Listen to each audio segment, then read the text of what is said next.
Australian. She's playing quickly. I feel like she thinks she's got it. See what can happen on this turn And the for draw for Reagan.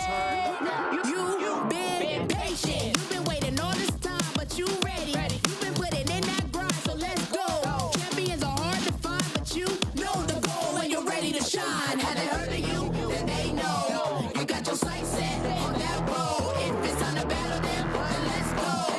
'Cause you'll never stop. Show them what you got. Riding through another turn. And the Palvin is going to join it. Very impressive showing and a really good understanding of how these teams work. Show 'em what you got. Yeah, they already know. You got your sights set on victory road. Show 'em what you got. Yeah, they already know. You got your sights set on victory road. Maestro wants to go for a sweep of his own. Scrafty has already knocked out 2 Pokemon. He said this match was too hot. I need to cool things off here with an ice beam. Up Bastion, it rumbles onto the field, and the smackdowns are adding up.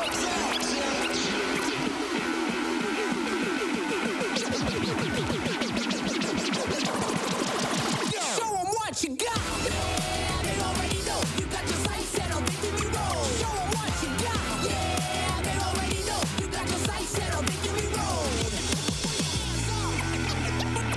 Put your hands up. This is it, trainers. Our European magnet train has passed through Barcelona, Lille, Gdansk, Stuttgart, Liverpool, Dortmund, Utrecht, Stockholm, and we've reached our final destination, here in bellissimo Bologna. I'm Charlie Merriman, merry by name, merry by nature, and I could not be merrier to be joined by Latios Lee, Jumpluff Jamie, and Miraidon Marcus. Marcus, I feel like you won that one. Thank you very much. Yeah, great to be here. Looking forward to the special event. Absolutely. And Marcus, we haven't seen you here on the couch or behind the desk so often this season. So how's it feel for you to be here for our final European special event, regional level event? Yeah, it's great to be here. Thank you very much. Of course, always a pleasure to join behind the desk. And yeah, I'm going to play in the World Championships, so I'm qualified for that. And now, yeah, towards the end of the season, it's a great opportunity to be here for me, see what other players are bringing to the meta. Of course, with this, it still feels fresh, this new format that we're having. So yeah, I think it's going to be a blast. A little bit of schadenfreude, I'm sure, as well, seeing the players compete for their invite, having got yours locked up. And of course, so have you, Jamie. But why don't we take a look at those very stops that I was talking about earlier that our train has been on the journey to get here to Bologna. So much of this picture has now been grayed out because we are nearly there in Honolulu.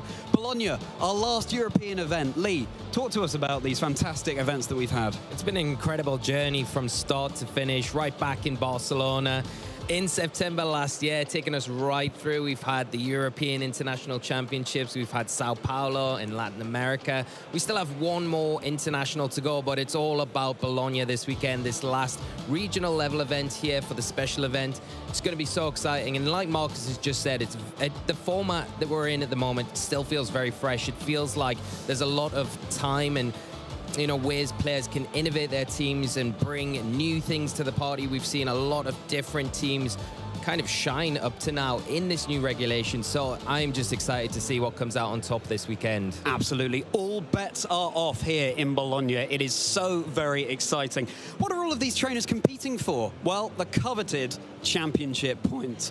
But how many points are these players going to need depending on where they're from in the world? Jamie, talk to us about this. Yeah, we're over here in the EU region, you need 400 championship points, and this is your last chance. At this point, a lot of players have already accumulated so many championship points. There's going to be a few that are just not quite there yet, and it has to be this tournament to do it. Maybe you just need any kind of championship points to be able to get that invite. If you haven't quite got even close to the 400, of course, you can just win it all. The last chance to just win the tournament and get that automatic qualification to the World Championships. Yeah, you could not be more pleased to see a trainer up there on the stage, having won the event, knowing that they're going to the World Championships. And of course, here in Bologna, it's a special event this weekend. That means that it's free to enter, a fantastic training field for perhaps newer players, try out the water before they go ahead and go to a regional championship. Speaking of regional championships, of course, we had the Los Angeles Regional Championships just last weekend. The Pokemon action is coming thick and fast, trainers. We hope you're keeping up with it. So why don't we take a little breakdown of how Los Angeles went, the city of stars, and it was certainly very starry with all of the talent that we had there. Shadow Calyrex, that went all the way, Lee. Yeah, it was amazing to see from Montana. It was just such a good showing from them throughout the entire event last weekend. And, you know, Calyrex Shadow Rider, one of those Pokemon at the start of the Regulation G format, everyone was kind of hyping up, thinking this is going to be the strongest Pokemon that we're going to see throughout, and it feels like it's going to dominate. That wasn't actually the case. We saw the Miraidon come around. We've seen Terapagos have a lot of success, as well as some other restricteds, but Calyrex Shadow Rider really hasn't had its moment, but until last weekend, of course, really showing its capabilities and just taking that tournament by storm. It's not only about the restricted Pokemon, is it, Marcus? You've got the ample support there from, for example, the Clefairy Tornadus, and then looking at Ryan's team, Calyrex Ice Rider still hasn't won a tournament, but you've got Pelipper and Amoonguss there too. Yeah, very consistent Pokemon coming out from both of these trainers. I think all 12 of the Pokemon that have reached the final were Pokemon you'd expect to be there. The Calyrexes, both forms, are very consistent. Shadow Rider finally taking that championship. Ice Rider still looking for that. It's probably one of the more consistent, like, do well at tournaments, but not quite win tournaments, restricted Pokemon that we've seen so far. So I wouldn't be surprised if we see a deep run of it here in Bologna. Is it finally Calyrex Ice Rider's time? Well, the temperature here would certainly beg to differ. The ice would well and truly be melting right now in Bologna. It's absolutely stunning day here, ready for the Pokemon action. But those are our top 2 placings from Los Angeles. What about the rest of the top 8 that we saw at that tournament? Well, here we go. Just look at some of the Pokemon on those teams. There's certainly a lot of Urshifu. That's an Umbreon there as well. We've got a Ditto into the mix, a few Raging Bolts, so many exciting restricteds as well, Marcus. Yeah, absolutely. I just want to give a quick shout out here to that Koraidon team that we see there featured by Rajan Ball and Colin Heyer, so using the exact same 6 Pokemon. And the new introduction here is that Gothitelle. So players really have identified that Pelipper is one of the worst things to face with a Koraidon team because it can just switch in, override the rain. So there's this just little bit of innovation coming out. Gothitelle, of course, prevents switching with Shadow Tag, and all of a sudden your Koraidon is having a sunny field day.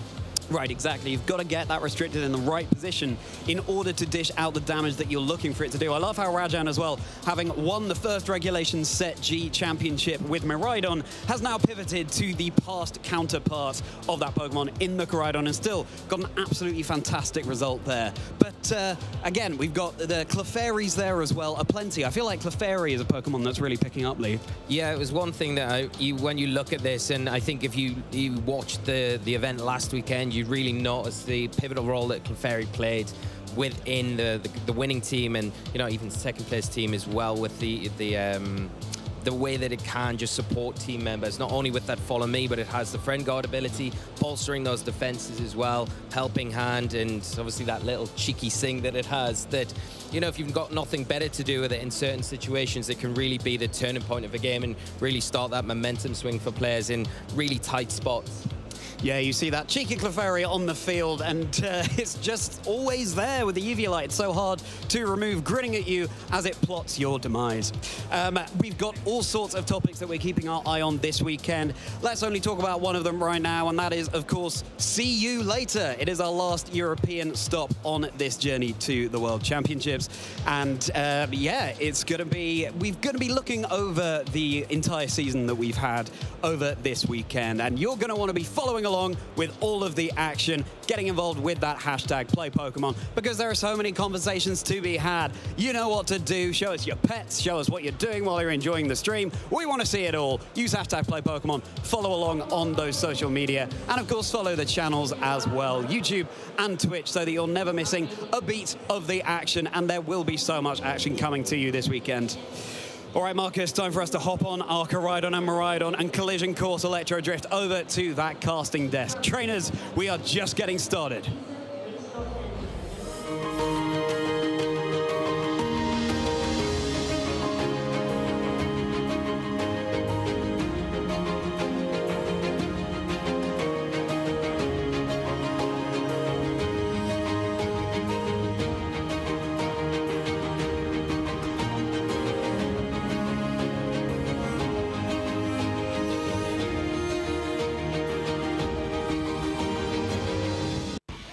This 2024 Regional Championships event will be showcasing exciting Pokemon VG matches all weekend.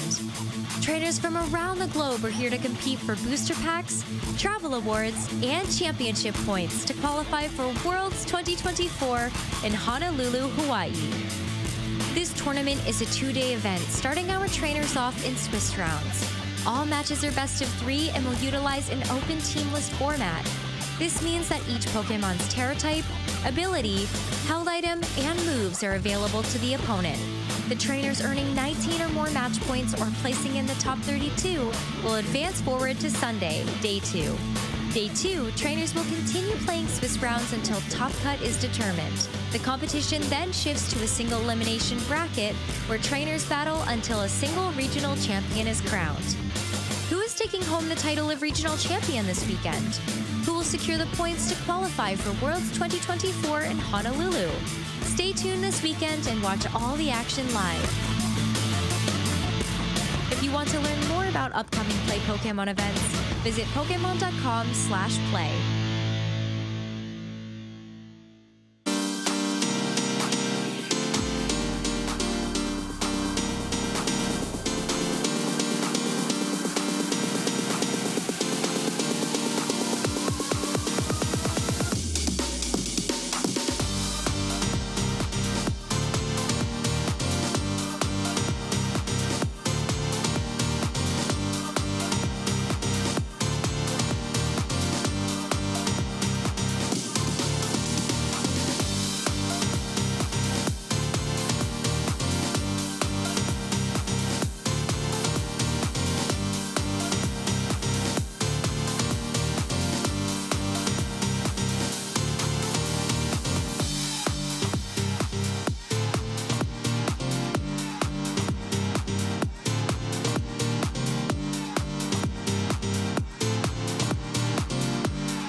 And zoom, we're here on the desk markers, and we've got quite a bit to break down before we get into our action here. I'm Charlie Merriman, and of course joined by Marcus Statter, player and caster extraordinaire. Marcus, as you said, you've already qualified for the World Championships. How are you feeling about that? Yeah, feeling good about that, of course. It was not so easy this season, I have to say, with 400 championship points. That's quite a few that you have to collect over the course of the season.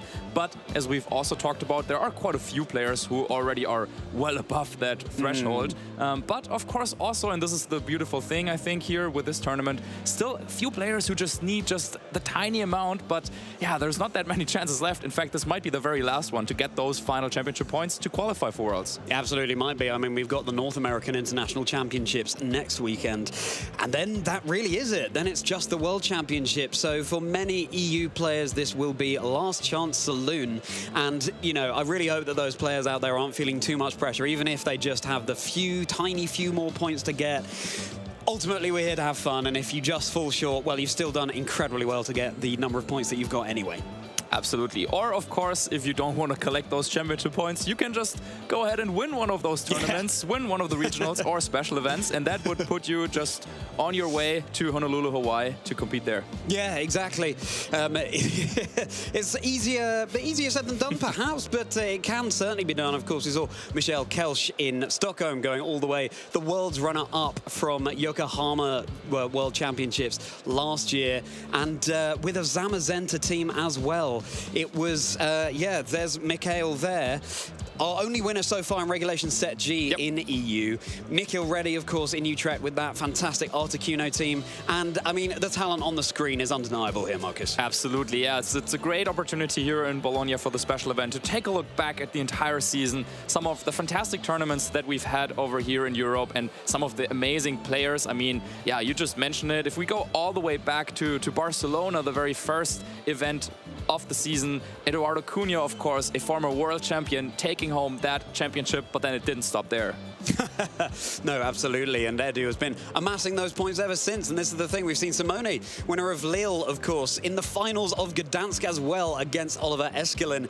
These trainers just doing everything they can to secure their spot there. And ultimately, even once you've qualified for the World Championships, you're just here having fun too. Lorenzo Silvestrini, Antonio Sanchez, of course, Liverpool in January this year. Florian Temme in Dortmund, their first ever regional championship. It was so exciting to see. And we've got that silhouetted Swampert there ready to claim the championship here in Bologna.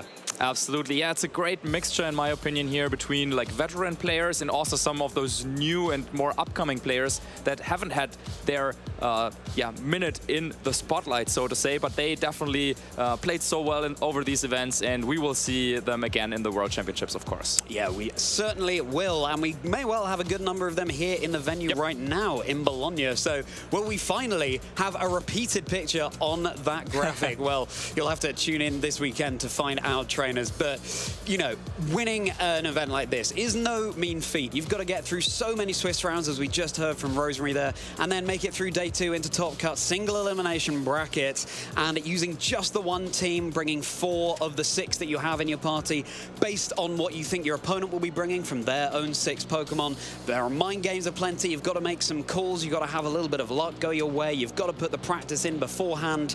And so I hope these trainers just feel incredibly proud of themselves even before the World Championships. Absolutely, yeah, and we've been talking about the qualification threshold for the World Championships. Of course, that is something that a lot of those players will watch out for, but truthfully, those that we just saw here on the screen, they probably don't care so much accumulating those 400 points because they have the invite already, but what they will be looking for is the EU leaderboard, because of course, if you collect enough championship points, then not only do you get the invitation to the World Championships, but yeah, there might be a little bit more on the line for these players, as you can, for example, get that round 1 bye for the World Championships. And of course, yeah, if we see here 400, that is not what we're talking about with some of these players. Nils has nearly qualified for the World Championships 4 times there.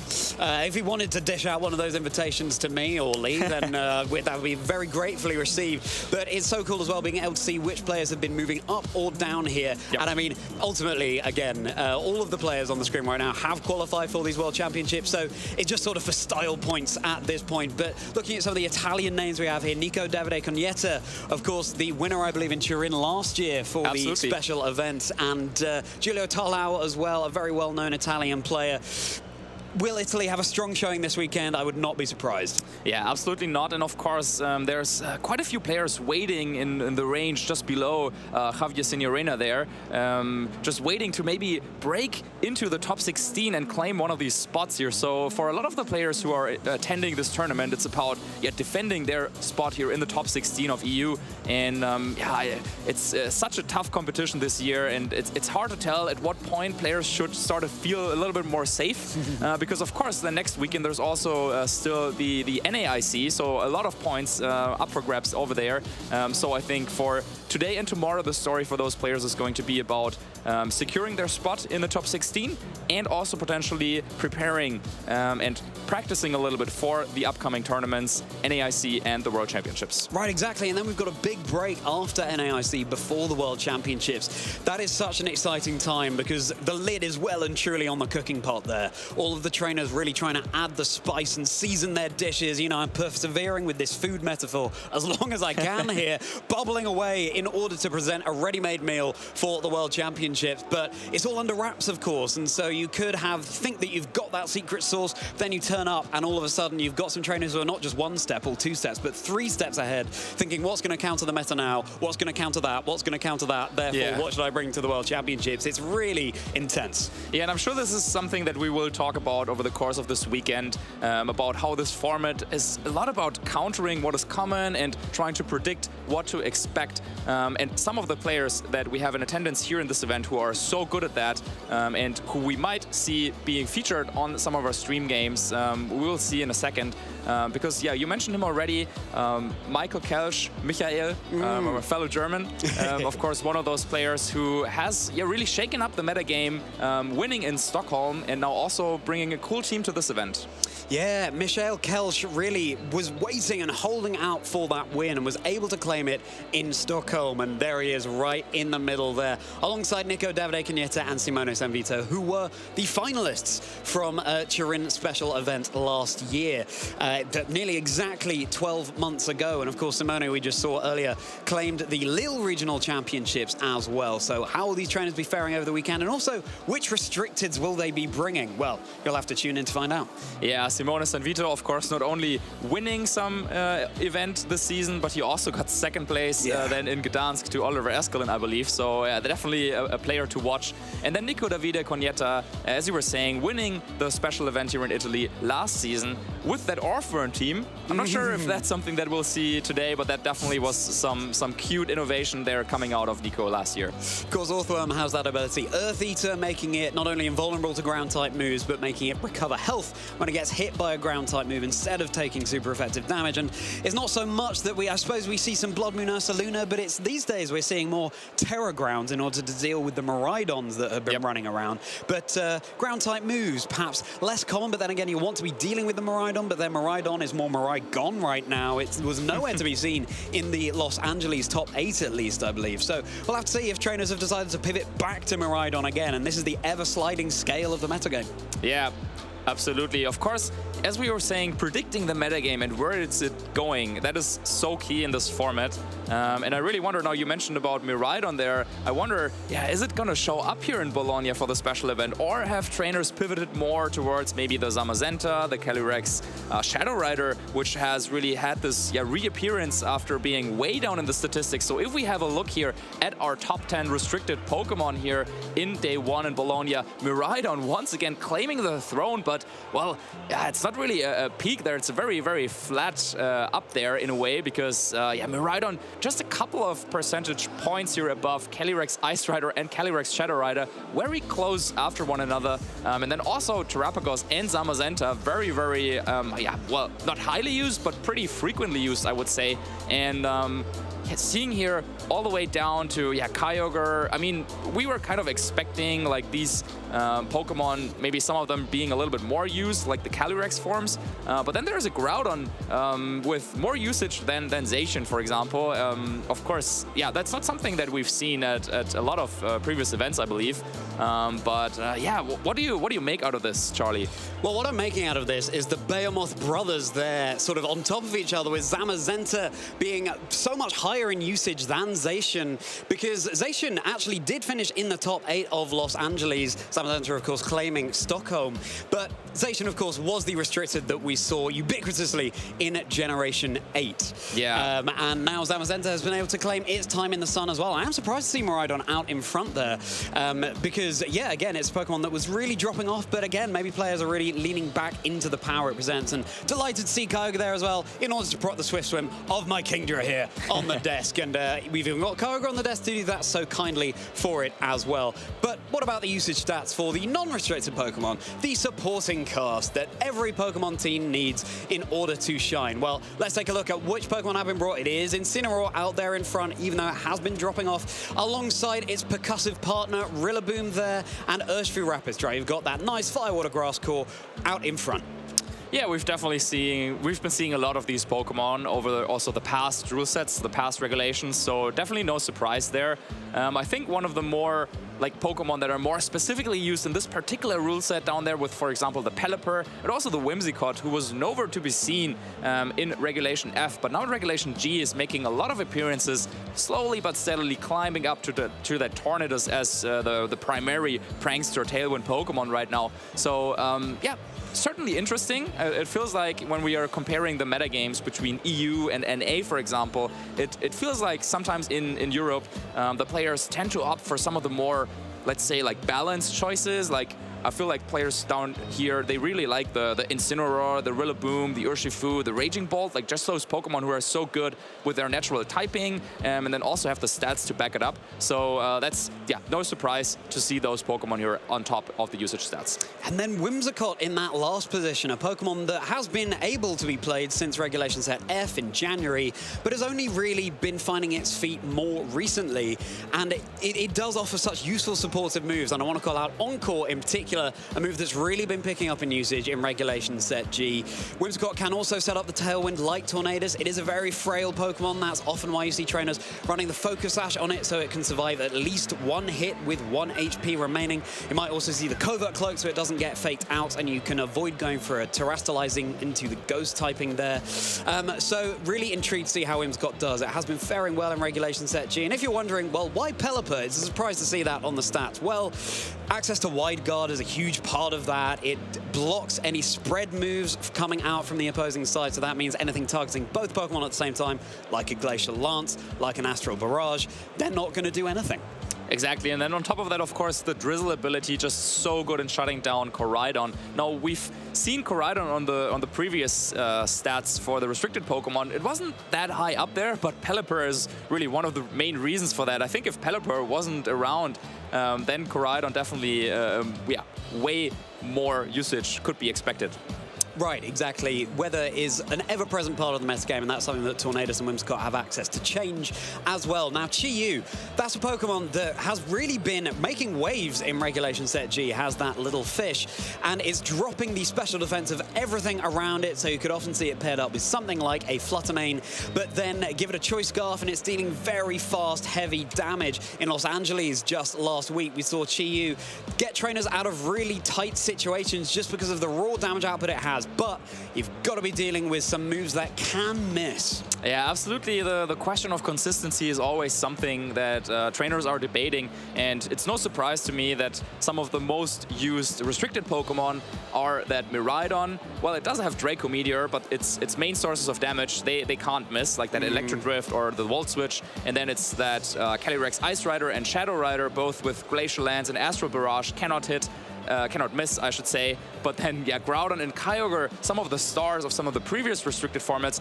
not that commonly used right now, just because, they have to rely on Precipice Blades and Origin Pulse, and you really don't want your restricted Pokemon to not do any damage on a turn. I think you mean Precipice Blades and Origin Pulse, because, sometimes it just feels like they're less than, what is it, 85% accurate? 85% accurate, those moves. Now, Kyogre does have access to the very powerful Water Spout as well, paying dividends when it's in the rain, which it sets up through its ability, but that is a move like Dragon Energy from our good friend Reggie Drago that gets weaker when it loses HP. So you've got to be very careful about how you use it. Yeah, and as you say, it's a surprise in a way not to see more Kyogre and Groudon just because they've been so good recently. But with Miraidon and other threats around changing the weather, maybe it's time in the sun for Groudon at least is coming to an end. Yeah, maybe it is. And one thing that I think, again, will be a story over the course of this weekend is really how this metagame has been shaping out and how this format has been playing out. So we've seen tournaments being played in this format for 1 month in Europe, in North America, but also in Latin America. Yeah. And of course, it's great to have a look at some of the results of the tournaments over there, as their trainers, they have to answer the same questions, like which restricted Pokemon is currently on top of the chart. And just recently, we had here a special event in Mexico City that notably was also won by Calyrex Shadow Rider. Yeah, in fact, that looks like basically the same team as Montana might use. That might be the same 6 Pokemon there. Then Miraidon in 2nd and 3rd place, but we've got Lunala there in 8th place too. And Lunala is a Pokemon that's really been picking up. It has access to Meteor Beam, or you can go for Carmine, Terra Fairy, Moonblast, and things like that. Pokemon that, is very weak to Ghost and Dark types, but its ability will be at least mitigating the damage when its HP is full. Pokemon that has seen a lot of success in previous formats too. Maybe this weekend will be Lunala's time to shine. That's another Psychic Ghost type, just like that Shadow Rider Calyrex. So maybe that is the time. Got a couple of Terrapagos there as well, which being a normal type Pokemon, don't mind about Ghost type moves in the slightest. Yeah, with Terrapagos, I think one of the big debates that trainers are having is whether to use it with the choice specs or with a Calm Mindset. And I think, if I remember correctly, here down in Mexico, we actually were seeing quite some of the Calm Mindset, which wasn't that popular in NA before. So maybe that's also a trend that might kind of shift over here to the Bologna Special Event. And then one thing that is noteworthy here also was that Calyrex Shadow on David's team actually was holding the clear amulet as the item. Ah, clear amulet. So that's going to be getting around any parting shots, for example, that could be coming out from the Incineroar. Even any eerie impulses, not that there are too many Pokemon there that can be dishing or those scary out face. there. Scary face, exactly, yeah, not dropping the speed. Calyrex Shadow Rider is a Pokemon that is incredibly frail, so kind of wants to have that Focus Sash as well. You could just go all in on damage with a Life Orb. Those are two items that we've seen commonly on Chi and Pow, which is notably absent in this top 8 here from Mexico City, even though it's a Pokemon that's always offering some good utility. We saw a cheeky Sinistcha there as well on one of the Terrapagos teams. Yeah, supported by that Grimmsnarl, yeah, with Reflect and Light Screen, and then setting up the Calm Mind Terrapagos. I really would have liked to see how David with the Calyrex Shadow Rider team was able to power through that as they actually faced in the top 8. Yeah, I gotta maybe ask David at some point how to maneuver a Calyrex Shadow Rider against the Terrapagos, Grimmsnarl, and the Sinistcha, but somehow they made it work and, yeah, won that event. Yeah, you're so right. Of course, the Urshifu can be dealing with the Terrapagos better, but then it's not so good into Sinistcha. So, yeah, really interesting match to go back and check out. But that's Mexico City. What about Lima? We had the Lima Special Event recently as well. So, what was going down there? How is the metagame shaping up across the globe? Well, it was Terrapagos claiming the win there and a couple of Volcarona too. Now, this is a Pokemon that entirely walls Zamazenta. Not only that, but if Zamazenta does target into that slot, you've got that risk of activating the Flame Body ability, mitigating the damage output that Zamazenta can be dishing out. Terrapagos claiming the top 3 positions there, and then 3 Shadow Rider Calyrexes, 1 Ice Rider, and 1 Koraidon there as well. And a West Sea Gastrodon, the pink Gastrodon. Lou, Axos Chromie, if you're watching, look away now. Yeah, that Volcarona that you're mentioning there, definitely a pretty clear reaction to some of the metagame trends that we've seen beforehand, where Zamazenta was really doing well also in one of the previous tournaments in Latin America, but then also, of course, Michael Kelsch winning the Stockholm Regional Championships with Zamazenta. And Zamazenta, one of the best Pokemon into Terrapagos, and both Dorian and Sebastian Rodriguez, they were collaborating on this Terrapagos team. They were working together to how to make the Calm Mind Terrapagos work in this metagame. And they found out that, yeah, you kind of need that really good support that the Volcarona offers. They were actually running a Quiver Dance set, so it's not your usual support, Struggle Bug, Rage Powder Volcarona, but instead they said, okay, the best defense is a good offense, in a way. Right, yeah. Right? And if you want to knock out that Zamazenta, you should just try and set up a Quiver Dance and then hit it with a Flamethrower. Right. It's a Pokemon that offers so much utility. Even when it's not just walling, it can be dishing out that special offensive damage as well. And a few Pokemon that we haven't commonly seen in Regulation Set G. Kommo-o, a Pokemon that's been really good in previous regulations, ever since it was introduced, actually, for Scarlet and Violet in Regulation Set E. Smeargle, it's anyone's guess as to which moveset that Smeargle is running, but we can assume perhaps a Spore. Of course, it's a Pokemon that can dish out those really fast Spores there. And Mian Chao being run by Gonzalo there. Pokemon that gets access to Fake Out and Wide Guard, really useful moves. Yeah, and really just going through these tournament results, it just, again, goes to show how different the metagame can be and how slim the margins are that you have. Because, yeah, this event, maybe if you were preparing to face a lot of Zamazenta, I don't know if there were that many in attendance, but you definitely should have prepared for Terrapagos, seeing as some of the strongest players, also Sebastian Escalante, a player from Argentina, joining that tournament there. And yeah, Terrapagos really in the top 3. Someone might look at this graphic and be like, oh, it looks like Terrapagos is just the best thing in the format. But then no, if we have a look at some of the other results, then yeah, we will see, oh, it's not the Terrapagos there. In fact, this was the first and only event that Terrapagos has won so far in this regulation. Yeah, exactly. Well, but it's a Pokemon that could go all the way here in Bologna. So many restricted to viable. This is why it's such an exciting format. Because even the supported Pokemon, yes, we see plenty of Incineroar there, and we have seen plenty in the usage stats for day 1 here in Bologna. But it's still a Pokemon that's really been dropping off, and I'm sure that Jamie Boyd will entertain you with all of his thoughts on that later, so we won't get too much into that now. But with Clefairy rising up as well, it really is a very diverse metagame, but it's nice to see as well. Alongside all of the Raging Bolts there, its long-necked partner, the Farigiraf. Those were really the two standout tall Pokemon in Regulation Set F. Yeah, always great to have them side by side, and then one of them terrestrializes, gets a little hat.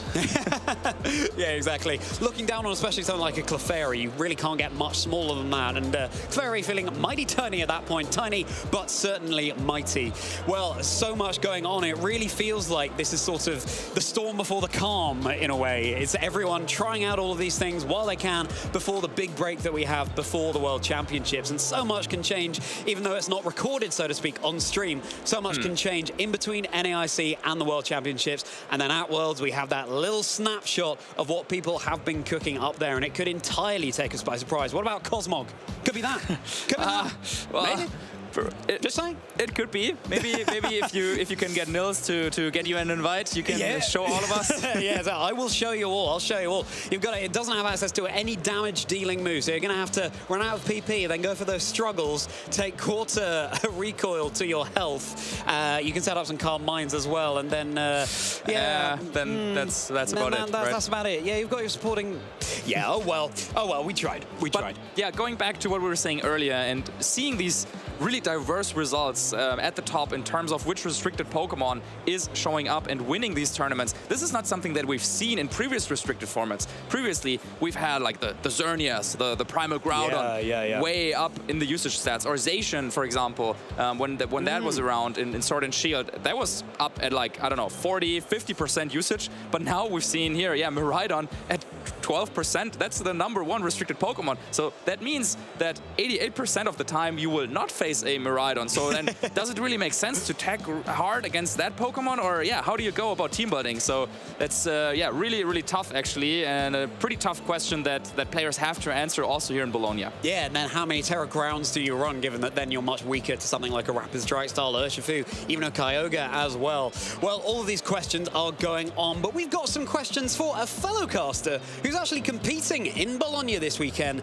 Let's get the insight with Lee Provost interviewing. Let's hear from the one and only Quality Costa Dynamos. Thank you very much, Charlie and Marcus. We are here, of course, on the stage. Oh, wait, sorry, Lee, is that your role? This is my line here, Costa.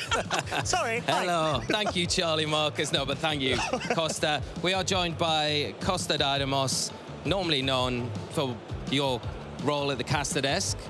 But you're here playing this weekend. How are you doing? I'm doing great, thank you.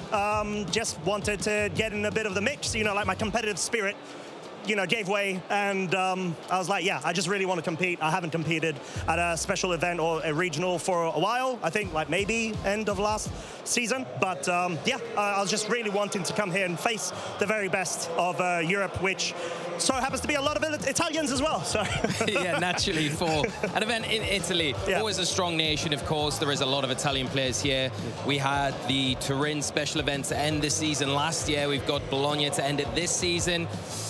How do you feel about going and maybe doing and overthrowing the Italians in their home in the backyard? I mean, I love all of my Italian friends and everyone as well, but obviously, I come from a smaller community, trying to throw the Greek flag around, so it would be a huge achievement if I was able to go ahead and get a very good result this weekend. We've had a good start today. Yes, 2-0. So that's a perfect, flawless start. So starting the tournament well. I hope the rest of it goes on. Do you want to talk us through a little bit of your team? It's understandable if you'd rather not keep things under wraps till later, but if you'd like to maybe talk about your restricted choice, if you don't mind. Very well. It is Calyrex Ice Rider because very nice. It's busted. There's no other reason to go. Like, sure, you could go Calyrex Shadow Rider because of obviously recent results and it picking up titles and whatnot, but I don't know. Calyrex Ice Rider, I feel, has that duality to it, where you've got the speed control element accompanied by this ridiculously bulky, powerful Pokemon that has spread signature Ice type move that just goes crazy, especially when you have attack boosts on it. So I think Calyrex Ice Rider is just one of those Pokemon that I'm expecting to see more of with all of the events coming up. NAIC coming up right now. I've pitched it to win, but we shall see. Oh, well, we'll see. But it hasn't actually taken a major in either Europe or North America yet. It's one of those restricteds that is being used a lot. So maybe this event, if the pattern continues and we do see a different restricted at every single event between NA and Europe. Yeah. Maybe it is Ice Rider Calyrex's turn, and you've picked the right one this weekend. But like you said, it's a very strong Pokemon, and I think it is just a matter of time before this restricted does take an event. Maybe it's this weekend, maybe it's NAIC next weekend, maybe even the World Championships, but it is a very powerful. How have you found Regulation G since kind of coming into it? We're still very fresh. We said on the couch earlier on, you know, there's still a lot of room for innovation with teams and a lot of the different restrictors and how you use them. I think it is, I mean, we've previously had a one restricted format in the past, a Sword and Shield, may have been like Series 10 or 11, I don't remember. But being able to see it without the Dynamax mechanic and it actually having the terrestrialization is really cool because it adds a bit of a different dimension on how you can utilize these restricted. So the reason why we see just so many so much variety when it comes to the meta right now. You got all restricteds, or most of the main good restricteds are really good. Like, you can't say for an absolute point, okay, this is the only good thing, this is horrible. Like, even Groudon, you know, we've been giving slack to Groudon and saying, yeah, it's not going to do well. There's a Koraidon. Why would it do well? But I've been giving a lot of stick to Kyogre this whole format. Of course you have. Look at this pin over here. Yeah, I do apologize. But it's doing well in Japan. That's this weekend. So, you know, we'll see the results from there, obviously, tomorrow. But, yeah, you're right. There is, I think the dimension that the terrestrialization alone gives these different restricteds, it just opens the door for them to have so much more playability in the format. Things that do have those 4 times weaknesses, you can take that away and utilize them in different ways and support them with a variety of different Pokemon that may not see so much play in other formats. Yeah, exactly. And I think that sort of allows us, from like an entertainment point of view, to have a very rich you know, like content or competitive play to be able to observe and track as the meta trends, you know, keep on evolving over time. And, you know, like for the players, it feels like matchup roulette a bit. And you're oh, well, I have to cover for 50,000 things. And, you know, like, but you have to take your hits where you can and try to have a backup plan where possible. Yeah, that's very true. And just getting away from the Pokemon, I feel like there's a little bit of cosplaying going on. You've got like the gloves on. Ash Ketchup. And the jacket. Yeah, Team Rocket. Kind of like, Should have brought one. Is this intentional or? No, it's just my casual clothes. Just casual. Just casual clothes. Oh, thank you. Well, Costa, before we go, any shout-outs? Because we always have to give you, we give all the players when we have them up for an interview the privilege of that. Thank you. We'll do the same for you. I was thinking Lee's just going to like rip it away from me and all that. Can you imagine? Okay, well, shout out to my lovely fiance and soulmates at home, which if it weren't for, I wouldn't be here literally at this event, as well as VG generally. She got me into it, so thank you very much. And I guess to yourself, to all the lovely casters we've got here, the European, the production, everybody, not only European, but also across the pond. You know, there's a lot of work that everyone puts in, so being able to just see you guys go at it the way that you are and do a really good job is greatly appreciated. But yeah, shout outs to everyone that I've seen so far in the event as well, which have been amazing. And shout outs to you as well, because you're all lovely. And thank you for watching and tuning in. Well, thank you so much, Costa. Thank you. It's a pleasure, as always, to have you join us for this little short segment. Hopefully, we'll get you back on some point throughout the event. Yes. Good luck with the rest of the tournament. Thank you. And I'm looking forward to the next time we can get back on the desk together. Oh, yeah. But have a blast for the rest of the tournament. We're going to take a quick break now. Don't go anywhere. We'll be right back very soon.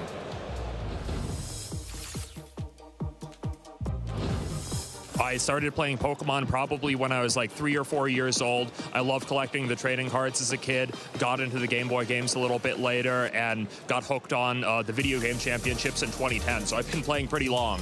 I remember reading an official Pokemon magazine that was recounting some of the results of the 2009 Video Game World Championships, seeing some of these Pokemon on top like Empoleon and Abomasnow. It really got me curious about, you know, what went into the doubles format and why it was different from maybe the singles that I'd been playing before. My favorite Pokemon is Drifloon from Sinnoh. I think Drifloon's just the cutest Pokemon. When I first saw it, I loved its like simplistic but really cute design. I love its evolution. I just loved it since I first saw it. look up to in the community. Aaron Traylor is somebody that I have an awful lot of respect for. You know, a number of different regional titles, somebody who's like really helped me try and understand maybe some of the things to approach in the game, some of the stuff like kind of outside of just playing the game that you need to do to become a better player, like mental, for instance. I'd love to fight the current world champion, Zine, again. We had a chance to play at the 2022 World Championships, and I think we've both improved so much since then. Now that he's the reigning world champion, that's somebody that I'd love to fight. I think I might have to go with Umbreon. I really love the ring design as a kid. I grew up when Gold and Silver and the Pokemon in them were still kind of hot and new, and Umbreon and Espeon just have such timeless designs. For the people I get to hang out with, I have friends all over the country and people that I might not get to see otherwise. You know, being able to see my friends and travel to somewhere new is just such a really unique experience. I don't think anything else except Pokemon would be able to do that for me. No, I just don't think sweet and savory mix. Those are two different things. I'll eat it if it's in front of me, but I'm more of a vegetable pie kind of guy. I'd have to go with my father. He's just been there for me the whole way through my video game championship journey. Just been incredibly supportive. He started out by taking me on the bus to go to events. Now that I'm an adult, he hasn't come to an event for a bit, but I'm sure he would be delighted to learn that I won the World Championships. I like Mew. It's just like cute and mysterious. It's hard to get in the main series of games, and that's something that I've always loved in Pokemon. I love the ones that are a little bit hard to get, like Hydreigon, Garchomp, Pokemon nestled away in some rare kind of cave. Not that Mewtwo's not one of those, but Mew's nestled in a cave, and you have to go to an event for it. It's just unique. Maybe when I was like 7 or 8 on the Game Boy, you know, Fire Red, Leaf Green, that's the first games, and then start from there. Mudkip was my favorite. It's just some guy back from Knoxville. In the competitive scene, I look up a lot to Aaron Zhang. He's just a great content creator, and I think he's just a great face for the community, and he's one of the reasons why I got into VGC. Really, really great guy. Flying after today, the Salamence, so that'd be kind of cool with all the bird types. My favorite Pokemon is Pancham. I always bring him to every event, and he's just kind of there. It's just kind of my persona. So yeah, there he is. My favorite part of Pokemon events is meeting new people, and just playing just like new players and just anyone I haven't faced before. It gets like a strong challenge, and it's always great to just meet new people overall. My go-to event snacks will be protein bars. I usually have one on me all the time. They're just very convenient, and they're easy to eat. And my Team Rocket? I am not Team Rocket. Terrestrializing your Pokemon has been a key part of VGC since the release of Pokemon Scarlet and Violet, being very influential on the result of a battle when utilized effectively. Let's take a look at how trainers use terrestrialization to give them an edge in battle and how the Stellar type can shake things up. Offensive terrestrialization can be primarily utilized in 2 different ways to increase the damage you can output in battle. The first way people boost their damage is through terrestrializing into the same type. Fluttermane is a great example, as its most popular Terra type is Fairy, a type it already has. Fairy terrestrialization changes its 1.5 times same type attack bonus Moonblasts to 2 times power. Trainers can also give a new typing to a strong attacker with a strong coverage move. Landorus Incarnate terrestrializing into a poison type can maximize Sludge Bomb damage, along with getting rid of some weaknesses its original typing has. And because of the Terra, it barely hangs on. Defensive terrestrialization drops your original typing weakness for the type you terrestrialize into, which can completely change your type matchups. An Amoonguss that wouldn't have taken a Flare Blitz well can now take the hit with ease. Additionally, terrestrializing into a type with immunities can completely swing a turn in your favor. Qianpao terrestrializing to Terra Ghost allows it to ignore moves like Sacred Sword and Fake Out. Immunities aren't just for damaging moves, but can also be used to get around status conditions. If an opponent's Amoonguss pressures your team, terrestrializing into a grass type can make you immune to its powder moves, stopping Spore and Rage Powder. You have to be careful since there are situations where terrestrializing can be detrimental. A Terra Fairy Fluttermane will lose its normal type immunity, making it vulnerable to getting faked out. Fake out! The call to fake out into the Fluttermane! Oh yeah, this Fluttermane is about to enter a world of hurt. Fake Out and the Moonblast is enough to drop it in turn number 1. If you terrestrialize your Amoonguss into a water type to avoid taking too much damage, you could get punished by an opposing Amoonguss Spore. It's important to know when it's ideal to terrestrialize your Pokemon. The teal mask introduced Ogerpon, which has a unique take on terastallization. You're not able to change its Terra type and ability, since the masks are the only way to alter the Pokemon. When Ogerpon terastallizes in battle, though, it takes on a new appearance and also has its ability changed to embody aspect. The Indigo Disc took a different approach, introducing the Stellar type. This is a terastallization exclusive type, unlike any other. Stellar Terra retains all of its defensive weaknesses, meaning this mechanic is utilized for offensive purposes. You get a 1.2 times boost to any move that isn't your original typing, and a stronger 2 times boost if it is a move of your original typing. This allows Pokemon that run multiple different coverage moves, like Chien Pao, a much needed boost to pick up a KO it might have originally missed.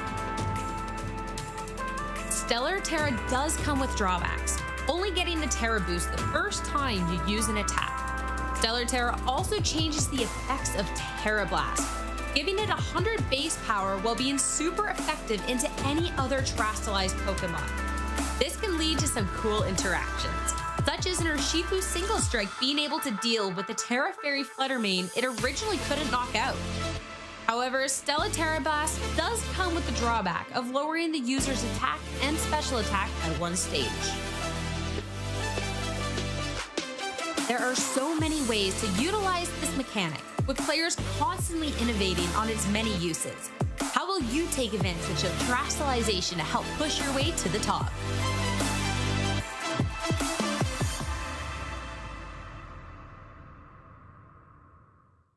Let us give you an experience. At the Pokémon Center, EYC London.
Marcus, you a fan of tiramisu?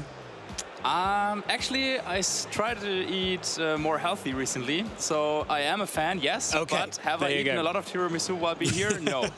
Well, that's a real shame. Tiramisu, do you know what it means, Marcus? It means pick me up. Pick me up. Pick me up. Yes. Yeah. Because it goes in different levels. Is that different levels? Layers. Also, I just think it's, you know, sweet treat, bit of fun. Yeah, make you a little bit. Speaking of pick me up, your good friend Wolf Glick, we saw him making his casting debut in Indianapolis at the start of the month. Were you feeling proud? I was, yeah. No, I thought that was great. Yeah, I think he did a phenomenal job, and huge congratulations to Wolf for that. I hope we get to see more casting from Wolf in the future. Yeah, I think he definitely brought in a lot of his personality into the cast, and yeah, I mean, after winning 2 regionals this season, yeah, he's just completing side quests at this point, right? Yeah, exactly. I wonder what the next side quest will be. I think it's probably going to involve plushie games somehow. Maybe collect all the original 151, I don't know. Anyway, trainers, welcome back. We're at the Bologna Special Event. Round 3 will be getting underway, hopefully shortly. I'm Charlie Merriman, and this is Marcus Statter with me on the desk. And we've been brainstorming our own predictions, haven't we, Marcus, about what we think might do well this weekend. And we'll be able to take a look at those in a moment. But who do you have your eye on? Yeah, absolutely. So I think it's always kind of interesting, like with these casters' predictions, like what kind of angle do you want to go for? Like, do you really want to hardcore predict what's going to happen as if you were playing in the event, or is it more a little bit like, hey, I would like to see these Pokemon do well? And so for my own predictions, I try to think about, okay, what do I think could potentially win this event, right? So that was the threshold that I was going for. My restricted Pokemon of choice here being the Terapagos, just because I have a feeling that here in Italy, it could be a Pokemon that is more commonly used amongst the very, very top players. So yeah, that's going to be one of the restricteds that I will have my eyes out on. Yeah, fair enough. And I see that you've got Ditto down there as well, of course, copying the opposing side of the field, so a bit of deja vu. I've got Ditto in my predictions there, copying the opposing side of the field, so a bit of deja vu. Yeah. And then Eternatus there is my #1 pick. Now, I don't know if it's going to go all the way, but I think it has untapped potential. I think you can run a more offensive set or a more defensive setup Stally set with Cosmic Power Recover or the Power Herb Meteor Beam boosting up your offensive prowess. Got Regidrago there at #2 as well, just because Dragon hits a lot for good damage right now in the format, not least Koraidon and Miraidon themselves. In LA last weekend, we saw a Terra Ghost Regidrago to get around fake outs and such. And of course, Zamazenta, you're dealing no damage with a body press, for example, into Regidrago. Even with the Terra Blast, Terra Ghost that we saw in LA last weekend too. And Kingdra, I mean, no further explanation needed. And Jamie got the Kyogre there to set up the Rain for Kingdra Swift Swim. So thanks, Jamie. Yeah, I have to ask a little bit about that Kingdra. So is this more falling into the you think that this Pokemon is going to do well category, or this is more wishful thinking on your part? Oh, both, Marcus. Absolutely both. I think it could do well. I think it could. You could go for Sniper Dragon Cheer stuff, or you could go for Swift Swim support, or Swift Swim heavy damage in the rain. But it's my fave, so I've got to rep my fave there as well. And I know that Lee's been talking up a big game about me and Xiao, and it's certainly a Pokemon that has a lot of potential. We saw it in one of the top 8s that we featured earlier, and Volcarona as well that we mentioned. So good at walling Zamazenta, and of course Jamie, I mean, going all in on what Jamie does best. Those Pokemon that I'm sure, like for me, the Pokemon that he doesn't expect to see do well, but could do well. Yeah, I think talking to Jamie, and we'll definitely also hear him later here behind the desk, talk about these caster predictions on his own. But I think what he said is that these are some Pokemon that he thinks could do well. He's not expecting anyone to actually use them here in the tournament today, but he's saying like, hey, these are some Pokemon that trainers should have a look at, because he thinks that there's more to them than, just what people might think at first glance, being like, oh yeah, like Excalibur, no one's using that, so I'm not going to be the first one. But Jamie's saying like, hey, if you want to start being a little bit more creative and trying out some Pokemon that maybe are not so commonly used, then yeah, here you have a good list of, what, I would say 3 Pokemon. I mean, Kyogre sees some play every now and then, but 3 Pokemon that you could try out for yourself at home. Right, exactly. And Jamie is someone who is so well known for using these niche Pokemon, and who knows what Jamie is cooking up for the World Championships coming up. I disagree with Lee. Lee believes that Kyogre just isn't in the right place in the format right now, and I think, sure, it can look like that, but I'm certain that there'll be a way to run Kyogre in order to maximize its potential, and maybe a part of that is just doing it in a way that hasn't really been done before in order to thrive in this format. Maybe Water Spout isn't the play anymore because you're just going to be taking too much damage. Maybe you're looking at a different Terra type. Maybe you want to be setting up with Calm Mind like Terapagos is doing. Kyogre still has so many useful moves, so pleased for it to be gracing us with its presence here on the desk. Yeah, absolutely. I think Kyogre is really one of those restricted Pokemon where we're not sure yet if players have really figured out the best way to use it, right? So we've seen in LA in one of the regionals, or it wasn't in LA, it was even prior to that, I think in Indianapolis. Right, we were seeing this pretty cool team with a Serena, the Iron Juggleress, and the Kyogre. So that was a quite unique take, I would say, on the Pokemon, but we haven't really yet seen the next step of the innovation cycle for Kyogre. Right, and if you're wondering, what does Serena do? Well, ability Queenly Majesty blocks priority moves from the opposing side of the field. A little bit like Farigiraf, so it's a Pokemon that you can sort of switch up with that one, and perhaps Serena offers a bit more offense if that is the style of team building that you want to go for. And Iron Jugulis, of course, all of these future Paradox Pokemon have so much more of a place in the format now that you've got Miraidon setting up the electric terrain. Shockingly, so many people weren't running Pink Urchin to set up the electric terrain. I mean, who would have seen that coming? But in order to get the Quark Drive boost, and even though Iron Jugulis isn't grounded, being a part flying type, in this particular case, Mickey's Quark Drive overrides that, so it's still going to get that boost, boosting its most proficient stat, either most commonly for Iron Jugglist, the speed, in order to get the Tailwind set up, and they can go for some snarls as well. Really useful, supportive Pokemon. Absolutely, yeah, and we've talked a little bit about what is happening around the world in terms of tournament results, what is happening in the US, what is happening in Southern America, but also we should be maybe talking just a little bit about what happened at the last major tournament we had here in Europe, which was of course the Stockholm Regional Championships, because this was the first victory that Zamazenta claimed with Michael Kelch. And that was a pretty unique team on its own as well, right? Oh, it certainly was. I mean, Zamazenta alongside Galarian Moltres there as well. Those two Pokemon really go together well. I've really been enjoying using Zamazenta in this format so far. The thing is, they can both. It depends on the moveset. I don't believe that Mikhail's Moltres had Nasty Plot up its sleeve. Yes, but you can go for that. You can have your Zamazenta setting up with Iron Defenses in order to boost the body press damage, or the Galarian Moltres going for Nasty Plot, and it's hard often for your opponent to deal with it. But Mikhail's own, what was it? Remind us of the set of the Galarian Moltres that Mikhail was running there. So that was using a Tailwind set with Black Glasses, Tailwind, Protect, Foul Play, and Fury Wrath. So going for the mono dark kind of attacker, also with a terrestrialization to dark. So really one of those Pokemon that is just very, very good into some of the restricted Pokemon. You probably wouldn't want to bring it against a Miraidon, but if you're facing down any of the Calyrex forms, whether it's that Calyrex Shadow Rider or the Ice Rider, that Galarian Moltres can definitely do a lot of work. Yeah, it certainly can, and Latios as well on Mikhail's team. The Soul Dew, an item that only works for Latios and Latias, boosting their Dragon and Psychic type moves, really useful. Support and damage there as well. There's Nils rocking that Regidrago, one of my predictions. Let's go, Regidrago. Let's hope we can dish out, especially because it gets access to Earth Power, threatening the Miraidons and indeed the Zamazenta too. Nils did so well with Regidrago back in, I believe, Stuttgart, reaching the finals against Lorenzo Silvestrini with the Regidrago, so still believing. And then Donald Smith, a repeat of Mikhail's team there. Clearly something that they have been cooking up and identifying what was good into the meta at that point. Yeah, and then one of the, I think more interesting stories also of that tournament was Joji Kaeda, a player originally from Japan, but now participating in the Australian circuit, making it here to the finals, second place there, and almost clinching that Worlds invite in just their very first tournament, I believe, outside of Japan, and doing so well there. Of course, we might see a lot more from Joji, of course, in upcoming tournaments. I have no doubt that we will. I believe Joji's a player that really made their mark in the online global challenges, the best of one closed team sheet format, but transitioning over to the best of 3 open team sheet as well, proving that they've got their mettle there. I've got to give a shout out to Matt Maynard from the UK there as well, running that Miraidon team, reaching 4th place in Stockholm, and absolutely a huge boost to the championship point standings. A little bit like Jamie Boyd, our very own, reaching the top 4 in Toronto. That really sealed up the World's invite all in one, nearly.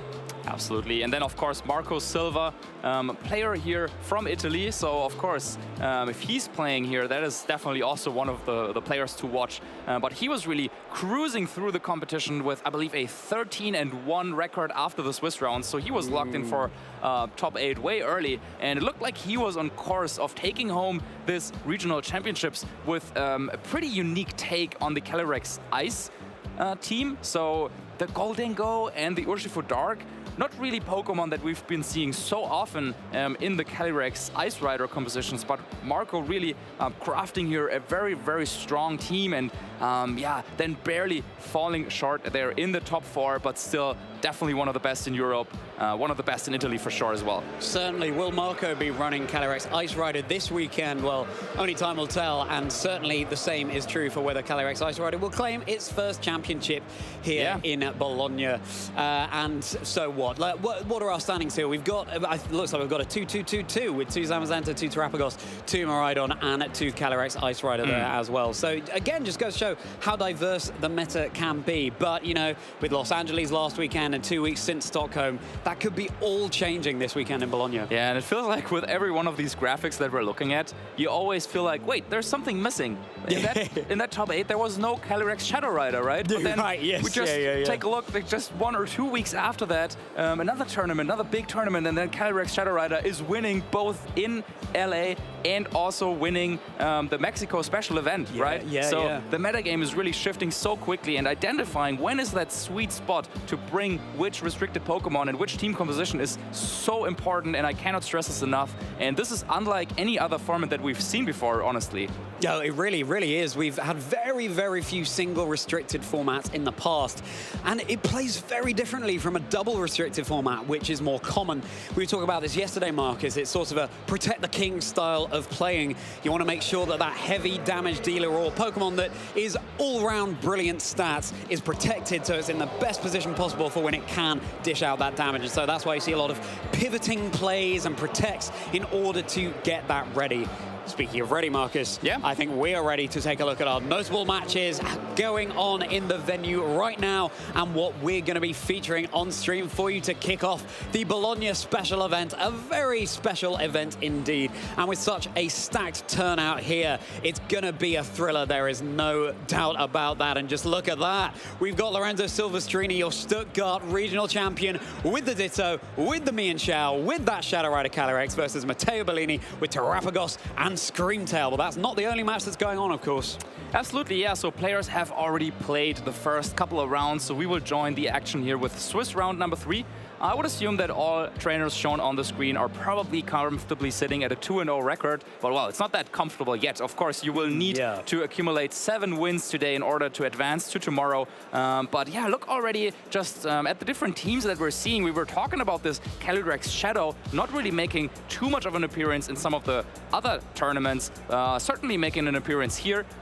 Also, Federico Bedani is using it, for example, against Giulio Tarlau. That's going to be another Calyrex against Terrapagos matchup. Then we Necrozma, for example, I believe that's reached top 8 over at the Japan Nationals. And so many other Pokemon that can be doing fantastically well in this format. But again, Lorenzo Silvestrini versus Matteo Bellini that we will be featuring right now. Now, Screamtail, that's a Pokemon we saw starting to pick up in usage over in Los Angeles. It's not often that you get a very bulky Pokemon that's also very fast, but that's something that Screamtail offers alongside such useful support like the classic combination of Disable and Encore. So you lock your opponent into a move and then you Encore them, so they have to use it over and over again, but they can't use it because they've been disabled, so they have to struggle. It's a very, very nasty but very cheeky and useful sometimes tactic, forcing a switch out. So yeah, it's a Pokemon that you see it grinning across you from the other side of the field and you think, oh no. Oh no, yeah, it's one of those very unique niches, as you were saying, that players are trying to find for some of these Pokemon. And then we have 2 more pink Pokemon over on the other side as well, with a Ditto that both of us, well, both of us have it on the caster predictions. So Ditto making an appearance that early on. And also the Clefairy, which is another bulky Pokemon that supports the team very, very well. But it is, of course, very, very slow as well, which you can use to your advantage using moves like, for example, that After You. Right, After You, that's going to be a priority move, enabling its partner Pokemon to go for its move when the After You user would have gone. So most commonly, to put it simply, you're going to be using your move faster than you would have done ordinarily thanks to After You. Or Follow Me, Helping Hand. You don't need to run much speed on your Clefairy because those moves are always going to go first. They are priority moves. Follow Me, redirecting attacks potentially away from your very powerful restricted Pokemon. Helping Hand, just giving it a damage boost before it can act. That means you can invest so much bulk into the Clefairy, already holding the EV item, which bolsters the defenses of a Pokemon that's yet to evolve like Clefairy is, ultimately making it bulkier than a Clefable would be. Yeah, that's one of the cool items I think that we have, and still one where there's still a lot of innovation probably to be seen, because maybe there are more not fully evolved Pokemon that could make use of that item also in this format. But here we see the players already getting ready to play this match. And of course, Lorenzo Silvestrini, we've seen him before on the screen on our graphic, because he's already a regional champion of this season. Yeah, he certainly is, claiming victory in Stuttgart against Nils Dunlop, who is running that Reggie Drago team. So, Lorenzo, are they going to be the champion who does make that double appearance on the graphic, just like Wolf Glick over in the NA region? I like to think that these trainers were just testing each other before the match started, so rather than revealing any strategies out loud, just seeing what's going down over their phones. We do seem to have some plushie game going on stage as well. We'll have to see which Pokemon that is when we get a close-up onto the desk. But the players are just getting seated, ready to get into round 3 here. The tournament is well and truly underway. We can't wait to be featuring some of this action. And yes, Ditto, a Pokemon that you really want to get in that right position. Why have one restricted when you could have 2? You can switch it in when your opponent's restricted is out on the field as well, and then hopefully be able to capitalize on it. But it does come with drawbacks running Ditto. Of course. So Ditto, we will have to see which item is being used here on the Ditto, because Choice Scarf, for example, which is most commonly used, I believe, is a very committal item, because under Trick Room it doesn't work so well. But outside of Trick Room, of course, you're copying that Pokemon, and then one of the downsides of using Ditto is without any Choice Scarf, you would be speed tying, because you will copy over all the stats except for the HP stat. And that means that, of course, you would speed tie. So if you're copying over the Calyrex Shadow Rider on your opponent's team, and then your own Ditto, and they're speed tying, that's not something that you want to go for. That's not a game plan you want to rely on, right? So, yeah, Choice Scarf could be one of those items that players might be using. We'll see here in a second. Lorenzo, he's used to this situation, of course, being here on stream, winning a regional championship before. Yeah, I'm not sure if Ditto will make an appearance here, because against Terrapagos, it can be a little bit awkward, because Terrapagos, of course, becomes so much stronger when it uses the terrestrialization, and that's not something that Ditto can really copy. Right, exactly. That's just one of the drawbacks, as well as receiving reduced PP. So it's harder for it to execute moves as many times as it would have liked. But take a look at how well decorated these trainers are, as well as winning Stuttgart. Lorenzo back in 2019, the Bologna Special Event, top 16 player whose achievements stretch right back to 2016 there. And Matteo Bellini on the other side of your screen, the Barcelona Special Event, top 4 back in September at the very start of the 2024 season. Got a tear in my eye thinking about looking back over our entire season we've had and reaching right now in Bologna at the very end. Global Challenge 3 top 32 as well this season. That's an entirely different format. That is closed team sheets, best of 1 battling 4 Pokemon, best of 3 open team sheet. That is an entirely different Pokeball game. Absolutely, and yeah, we have this old tale here. One could always say the veteran player, Lorenzo, some of the achievements, 2016, 2018. And then Matteo on the other side, a newer player coming on the scene, but bursting on the scene with a top 4 finish at the Barcelona Special Event earlier this season. So, yeah, I don't know. Can the experience, and then we have the close-up of the reveal, flush. The reveal, finally. It is that Arbok. But what I was going to say is, will the experience that Lorenzo has playing some of these past format, will this help him at all? Or maybe Matteo being more or most familiar with the terrestrialization, of course, in this generation, yeah, that's something that might play a role here in this set.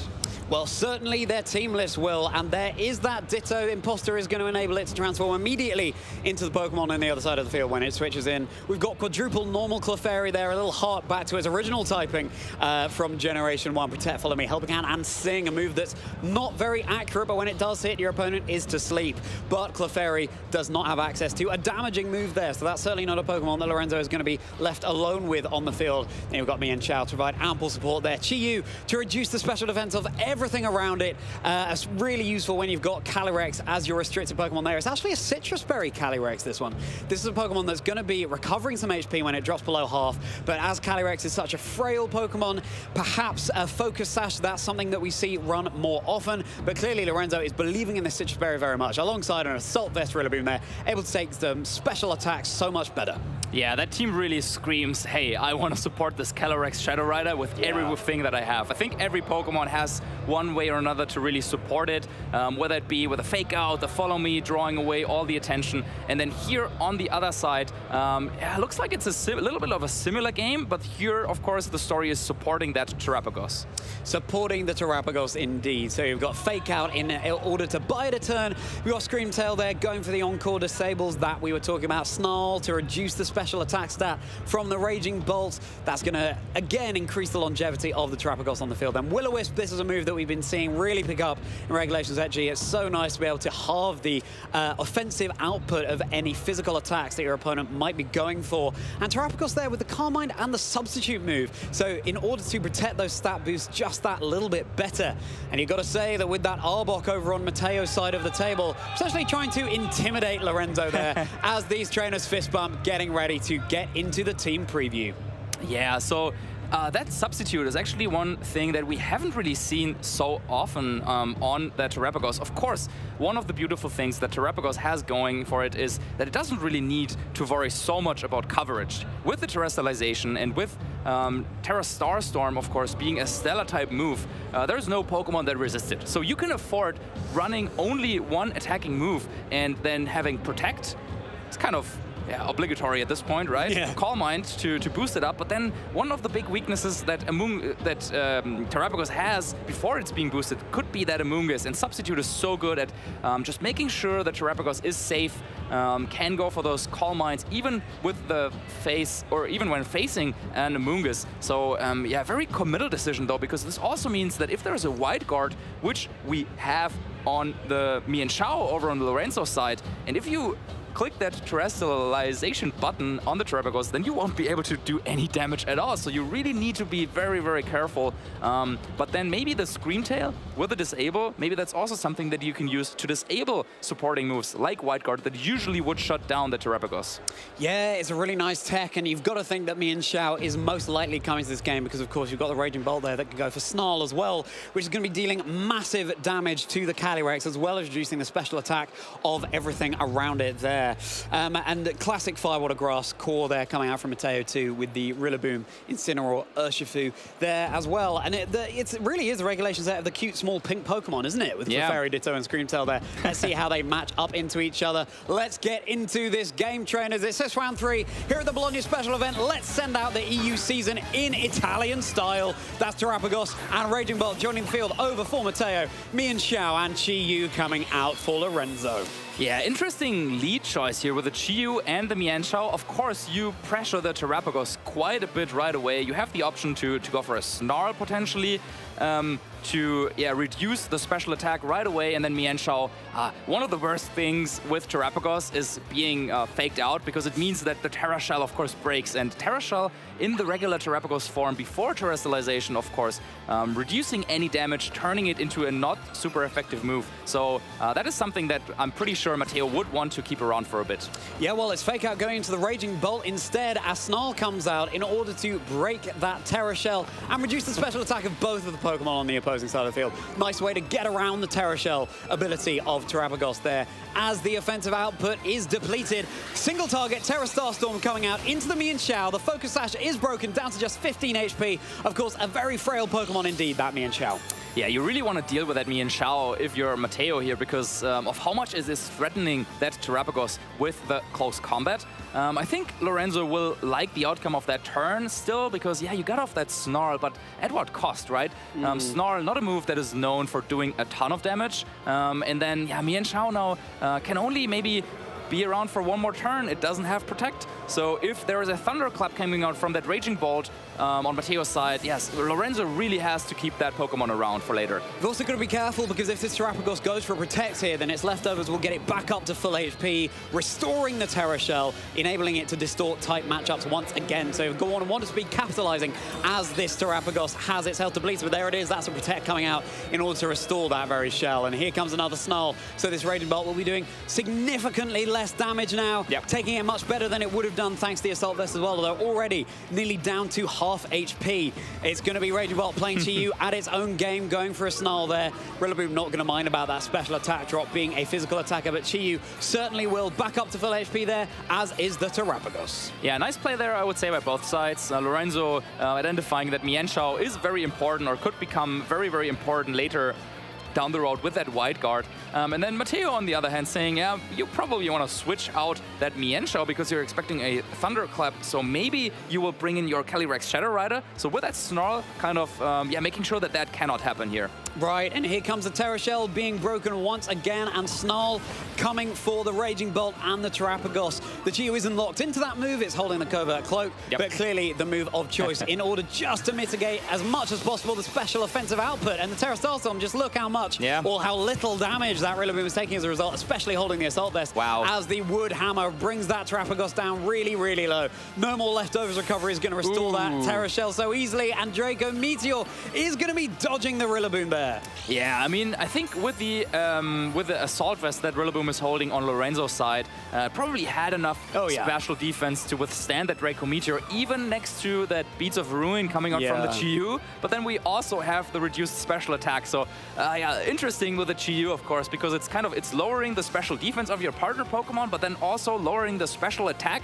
So it can get a little bit complicated, but I'm pretty sure Lorenzo definitely has experience with this interaction. So I don't see any reason why the Chi-Yu shouldn't just keep going for more Snarls, because yeah, 2 special attackers over on Mateo's side, and it looks like Mateo really doesn't want to switch them out as of yet. I mean, there is some healing involved with the leftovers, with the grassy terrain, and yeah, Chi-Yu not doing that much damage. So yeah, I can blame Mateo just saying like, hey, okay, you can snarl me a little bit more, but like I'm also slowly whittling down your HP. Yeah, we're taking a dip in the aquarium, still on the left side of the field with that fish and that turtle. Raging Bolt is having a miserable day at the office right now, as Woodhammer, it's not going to be very effective, it's not going to be enough for the knockout, but frankly, Mateo really has very limited use that they can get out of this Raging Bolt right now. No. Saber switch and another dodge from Draco Meteor into the Rillaboom, but with all of those special attack drops and the Assault Vest and the recovery on the field, you know what? I doubt that the Draco Meteor still would have been able to take out that Rillaboom, even if it had connected twice. Yeah, yeah, maybe twice might have been close, but yeah, definitely that Rillaboom could have taken one of those. But I can already like see Mateo. He's probably thinking, okay, Raging Bolt has done his job. It's not really worth it to switch it out. So I'll just go for one last attempt, go for the Draco Meteor, and then it misses, and he's like, okay, well, good, no problem. I have another chance. He goes for it again, and once again it misses. But yeah, that's just how it goes sometimes. And once again, not too impactful, I think, for this stage of the battle. As once again, both trainers really just staring down each other, and it looks like a terrestrialization is happening here. Yeah, it's time to get sparkly for one of these Pokemon, and it will be the Terrapagos going for its namesake, that Terra Stella. That's going to be boosting for one time any of the other types of moves available, but of course Mateo's Terrapagos only has that Terra Starstorm as an option. Terraform Zero going to be removing the grassy terrain from the field. Heat Wave coming out instead of that Snarl, not enough to pick up the knockout on either Pokemon here, and getting the burn on the Raging Bolt. Oh my goodness, this Raging Bolt just needs to have a little nap, I think, get over the terrible misfortune it's been experiencing. Here comes a double target Terra Starstorm now that the Terrapagos has terrestrialized. Is it going to be enough to pick up the knockout? Oh goodness, that might be the weakest, most feeble Terra Starstorm I've seen, as Woodhammer is now able to secure the knockout. So that is the restricted down for Mateo, and this turtle is well and truly retreating back into its shell. Yeah, usually I think with this matchup, well, first of all, let's see what that Raging Bolt is going for. Maybe is it now the Draco Meteor? Hey, there we go. The Rillaboom still hangs on. That's just insult to injury there. Yeah, let's see with that burn if Raging Bolt will make it. No, it does. Just barely. So now Raging Bolt is at what? Minus, I don't know, 4-ish, I think. Yeah, it's not very powerful. But yeah, usually in this matchup, right? So on paper, it looks like Calyrex Shadow Rider, mainly using Ghost-type attacks, of course, should have a bad matchup into the Terrapagos. But if you've taken notice what Lorenzo has been doing here, he has not used the restricted Pokemon yet. It's presumably still waiting in the back for him, but instead he's really just going with the support cast, putting pressure on that Terrapagos, knowing exactly what he needs to do, lower the damage output, and then put Mateo in a position where he felt forced to go for that terrestrialization to remove the grassy terrain potentially. But even with that, that was the turn when Lorenzo then went on the offensive, said, okay, it's enough with the Snarls for now. I will go for the Heat Wave, and then that combination, Heat Wave, Woodhammer, knocking out the Terrapagos. So really important turn here, getting that Pokemon down for Lorenzo. I wonder too whether Mateo deliberately terrestrialized there to remove the grassy terrain so that the Urshifu is safer from a grassy glide that could have been coming out from the Rillaboom there. Surging Strike is going to be easily enough to pick up the knockout onto the Mian Xiao here. Wow, and look at that. Lorenzo just, with that Chi-Yu, looking down against that Urshifu, he's saying like, hey, you know what? I don't think you're going to target the Chi-Yu. I still have terrestrialization as an option on my side. I could just go and terrestrialize into the water type. Of course, not that great against the Raging Bolt, but that was going to be knocked out after the turn anyway. So instead, just going for a straight Heat Wave, knock out the Raging Bolt, and yeah, now with the confirmation of Mateo's Urshifu being locked into Surging Strike, and no more option for him to switch out, it looks like Lorenzo might have, with a 3v2 advantage, now can think about, okay, how can I maneuver this end game?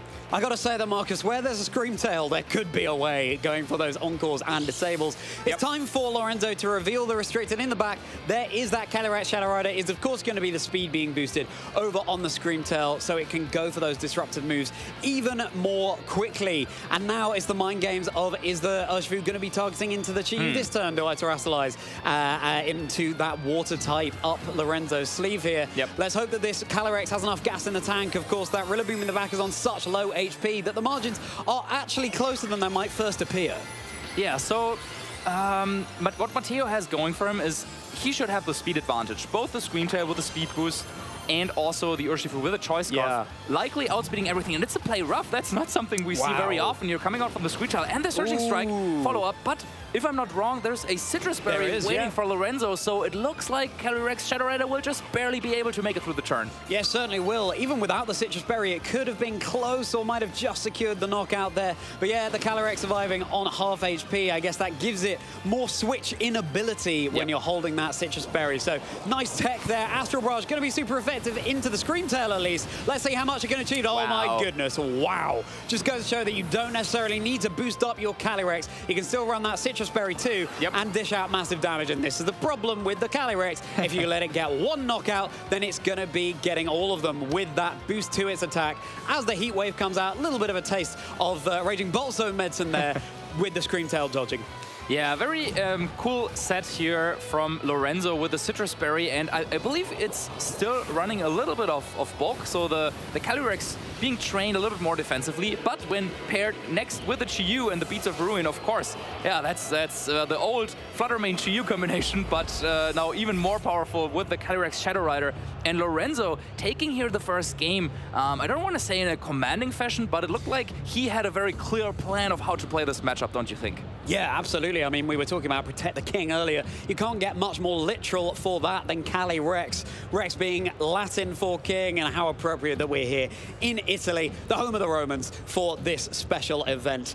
And this is the thing, I think, Marcus. It's sometimes Regulation Set G, as we were saying, can come down to such tiny margins that, yes, the tables were fairly balanced and it could have gone either way, but sometimes you just got to know when to commit those sacrifices in order to ultimately get the upper hand. You can lose some resources, that's fine, as long as you know that you have enough resources in the back. And in order to adapt here, I think if you're Mateo, you've just got to be more careful about receiving those snarls, because that really limited the gas in Mateo's tank. Yeah, it really felt like that Chi-Yu was doing a lot of work there over on Lorenzo's side, and I wouldn't be surprised if we saw something like maybe the Urshifu making an appearance a little bit earlier, just to pressure the Chi-Yu. We know it's the water terrestrialization on Chi-Yu, so not the ghost type, so you can pretty safely click close combat into that, for example. Yeah. Or maybe the Screamtail could be used a little bit earlier to prepare the battlefield a little bit, get down some Encore, some disable shenanigans before the Terrapagos hits the field, because I think the reason why Lorenzo was able to maneuver through this game so well was the fact that Mateo was just leading with the Terrapagos right away, maybe anticipating a Calyrex Shadow Rider making an earlier appearance for Lorenzo, but then that meant that Lorenzo could deal damage to the Terrapagos before bringing out the Calyrex Shadow Rider, and that's something that Mateo will want to avoid here in the second game. So Mateo will want to potentially prepare the battlefield a little bit better before that Terrapagos makes an appearance. I'd have liked to have seen that Screamtail switching in a bit earlier, because it is a very bulky Pokemon, so it can take a hit, and that way you're not mitigating the damage coming out from your side of the field. But it's going to be the same lead, in fact, for Mateo, with Terrapagos and the Raging Bolt perhaps predicting a switch up over on Lorenzo's end, but instead Lorenzo does go for the same as well with Chi-Yu and Mian Chao. Yeah, Lorenzo doesn't really have any reason to switch things up. I think that's a common theme that we're seeing in competitive play is, if something worked just so well in the first game, like, yeah, you could be like, oh, what if they do this? What if I switch things up, right? But hey, maybe you just need your opponent to show you what they've got, right? Like, okay, I've shown you my Chi-Yu and Mian Chao plan, but what can you even do against that? And it looked like in the first game, Lorenzo was so satisfied with how that worked that he's going to do that again for the second game.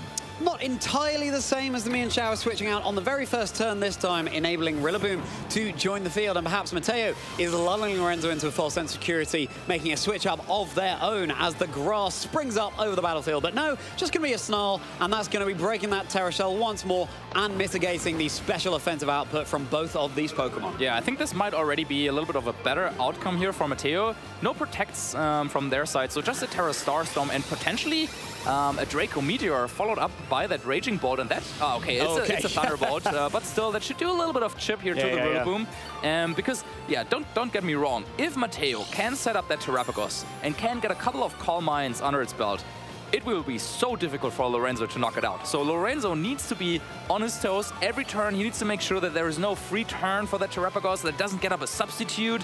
Of course, Snarl would bypass the substitute, but it doesn't do that much damage. And between leftovers and grassy terrain, there's a lot of recovery potential for the Terrapagos.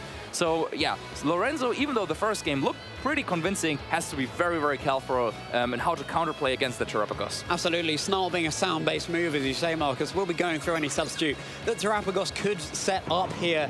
And that grassy terrain being set up on the field is just going to enable it to restore its Terra Shell immediately, as opposed to having to go for a Protect on the next turn. So that's also a mind game that Lorenzo has to dance around right now. Terrapagos is going to be retreating to the back. It's going to be undoing that special attack drop that it received in order for Incineroar to come in, dropping the offensive output from the Rillaboom, and a little bit of a switch up from Mateo's side. Incineroar not brought to that first game. Snarl coming out once more. At least the Raging Bolt will be taking a special attack drop there. The cat is staring down the fish, but Chiyu isn't feeling too frightened right now, as Woodhammer is connecting down. So a really nice switch there from Mateo. Yeah, absolutely. I really like that adjustment, bringing here in the Incineroar, also lowering the attack on the Rillaboom, which will have to take a Draco Meteor here, but with the Assault Vest and the Snarl that we saw earlier, can take that quite well. But usually, of course, Incineroar is another Pokemon that doesn't really like facing that Mienshao. So now, get like a little bit worried for Mateo here. Based on the 3 Pokemon that we've seen so far, there's no clear path through the Mienshao yet. But this particular situation that the Incineroar finds on the board right now against Chiyu and Rillaboom, that's perfectly fine to bring in the Incineroar, and this is exactly the situation that Mateo was looking for when he decided to bring the Incineroar to this game. Yeah, you got to say that Mienshao is incredibly frail, so even though it's not taking super effective damage from anything on Mateo's side, super effective doesn't necessarily matter when you're most likely knocking it out in 2 hits anyway. But with the grassy terrain, of course, that's going to be recovering the Mienshao too. So yes, Lorenzo does have to dance around a little bit more, dance to the beat of Rillaboom's drum right now in order to try and claim that upper hand. Snarl coming out once more. Chiyu doing what it did so well for Lorenzo in game 1. Yeah, no fake out from that Incineroar, but I think it makes a lot of sense to maybe go for a parting shot here, because you don't want that Mienshao to hit the field uncontestedly. So U-turn coming out first, though, from Lorenzo. Now, we'll probably have to bring in the Mienshao because you don't want to risk maybe being hit by, I don't know, like a knockoff in that slot from the Incineroar. That would be worst case, but even that Draco Meteor doing quite a decent amount of chip, even with all those special attack drops, and the parting shot lowering Mienshao's attack stat. Yeah, drops all around. Of course, Raging Bolt, as well as taking those Snarls, is going to take a recoil to its special attack every time it goes for Draco Meteor. So Mienshao is actually kept relatively safe. Not often that you get to see a Mienshao switching in so much for free, but that is certainly the position that it's in right now. And also not very often that you see the Mienshao getting a lowered attack stat, because of course with the Inner Focus ability, usually that's one ability that is immune to the effects of Intimidate. But now with Parting Shot, Mienshao a little bit weaker, and that is the final Pokemon here from Mateo's side, is the Urshifu with the Choice Scarf. Now, once again, that's a nice Pokemon to bring into this situation because of how threatening Surging Strikes will be on either Pokemon on Lorenzo's side. But the one thing Lorenzo has in this particular situation is Fake Out is active. So he has the time potentially to go for a Fake Out, maybe reposition just a little bit. Raging Bolt is quite weak. Might be an opportunity actually for Mateo to swap out that Pokemon. Yeah, potentially, if you're going to want to be charging up that Raging Bolt once more in the back. Rillaboom coming in, and there it is, the Raging Bolt being switched out as well. So joining the field for Mateo is going to be that Incineroar once more. All 4 Pokemon revealed for Mateo now, and in the face of these now 2 physical attackers over on Lorenzo's side, it's going to be paying dividends. But thanks to the Inner Focus, Intimidate not going to be achieving anything onto the Mienshao, as Urshifu is going to be buying Rillaboom a turn to come in for free. Yeah, it makes a lot of sense here. A very, let's say, neutral turn, not a lot of damage being dealt, but both players swapping in their Pokemon that have Fake Out. Yeah. But once again, Inner Focus it looks like one of those abilities is it just does so well into Incineroar, blocks Intimidate, and also blocks the Fake Out. Now, once again, Lorenzo has the Fake Out pressure this turn, could go for a Fake Out with Rillaboom onto the opposing Urshifu to prevent it from moving once more, and then Mienshao could go for a close combat or just reposition once again to maybe bring in another Pokemon. But of course, Mateo also knows this and might have some plans on his own to prevent this from happening. This is absolutely huge. As Terapagos comes in and Mienshao being a fighting type, this could get quite dicey. Urshifu is going to be faked out once more. It's not being able to act on the field even yet. Close combat, at least the Terra Shell is still active. Yeah, it's not going to be taking very effective damage, so it is a safer switch here. And look at that. That's just how useful Terra Shell can be. Yeah, Terra Shell, of course, being, I would say, just a little bit, or like one of the very, very strong abilities that is available here in a restricted format. At first glance, I was like, oh, this is just like multi-scale, right? Like on a Dragonite, like it's very similar. But no, not only does it half the damage, it turns the move into a not very effective move. So here we're seeing close combat, usually a super effective move, now turning into a not very effective move. Of course, now meaning that the Terapagos takes much, much less damage than it would have otherwise.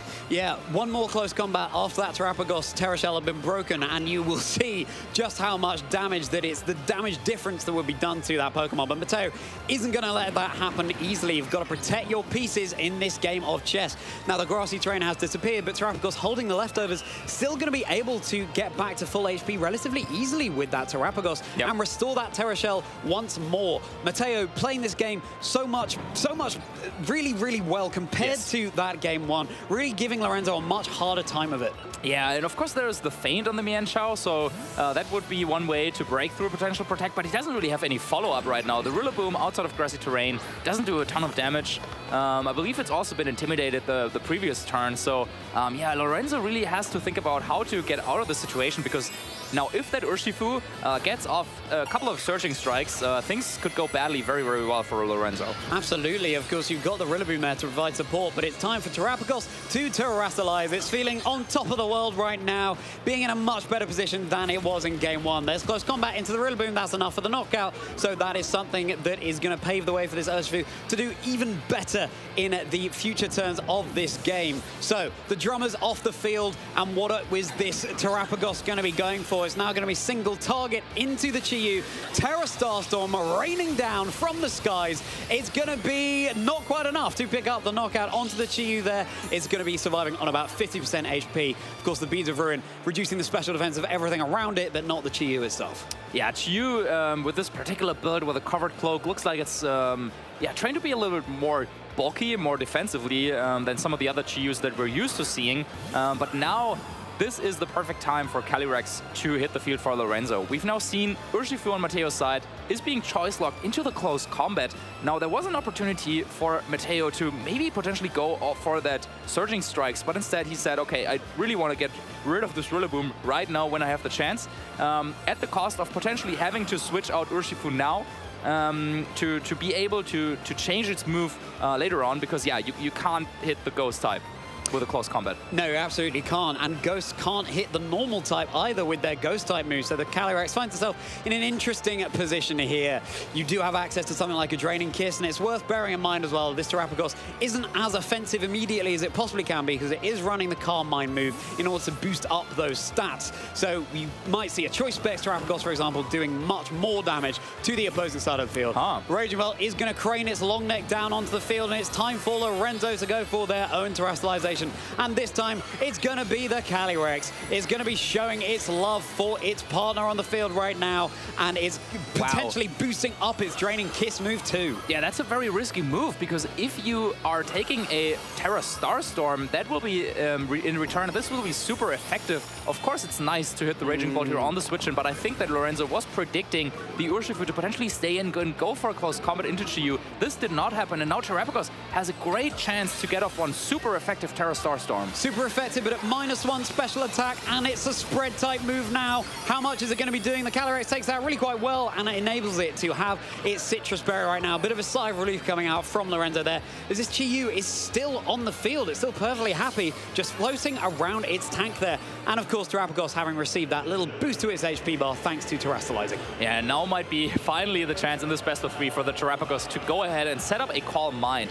I'm actually a little bit surprised that we see the Raging Bolt join the field, I thought that it might have been a good opportunity to bring in the Incineroar, not just for the Intimidate, but just because it could take any attack thrown at it quite well. But maybe Matteo is saying he values the HP on the Incineroar a little bit higher, knowing that, yeah, in the back there still could be that Mienshao, so potentially you might want to be a little bit more healthy on that Incineroar. But yeah, Raging Bolt already being quite damaged. Could maybe get off one final Thunderclap here in this situation, but I think yeah, Terrapagos, if it wanted to, it could go for a Calm Mind right here because it's not really under too much pressure. Well, Chi-Yu certainly was. That Thunderclap is going to be electrifying that fish, and it's down and out from the field. Draining Kiss will be coming out, enabling Calyrex to recover a little bit of HP into the Terrapagos, but really the emphasis on just a little bit there. Yeah. Terrapagos taking that really, really well. Very defensive turtle shell Pokemon there. Here comes another Terra Starstorm. This time it's going to be single target. It is at one stage of reduced special attack right now. Firing down into the Calyrex, and it's got about a third of its HP remaining. As long as Draining Kiss is active, though, it can be recovering, and certainly more into the Raging Bolt. Being a Dragon type, taking super effective damage, but of course the Raging Bolt is on such low HP. Yeah, now Lorenzo down to their last two Pokemon. But if there's a combination of Pokemon to do it, it might be Calyrex and Mienshao. However, yeah, that Choice Scarf Matteo still has in the back on that Urshifu. That will be, I think, the key piece that Matteo now has to think about. Of course, you don't want the Calyrex to get too much recovery with those Draining Kisses, so you have to go or you want to set this endgame up in a way where Urshifu can hit the field uncontestedly in a situation where the Calyrex doesn't have a lot of HP left. So as long as you can keep the Calyrex in check, I think Matteo here, being up 4-2, should be in a decent spot. Interesting to see Matteo protecting the Terrapagos here. Could be attempting to get this done, but of course, when there's the threat of the Wide Guard, the Terrapagos cannot be dealing any damage to Lorenzo's side of the field because now it's terrestrialized the Terra Starstorm. It's always going to be a spread type move, and Wide Guard will protect that as a nasty plot is going to come out from the Calyrex, and it's able to set that up for free. Thunderbolt, not enough to pick up the knockout on the Mienshao, but it does get the paralysis there, which could be blocking any Wide Guards that could be coming out in the future, rendering it unable to move. And it's nice to see the nasty plot coming out, not only because Lorenzo slightly has their back against the wall, but because Thunderclap, had been targeting into the Calyrex, would not be doing anything there, with Nasty Plot not being a damaging move. Yeah, I think with Draining Kiss, now would be the chance to recover a lot of HP, but for this, Lorenzo would need this Draining Kiss to knock out the Terrapagos, because if there's a Terra Starstorm coming out, predicting that there's no Wide Guard from the Mienshao, then this could be the end of the game. Draining Kiss not quite enough, so what did the Terrapagos go for? If it tried to go for a substitute, that could be a swing in Lorenzo's favor. Oh, it's actually the Calm Mind. Okay, so not game over yet, but yeah, also Matteo's still definitely in this. Yeah, Matteo definitely in this. Draining Kiss is only going to be the only move that is going to be threatening damage into Matteo's Terrapagos, being a normal type Pokemon there. And with the Calm Mind being set up, playing Calyrex at his own game, just in trying to secure this victory for Matteo. All 4 Pokemon remaining, of course, there. Yeah, and there's still also the Incineroar, so yeah, Lorenzo doesn't want to take 2 knockouts at the same time, I think, because then, yeah, Incineroar and Urshifu could hit the field on the same time, and you can go for like a fake out into the Calyrex. Oh dear. That's unfortunate for Lorenzo, who attempted, I believe, to go for a feint here on that Raging Bolt, but the Draining Kiss will go out, no protect from Matteo's side, and not quite enough for the knockout. And that could be curtains now if there is that Terra Starstorm. Yeah, it is going to be the Terra Starstorm, and with this Calyrex being a fairy type, taking neutral damage from that, of course, it is going to be hitting ghost types as well, a quirk of this particular move. But Mienshao is now down, the Calyrex is brought down low. It's nice to be able to go for the feint on the Raging Bolts, or on the Mienshao as well, because of course Thunderclaps aren't going to be doing anything feint going first. But Calyrex able to take that Thunderbolt there, is on 12 HP, but the resources very much in Matteo's favor, and therefore the state of the game. Lorenzo recognizing that, and it looks like we're going to a game 3. That's what we love to see, but I think in that game it might have been just a little bit closer than it looks. Yeah. I think at the end, like if Mateo doesn't make any mistakes, I think he should be the one winning this game, usually from like just 2 or 3 turns back. But I just feel like Lorenzo, if he managed to maybe knock out that Terapagos, draining his recover to full HP, so that then he can withstand a Surging Strike the next turn, draining his the Urshifu, knock it out, and once again recover a lot of HP. Maybe there was a path here for a comeback for Lorenzo, but in the end, Mateo, yeah, doesn't make any mistakes. Goes for that Terra Starstorm, predicting that there is no wide guard coming out from Lorenzo's side, and yeah, taking the second game. So nice adjustment there, bringing in Incineroar. I think that was pretty key in stopping that Rillaboom from doing a lot of damage, and also then with a parting shot on the Mienshao, reducing the damage output of that Pokemon, and that gave Mateo just a little bit more room to breathe that he didn't have in the first game. Yeah, exactly. This is what we mean when we talk about fine margins. Lorenzo made it look so easy in game 1, but Mateo coming back, making the necessary adjustments there. Even going with the same leads into Lorenzo's same leads from game 1, it was Mateo that was able to come out on top there. And certainly preservation of the resources that Mateo had in his arsenal was something that was really crucial in that game. So now we're heading into game 3, and Marcus, there's a ditto on Lorenzo's side of the field. There is a ditto. Now we haven't seen it yet, but maybe now's the time to yeah, bring it to the battle. I think if you're Mateo, you don't really have any reason to deviate from the plan that we've seen him carry out in the second game, because yeah, bringing that Incineroar really, yeah, was the missing piece on the first game. The Screamtail didn't do too much, to be honest, with a play rough, barely scratching that Calyrex. But the Incineroar doing a lot more work, so I expect to see the same for Pokemon from Mateo's side. Maybe he's switching the order a little bit, but I like the 4 that he chose in the second game. But yeah, then for Lorenzo's side, he really has the option to deviate and try to counter what Mateo was doing. Absolutely. Is that going to be what's coming out in the leads? Well, it's going to be Raging Bolt and Terapagos for Mateo once more, and this time it's Clefairy and Chi-Yu for Lorenzo. Oh, Clefairy, of course, supporting the Chi-Yu quite a bit with the Friend Guard ability, which will mean that it will take even less damage from any attacks coming out. And then, of course, Snarl can help to mitigate the damage even further. But the Clefairy, not really known for any offensive pressure. And we've seen it there on the screen. The Sing, of course, one of the most, I don't know, dreadful attacks. 55% accurate. So barely, it's a coin flip. Yeah, it really is a coin flip as to whether one of Mateo's Pokemon is going to be taking a snooze on this turn, with Raging Bolt really needing to crane its neck down to see that tiny Clefairy on the field. And the Terra Shell once more going to be broken by the Snarl. Turn 1 playing out of this Chi-Yu exactly as it has in the previous couple of games. Lorenzo recognizing that Snarl is so crucial for this particular matchup. Terapagos going for the single target Terra Starstorm, trying to remove that Chi-Yu from the field as fast as possible, but just look at the dividends that the Snarl was paying there. Thunderbolt coming out into the Chi-Yu, and once more Chi-Yu barely tickling, just brought down to half his health. But yes, that Sing is going to be dodged by the Raging Bolt, but you click that button enough, and one of those Sings is going to be swinging the ears of that Raging Bolt.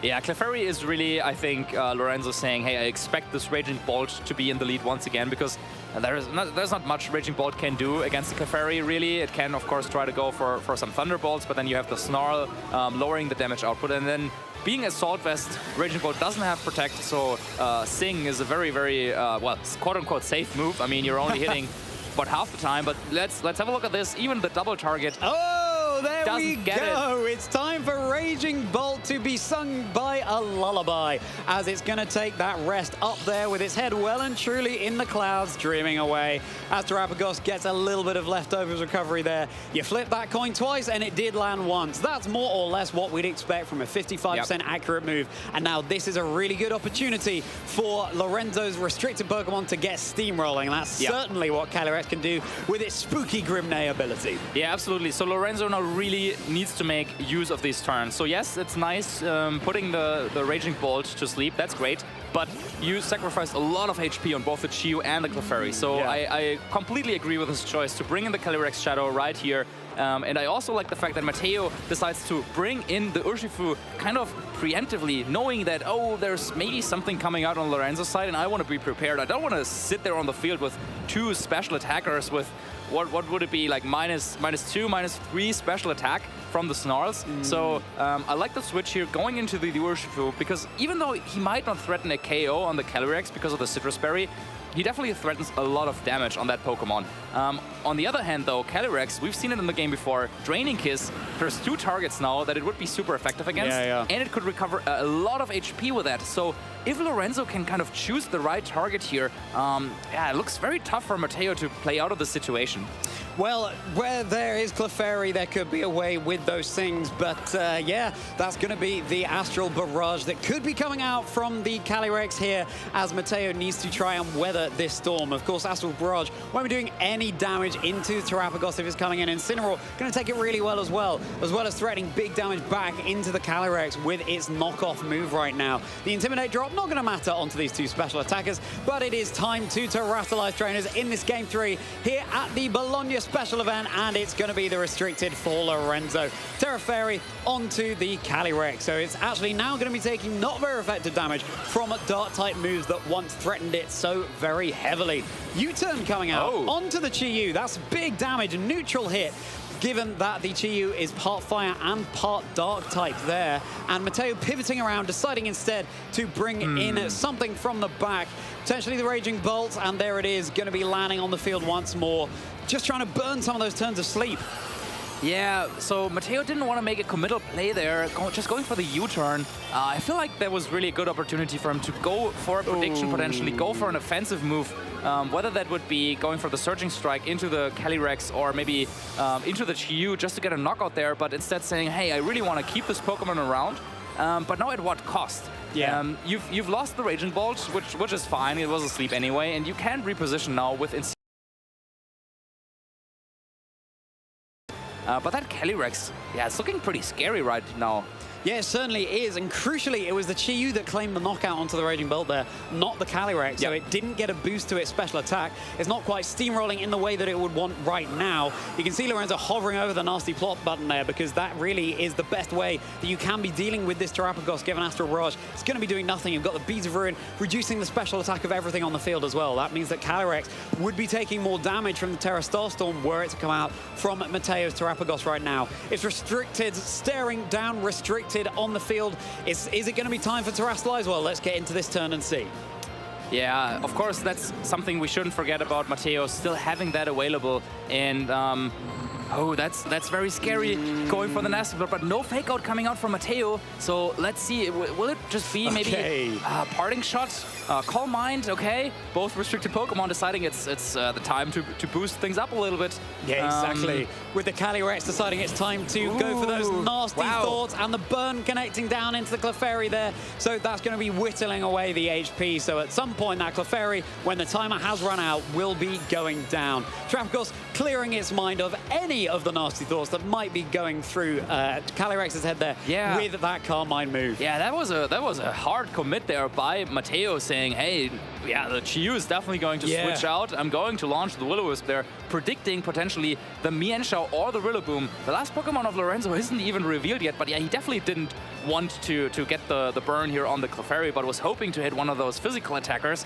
That didn't happen, and also Lorenzo didn't protect the Calyrex, but instead went for the Nasty Plot right away. So now this is a very, very scary situation for Mateo to stare down. But fortunately, Terrapagos and Incineroar, those are two of the better Pokemon to have, even against a boosted Calyrex Shadow Rider on the field. Yeah, they certainly are. At least Draining Curse would be doing neutral damage into either of these Pokemon. You've got Helping Hand there from the Clefairy, and that Sing, of course, that was so powerful into the Raging Bolt. Lorenzo bringing it right down to the wire, because once again, these are the margins we're dealing with here, trainers. These are two fantastically well-versed players of the game, and now it's time for Mateo to commit to that Terra Stella onto the Terrapagos once more. Happens in all of 3 of the games in this fascinating set so far. Let's see what Terrapagos can achieve right now. This could go either way. Lorenzo decided to go all in. Helping Hand coming out for this Calyrex. Here comes the Draining Kiss. Who's going to be the target of choice? This is +2 with the Nasty Plot. The Terra Shell broken. That Terrapagos still takes it so well. Yeah, it does take it so well, and will fire back with the Terra Starstorm, which will be super effective against Calyrex. Of course, Friend Guard will protect it a little bit, but that's so much damage, knocking out the Clefairy and doing so much damage to the Calyrex Shadow Rider. Huge damage with that that Calm Mind boost, and of course that is how Terrastella works. It's going to be super effective into a terrestrialized target no matter what the actual type is. Parting Shot going to be bringing down that Calyrex to just slightly less nasty than it was before, with +1 to its special attack instead of that +2. So now, in terms of offense, this Calyrex and the Terrapagos are matching each other on the field. You've still got the Chi-Yu in the back for Lorenzo, so you can be reducing the special attack with Snarl. With the Urshifu hitting the field, the Chi-Yu is really, really threatened if that were to come out. Yeah, no, this is the perfect situation that Mateo was trying to play for. Now the Calyrex is damaged enough that Searching Strikes will get the KO. So Lorenzo forced to reveal the final Pokemon. It is the Mienshao. Of course, that's a good Pokemon to have here. Fake Out threatening the Urshifu, Close Combat threatening the Terrapagos, but you can only go for one of the two. Yeah. So which one is it going to be? Urshifu is threatening Lorenzo's Calyrex. That would be a one-hit KO right away. But if Lorenzo went for the Fake Out there and potentially the Draining Kiss, then maybe the Calyrex could take another one of those Terra Starstorms with the recovery. So Mateo has to think about, okay, what do I want to do here? Maybe Mateo can just go for Searching Strikes and Terra Starstorm. But then, yeah, with how much HP Draining Kiss can recover, it could be quite close as to whether the Terra Starstorm would get the knockout. Well, exactly, yeah, super effective into the Urshifu. The Calyrex is going to be restoring a huge amount of HP here. This is what Lorenzo needs to do, try and get that HP back in order to weather the storm that's coming out from Mateo. I think he can take one. I think he might be able to take one as well. There's going to be a spread type move as well, not doing quite as much damage. And now the Calyrex get that special attack boost that's been so coveted by Lorenzo. Here comes the Terra Starstorm raining down, plummeting the Pokemon on the field. It's both the Mienshao and the Calyrex. The Calyrex is brought down to 9 HP. The Mienshao surviving on the Focus Sash there. Wow, and of course, we were used to seeing some of the Terra Starstorms early in the battle, but mind you, sometimes we had the special attack drop on the Terrapagos. Sometimes we had the Clefairy with a Friend Guard next to the Calyrex. But now, for the first time, there was no damage modifiers on the Calyrex side of the field. And so, with that Calm Mind from earlier, now the Terra Starstorm really doing so much damage and barely missing the KO. But of course, now the game isn't over yet. Mateo bringing in the Incineroar, Fake Out pressure, and that could be the opportunity to make a prediction now on Mateo's side. I mean, surely Lorenzo isn't just giving up the Calyrex for free here, right? But that would mean that maybe Terrapagos could set up a substitute, for example, or another Calm Mind. So once again, very, very close game here to close out the set. Yeah, really close. Just look at those HP bars remaining to Lorenzo in the back, all in nearly single digits. It could not be coming down to the wire more, as Calyrex wisely protecting is vulnerable to a Fake Out now. It's no longer a ghost type, but it gets the Predict, and Chi-Yu is going down to that Fake Out. Lorenzo with a resigned nod there. Has the Terrapagos gone for another Calm Mind? No, it's the substitute. He committed to it too. Really huge. The Terrapagos getting that substitute set up, so Mateo seems to be locking up this game right now. Well played by Mateo. He really went all in there saying, okay, Calyrex is your restricted Pokemon. It's boosted up so many times now with the Grimnay, with the Nasty Plot from earlier. Of course, a Parting Shot in there too, but that doesn't matter at this point. So he's saying, you're going to protect the Calyrex and I'm going to hard commit. Fake Out, knock out the partner Pokemon, substitute. So now the Terrapagos is safe from any potential Fake Out that could happen. But the game still isn't over, because Mienshao and Calyrex both outspeed the Terrapagos. Draining Kiss and Close Combat could knock out the Terrapagos even when behind the substitute. So the counterplay to that could be, of course, to maybe protect the Terrapagos, but then the Incineroar could be under pressure. So no Protect coming out. Draining Kiss, that will easily knock out the substitute, I would assume. Yeah, let's see if that, yes, that Terrapagos substitute is going to fade, and then if the Close Combat is going to be following up, then the Terrapagos is going to be going down, and the Draining Kiss going to recover a little bit of a vital HP there. Is going to be enough. Close Combat into the Terrapagos, that's going to be enough to secure the knockout. This Incineroar is left all by itself, but it can only target one Pokemon at a time because it only has access to single target moves. So Lorenzo, is he going to be able to bring this back? Yeah, you have to knock out the Mienshao this turn, but this Incineroar does not have Flare Blitz. So even if Draining Kiss is not enough to knock out the Incineroar, the worst it can do is what? A Will-O-Wisp? A knockoff? Yeah, exactly. I think Lorenzo crawled his way back into this game, and might be able to take it. Oh, it's a big HP bar remaining for Incineroar here. How much the training is going to do? This is a +2 Calyrex, and yes, Incineroar going to be able to take it, but now it's that Terra Fairy knockoff is going to be dealing not very effective damage into the Calyrex. It looks like Lorenzo has been able to pilot this horse right through to the grandstand right here in Bologna, and this is only round 3. The battle is forfeited. Matteo has lost. Lorenzo Silvestrini, your winner of Swiss round 3. Wow, oh my God. First round here of the game. First round that we're featuring, and Lorenzo taking home that win. My goodness, and this is just how the day is starting out. That could have been a finals, that match. This is so exciting. And it's going to be the Calyrex Shadow coming out on top against the Terrapagos that Matteo is running. So well adapted by Matteo in both games 2 and 3 there. But Lorenzo, again, we saw it in game 1 as well. It wasn't quite as close as maybe it looked because Lorenzo's HP bars were really dwindling, and that game 3 just really showcased it, right? It looked like Lorenzo, there was no way with, 9 HP on the Calyrex, 1 on the Mian Xiao, that he was going to be able to come back, but that's exactly what he did. Fine margins is what Regulation Set G is all about. Exactly, and that set really showcasing, first of all, Lorenzo, how good of a player he is. He is already a regional champion. He wants to win here this special event.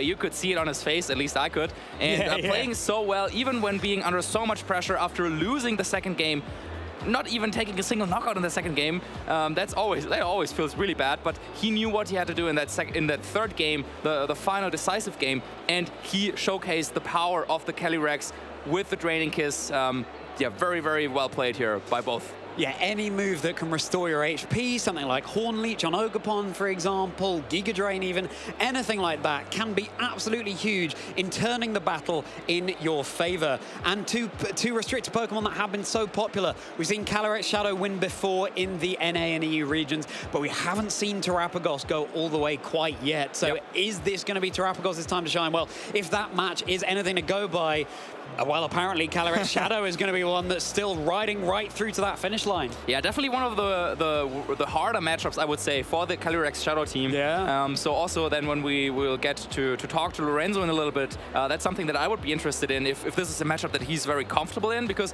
yeah, Mian Xiao and also that Chi-Yu, the bulky version with the Snarl, look like 2 tools that really help in that matchup. But yeah, we still saw it in that game 3, and also especially in the second game, how difficult it is to play around that Terrapagos. And Mateo's Terrapagos specifically with that substitute and the Calm Mind. I mean, yeah, we were almost like, oh wow, he got the fake out, he got the substitute, is this it? But once again, Lorenzo identifies, hey, this is barely like a 50-50 situation. I can double target the one slot, I can go after the Incineroar, or I can go after the Terrapagos, breaking the substitute and then knocking it out in the same turn. And yeah, wonderfully played here by Lorenzo. Yeah, you've got to wonder, had the substitute not come out there and it was just offense, might Mateo have been able to claim it, right? You know, you've got the Terra Starstorm, it's a spread type move, but then you've got the threat of the wide guard that can be coming out from the Mian Xiao.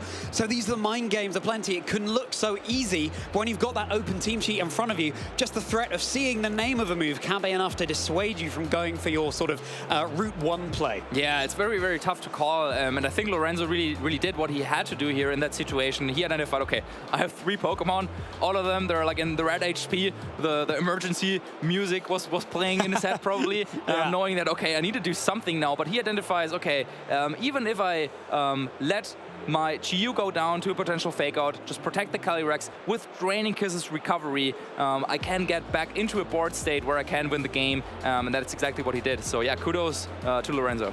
Yeah, huge congratulations. The winner in the Stuttgart Regional Championships, claiming round 3 here in Bologna and advancing to round 4 out of 3-0 record. We'll be keeping a close eye on Lorenzo throughout the weekend. And again, that's just round 3. That's just 2 restricted. We've got so many more matches to feature, so many more restricted, so many more non-restricted as well. Yeah. These new team compositions that can be coming out in this regulation set that is offering so much productivity and flexibility. Absolutely. So yeah, we got to see one of the matchups that we were kind of calling out before today, right? Calyrex Shadow Rider against Terrapagos.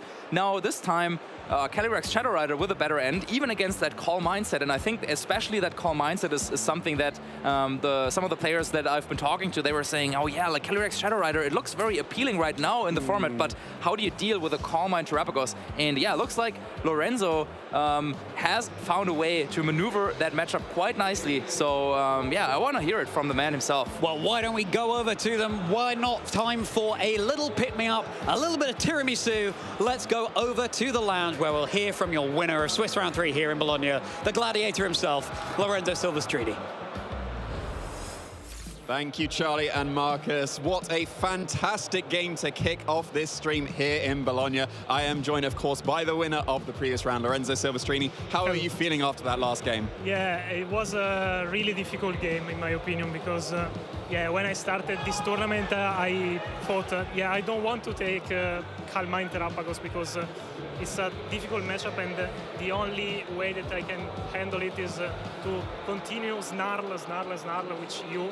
Because yeah, I want to block every tentative of doing Calm Mind or try to do more damage, because yeah, Calyrex Shadow Rider is not the right pick against Terapagos, of course, and yeah, I had to handle it with Mian Shao because it was totally the call to try to handle the matchup. So tough games and.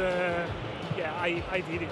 yeah, it was such a great game to finish off. You were able to win that game 1, and then the game 2, maybe not so great, but then that game 3, so many of your Pokemon on just the tiniest bit of HP. Like, how were you feeling like trying to reposition with no real ability to reposition anymore with such low HP? Yeah, yeah, there was last 2 turns. I think that my last 3 Pokemon, they have a total amount, if we sum up, I think 20 HP or something like that, because Mian Shao 1 HP, Calyrex 9, and Chiu like 10 HP, something like that. And yeah, I thought that I could still win that game, in fact, because I had positioned in the right spot in which I had only my opponent only has Incineroar and Terapagos that both can be killed by close combat. So I have to try to gamble it and try to understand if Terapagos could protect or not on my close combat. In the second turn before the end, Terapagos did the substitute, and this gave me, let's say, a hint to try to double up on Terapagos, because if he didn't do substitute, I could think that he could protect on my close combat, because I could do close combat on Terapagos or on Incineroar and kill one of them. But if I'm not right, okay, if I do on a protect, I have 1 HP, so Incineroar can kill my Mian Shao, and if doesn't protect and I don't attack on Terapagos, Terapagos do Terra Starstorm and I lose. So I have to gamble it on the double up on Terapagos, and yeah, that was the game, and yeah, it was a 50-50, I think.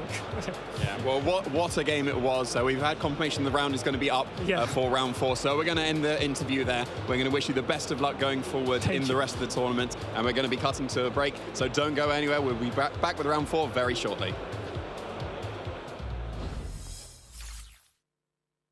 Hey there, Pokemon trainers, Gabby Snyder here.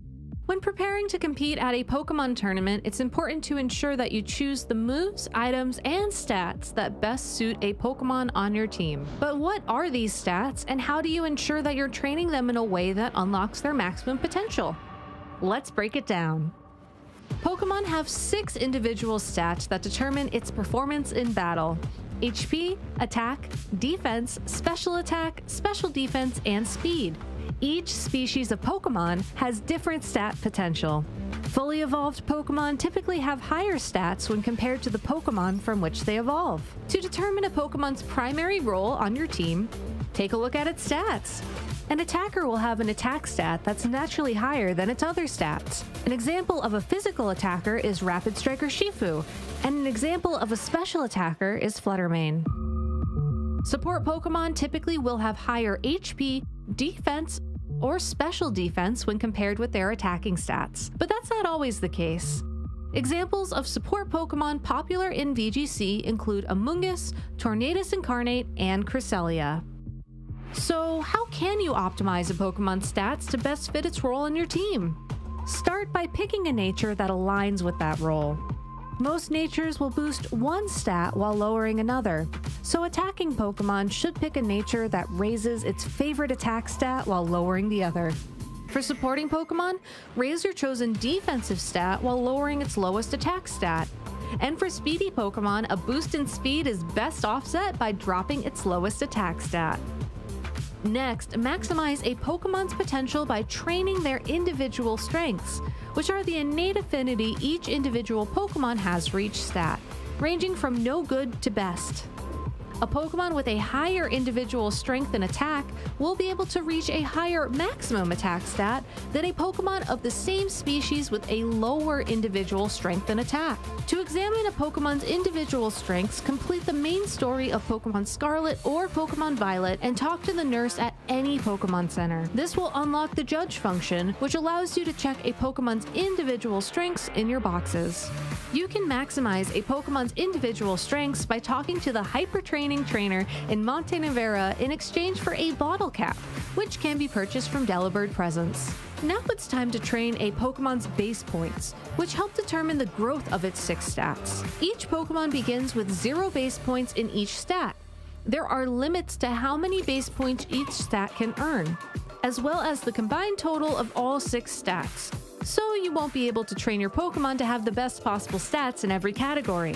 These limits allow you to either hit the maximum in 2 stats, with a tiny bit left over for a third, or spread your Pokemon's training more evenly amongst a greater number of stats.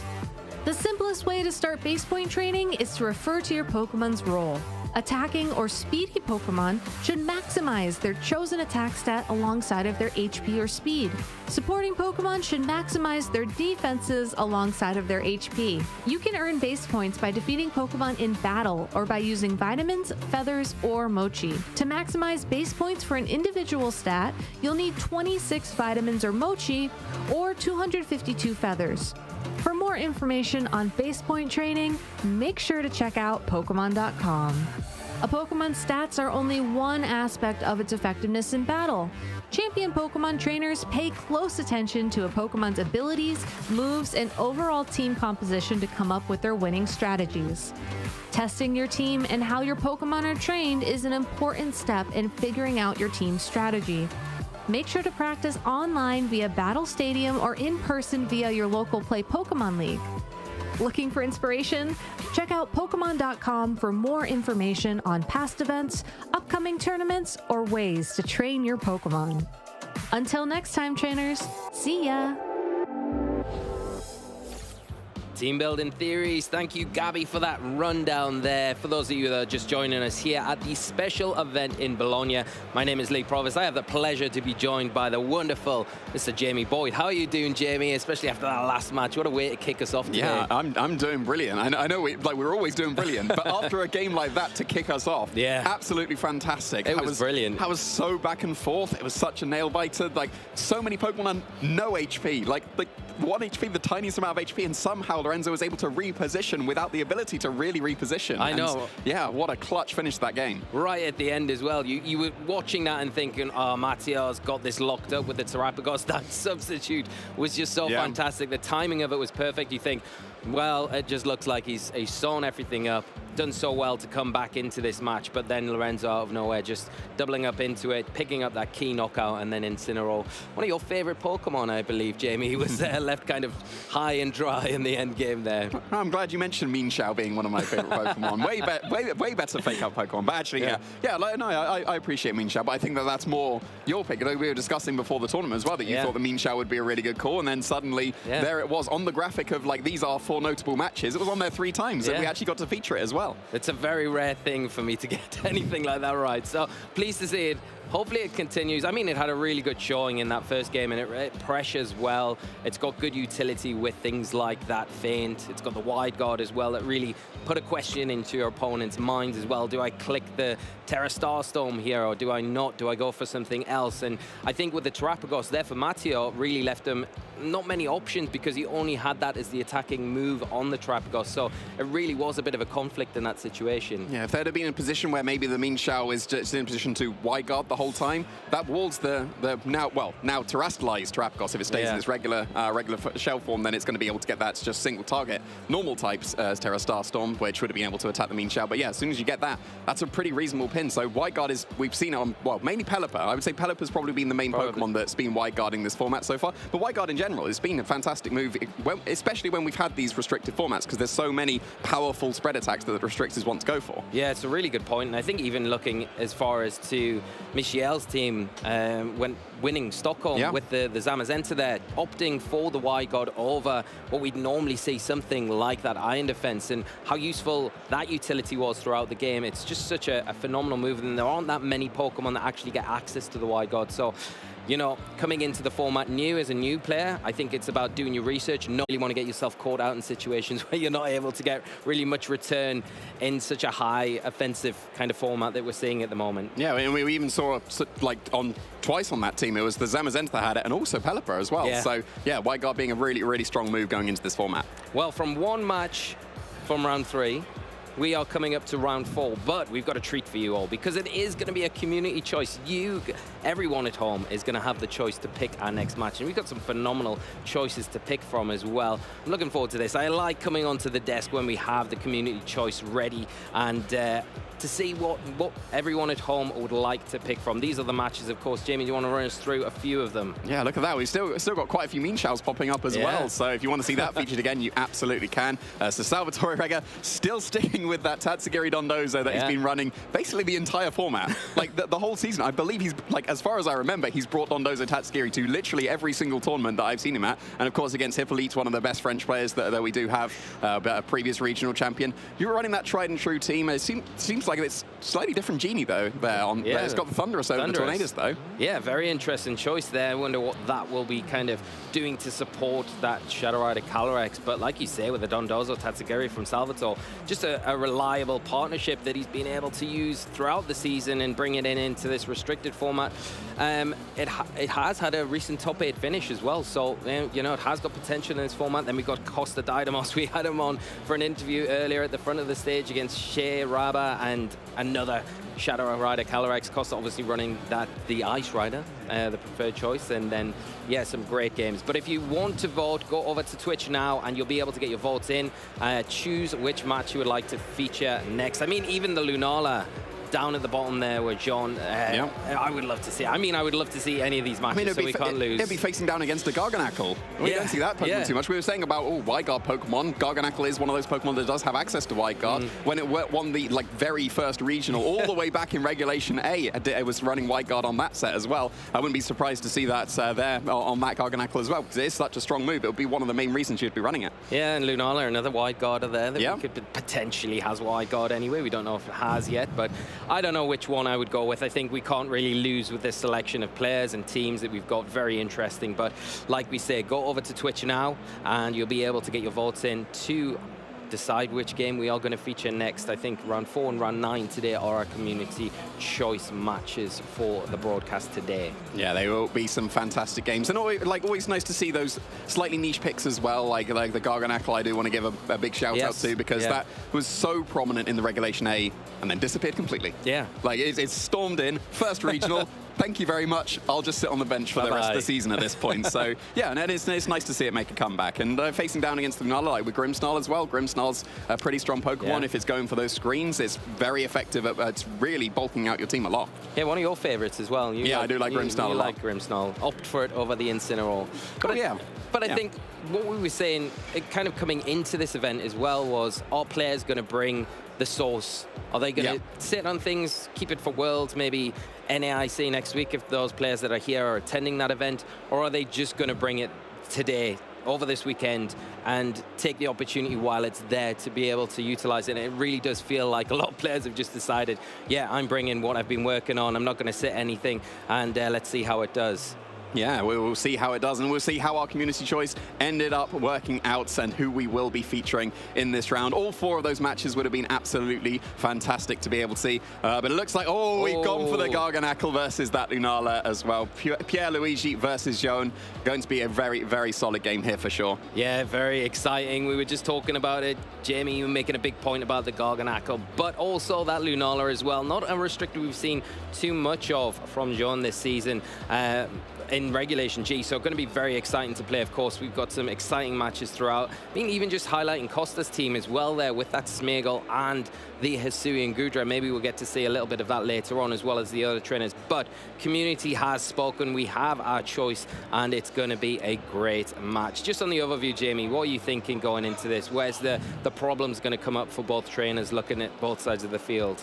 Yeah, like Koraidon and Lunala is not really a classic matchup in terms of restrictors. Like they're definitely used, and we saw on the previous graphic that they would be still up there in terms of the usage, but it's not. They don't really counter each other. It's kind of a neutral position for both. Maybe if the Lunala has access to Moonblast, we've seen it often run Calm Mind with Terra Fairy, then that would very much threaten the Koraidon and give the Lunala the advantage. But then otherwise, you don't really see any like Dark or Ghost moves coming out from the Koraidon, so that's just relying on its just massive damage output in the sun, getting that Orichalcum Pulse to increase its attack even further.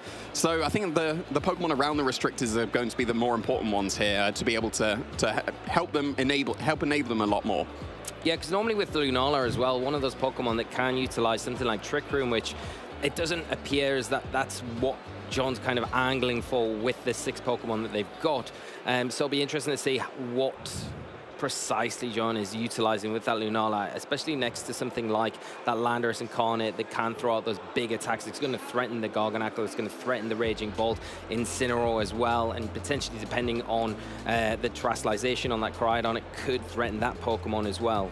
Yeah, and we often refer to the weather wars that come out. We've got the Pelipper versus Koraidon. It's usually like restricted weathers, like maybe Kyogre is saying the drizzle, but Pelipper has been picking up so much. I think it was like top 5 of the Pokemon that were non-restrictors that were being used today. So yeah, Pelipper really, really good counter to Koraidon, not just because it can overwrite the Orichalcum Pulse and overwrite the Sun, but because it resists both of its attacks anyway. They tend to go for just the fighting and the fire type attacks, not usually going for the dragon. So Pelipper is a very, very good answer to Koraidon. Yeah, it's like the perfect Pokemon against that one past form restricted. So, you know, I think if you're looking at Pierluigi, he's definitely got his work cut out from you. You're looking at options for how to deal with that Lunala, because it does have the ability to, you know, with the Shadow Shield, cut down the damage output as long as it is at full health. So you're going to have to get past that. I think with the Incineroar, it's a good option, and a lot of Incineroars now are kind of dropping the Flare Blitz. We've seen recently that seems to be the common trend, where you're kind of utilizing more of those Dark type attacks. Predominantly is going to be that knockoff. So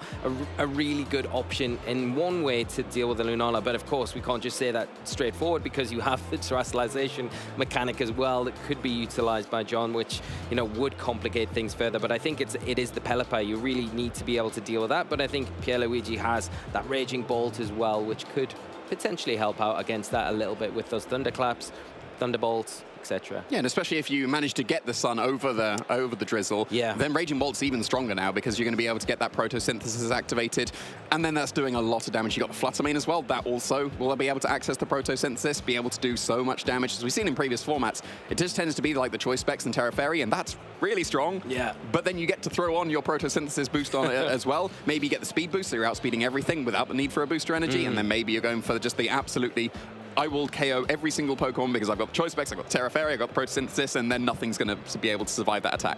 Yeah. And it's really, I think this next match is really an encapsulation of like the just a mixture and sheer variety of restricted Pokemon that are viable in this Regulation G format. You know, we have said, you know, coming in between NA, EU, we haven't had a single, the same restricted Pokemon winning any one of these events. And I think the stream matches as well and the broadcasts that we've had for all of the events so far in Regulation G have really shown the variety of all of these restrictors having their own unique ways of being used and utilized, and how successful they can be, depending on what trainers are kind of opting for. Yeah, I think Lunala is definitely very flexible in that regard. Yeah. It's very often going to be paired with the Meteor Beam, because then that's a way of just KOing Incineroar, whereas it would otherwise resist your Moongeist Beams and stuff. It can go for Calm Minds, and then it tends to run Moonblast instead with the Terra Fairy. You could easily run Trick Room and Wide Guard to be able to support the rest of your team as well. Koraidon's a little bit more linear, where it's, well, I'm going to have either Collision Course or Close Combat. I'm going to have a Fire move, because why would I not get benefit from the boost of the Orichalcum Pulse? And then maybe a setup, Swords Dance, Bulk Up. you go for the dragon coverage as well? A lot of trainers don't often go for that because you rely on the fighting type and the fire types a lot more instead. Yeah, and I think when you go and look at the Cryodan in particular, I think you look back at like LA Regionals last weekend and you had Raja and Colin have success getting into top weight with that Cryodan team. And like you said, it's very linear, so it feels like out of the restricted options that we've got that are kind of at that top end of the choices, it does feel like the more difficult one to use. So it was a real refreshing change to see that Pokemon do so well in LA Regionals and where it can go. I do think there is a lot of potential with it, but like you said, it's very linear and there aren't really too many options that we're seeing at the moment. Maybe that is something that players can look at, maybe a different terrestrialization type, maybe some different ways of running it. But as of yet, we haven't really seen that. Maybe we see that in this next match, but we'll have to wait and see, of course. But yeah, I feel like it is a good Pokemon, but it does have a harder time, I think, because it's so much more predictable for the opponent to play against. You know what it's going to do, so making it an easier job for your opponent, or, well, for you as a player against it, than maybe some of the others where you're kind of guessing, because they've got so many different options. Well, maybe you could say you're a bit restricted in how you're going to be running that restricted. Yeah, it is the restricted restrictors. Yeah, I like that, yeah. Yeah, but like, I don't think many players are going to opt for a different terrestrialization than fire because it just works so perfectly with your quad weakness to fairy typing and fighting and dragon, and then suddenly resist it. Well, it's defensive as well. We've seen Makomo O's going for that defensive, I'm going to resist fairy types, like the other dragon fighting that we have available in the format. But then you also get that massive attack boost because you're going for fire type attacks that are already boosted in the sun thanks to the Orichalcum Pulse. Then you get that extra terrestrialization boost on top of that, so it works perfectly in both offensively and defensively. So it'd be very hard to drop that terrestrialization type. It's a double-edged sword because it leads into more of the predictability of that Pokemon in general, because it just makes so much sense because, why wouldn't you go down that route? But I guess you have to look at all the possibilities if you're looking at different ways to run these Pokemon. But like you say, I think it makes more sense to keep that one as it is rather than not. But you can see here, players are just getting set up, so we'll momentarily be into the match. We'll be able to take a quick overview of our players, get some information on them, and then have a look at the teams a bit more in detail. But very excited. Both of these players look like they are ready to go and having a great start in this special event as well this weekend. Yeah, of course, starting off 3-0 is always where you want to be. Almost halfway to getting the amount of wins you need to get into that day 2. Of course, that's what everyone is vying for. And the more wins you get, the earlier wins you get as well, bumps up your position in the tournament slightly more as well. So yeah, getting these early wins, getting this 3-0 is a fantastic start for both these trainers. Yeah, and of course as well, the more wins you can acquire today, it's not about just squeaking into day 2 as well. It's trying to get as best a record as you can because it carries into tomorrow as well. So that really counts towards pushing into that top 8 of the tournament where it does become that single elimination bracket. So you want to try and do as well as you can in these early stages. Of course, it's not as easy as me sitting here saying that, of course, but you've been able to have a good few runs this season so far. Yeah, so far it's been a fantastic season. I'm quite content to just give it a rest and watch some other brilliant games that is going to be coming out in this last special event that we have of the season as well. So yeah, we're going to be able to get into these games very shortly. Of course, the community choice, you guys have chosen this for us, and I'm sure it's going to be an absolutely stellar game. Yeah, I cannot agree more with you, but I think when we do get a bit more of an overlook at the teams, we'll be able to dive into it a bit more. We're going to see our players there just giving the crowd a wave, and it's been brilliant. I was able to pop out onto the floor just a moment ago and just kind of talk to a few people out here.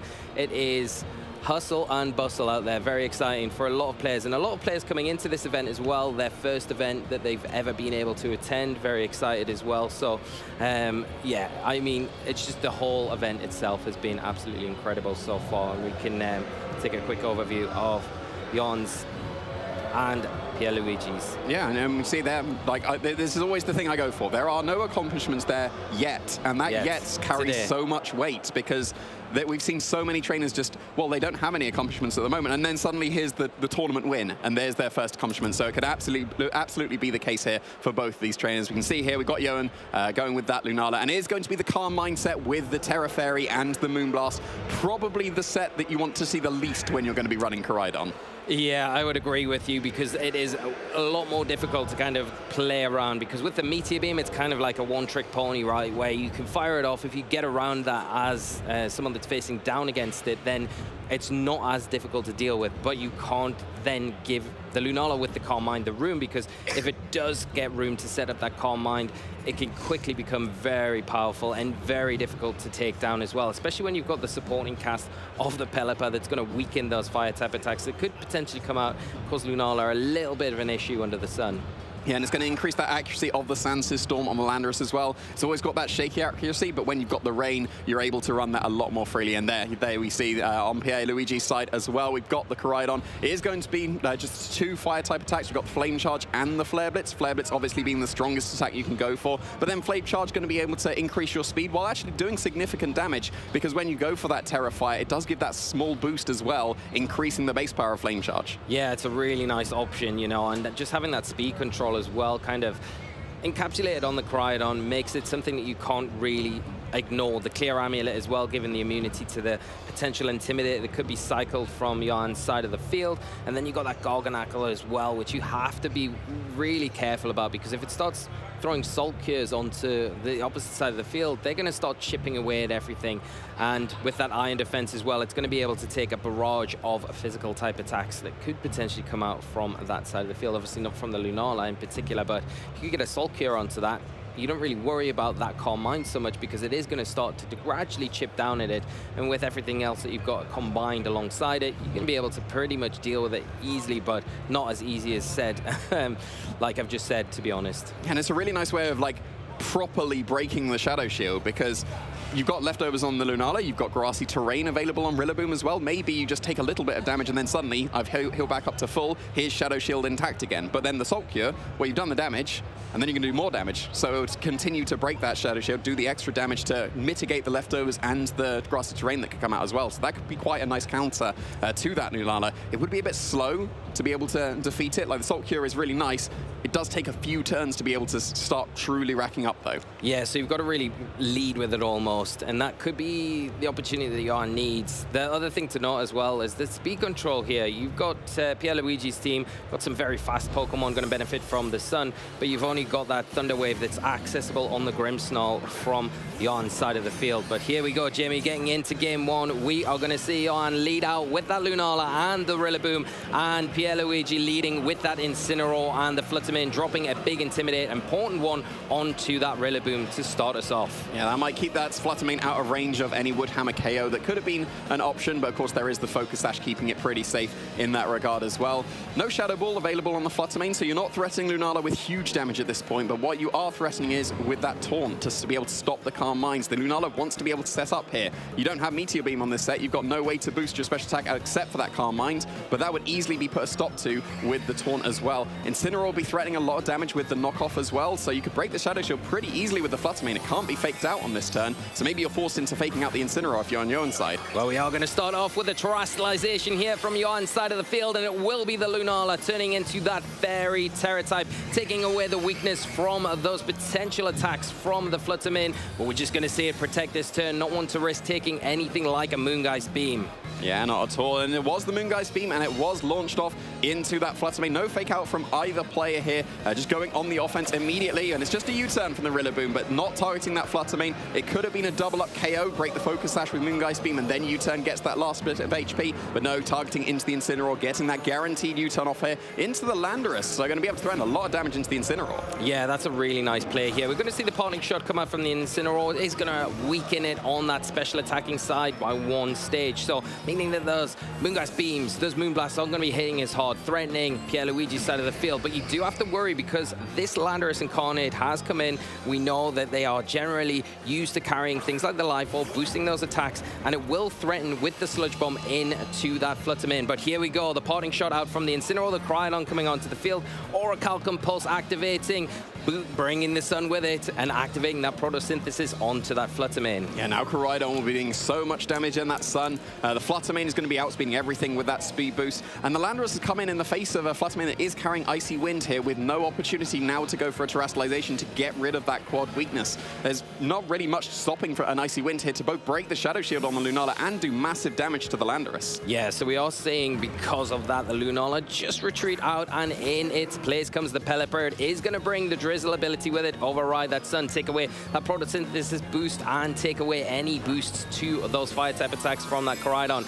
Returning with a Terastallization on their side of the field. Pierluigi going to Terastallize that Koraidon now into that fire-type. It is still going to be susceptible to potentially any Earth powers coming out from that Landorus, but is the Fluttermane going to lock in with an Icy Wind? It does. Is it going to connect? That's the big question. Pelipper avoids into the Landorus and doing some big damage there, but able to survive. More importantly, though, lowering that speed. Yeah, and the Flare Blitz follow-up here is going to be crucial. Did it target the Lunala that switched into Pelipper? No, it looks like it is. Following up into that Landorus, not caring about the fact that the Drizzle was set up, not going to care at all, and KO this Landorus. Very, very nicely done, because if that Landorus would have survived that turn, that would have been huge damage thanks to that Terastallization into the fire type. Yeah, and even if it went into the Fluttermane with a Sludge Bomb to try and remove that potential kind of control aspect of Pierluigi's side, it probably would have been able to pick up the knockout as well, putting Joan in a really awkward position here where now you are going to be threatened by potentially an Icy Wind, like we've mentioned before. Can break the Shadow Shield on the Lunala, and then it's going to be more susceptible to big damage. If you are Pierluigi, are you thinking at this point, let's get my Koraidon off the field so I can bring it back in to activate that sun, or are you just going for all-out attacks at this point? Potentially not really the best idea in front of something like the Pelipper that we've already mentioned. It does resist those hits, and because of that, we are seeing it return to the back. Yeah, it makes perfect sense. Incineroar's always a good switch in defensively in the face of a Lunala. Maybe not so much a Pelipper, but you do want to be resetting that Orichalcum Pulse on the Koraidon to overwrite the Drizzle. Pelipper's going to be switching out as well here, maybe thinking the same thing, keep both of the weathers in the back, so there is still the opportunity to overwrite things. Rillaboom will be switching in here for Johan, being able to threaten with Fake Out once again. On the offense now with the Fluttermane, going for Moonblast, a good chunk of damage into that Rillaboom, not breaking the Shadow Shield on the Lunala here, and not taunting the Lunala as well. That could have been an opportunity to stop this Calm Mind that has now gone for and become even more bulky, and actually quite strong as well. Yeah, that Calm Mind, Johan taking the perfect opportunity here, knowing that the Shadow Shield was intact, probably able to take a flurry of attacks. The Koraidon not in the best of positions against that Pelipper, taking the opportunity to get that +1 now going to be a big threat, especially to that Fluttermane or anything that wants to switch in on that slot. The Koraidon, even though it can come in, does not want to come in on a Moonmega Geist Beam at +1. The Incineroar in a good position. It has got active Fake Out, but you can say the same for the Rillaboom as well. Yeah, and the Rillaboom usually is trained faster than opposing Incineroar, so if there was going to be a Fake Out from the Incineroar, does not matter. Rillaboom went first and has flinched that Incineroar with its own Fake Out. Icy Wind being launched off by the Fluttermane, super effective into the Rillaboom, still not much damage thanks to that Assault Vest. The Shadow Shield has been broken on Lunala, not going to really matter too much because it's going to recover straight back up to that Shadow Shield, and the Moongeist Beam is now fired off into that Fluttermane. Of course, it is holding that Focus Sash, is going to be able to survive on that 1 HP. Yeah, taking it right down to that 1 HP, and you know, a really good turn here from Joan, where he is able to go for that Fake Out, prevent the Incineroar from getting any attacks off, or disrupting a bit further with that parting shot. And now the Fluttermane in a precarious position, but able to try and get some last-ditch damage off before potentially going down to another attack from either the Rillaboom. It is in range of that Grassy Glide, of course. You've got to keep that in mind if you are Pierluigi. Yeah, no, depending on the speeds as well of the Lunala, you tend to run it quite bulky if you're running the Calm Mindset. So will the Incineroar be able to outspeed the Lunala after that Icy Wind drop? It'll be close, depending on the training, whether you're able to get a parting shot off and reduce the special attack of the Lunala. And yes, the Incineroar was faster than that now Icy Winded Lunala and faster than the Rillaboom, so able to parting shot into that Rillaboom, reduce the attack even further and get that Fake Out pressure back onto the field. The Fluttermane did switch into the Raging Bolt, so that is an opportunity to switch in that Fluttermane once again, because if you switch in the Koraidon here, the Orichalcum Pulse will be nice, but then you won't be able to, you'll be overwritten again with the Pelipper in the back, so that might be why the Fluttermane is switching in here. But no, not just taking a KO that could have been launched off into the Incineroar. A second Calm Mind here for this Lunala. Yeah, and the Lunala still has that Shadow Shield intact now, with that Grassy Terrain recovery. We are going to see a U-turn come out from the Rillaboom into that Fluttermane, take it down and be able to reposition. Potentially going to have to bring in that Pelipper now. So it puts almost the Weather War advantage back back in Pierluigi's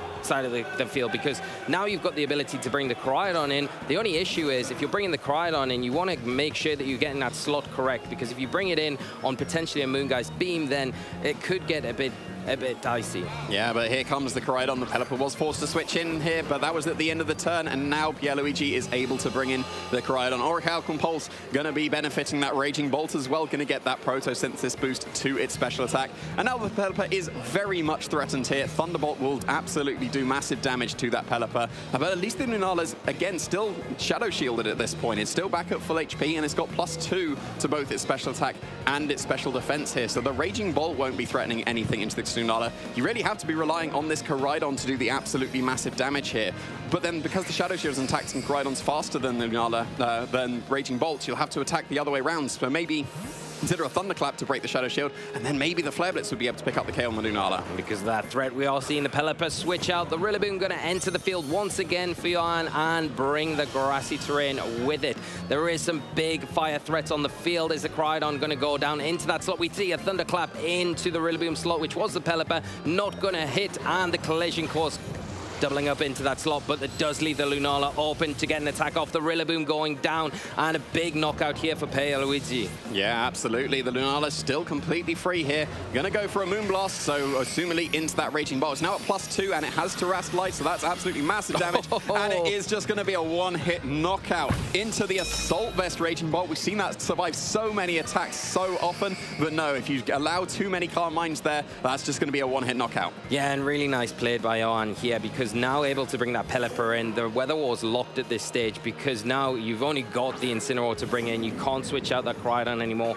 The Drizzle is going to be active for the next 5 turns. You aren't going to have that boost. The Koraidon, we've already talked about how bad a matchup it has against that Pelipper. It's really going to struggle, and now with the Pelipper having access to both Hurricane, that's 100% accurate in the rain, and that Weather Ball, it looks like the battle is being cancelled in. Johan taking game 1. Yeah, there wasn't really any way back there for Pierluigi. The rain overwriting the Orichalcum Pulse was really the thing that sealed it there, because you can't do any damage to Lunala anymore. You've got knockoff only on your Incineroar. Normally that would be great against Lunala, but of course it is now that Fairy typing. That means it resists the collision course, and it technically, like, effectively resist the fire type attacks because of the Drizzle being able to weaken those. So yeah, Lunala, it was kind of just ignored for a lot of the match. It was allowed two opportunities to Calm Mind, and then we saw how strong it was. It was able to knock out Raging Bolt with an Assault Vest, one of the bulkiest Pokemon that we see in this format. Yeah, I think that's the problem, and I think if you are Pierluigi going into this next game, I think that's got to be at the forefront of your mind. You can't give that Lunala as much space as you did in that last game, because you're allowing it to boost up. You pressured it well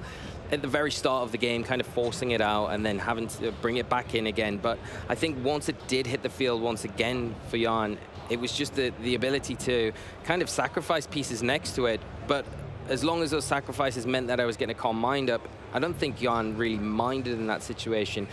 If you're Pierluigi going into this next game, Jamie, what are you thinking about rejigging what you did in that game 1 to better deal with that Lunala? Well, I'm trying to see ways that Pierluigi has available to be able to do like significant damage to a Terra Fairy Calm Minding Lunala. Yes, there is the Koraidon. That's kind of it. You have to rely on the Koraidon to be able to hit, because the Incineroar, you'll just tear it out of the weakness to knock off. The Fluttermane, you'll be able to Calm Mind on. You're going to need to taunt that Calm Mind. You can't allow any more of those Calm Minds, and the Raging Bolt would start to be walled and maybe even knocked out in 1. So it might need to be the Garganacl. Like, the Garganacl is the only other way of, like, chipping.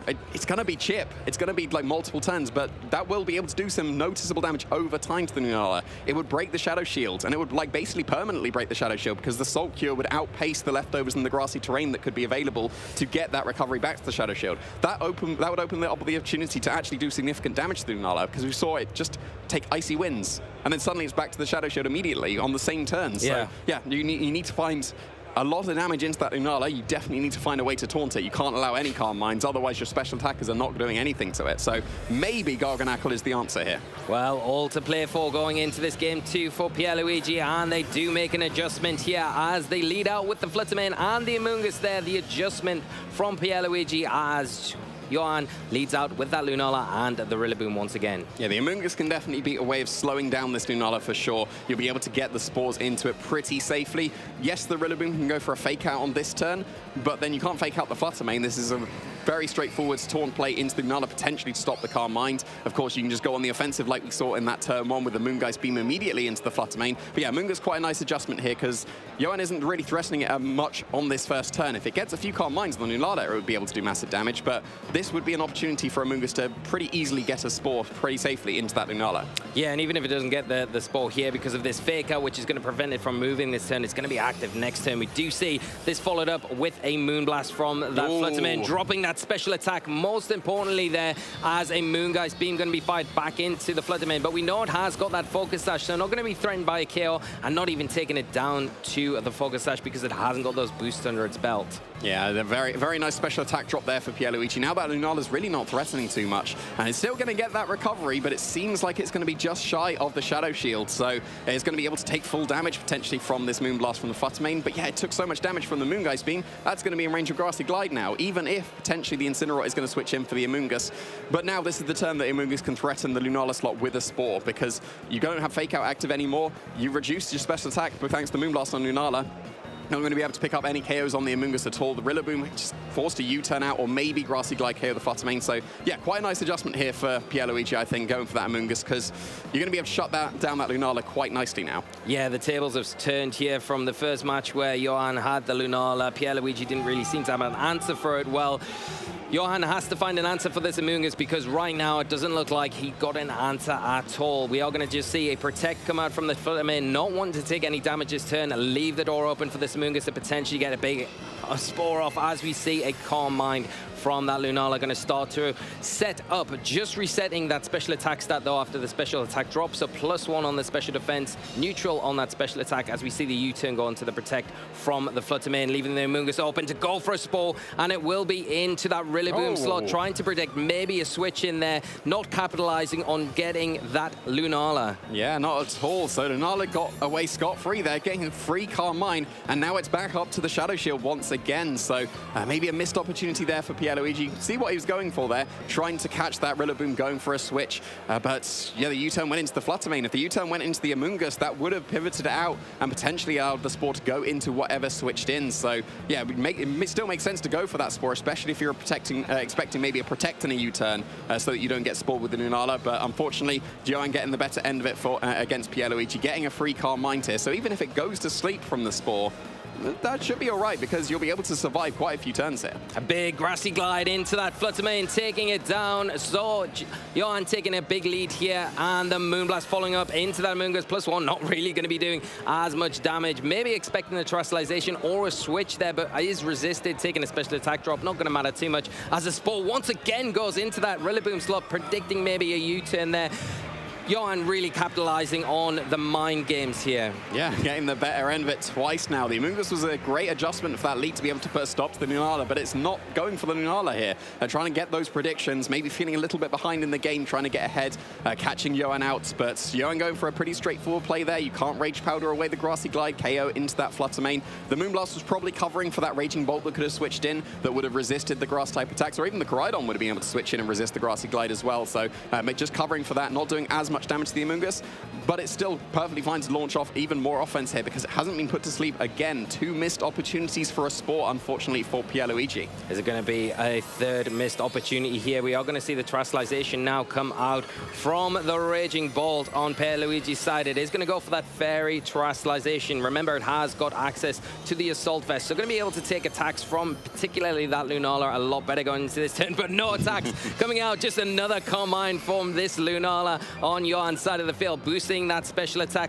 further and further as we get deeper into this match. The Wood Hammer coming out, picking up. It is a big hit into that Raging Bolt, now not resisting, lost that Dragon typing, and the Weather Bolt coming out from the Raging Bolt, and it is going to do negligible damage. There's no weather on the field to take advantage of it, but the Amoonguss now taking full advantage, finally putting that Lunala to sleep, landing the Spore. There we go, the Lunala finally asleep, but that's 2 Calm Minds once again, going to be able to threaten Again, absolutely massive damage. Just a great play there from Johan, catching the terastallization on the Raging Bolt very nicely, because that Woodhammer is a 2-hit knockout. And yeah, the Weather Ball, there's no weather, so it's just not going to do the damage that Pierluigi is looking for. If that Amoonguss had switched into the Koraidon, then suddenly there's a Fire-type Weather Ball that's going to be doing absolutely massive damage to the Rillaboom. But just the regular old Weather Ball with no weather, it's half as strong, doesn't get the boost from the weather, so yeah, it's just going to tickle that Rillaboom. And now it's heavily threatened by the knockout with the Woodhammer. Yeah, we are going to see, because of that heavy knockout threat there, the Koraidon make its way onto the field,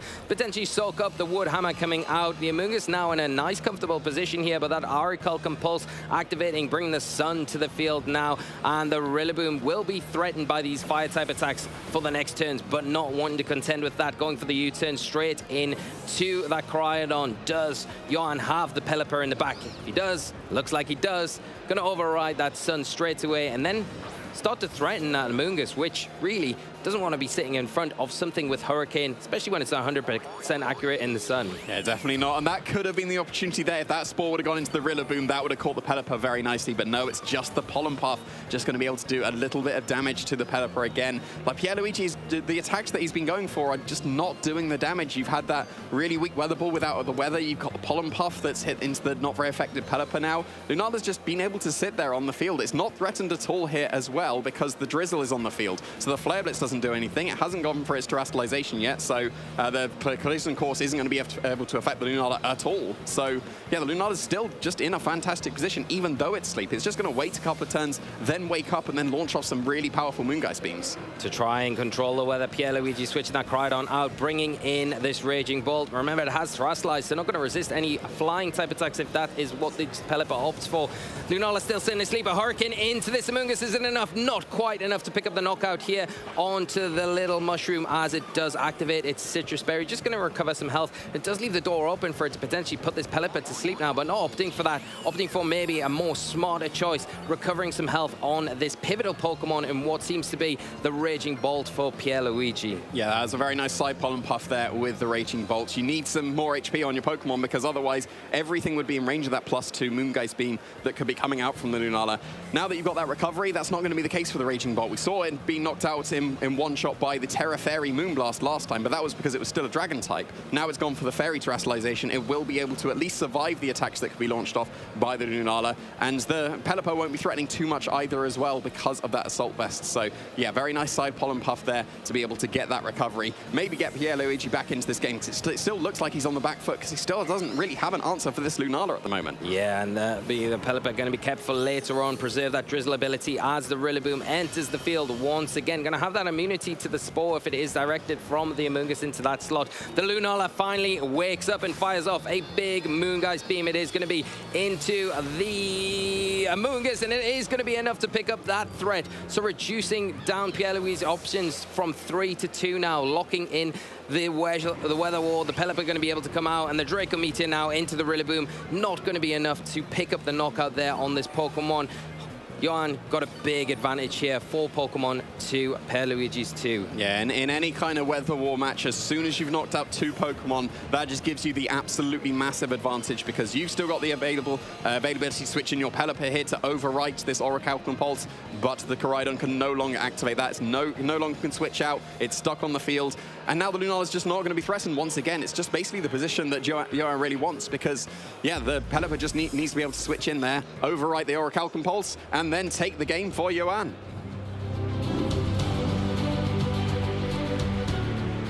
Flawless victory there for Johan. An incredible performance. Made it extremely difficult for Pierluigi to get any sort of momentum in that game. So congratulations to both our players, but more so to Johan, with an incredible showing of how Lunala can be so effective in this format. Yeah, I think that one was very much a matchup-based one, and the Lunala just had the absolute advantage there. Like, it was basically at full HP for the entire game. Yeah. Like, there was no real way of doing damage to the Lunala. Like, sometimes when you're team building, like, you're going to be opting for, I'll be stronger against these Pokemon. Maybe I slightly sacrifice the matchup here or there. I just maybe won't face this Pokemon. It didn't really seem like there was much to be done at all coming out from Pierluigi, because Lunala, yeah, what's going to be threatening it? The Koraidon only. Then there's the Pelipper. Every single time the Koraidon was on the field, the Pelipper was available to just switch back in. And I think you really saw that pressure mounting up into the game too, in particular for Pierluigi, because he was trying to kind of get the advantage by over-predicting in a lot of turns, you know. And again, what you outlined from that game one was that just ignoring the Lunala and allowing it to get set up and not sporing into it in those first 2 turns where the Amoonguss was able to, going for the Rillaboom and getting caught out both times because the U-turn hadn't come out, really punished and made things a lot more difficult for Pierluigi, because at that point you lose the Flutter Mane, which you think that could be a really good outlet to deal with something like the Lunala. If you pair it up with the Koraidon, if you can position the Sun out, but like you say, getting the Sun out onto the field, getting your Koraidon in a preferable position was extremely difficult because of how well Johan played the Pelipper and kept it in the back, retreated every time he needed to, so it was always there, the drop of a hat when he needed the weather change. Yeah, I think there was a key turn looking back in that game too, when the Flutter Mane went for Protect, and then there was Carmine and U-turn into the Flutter Mane with a Spore into the Rillaboom, which like looks strange on paper, but it makes sense if you're expecting a U-turn so that your the other Pokemon are going to be switching back in. If you catch the Pelipper, then that's not as threatening. Yes, it can still override the Orichalcum Pulse, but then it's not going to be able to threaten Hurricanes into Amoonguss that allows more Spores. Yeah. So maybe if the Flutter Mane, well, looking back in hindsight, of course, and always the power of hindsight, if the Flutter Mane went on the offensive, taunted the Lunala, then Carmine doesn't happen, U-turn doesn't KO the Flutter Mane because it's going to resist that very easily, and then the Spore goes into either the Landorus or Pelipper. So that could have been the potential way back in for Pierluigi, and unfortunately, like hindsight would have let us know that was the play. Not making that play, it still made sense to protect from the Degrassi Glides, but unfortunately not getting the better end of that. Yeah, unfortunately, I think Johan really capitalizing in that pinned position with the Grassy Glide in that situation. Like you say, you kind of, I think from the top of that game, you really want to be going for the taunt, especially after game one, I think, where the Lunala was really primarily setting up before it started an onslaught of attacks. You want to prevent those Carmines, because if you can do that, then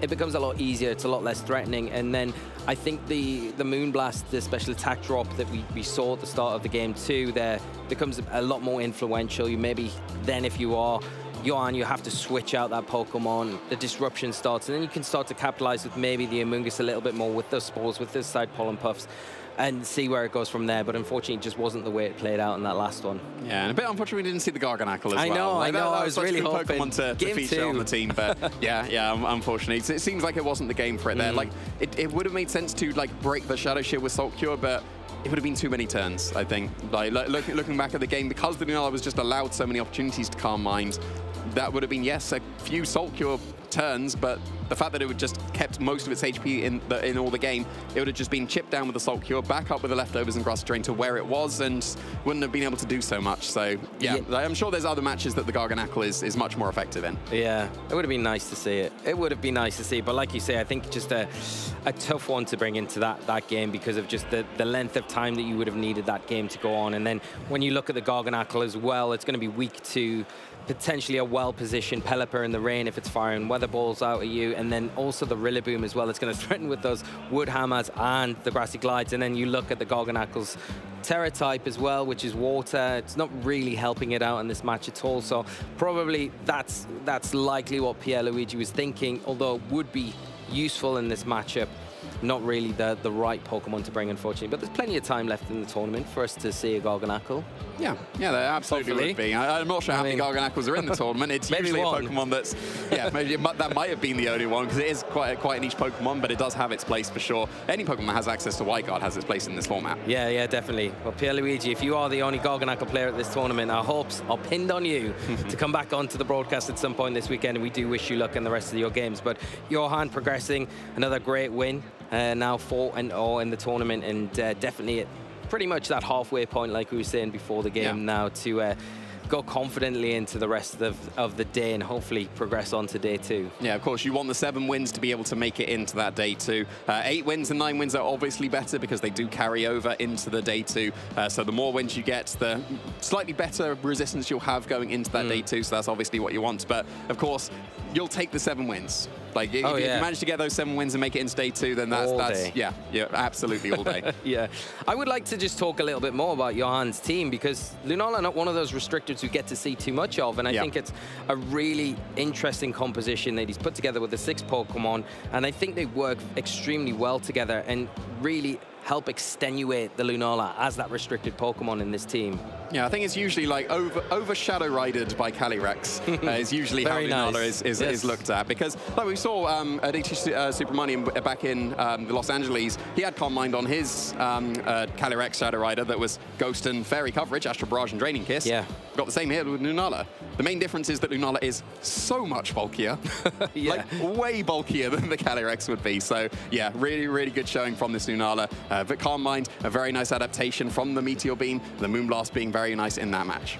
Yeah, I feel like the Calm Mind is just a different dynamic to the Lunala, making it probably a lot more threatening with the right support around it, where, you know, like I've said before, the Power Herb, the Meteor Beam, it is risky at times because it's not the most accurate attack, and you're putting kind of all your eggs in one basket. If it does miss, then that can almost be the point where it costs you the game. But with this Lunala, it feels a lot more consistent, where when you've got the room, which you've got with the Incineroar, which you've got with that Rillaboom, and the Grimmsnarl as well, which can come in, support so well, you're able to get those Calm Minds off. And then at that point, you become so strong. We saw how much damage the +2 did on the Assault Vest Raging Bolt. And like you mentioned at the time, when that picked up the knockout, it's not something you see very often. That Raging Bolt generally takes pretty much any attack, but not in that case. Yeah, not in that case. And yeah, it was such a fantastic showing of the Lunala. I'd love to hear more from Johan himself. So we're going to kick it over to an interview for our winner of round 4. Take it away. Well, welcome, trainers, and welcome to you, Johan. Congratulations on that victory here in our Swiss round 4. You played so well, and your restricted Pokemon of choice is Lunala. So can you talk to us a little bit about that? Estuve a punto de jugar Zamazenta en este torneo, pero vi que en Estados Unidos, en el último regional, le hicieron muy bien un par de Cali Shadows y decidí cambiar en el último momento porque creo que era mejor idea. Y planteé sobre todo un equipo, porque a mí me gusta mucho jugar Balance, que pudiese aguantar cualquier golpe, porque no me gusta jugar equipos muy ofensivos, y acabé jugando Lunala Grimmsnarl, que me gusta mucho. So he was about to play Zamazenta in this tournament. He was about to play Zamazenta, but after looking at the results of the latest NA regional, he decided, well, I want to make some changes, and I want to play something that I'm good with. So also something like Balance, so I decided to pick up this team. I see, that's really fascinating. And I think if there was one word to describe both of those games, it would be clear. You had that Lunala clearing its mind in order to boost up its special attack and special defense. You also had that weather wall, but ultimately the weather was cleared when you claimed that victory over your opponent there. So in game 1, you're able to set up those Calm Minds. How were you able to find those opportunities to go for the Calm Mind? Porque realmente al Lunala ser tipo fantasma y que no me puedan hacer sorpresa, hay muchos espacios en los que lo puedes hacer, y al no haber piqueado el Among Us y no poder dormirme al Lunala, no tenía ninguna respuesta clara para pararme como tal, y he jugado bastante cómodo el Game 1, creo que es un buen matchup. So he thinks that having a good typing Lunala in Ghost type, he can prevent his opponent from picking Fake Out as a move, and also the fact that he did not pick Among Us in the matchup was really important, and as he could not put him to sleep.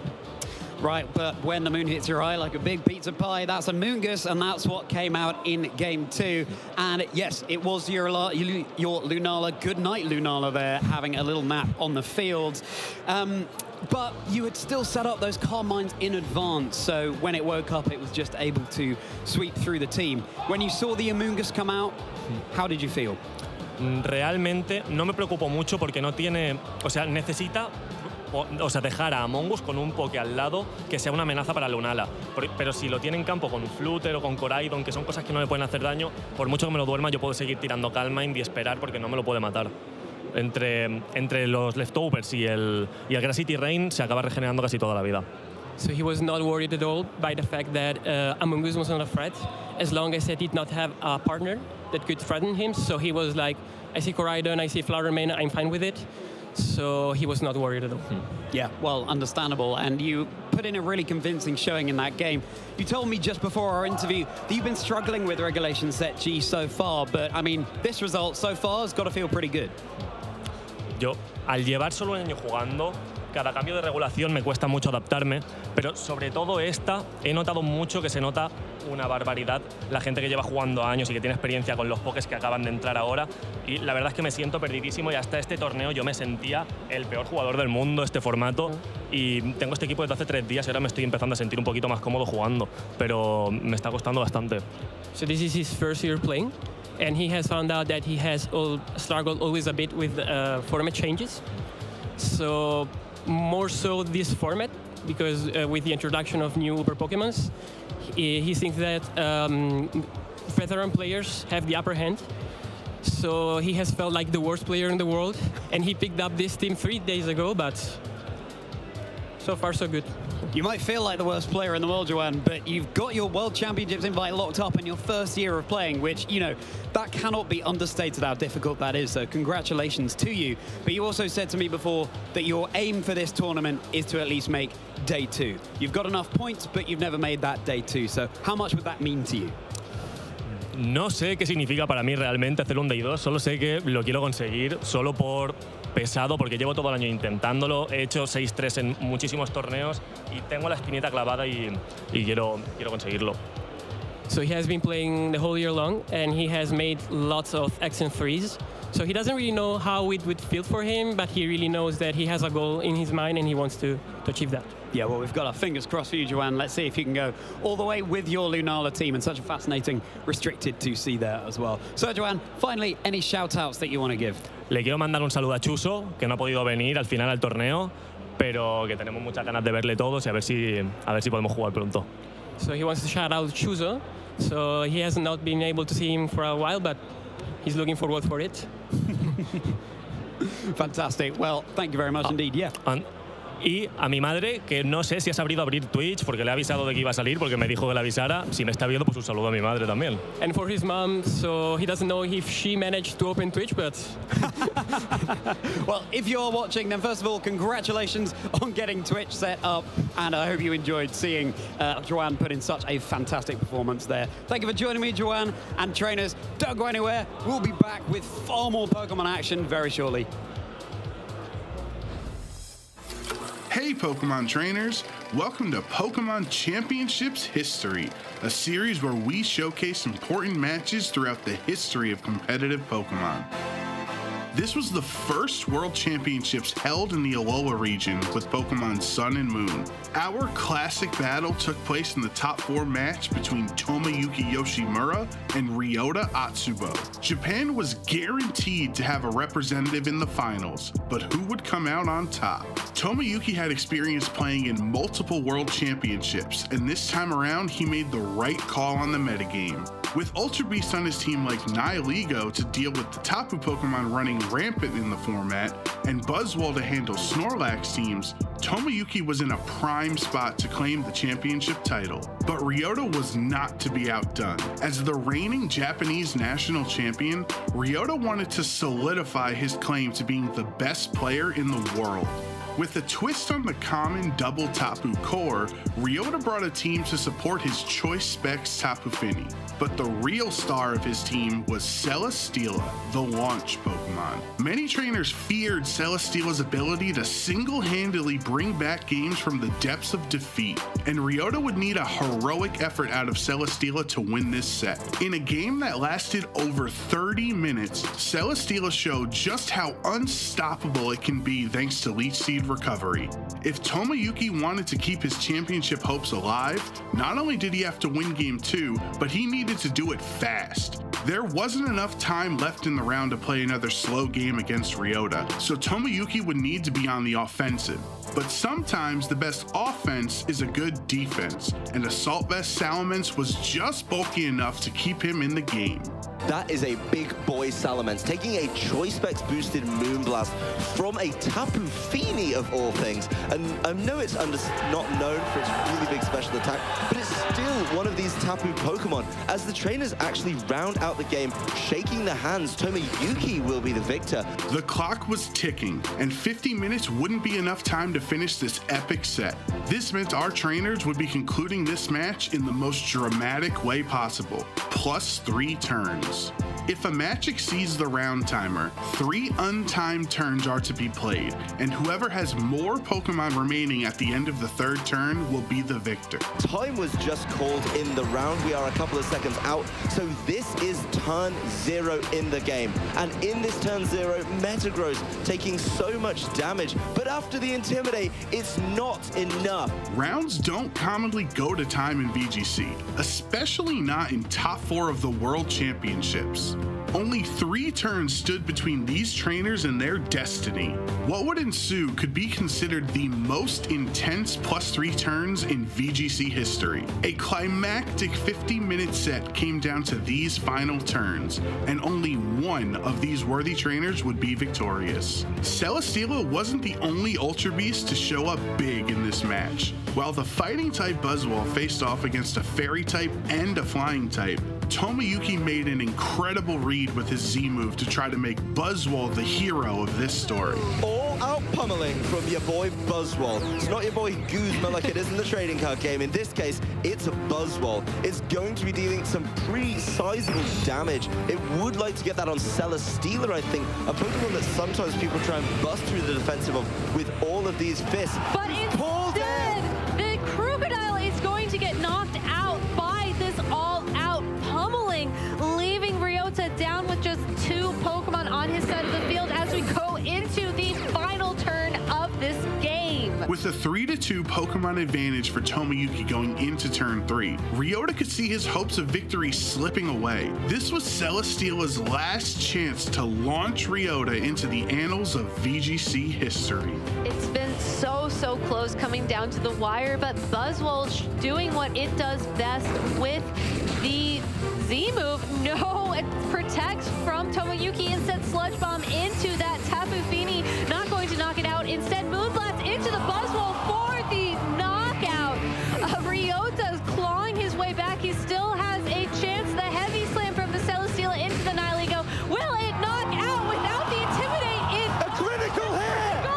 It does it in the last second! Ryota gets into the finals thanks to a critical hit from his Celesteela in the final turn of this game. Tapu Fini hung on with 1 HP, and then crit from his trusty Celesteela. Ryota won an unbelievable set against Tomoyuki and would go on to leave Anaheim as the VGC 2017 Masters Division World Champion. Thank you for watching, and let us know some of your favorite moments in VGC history by using the hashtag #PlayPokemon.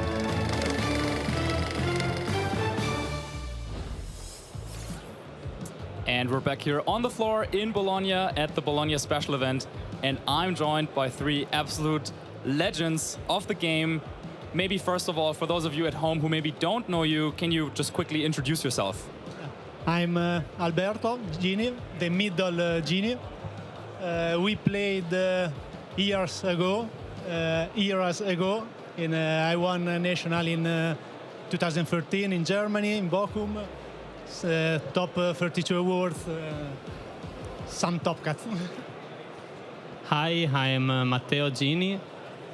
I'm a World Championship runner-up in 2011 and a former Italian national champion. I'm one of the very first Italian players who played VGC and who inspired all of the Italian people who are here now, or at least I like to think so. I think you certainly did. And then last but not least, I am Nicola Gini, the youngest brother, and like them, I played a lot of years ago, and I did a top 8 at Worlds in 2011, and 2 times national champion in 2014. And being here today and see a lot of people who play is really satisfying. Yeah, you were telling me earlier, this is actually the first tournament that you're attending since when? 2017? Yes, that's right. Our last event was the 2017, the first international in London. Yes, it was 7 years ago. We live 1 hour away from here. We had to come here and see some friendly face. Yeah, well, really great to see you. Well, I have to say I was really like starstruck. I mean, I haven't seen you in forever, so yeah, seeing such legends, we heard it. All of them won a national championship. I think one of the strongest family dynasties we've really had in VGC. But then tell me, why did you decide to come here, even if you're not playing? Well, I guess we are here to feel some Pokemon atmosphere and some competition, so to see the games. but mainly to meet people.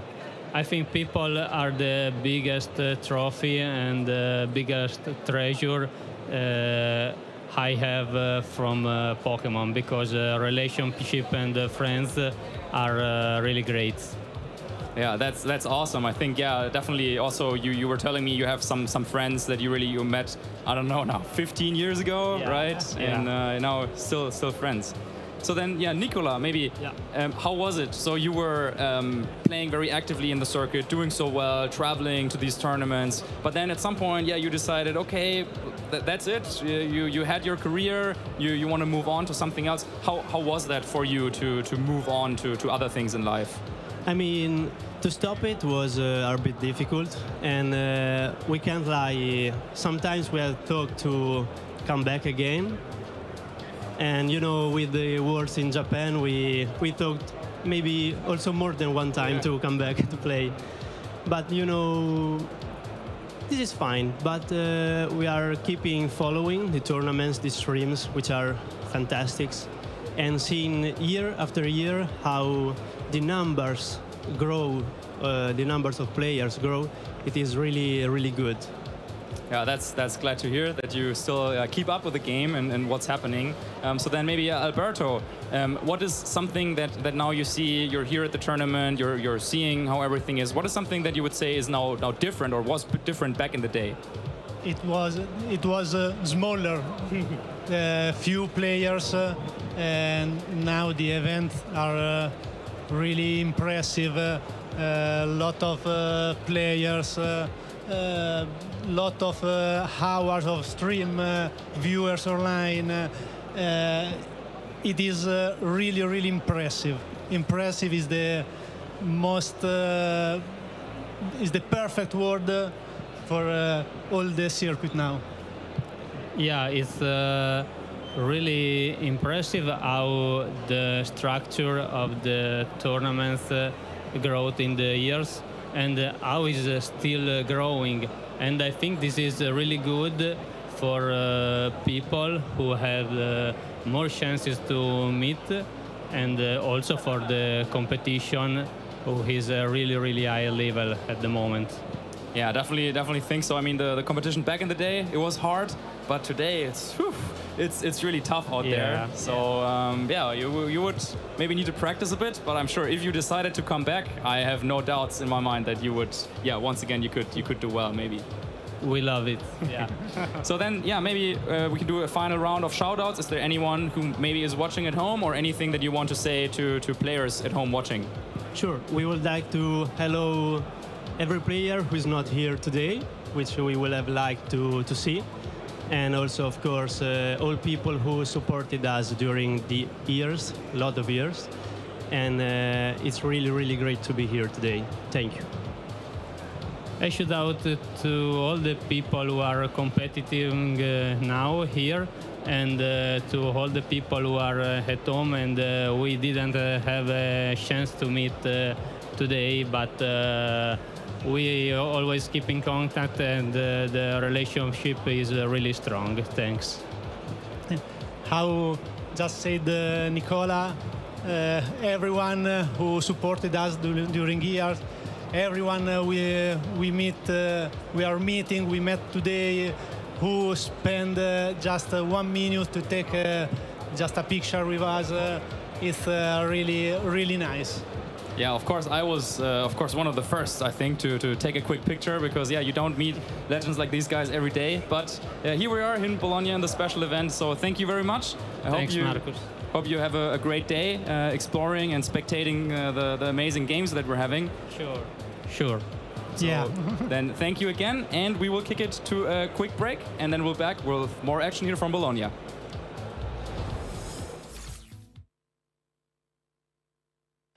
Hey Pokemon trainers, welcome to Pokemon Championships History, a series where we showcase important matches throughout the history of competitive Pokemon. It's time time to flash back to the 2014 World Championships to relive arguably the most iconic moment in competitive Pokemon history, Sejun's Pachirisu. It may be true that the Electric Squirrel stole the show at Worlds, but first let's focus on this story's true protagonist, Sejun Park. From South Korea, Sejun was known as an innovative team builder who performed consistently at the world's largest stage. 2014 was Sejun's 4th consecutive top cut of the World Championships. Certainly one of the game's legendary players. I think that most people in the community around the video game would probably agree that Sejun is the best player who's never won a World Championship. But if Sejun wanted to take home the title this time, he would need to utilize his creativity. Many people think Sejun's team was built around Pachirisu, but it was actually a team revolving around another uncommon Pokemon, Mega Gyarados. 2014 was a new era for VGC with Pokemon X and Y, and the first 3D installment of VGC introduced a very powerful game mechanic, Mega Evolution. Mega Kangaskhan dominated the 2014 metagame with its ability Parental Bond, and Mega Mawile was also picking up momentum before Worlds. Because of the prevalence of physical attackers in VGC, Sejun viewed Gyarados and its Intimidate ability as a great counter that other trainers wouldn't expect. Then once Gyarados Mega evolved, it became surprisingly bulky, and after a Dragon Dance or two, it would become unstoppable. Sejun's team of 6 Pokemon for Worlds is a quintessential example of how to properly team build in VGC. Whether it was Talonflame to hit first and hit hard thanks to its Gale Wings ability, or Gothitelle to endure almost any hit, or Garchomp and Gardevoir to provide valuable chip damage, each Pokemon had a clearly defined role on the team and a way to aid Mega Gyarados on its path to the peak. With those 5 Pokemon on the roster, how did Sejun decide on the final slot for his Worlds team? To answer that, we have to look back at Sejun's previous team at Worlds. At the 2013 World Championships, Sejun lost in top 8, but there were 2 major influences on his team, Marowak and Magmar.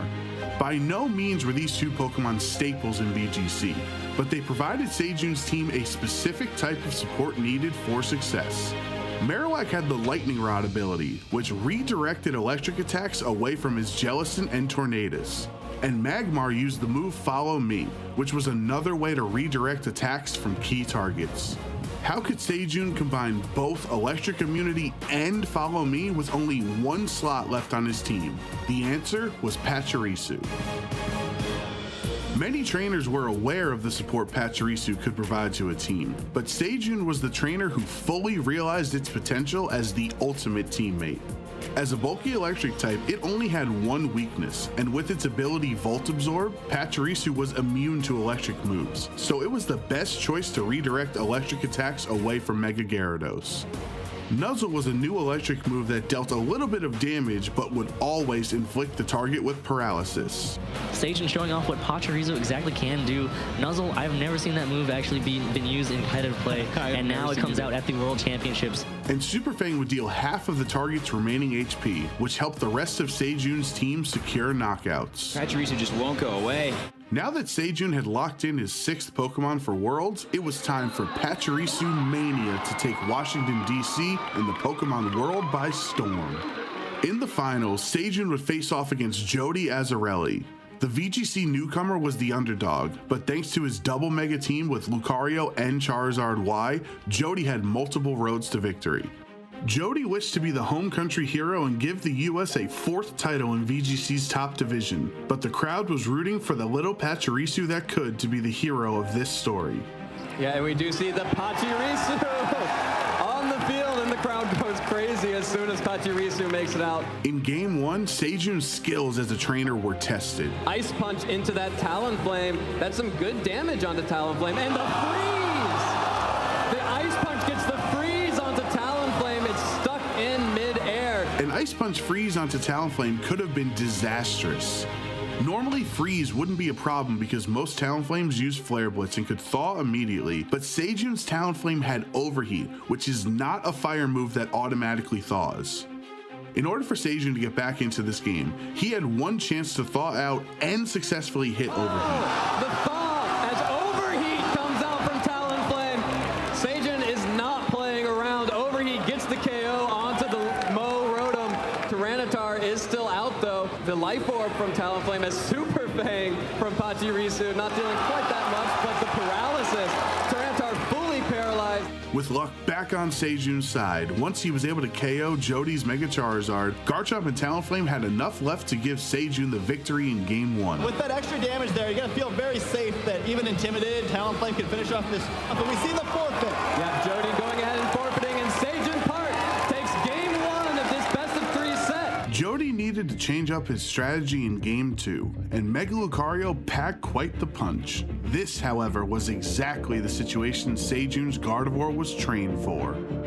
Yeah, Mega Lucario making its first appearance on the stream here. Going to go ahead and Mega Evolve, get a lot of additional power on the field for Jody. And Bullet Punch coming up from Mega Lucario onto Gardevoir. Not quite enough for the one-hit KO. Dazzling Gleam, the choice from Gardevoir. Super effective damage on Salamence, and the Earthquake. Is it going to be enough? Is Mega going down? The Mega goes down. Turn 1 for Jody. Once Gardevoir was knocked out, it was time for Pachirisu to show the world what it could do. On a field with some of the most powerful Pokemon in VGC, Pachirisu would shine brighter than them all. The story unfolds in the minds are all drawn. The moment is now to claim your glory. Salamence dropping a Draco and Pachirisu shrugging it off will go down as one of the most iconic moments in VGC history. With just one Pokemon remaining, it was time for the Prince of VGC to finally reign as king. Pachirisu is not going to do any of that. It's going right on the offensive. Super Fang going to take away half of Bo Rotom's health. Dragon Claw right back after the critical hit. Sejun Park takes down Bo Rotom, and Sejun Park is your 2014 Pokemon World Video Game Champion in the Masters Division. The crowd is on their feet. Let's hear it for Sejun, everybody. Sejun Park and Pachirisu are forever tied together in the story of competitive Pokemon and have inspired countless trainers across the world to play VGC. It takes a well-rounded team of 6 Pokemon to become world champion, and Sejun proved that success is a team effort.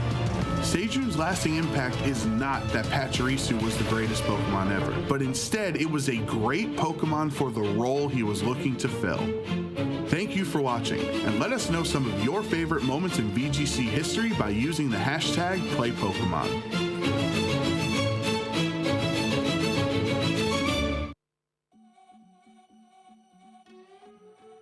Hi Pokemon trainers, David Partington here, shining a spotlight onto some of the best items being used right now in the Scarlet and Violet era of competitive Pokemon. This time, be on your guard for the Ability Shield. This item prevents any other Pokemon from affecting the holder's ability in any way. For instance, their ability can't be nullified by the Mold Breaker ability, nor by neutralizing gas. Therefore, the Ability Shield is the ideal item for a Pokemon that heavily relies on its ability to do its job on the team. One effective use of it is on Landorus Therian form. If paired with a Weezing as a teammate that has set neutralizing gas on the field, its Intimidate ability can still function.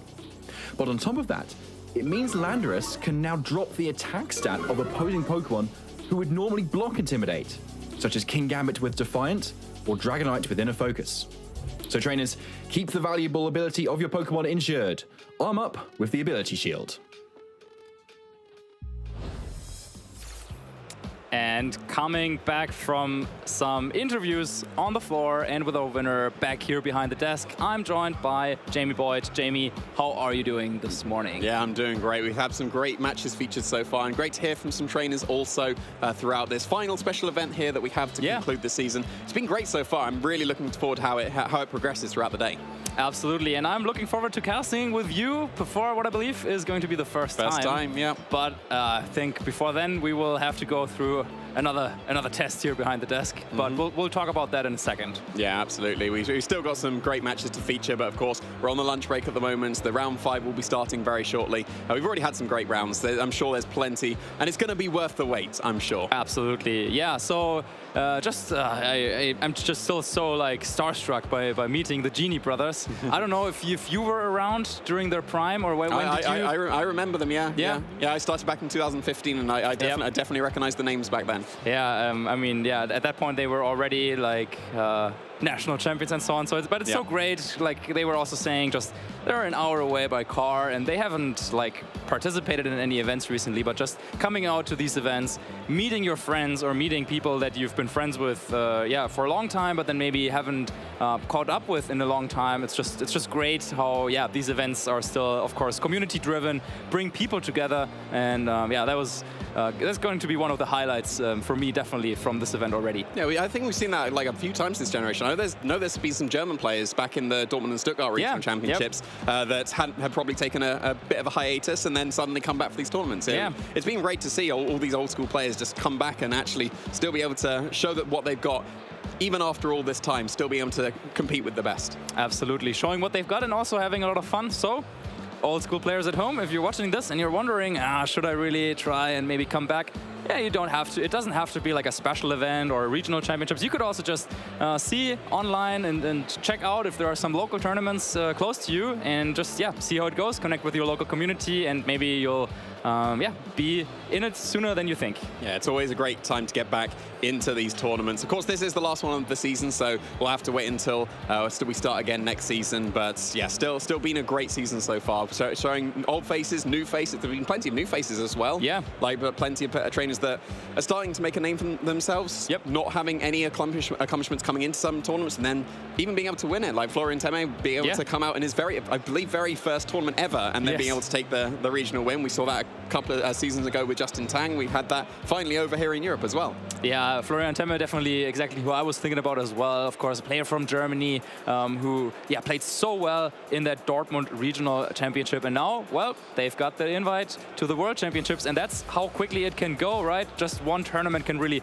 change the progression of one's career, and all of a sudden you are one of those guys who can win tournaments, goes on to travel to Worlds and so on. Yeah, and so it could be a trainer that does it here as well. There's plenty of trainers that are so close to their invites. They just need any kind of points, and then they'll get that 400-point threshold. There's going to be plenty of trainers that already have their World Championship invite.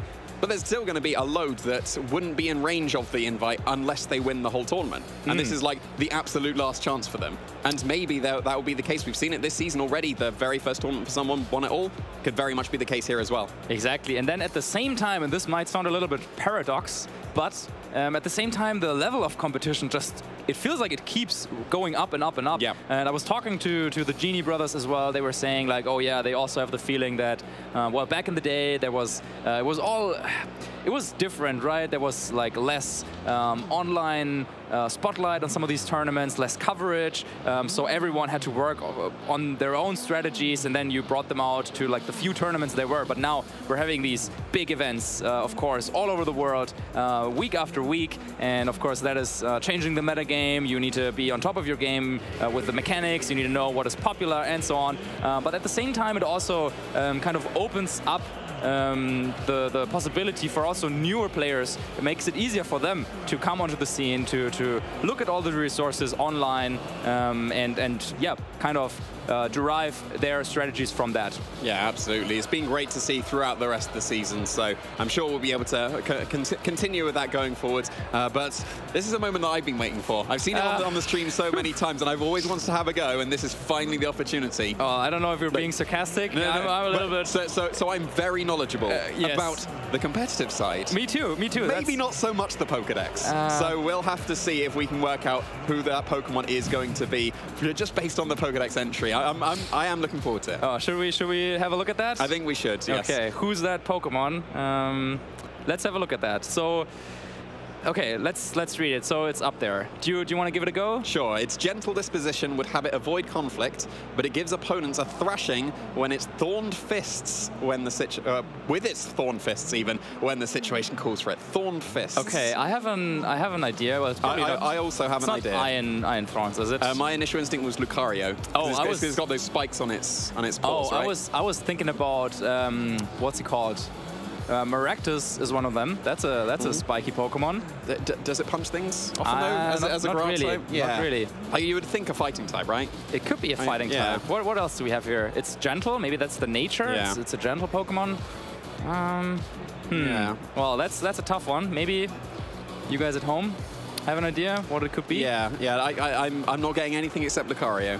Like, it says thorns, but it's like spiky, and I'm totally wrong. If those are the options, then I'm totally wrong. But at least we narrowed it down to fighting type. You got it right with the fighting type. I was just about to say that, but there's a couple of Pokemon here that can really throw a punch.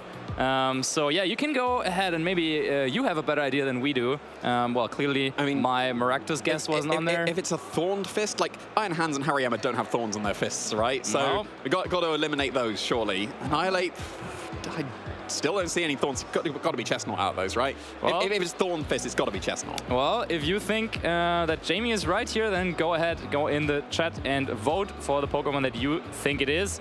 And after a few seconds, then we will be able to see the result on the screen. Maybe it's Annihilate. I mean, that could also be a little bit thorny. But it got so angry, right? That's true. That's true. It's more. It doesn't have the thorn. What did it say? Thorn fist. Thorn fist. It has Rage Fist, right? It's a gentle disposition. Annihilate's angry, right? That's it's not going to be gentle. That's true. There's no way it's going to be gentle. Maybe Primate would. No, not even Primate. That gets angry as well. Right. Yeah. Yeah, I'm locking in Chestnut. Okay, you're locking in Chestnut. Well, yeah, because I can't see Iron Hands or Hariyama having any kind of thorny fists, you have to say Chestnut with a spiky shield, right? Yeah. One of the few Pokemon that gets access to that. Yeah, those would be considered thorny as well. That would be pretty thorny. I mean, there's no Ferrothorn or anything like that on the screen. But yeah, Ferrothorn doesn't have fists. It doesn't have fists, but it's very thorny. Those spikes. Yeah, I can't consider those fists. Oh, Cagnia, that is another one that could have been, right? And Cagnia and Cacturn, yeah. Yep. Yeah, that would have been able to punch, yeah. But also not those. So, let's see if you have casted your vote in the chat, and we will be able to then have a look at what you think. What do you think the chat thinks? Overwhelming. Seems pretty overwhelming. And yeah, there we go, Chestnut. So yeah, I think easy one for the start, right? I think the thorns were the key bit there. And when we narrowed it down to 4 Pokemon, there's 3 Pokemon there without thorns on their fists. So yeah. But nicely done. Congratulations to all, 91% of you who got it right. Yep. But I think we're just getting started, right? Yeah, that was just the warm-up. Just the warm-up. Okay, so then do you want to dive into another one? Yeah, sounds good. Sounds good. Well, I would like to hear the kind of like arguments that some of the people maybe made, why they thought it might have been an Iron Hands. Yeah. Or why they thought it might have been the Annihilate. But yeah, maybe in the chat you can discuss about that one for a bit. Yeah, absolutely. So we can move on to the next one. So we're reasonable after we narrowed it down. We needed the help of narrowing down to 4. So we'll see how we're going to do with just the prompt to start off with going for the second one. Okay, so now that we have kind of the rhythm down, so first of all, once again, we will see the entry. So let's see. It's ferocious and has a short temper. Okay. The ends of its spikes, once again spiky, are barbed, and they can't be easily removed once they've punctured something. Okay. So the spikes are barbed. That doesn't sound very gentle.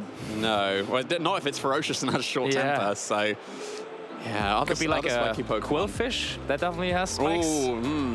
Yeah, that's not bad. Yeah, and it has Barb Barrage is the signature move, and it can go for spikes. Okay. Yeah. No, I'm like or Overquill, like or Overquill. Yeah. True, but the spikes seem very pointy, you know. Yeah. I mean, I haven't seen one close up yet. I don't want to get too close to those guys, but. Yeah. There we go. Overquill. Overquill. Right. So yeah, all these guys are pretty spiky. But that's true. Yeah, for sure. They made it a little bit more difficult this time. So definitely the Tyranitar, I wouldn't want to scratch its back. Yeah. That looks ferocious, one could say. Yeah. And we were saying previously, like a thorny fist, iron thorns in its name, but no, not going to be that one. Yeah. I'm feeling a bit more confident with Overquill with this one, given that we initially guessed it before we saw the 4 Pokemon. It could be the Cloyster as well. I mean, just based on like the shape, I feel like Overquill and Cloyster, they're like a little bit similar in that regard. And I think Cloyster also looks like it has like a low, like it can be ferocious. You know what I mean? Yeah. Like that sneaky grin it has going on. Yeah. What was it? Ferocious and short temper was short the other temper, bit. Yeah, yes, short temper. It could also set up spikes. Cloyster has spikes. It has spike cannon as well, so yeah, it's still definitely spiky. So yeah, I would still go with Overquill. Okay. I think that the barbs and the signature move Barb Barrage is like the main focus that I have at least. So yeah. All right. Well, in the chat, you once again have the chance to vote for whichever Pokemon you think it is. And yeah, maybe a recommendation for next time, write down that Pokédex entry. And once again, it is correct. This time only 84% of you got it. So it was, as we said, a little bit more difficult. But once again, the majority of us gets it correct, including Jamie. You definitely had it. No, you were saying about the Quillfish line first. So I'll give it that one to you. Okay. Nice. Okay. Well, Cloyster definitely a close second, and then Tyranitar and Iron Thorns. Yeah. Unfortunately, they're a little bit.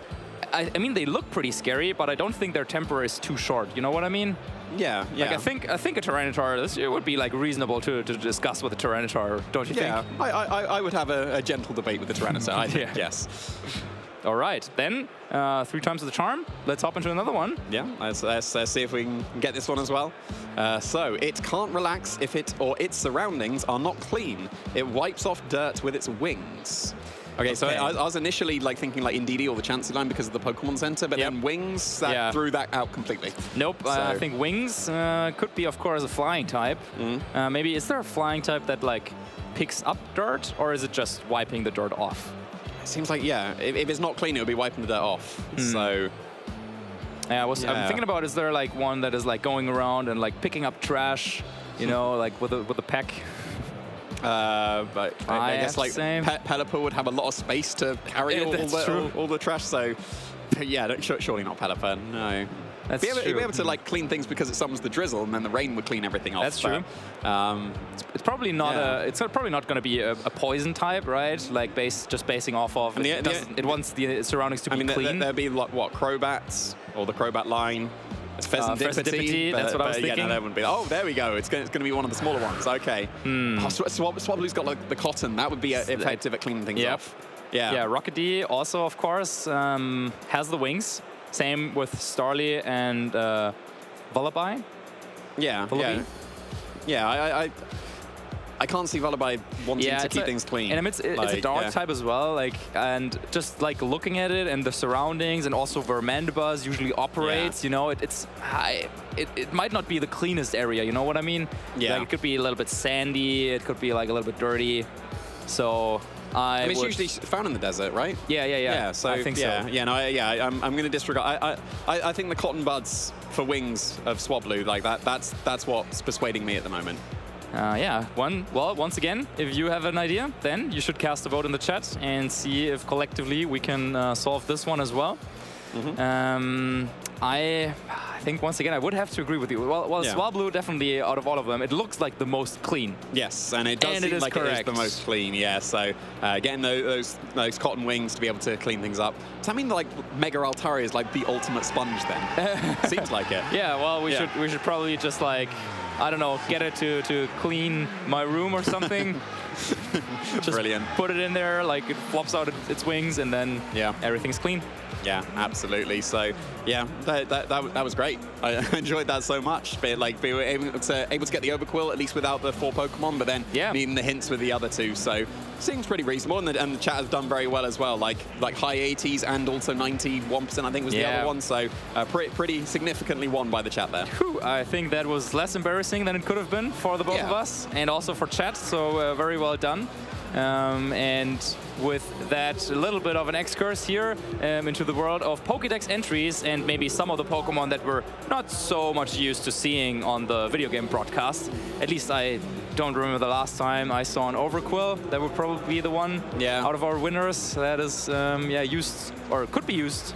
But trainers usually opt to go with some other choices. Yeah, it seems so. Well, we saw the Chestnut pick up at EUIC. That's true. We saw that Belly Drum Chestnut, so that was very effective at being able to just get the Grassy Glide priority with the Rillaboom faking out to allow that Belly Drum as well. So, yeah, Chestnut probably the most viable of the winners there. Right, and also, for example, I think you were talking to me about how you believe that Chestnut could be a Pokemon that could have done well in certain areas or like in certain stages of the previous format's metagame. Yeah, but I saw it more as the Iron Defense body press set as the main thing, because then it was a much more effective counter against something like Incineroar, because yes, you're weak to Flare Blitz, but then suddenly you Iron Defense, you're going to survive those attacks really easily, and then easy knockout with body press into Incineroar. You'd be able to ignore Amoonguss because of the grass typing. You'd be able to ignore Fluttermanes when you Terrastallize because of bulletproof as well. So yeah, I thought the Chestnut had a reasonable amount of potential in the previous formats. Maybe not so much in this one though. It's got the threats of like the Calyrexes, like Shadow Rider beats it easily.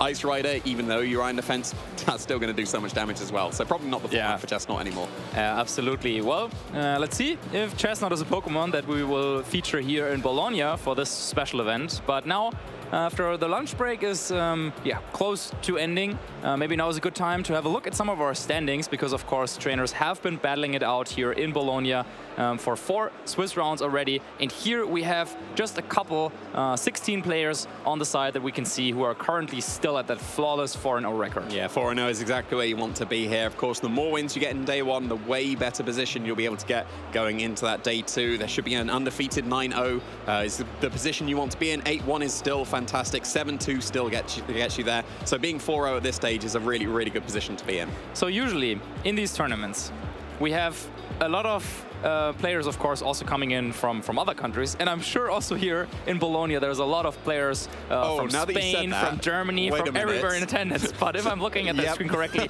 it's 16 Italian players currently on top of the standings. Just showing how strong of a region they are, I guess. Yeah, that's something you don't see every day at these European. Like they're very diverse in these European tournaments. We have so many players from so many places, but yeah, the Italians coming out on top here at this early stage. Well, we have some, of course, players who we've seen quite a lot of. For example, Leonardo Bonanomi, a player that was also very, very strong in the online era. Also Ricardo Apamea, also a player who has been around for a while with some good results. But then I think there's also, and there we have Leonardo's team on the screen actually, and he's been also a little bit known in this format for this trademark combination of the Calyrex Shadow Rider and the Clefairy. A very strong duo that we've already seen featured in some of our previous rounds here as well. Yeah, and with the Meanshao, it seems like Meanshao picking up a bit with Calyrex Shadow Rider. It was very commonly paired with it back in the previous generation, like when we had the Dynamax era. Meanshao was a really good partner for Shadow Rider, and it seems like only just now people are remembering that, because I don't recall seeing Meanshaos at any other tournaments paired with Shadow Rider or anything else at all, but it seems like it's quite common here in Bologna. Yeah, I think it's one of those combinations that a lot of players have talked about, and I know that Leonardo is, I think, also team building partner with Davide Kerra, who also used this combination pretty early on in an online tournament to very good success. So I think that is a strategy that maybe has not caught on too much outside of Italy, maybe even. But like here, it seems that this is definitely defining the metagame right now. Yeah, we saw it on stream in the 3rd round with Lorenzo Silvestrini. I believe it was the same 6 that he was running. It was really interesting Chi-Yu as well with Covert Cloak. Yes. So we haven't seen that too often. And then for, like no Protect, just going. Seemed like it was mainly support, but of course you got the Overheat and Heat Wave for massive damage, and then Snarl and Taunt. I wouldn't be surprised if Leonardo was running a very similar one, given that it is the same 6 Pokemon as Lorenzo was running. So seems like the Italians are favoring that Chi-Yu. Yeah, absolutely. And I mean, we could see just in the previous set, or the one before, in the 3rd round, just how strong this Chi-Yu with a Snarl can be. So yeah, still a lot of rounds to go, of course. The day is still long. So we're not even at the halfway mark. So, I mean, there's still a lot that can change, but right now it looks like Italy definitely on top of the game. Yeah, there's still plenty of opportunities for the other countries to make a name for themselves this tournament. But yeah, that is quite surprising to see like it be so dominant. Yes, it is home field advantage and all that as well, but yeah, 16 of 16 in the top at the moment. Being all of the same country is not something you see every day. Yeah, not something we see every day indeed. And also, of course, we're looking forward to seeing some more Pokemon that we haven't seen. I really liked in the previous match, we saw that Lunala do quite well. And I think that's also one of the beautiful things of a metagame like this, where it's so diverse and there's so many different things that also opens the opportunity for certain niche Pokemon to it feels like it is enough in this metagame to just have a good matchup into, let's say, Calyrex Shadow Rider and Calyrex Ice Rider. Like, if you have a good matchup into both of those, then that could already make a Pokemon viable. Yeah, I think the previous round was a really good showing of getting the better end of the matchup. It really didn't seem like there was much on Pierre Luigi's side to be able to deal with the Terra Fairy Lunala that was going for Calm Mind. Yeah, like, it's a little bit more volatile in that regard, rather than being able to try and get the vast majority of matchups. There's going to have to be some things you sacrifice in this format. Absolutely. And talking about matchups, let's have a look at some of our notable matches from the next Swiss round and see what some of the trainers have brought here. So yeah, we'll talk about the first match a little bit. It's going to be a Terrapagos mirror, and well, we were just talking to the genies out there, or I was, and now there's Joseph Polkowski. That's also a name that I haven't seen in a while. But let's have a look at some of the other teams that people are bringing. Now here we see Federico Camporesi, of course, top 4 at the World Championships last year, using that Miraidon team up against Johan, who we just saw featured on the stream with a Lunala. Yeah, absolutely. It looks a very similar team to what the Nielsen brothers have been using, with the Miraidon going for Tailwind, but then you also have the Farigiraf to go for that slow Trick Room option. They innovated with that Terra Grounds, Choice Scarf, Terra Blast, Chi-Yu. I wouldn't be surprised if that's paired with the Miraidon as well. We've also got like Landorus Therian making a comeback. It seems like Landorus Therian, like maybe the Landorus Incarnate's been around a little bit. Yeah. But Landorus Therian, haven't seen that in a while, but paired up here with on Sally's team. Yeah, going up against the Terrapagos here on City's team. And then we also have Ricardo, who we just briefly talked about, with that Kyogre going up against Simone, who once again is using that Calyrex Shadow Rider and Clefairy combination. Yeah, it seems like it's Fluttermane over the Raging Bolts that we've seen previously. But basically the similar idea, it seems like the Mean Shell and the Clefairy supporting the Calyrex very nicely. The supporting as well, it could be the support Volcarona that we have available for Ricardo's side. One of the Pokemon that does very well against certain Pokemon like Zamazenta, it has a fantastic matchup against. Be able to keep his partner safe with Rage Powders, kind of doing what Amoonguss does, but instead of sporing things, you Will-O-Wisp instead and reduce the damage output. You can also Struggle Bug to reduce the damage output, with, of course, the Flame Body going to be activating sometimes to really put a stop to the physical attacks. Yeah, but then now I think it's time to talk a little bit about the game that we will be featuring on stream, because there I saw a Comfey. What do you think about that choice with the Terrapagos? Yeah, with Terrapagos, that makes perfect sense. The Terrapagos is such a bulky Pokemon, I really wouldn't be surprised if it's the Calm Mindset. Like on the more offensive teams with like, I'll click Tailwind and I'll go for Terra Starstorm, maybe a Chi-Yu's next to it. That's usually choice specs just for the immediate burst damage. When you see a Comfey, it's almost certainly going to be, I'm going to Calm Mind, you will not be able to break my Terrapagos because I'm just going to keep healing myself with the Flora Healing. Yeah, and then of course the nice synergy there with a Terra Shell. You keep setting up that effect again and again, as we've seen in one of the previous sets again, how effective it can be in dealing, especially with super effective hits, really lowering the damage there. So if you can get that effect multiple times per battle, you can really make the most out of Terrapagos, in my opinion. Yeah, and really nice because the only type that's super effective against Terrapagos would be fighting, and then you're able to Draining Kiss. Like if you're against something like a single strike Urshifu, well then suddenly Draining Kiss bypasses everything and just knocks it out in one shot because it's going to be quad weak to it. Even though it's a reasonably weak move, getting that +3 priority is really nice for it. Yeah, of course, Comfey with the signature ability, I believe, Triage is boosting up the speed of any healing moves, but usually we're talking about maybe like you get like 1 extra jump in the priority bracket. No, these are getting 3 jumps, so sometimes the Comfey even moving before something like a fake out. Yeah, that's a really nice thing that it can do. And be able to heal as well before a fake out. So maybe heal back up to full to get that Terra Shell, and then maybe like the priority moves are not going to be able to KO you anymore. And we saw Dragapult there as well. Like, Dragapult is also an interesting pick, not very commonly seen with Terrapagos at all. I wouldn't be surprised if it's something like a screen set, because it does have access to a lot of good supporting moves. We've seen it almost exclusively run Choice Band with Gem Power, but that's obviously not going to be the case here. So I wouldn't be surprised if we do see a more supportive Dragapult coming out. Yeah, I think supportive Dragapult, that's a pretty good guess to make. I mean, it is still relatively fast, right? I mean, it's almost the fastest. It's one of the fastest Pokemon that we have available. So that is one way to make use of it. And then, of course, besides just being fast, as you said, has a very diverse move pool. You have the status inflicting moves like Will-O-Wisp or Thunder Wave. It can even go for like Sucker Punch for priority. You have the Dragon Darts to get around a Focus Sash, something like that. So yeah, quite a few tricks that Dragapult might have, but of course both trainers will have perfect information here as we're in an open team sheet format. Yeah, for sure. It's going to be an interesting matchup. The Terrapagos versus Terrapagos. it's usually just Choice Specs versus Choice Specs who's going to be able to launch off those attacks first. I wouldn't be surprised if we see Carmine on both sides of the field. And if it's going to be just the Choice Specs as well versus the Carmine, usually the Carmine one has the leg up because then it's going to be able to boost to the same damage output as the Choice Specs, but then also boost its special defense and allows it to get the slight advantage there.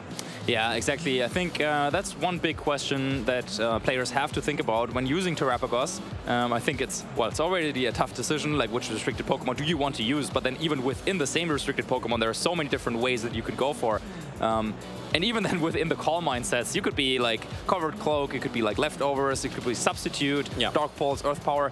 So yeah, even down to how then their Pokemon are trained, like how fast you want it to be. There's just, even we were seeing like the same Pokemon, like both are using a Terrapagos, there can still be a lot of deviation between the two. Yeah, there can for sure. And we'll be able to see what the choices are for both of these trainers very shortly. It's going to be a very exciting match. It's always interesting seeing a mirror, but actually not really a mirror at all, because you've got the Terrapagos against each other, but then the teams are just vastly different. The way that they're built, the Pokemon that have been chosen, it seems like Alessio is definitely going more for, I'm going to support this Terrapagos to win. Yep.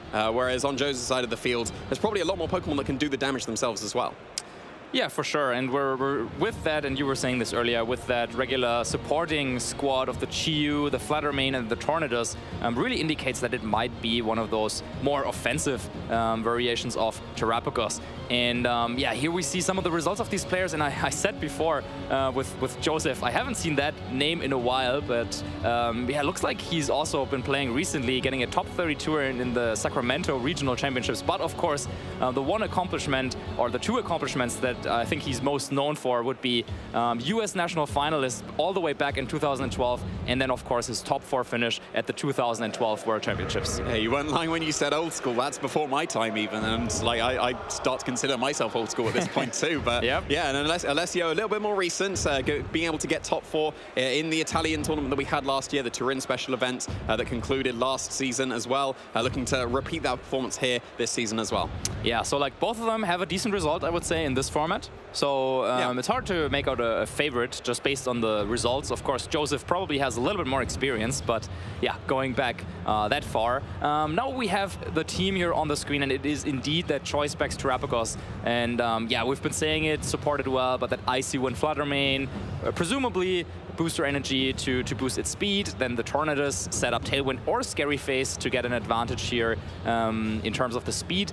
And then there's the Hariyama as well, which is a little bit more of a niche pick on those teams. I think we're going a little bit back in time with the Iron Hands instead of the Hariyama there. That's true. Yeah, I think this looks very similar to the team that Joji was able to use to get second place of the Stockholm Regional Championship. I think the Iron Hands was a different Pokemon. I can't recall what it was, but I believe the other 5 was the same. He was using Ogerpon with yes, the Cornerstone mask. Ogerpon, yes. Exactly, but then he also played the Los Angeles Regional Championships, and I think there he swapped it to an Iron Hands. Okay, yeah, makes sense. I think my brain there was still at who's that Pokemon? Yeah, with the not Thorny Fists. Thorny Fists, yes. exactly. But we'll have to look here at Alessio's team as well. It is going to be the Calm Mind variants, and we got Flamethrower as the coverage. It's usually Earth Power or maybe Dark Pulse, so Flamethrower, a very unique choice here for the Terrapagos going for that Calm Mind. We've got a lot of support around it. You've got Fake Out on Incineroar Rillaboom. You've got Follow Me on Ogerpon that's dropped its Grass move. It's got Taunt instead of what would normally be the Grass move, opting for only Ivy Cudgel as its offensive move. The Comfey, of course, going to be able to heal a lot with the Floral Healing. Dragapult not as supportive as I was potentially expecting. It's just going to be the Focus Sash one. Thunderwave is good support, but it looks a bit more offensive. Yeah, for sure. Still a little bit of support with Thunderwave getting, of course, some speed control on your side, especially when looking against that Tailwind and the Icy Wind that we have coming out of Joseph's side. I think every way of mitigating the speed into Alessio's favor can be helpful for him. And also that Trick Room that the Comfey has, that could be another way for him to kind of get that speed advantage. Yeah, that would be really nice against the Tornadus that could set the Tailwind. You obviously do have to contend with the Amoonguss that could be coming out. That's going to be the slowest Pokemon, so if you're going for Trick Room, well then suddenly Amoonguss is going to be able to spore everything, and you won't be able to deal with that so effectively. So I wouldn't be surprised if Alessio just goes for maybe a bit more, I'm going to bulk it out with the Terrapagos. Against these kind of what people would consider very offensive teams coming out from Joseph's side of the field, you kind of need to either outposition them so that they can't do the damage, or just endure the damage and then respond back with your own damage. So it seems like that's the option that Alessio is going for with this very supportive team around the Terapagos. And it's definitely a Pokemon that could weather the storm of these like mainly special attackers. You've got the Terapagos, the Chi-Yu, and Fluttermane, and Tornadus as well. All strong special attackers, but if you get Calm Mind, you're going to be able to shrug them off quite nicely. Yeah, I think definitely it's a little bit of a clash of the different styles here. Joseph probably looking for a little bit more hyper offense, set up speed control early on, and then use that Choice Specs Terapagos to dish out all the damage. Whereas, as you were saying, on Alessio's side, it's going to be about taking it a little bit slower, maybe getting some healing in there with a grassy terrain from the Rillaboom, with a floral healing from the Comfy, maybe getting some status conditions on the other side of the board. But of course, yeah, Joseph will try to stop that because he's not around for a long game. He wants to put out his special attackers in the battlefield, let them do all the damage, and then yeah, be done with it. Well, it seems like the Iron Hands might be quite effective in this game then, because it's going to be able to hit physically, so it doesn't care about the Calm Mind, and also it's a fighting type, so it's going to be able to be the only Pokemon that can hit that Terapagos super effectively as well. Yeah, so are we expecting the Comfy to make an appearance? Very likely. If you're going to be Calm Minding with this Terapagos that has been led with the Incineroar, assumably you want to go for something like a Fake Out and a Calm Mind in the face of the special attackers. So, yeah, wouldn't be surprised if something like the Comfey's in the back, but it's going to be the Fluttermane and the Tornadus here led for Joseph. Yeah, and Joseph probably anticipating this Fake Out lead coming out from Alessio, deciding to lead off with 2 Pokemon. First of all, we will see here Booster Energy activate. It is the speed, just giving confirmation also to Alessio, but that is to be expected with the Icy Wind on the set. But what I was saying is Tornadus having that covered cloak also immune to the side effect of Fake Out. So yeah, Fake Out not really that helpful in this situation, and gives Joseph now the opportunity to go ahead and attack with both Pokemon, but pretty notable on his team, there's no taunt on either Pokemon. No taunt, so it's free to go for a Calm Mind coming out for the Terapagos, but yeah, no Fake Out available. It's a Ghost and a Covert Cloak Pokemon. Moonblast just fired off immediately into the Incineroar. Bleak Wind Storm going to miss on the Incineroar. That could have been very nice damage there, but at least you get to break the Terra Shell of the Terapagos. So doing a little bit of chip, but that Terra Shell now is broken. But there's that Calm Mind. No taunt available on the Fluttermane or the Tornadus. A very, very free Calm Mind here for the Terapagos. Yeah, and the Incineroar now has the chance to go for a parting shot, decides to go after that Tornadus, just wants to make sure that it leaves the field. I think maybe it was a little bit more likely that the Fluttermane could have gone for Protect to stall that. But yeah, once again, no taunt on either of these 2 Pokemon that very frequently carry it, means that Terapagos was safe to go for the Calm Mind, Incineroar was safe to go for the parting shot, and there is the Comfy. Yeah, the Comfy's going to be able to bring that Terapagos right back up to its Terra Shell if it does want to go for that. The Floral Healing, it would recover a little bit, but the Terra Shell would be the important part. Maybe you want to consider going for Trick Room here. In the face of Fluttermane and Tornadus, the Terapagos would be put in a very, very strong position if the Amoonguss is not waiting in the back. So you do have to contend with that. Do you want to go for that speed control with the Trick Room, but then maybe open yourself up to Amoonguss, or do you just say, well, I've calm-minded now, I'm not taking much damage from either the Fluttermane or the Tornadus, I'll just keep Floral Healing myself and just launching off my big attacks now. Yeah, because if you think about it, even if it is that Amoonguss in the back, it is pretty likely that, of course, the own Terapagos is also there for Joseph. So that would mean 4 special attackers, and I mean, if you can just get a couple more Calm Minds in there, even with that Amoonguss, that would be not so problematic. But we see the Moonblast coming out once again in a Void on the Bleak Wind Storm. This time it's the Terapagos, but both Pokemon on Alessio making it through the turn. Comfy healing a little bit on the Citrus Berry, and once again Alessio's Pokemon can do whatever they want, basically. Yeah, it seems like it's going to be that Terra Starstorm coming out from Terapagos, now boosted with the Calm Mind, doing some fantastic damage to that Tornadus. Almost a one-hit knockout, surviving on 5 HP there, but yeah, the Comfey didn't go for any of its priority moves, so it must have been going for that Trick Room.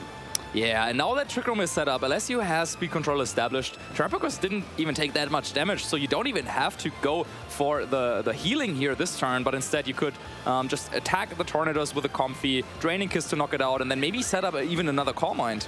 Yeah, there's nothing really stopping that at this point. The Terapagos is really free to go for whatever it wants to. Like, it does need to go for a Terastallization at least to be able to hit the Fluttermane effectively. Flamethrower, it's going to be okay damage, but Terra Starstorm with the Stellar typing would actually do some really significant damage as well. But then you do commit your Terra very early to be able to go for that. You get rid of the access to the Terra Shell, which you could easily recover back up to with the Floral Healing, but I wouldn't be surprised this turn if it is just Draining Kiss to do that last little bit of damage to the Tornadus. Yeah, I think Alessio might have some incentive here to keep up and delay the terrestrialization just a little bit, just so you can react to whatever is in the back for Joseph. But Joseph is thinking, okay, if you're not going for the terrestrialization this turn, I will do it with my Flutter Mane, because I don't think that, you will go for this Terra Starstorm, and instead wants to go after that Comfy, I assume. Yeah, and the Comfy's just going for that Draining Kiss to get that little bit of damage out onto the Tornadus. Now the Flutter Mane did go for the terrestrialization. It would be open to a Terra Starstorm just as the normal type here, but yeah, that's a free opportunity for a second Carmine on the Terrapagos. It's not really going to care what the Flutter Mane's going for here. Yes, a Terra Fairy Moonblast would do some nice damage, but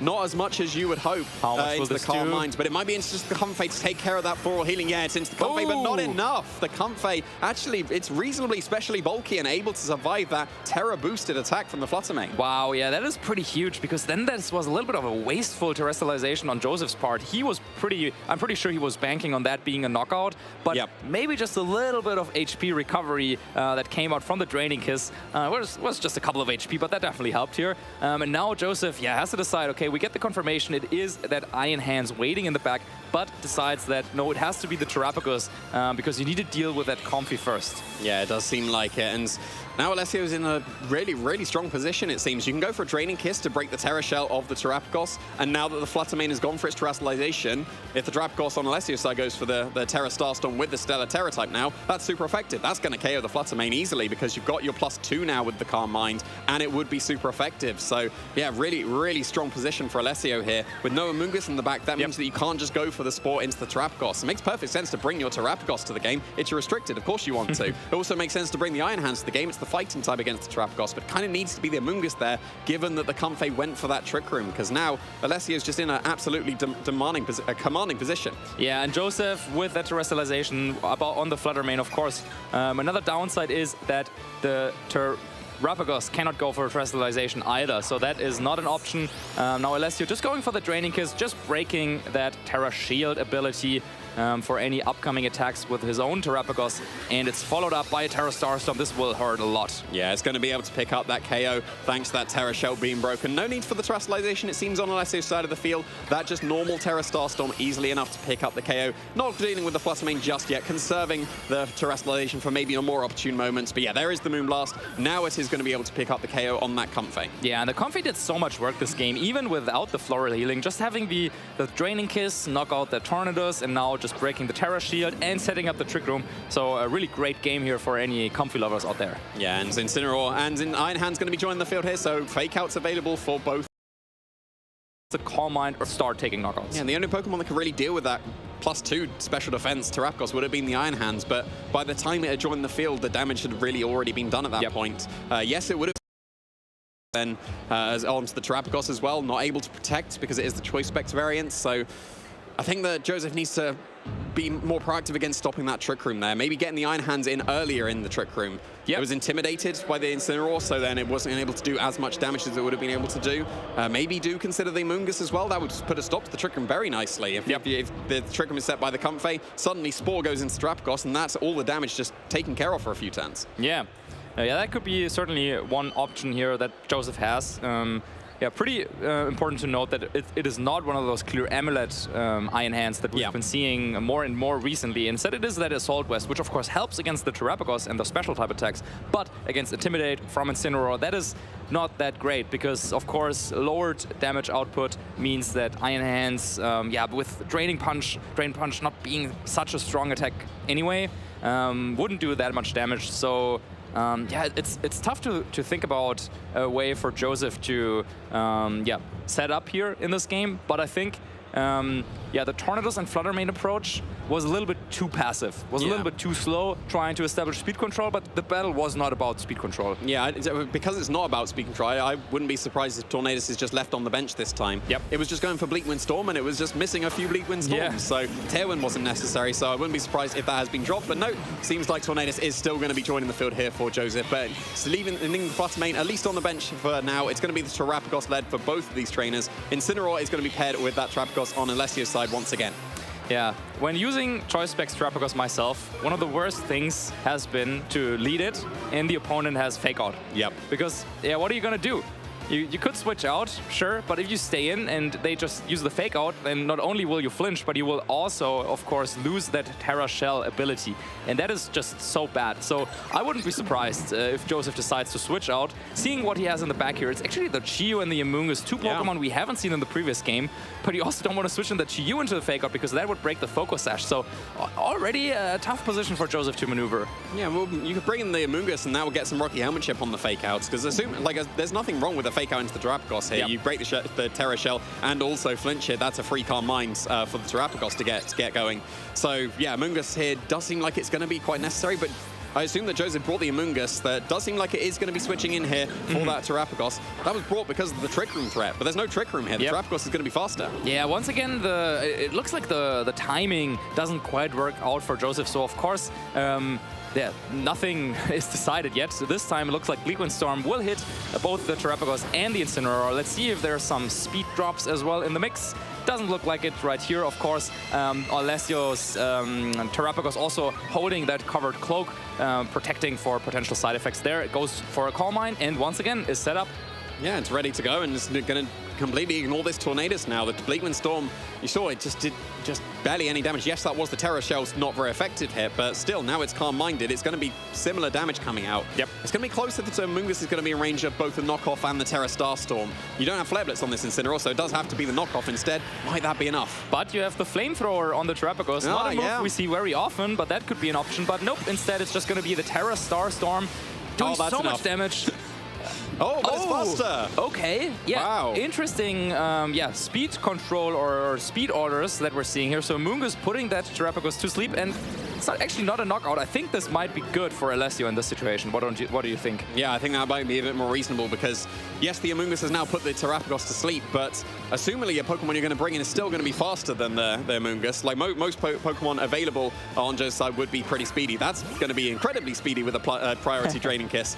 Yep. Amoonguss should maybe be in range of Draining Kiss. It's quite weak and it is resisted. And yeah, it'd be really close if that's going to be the case. But at the same time, you can always just switch out and get some Regenerator going. Yeah, I don't think that's a game that Joseph wants to play. So I think it feels pretty obvious that the Amoonguss is going for either Protect or Switch out. But once again, you have two Pokemon in the back who don't like to take even the slightest of chip damage with the Focus Sash and the Terra Shell.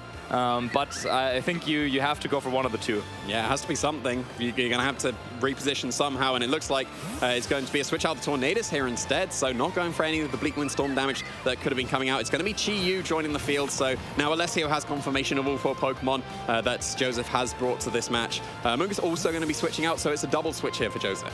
Yeah, double switch to make the most out of those Tailwind turns, because of course, yeah, Amoonguss and Tornadus, those are not the Pokemon that you want on the board to do the damage, and nicely predicting the Protect here on the Comfy. Terrapagos will take a turn of sleep, and all of a sudden, Joseph used this magnificently to put himself into a position to do a ton of damage the next turn. Yeah, this is a much better position for Joseph now. You can still go for a Floral Healing back to the Terra Shell on the Terrapagos, and it has burned its mandatory turn of sleep, so it could be waking up here. But if it doesn't, it's going to take an onslaught of, assumedly, the Terra Starstorm coming out from the Terrapagos, whether it goes for the Terastallization or not. Yep. And the Chi-Yu going for his massive damage as well. It's got the Overheat that can do huge amounts of damage. Maybe just going for Heat Wave instead, because there could be the Floral Healing backup to be able to get that Terra Shell, and that's exactly what we're seeing here. Yeah, nicely called. Great animation here. A lot of flowers surrounding that Terrapagos, bringing it back all the way to full HP, and because of that Terra Shell, that is more meaningful than it might seem. Oh, that pause. Whew.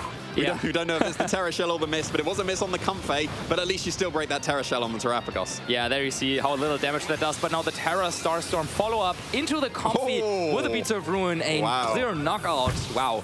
Yeah, one-hit knockout there for the Terrapagos. You can see the power of the choice specs, just getting that immediate damage output. The Calm Mind is able to match that, but it takes a turn to get going. This is just immediate Beads of Ruin boosted, choice specs boosted Terra Starstorm, taking care of the healing that was available on Alessio's side of the field. Yep. That also stops the potential of the Trick Room, so now the speed is going to be way more in Joseph's favor. Yeah, much different game that we're seeing here in Game 2. Joseph playing it a lot more offensively from the get-go, setting up the Tailwind, putting the Terrapagos to sleep, so that was one way to stop it. But now the question is, what can Alessio use this one fake-out turn for, and can the Terrapagos finally wake up? Yeah, it's taking a couple of turns of sleep here, so it is reasonably likely, but it could still be staying asleep this turn. It's going to be going for that Terastallization to make itself even more bulky here, getting getting those extra boosts to its stats. Fake out here, like we said, not on the first turn of the game, but still absolutely going to be able to break the Terra Shell of the Terrapagos while also flinching it, so really beneficial fake out coming out there. Dark Pulse, some nice damage, reasonable damage into the opposing Terrapagos, but it does stay asleep for all 3 turns here, so a little bit of fortune going Joseph's way. Yeah, do you remember in Dynamax formats when you had a Pokemon asleep and you just had to go for the Dynamax? That feels like the worst. I mean, at least there's no counter on the terrestrialization effect, but still, I'm pretty sure Alessio would have much preferred if that Terrapagos just woken up, fired back with a powerful Terra Starstorm. But now, once again, the ball is in Joseph's court. He still has the Chi-Yu healthy. Terrapagos still relatively healthy. Both of them will outspeed this next turn and can do a ton of damage. Yeah, I think it's going to be close if an overheat into a Terra Starstorm is able to KO that Terrapagos. Because of that Calm Mind boost, it's going to be able to shrug off like a reasonable amount of the attacks, but you still got the Beads of Ruin active. That really helps the Choice Specs Terrapagos on Joseph's side of the field. And it looks like the Terrestrialization is going to be committed here for Joseph. Going to be able to get that spread and Stellar Terra Starstorm coming out on Alessio's side of the field. Yeah, with that, of course, might be enough to get the knockout on both, actually. Let's see how the damage will play out. Now, finally, Terrapagos wakes up. We won't find out this turn because it is just to protect. Yeah, just to protect here. So just focusing fire onto the Incineroar for this turn. Heat Wave is going to be the move of choice for the Chi-Yu. Trying to get some extra chip into that Terrapagos on Alessio's side of the field, and does connect with the Incineroar and puts it below half. Like, we just saw how much damage the Terra Starstorm did to the Comfey with the Beads of Ruin. Surely it's going to be enough to pick up this Incineroar with the Terra Stellar boost, and the Beads of Ruin and the Choice Specs are going to be launching off into that Incineroar and should be picking up the knockout here, bringing Alessio down to his final 2 Pokemon. Yeah, the final Pokemon is still not yet revealed, so looking at the team, it could be that Dragapult, it could be the Ogerpon, or it could be the Rillaboom, all of which have their own little supporting kit to potentially support that Terrapagos, but it is that Dragapult. Yeah, the Dragapult's a very interesting pick here. It's going to be Focus Sash, so it's not going to be doing the massive damage that we've seen previously on the Choice Banded sets, but still going to be able to threaten some nice damage. The Dragon Darts is going to be hitting both of these Pokemon, break the Focus Sash on the Chi-Yu, and then follow up with a Terra Starstorm. That should be enough to pick up the knockout, but I'm not so confident that would be the case against the opposing Terrapagos, because it is such a bulky Pokemon, and Dragon Darts won't be doing that much damage to it. But maybe because of the fact that they've both gone for the Terra Starstorm now being super effective, that might be enough to tip it over the edge. Yeah, it's a tough call to make. I mean, I don't really see any reason for Joseph not to just go for another Terra Starstorm. Like, it doesn't feel like there's much stopping that, but looks like Joseph wants to play it a little bit more safe, maybe try to establish speed control once again, maybe set up the Tailwind or position a Moongus next to the Terrapagos so you can just make sure that you will get the Terra Starstorm off. Wise choice, because, yeah, Alessio trying to go for the Thunder Wave, maybe for a paralysis, but now after that Dark Pulse, Dragapult down to 1 HP, Focus Sash activated, yes, but yeah, it's gonna get harder and harder for Alessio. Yeah, especially because this Terra Starstorm is now going to be able to launch off on Alessio's side. But Calm Mind boosted, so going to do absolutely massive damage. Easily going to break the Focus Sash of the Chi-Yu, and with the Beads of Ruin, still not enough into the opposing Tornadus. Yep, yeah, very nicely trained there. Tornadus also in the first game, surviving on just a slither of health, and now potentially could go for that Tailwind, just to ensure that for the next Pokemon to join the field for Joseph, for his own Terrapagos, that speed control will be up. Yeah, and that would allow something like the Terrapagos to outspeed even the Dragapults. Dragapult's such a speedy Pokemon, but when you've got that Tailwind, it should be able to overwrite it. Like, the Amoonguss, yeah, that'll still be slower, but then you'd be in a really strong position. You just need to contend with the paralysis. Maybe if the Tornadus gets paralyzed this turn and doesn't get that Tailwind, well, then suddenly the Dragapult might be in a reasonable position. Both Pokemon are in range of Dragon Darts here, so if that Tailwind doesn't go up, and then like gets fully paralyzed, that Dragon Darts could have picked up a double KO. Not on the Chi-Yu here. It's going to be switching into Amoonguss instead. Now it's a question of how well do you know about your mechanics. Does Dragon Darts make contact? It shouldn't do. It's firing Dreepies. The Dreepies I thought so too. I thought so too. Okay, because then that of course could have been enough to get the 1 HP down with the Rocky Helmet on the Amoonguss, but instead it's a Sucker Punch that fails, followed up by that Terra Starstorm. But Tailwind did go through for Joseph. So even if both of those Pokemon will go down here, now Joseph has kind of the perfect setup. The Chi-Yu, Beads of Ruin on the entire field next to that Terrapagos, which cannot miss with Terra Starstorm. Yep. So it looks like this game is close to being locked up for Joseph. Yeah, I was very fortunate to get through that paralysis to get that Tailwind. Now that you know both your Pokemon are faster than the opposing Dragapult, Chi-Yu's being chipped a lot though. Is that in range of Sucker Punch? It might be. Maybe you just go for Protect with the Chi-Yu first and launch the Terra Starstorm, knowing that the Dragapult does not carry Protect on its moveset. Yeah, that would be very reasonable, because then you'd want to be going for whatever fire type, assuming the overheat into the opposing Terrapagos. Doesn't matter if you do it this turn or the next turn, so it would be pretty safe to go for a Protect, but if you're confident in being able to pick up the KO or surviving the Sucker Punch as well, you'd be able to go on the offense this turn as well. Yeah, why not? I think either way it looks good for Joseph, who's now debating whether to go for that Dark Pulse just to get rid of the Dragapult, turning the Terra Starstorm once again into a single target move against one opponent. But I think regardless of what decision Joseph makes, it looks pretty good for him this game. Yeah, and it seems like he's going for the Protect the Chi-Yu and go for the Overheat next turn. The Terrapagos will be able to pick up the KO on that Dragapult. Yeah, it was the Sucker Punch trying to catch that Chi-Yu. We'll never know if that would have been enough to be able to pick up the knockout, but this definitely will be into the opposing Dragapult. It's on 1 HP. It's definitely going to be KO to this Terra Starstorm. And with the Beat of Ruin helping out the Terrapagos as well, it's going to be super effective into that Terrastalized Terrapagos. So yeah, picking up the knockout there and taking us into that game 3. Yeah, rare interaction here, but yeah, very powerful Terra Starstorm coming out from Joseph, and with the Beats of Ruin, the choice specs, all the damage modifier, it is enough for Joseph to win that game. Once again, it looked a little bit dicey at the start, but then I think the key moment here was really that Amoonguss outspeeding the Terrapagos, putting it to sleep, and then Terrapagos just taking a nap for a couple of turns too long. If you're rooting for Alessio. It took the full turns of sleep, so yeah, that was very effective use of the Amoonguss. We were saying it's going to be a counter to Trick Room.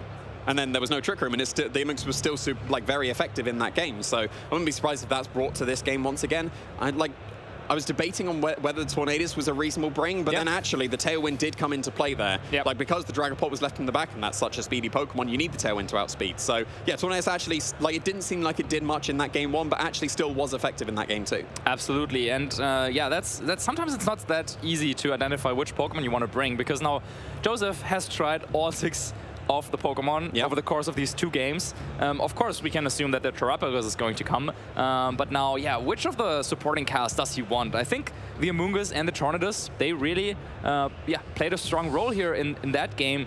Yeah, Alessio, I think something he could try to do is, lean a little bit more into that Trick Room, maybe lean a little bit more into the Calm Mind. I think the Dragapult pick was cute, but maybe it would have been more beneficial for him also in that second game if it was one of the more bulkier Pokemon, like that Ogerpon, which of course can use Follow Me to redirect any spores away from the Terrapagos to deal with that Amoonguss just a little bit better. Even having something like the Rillaboom to just have priority Grassy Glides, like the Chi-Yu was assumably in range, well, very close to being in range of Sucker Punch, and Grassy Glide's going to be basically as strong as that, because I guess there's the terrain boost as well.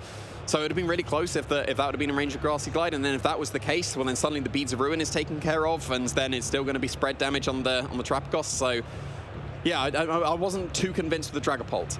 But I said that about the Tornadus in the game 1, and then I was now convinced about it in the game 2. So who knows? Maybe the Dragapult has a better showing in this game 3, or it is dropped for something a bit more supportive. Yeah, I think this is a little bit of a niche matchup. I don't know how much experience both of these players have, because both Alessio's and Joseph's teams, they have some elements that make them like pretty stand out and pretty unique compared to some of the other teams that we're seeing with Terrapagos. So yeah, it's really about who can now take the knowledge from game 1 and game 2 and bring the perfect cast for game 3. And yeah, I think it's a 50-50 between the two, honestly.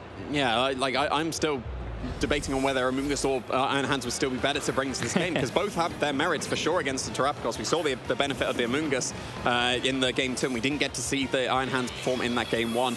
Alessio sticking to what worked previously, though. It's still going to be the Incineroar and the Terrapagos coming out on Alessio's side of the field, and Tornadus and Chi-Yu starting out for Joseph. Yeah, so once again, Joseph is the one who's switching it up. Once again, it is the Tornadus, but this time he doesn't have that many special attackers left to bring for a potential game 4, which of course won't happen. But this time it's the Chi-Yu as the partner. So Chi-Yu, once again, doesn't like being faked out, but has access to Protect. And also has access to, I believe it's the Terra Ghost on the Chi-Yu, So a little bit of incentive for Alessio to not go for that fake out, because if you're caught with a Terra Ghost, though then again, you would have the Terra be used, so that might lead to Alessio just saying, okay, I will go for the fake out regardless, which is what we're seeing. Yeah, we are seeing the fake out, and it was into the Chi-Yu, so it could have been a Terra Ghost there, and the Bleakwind Storm break the Shadow Shield, and the Shadow Shield, that's Lunala, Terra Shell, and then the overheat follow-up into the Terrapagos could have been a huge amount of damage. It's still going to break the Terra Shell with that Bleakwind Storm that is actually a little bit more accurate this time, still connecting with both Pokemon, but that is another Calm Mind coming out for that Terrapagos. Yeah, a little bit more accurate and also a little bit more powerful because of the Beats of Ruin, so you can really see that damage modifier, especially on the Incineroar. Yeah. So all of a sudden, maybe Bleakwind Storm starts to be a little bit more threatening. Now, of course, you don't want the Terrapagos to go out of hand once again. And with presumably that Comfy waiting for Alessio in the back, you also really need to plan your turns. When are you taking the KO on Incineroar? How and when can you allow it to go for a parting shot? Because all the damage that you're doing to Terrapagos could just be gone in a heartbeat with one floral healing. Yeah, absolutely could. So you could see a Protect and a Parting Shot, reduce the damage output, and then into the Comfey, but then maybe you're able to KO the Incineroar with a Bleakwind Storm, help from the Beats of Ruin, and then maybe an Overheat as well. But yeah, you still need to find the damage into the Terrapagos, and you're not going to do it this turn if you're switching out the Chi-Yu. Yeah, switching into the Amoonguss, looks like Joseph once again wants to try to go for that plan with the Tailwind and the Spore. But as we were saying, Protect comes out on the Terrapagos, and if this is just a parting shot, and if there is that Ogre Pond Wellspring waiting for Alessio, I think this would be a prime opportunity to bring it in. Yeah, absolutely would be. So Bleakwind Storm does connect again with the Incineroar, brings it below half, so some very nice damage done to the Incineroar at this stage. But there is that parting shot, very safe with the Protect on the Terrapagos, bring in another supporting member. It was just a parting shot into the Amoonguss there. That's not going to care about it too much. Could have been a bit more impactful if it was into the Tornadus. Still going to be able to do some very good damage with the Bleakwind Storms. So let's see, is the Ogre Pond Wellspring the adaptation that Alessio makes for this deciding Game 3? He's thinking about the choice, but it is the Dragapult. Yeah, Dragapult. Okay, Dragapult joining the battle. Will, of course, outspeed the Amoonguss. One funny play you could actually make is Thunder Wave your own Terrapagos just to block the Spore. But I don't know if you want to play that game. That's always an incredibly risky play. We've seen Slide Will-O-Wisp so much, and then special attackers don't really care too much about that. They will mind if they don't move a quarter of the time. So absolutely. Yeah, that's definitely still a play to consider. But you can still get some very good damage with the Dragapult, and like you'll easily outspeed the Amoonguss even if the Tailwind is set, and still be able to do some good damage with the Calm-Minded Terrapagos now. Would 8 Dragon Darts into a Terra Starstorm at +1 be enough into the Amoonguss? It's such a bulky Pokemon. I'm not convinced it would be. Yeah, and you have to consider once again this Terrapagos has Flamethrower or Terra Starstorm, two very powerful attacks. But first of all, Dragon Dart's just doing a little bit of chip to both opponents, and that Bleakwind Storm coming out also hitting, but no chance to get a special. Wow! Wow. So no chance to get a speed drop with a Bleakwind, but no, instead the Terra Starstorm just getting the KO, and I don't think that this is something that Joseph has expected here. Yeah, that was a very clutch KO there. The Terra Starstorm enough to pick up the Amoonguss with the Dragon Darts. That must have been pretty close. Wow. I think we did see it and end up seeing the +1 Terra Starstorm into the Amoonguss in the previous game. Yep. And it brought it down to the red. So yeah, in my head that was with Beats of Ruin's help, but apparently it wasn't. It was just strong enough to be able to pick up that KO. The Terra Starstorm would have done exactly the same damage as the Flamethrower because of the same type attack bonus. It was going to be able to match the super effective Flamethrower. So it didn't really matter which one was chosen there, but Terra Starstorm would have been able to cover something like the Chi-Yu switching in a bit nicer. Terrapagos is joining the field now for Joseph's side of the field. Really needs to turn on the offense. The Dragapult's focus has been broken, so it would be able to pick up the KO with the Terra Starstorm if it terrestrializes. Yeah, I think you could go for like a Tailwind this turn and then go for the Terra Starstorm on Joseph's side. Of course, Terra Starstorm is such a powerful move. Of course, with the terrestrialization, that's what everyone knows, but also just using the small turtle, one might say, just the regular Terrapagos single target move also means there's no damage reduction from being a multi-hit move. And now Joseph debating how fast is the Terrapagos. It should outspeed the Dragapult, right? With a Tailwind? You usually train the Terrapagos pretty fast on these kind of teams if you're going to be running the Choice Spec set. So yeah, you don't need too much investment when you have a Terrapagos to be able to outspeed a Dragapult in Tailwind. Won't matter this turn though, because it's going to be switching out. With Incineroar surely still in range of the Terra Starstorm as well though. Yeah, might be tough actually. I think last time we saw Beats of Ruin when it did a similar amount of health, but then of course it was enough for the knockout, so we don't know how much more it could have done. But looks like, yeah, Joseph going for the offensive. If the Incineroar makes it through this turn, then next turn, of course, a fake out into the Terapagos would slow down Joseph quite significantly. So yeah, Joseph really wants to get the knockout on the Incineroar this turn. Yeah, won't be getting a knockout on the Terapagos unless his side of the field, though, is going to be protecting itself. Whether that's going to be the Tailwind or the Bleakwind Storm, it's just going to be the Tailwind here, getting that speed advantage immediately. So it is just going to be on this Terapagos to be able to pick up the KO, but it wasn't into the Incineroar here. It's just going to be going for the Terra Starstorm, going to be that spread. Hopefully going to be enough to pick up the knockouts. It's below half. It's taken a lot of good chip damage already. Let's see. It's going to be choice specs, and it is going to be enough to pick up the KO. Yeah, enough for the KO here. Now Alessio has to really think about what to do. Might have to bring out the last Pokemon because, yeah, Dragapult in this situation doesn't really help, and it is indeed that Comfey. So Comfey, we've seen it do quite well in some of the previous battles. But yeah, with Tornadus, of course, being next to Terapagos, even if the Comfey goes for the Floral Healing, brings back the Terapagos to full health, resets the Terra Shell, then Tornadus is moving first and would break it. Yeah, it would. So then you'd be able to do the just massive damage with the Terra Starstorm on Joseph's side of the field as well. So this seems like a pretty reasonable position here for Joseph. There is going to be the matching Terastallization now coming out on Alessio's side of the field. It's going to be the Terapagos, so you want that extra HP to maybe be able to survive the attacks, knowing that if you just take the Bleakwind Storm and Terra Starstorm, Terra Shell won't matter too much at that point. So just going for the Terastallization instead. And the Floral Healing will come out regardless because, yeah, you're all in on the Terapagos. It has to make it through this turn. So every little bit of healing will be important here. Bleakwind Star comes out, does connect with both. But yeah, you can see just even without the Terra Shell, Terapagos taking that very nicely. And now Terra Starstorm, how much is that going to do? Yeah, we've still got a Calm Mind, so it's going to be able to, assuming he survived that attack thanks to that special attack boost, still doing very good damage, still super effective thanks to the both players going for the Terastallization. But Comfey surviving as well. That means more healing available for the Terapagos. Yeah, absolutely crucial for Alessio because now his own Terra Starstorm can come out, boosted as well, and this will do a ton of damage to both. Yeah, absolutely massive damage. Super effective into the opposing Terapagos, but survivals all around on all Pokemon here. The Tornadus and the Terapagos on Joseph's side surviving in the red. But now they're in range of Draining Kiss as well. Yeah, they would be in range of Draining Kiss. Now I wonder, like the Tornadus definitely is in range, but I wonder if the Terapagos is in range as well. And that's close. That could be quite close. Now you could of course go for the Floral Healing, but then yeah, you would have to take the exact same combination of moves once again, and I don't know if that's something that you would want to do. Yeah, it doesn't seem like it. So Tornadus is switching out here. That means the Chi-Yu switching in. That also means the Beads of Ruin's active. That's a boost to the Draining Kiss. So if the Draining Kiss does target down that Terapagos, that might have been the extra boost needed. And it is enough. Wow. Comfey going on the offense and taking down that Terapagos. Very nicely done.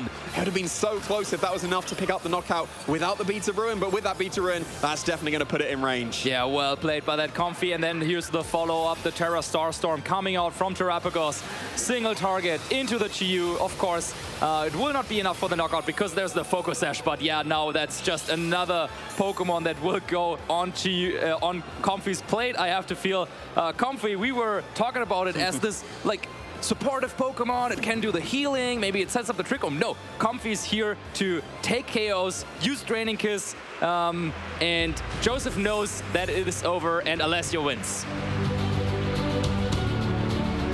Very nicely done there from Alessio. Who would have thought that Comfey would be turning on the offense and picking up the KOs there? The forfeit just meaning that Comfey doesn't get a few more KOs, but would have been able to. Another Draining Kiss into the Chi-Yu, then a Terra Starstorm into the Tornadus would have picked up that KO.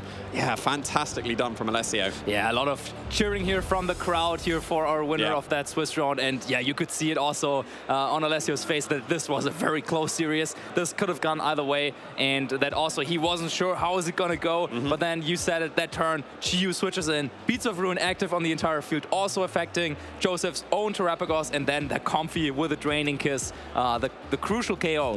Yeah, I'd be very interested to see whether that would have been able to pick up the knockout without the Beads of Ruin. I'm very confident it's going to be a KO with the Beads of Ruin. It's going to be so close without it though, because Draining Kiss is such it's a weak move. It's a really weak move. Doesn't matter, it's moving super fast. It just needs to do that tiny little bit. Because so many Pokemon put in range, like down to the red, and and then that's it, Draining Kiss range. Yeah, exactly, because of course, also in a restricted format, you will be seeing some of the same like really strong Pokemon over and over again. So some of our trainers, of course, they're training their Pokemon in a specific way so that they're just barely taking those very powerful attacks, whether it be that Terra Starstorm, the Astro Barrage, or whatever. But then having a Pokemon with a priority attack like that, who can just do a little bit of damage, but that's then enough to bring it over the edge. I know that we've been worked very well. I think the Dragapult, it didn't really have a huge impact in either game. No, I don't think so. But it's still like threatened with the Thunder Waves. It was threatening, and of course that crucial little bit of chip damage on the Amoonguss with the Dragon that's Darts. true. And that is something that the Ogerpon Wellspring could not have done. So I was advocating for Ogerpon Wellspring to join the field, play it slow again, go for Follow Me, maybe take a little bit of damage from the Bleakwind Storm. But no, Alessio knew exactly,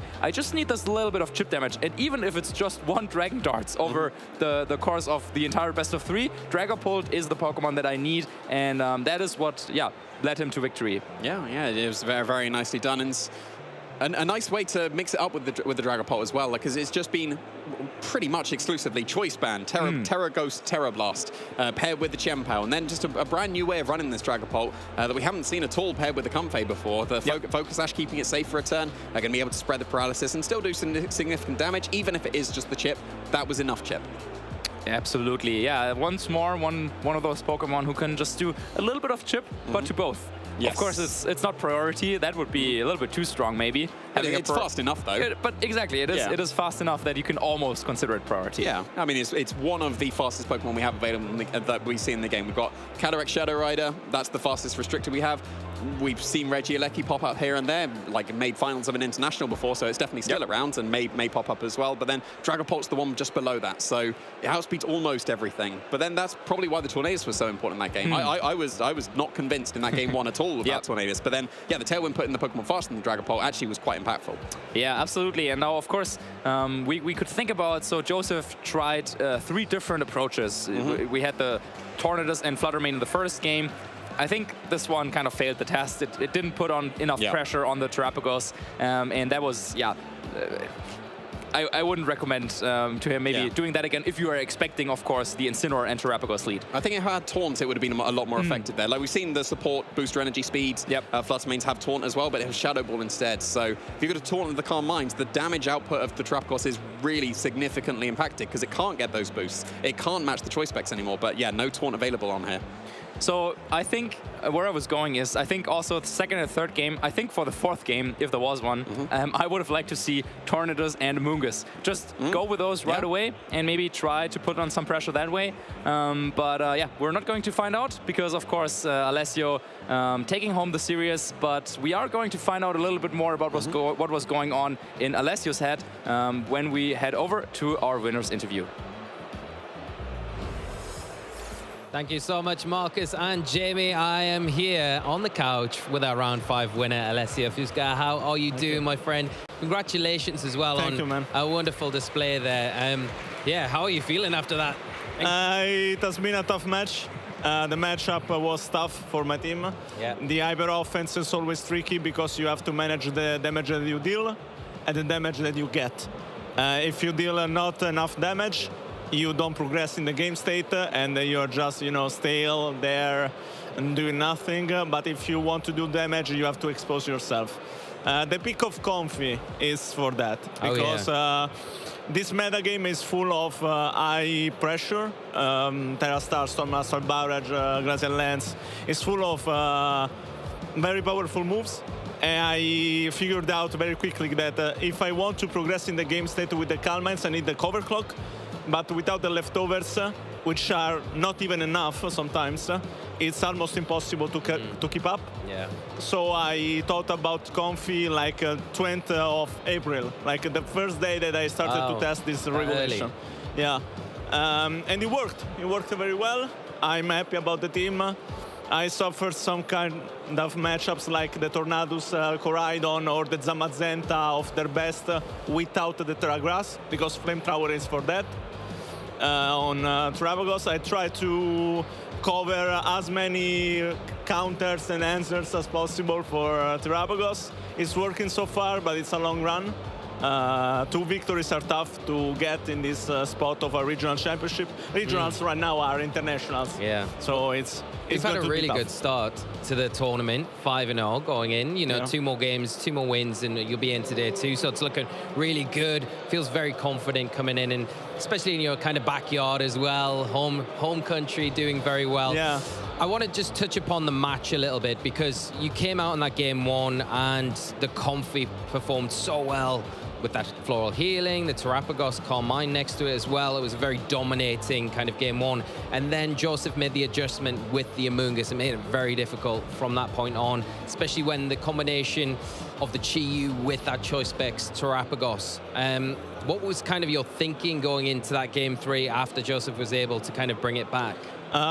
Even in game 1, I had the Dragapult. Yeah. So I put up the Trick Room because he probably was afraid about the Dragapult lead, because Thunder Wave is tricky Yes, to deal with. yeah, yeah. And especially when you cannot like drop Dragapult to follow up with a double of Dark Pulse or I don't know, anything else because of clear body. So I expected the Tailwind in every game. I didn't expect Fluttermane. Fluttermane was so passive in that matchup. Yeah. Even with the Terra, was not enough to kill Comfy. So, because Comfy, a lot of people underestimate Comfy, but it's like Tapu Fini in special defense. It's very, strong, very strong. especially with the citrus berry that you've citrus got as berry, well. yeah. Just topping it up, you think I can't take this down. So yeah, it provides a lot of help. And of course, game 1 was very easy to manage. Game 2, that surviving of Among Us was a role. Yeah. And that kind of decided the game, especially if we consider the turn sleep. If it was 1 turn wake up or 2 turns wake up, I would have won anyway, but Among Us gameplay, I guess. Game 3, I killed Among Us because Dragon Darts avoided every kind of roll. At that point, it was 1-hit KO after the damage. And it was much easier because I was able to attack. And my Terapagos with the Calmine Cannon gone very easily a Starstorm of another Terapagos. I feared the crit. I was in range of the crit, of course, but yeah, sometimes you have to deal with it. I prefer to have 4% of losing than 50% with another Hyper offense. You know? of course. I think that it was that turn as well where we could see, you just wanting the survival from that Terra Starstorm coming out from the Stellar Terapagos, just because of the sheer power. And we kind of at that point, if the Comfy survives that hit, you kind of know you've got the match locked up at that point, which you were able to maneuver your board position so well in that situation.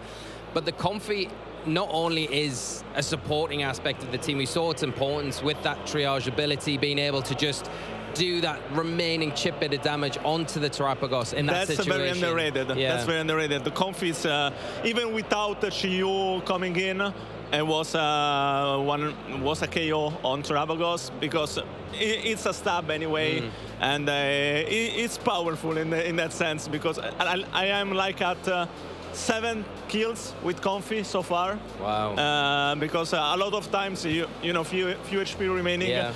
It seems like a flashback to me because it was the Aqua Jet Tauros of the last special championship. Was the same reason. Few HP and then you close the kill. Draining Keys is much better in that sense. Yeah, it's a very strong Pokemon.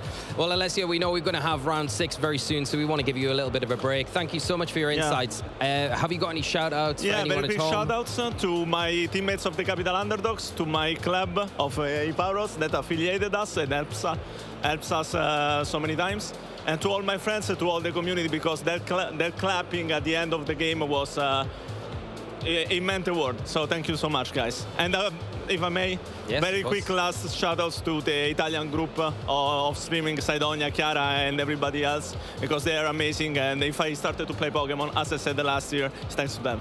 That's great. Thank you so much, Alessio, for taking the time to come by, share some insights in the team. We hope to see you sometime over the weekend. I'm sure we will with that Comfy and the way it's going. But we're going to throw to a quick break now, trainers. So sit tight and we'll be back soon with round 6.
Hi there, Pokemon trainers. Charlie Merriman here, and I'm joined by Marcus Statter and Lee Provost.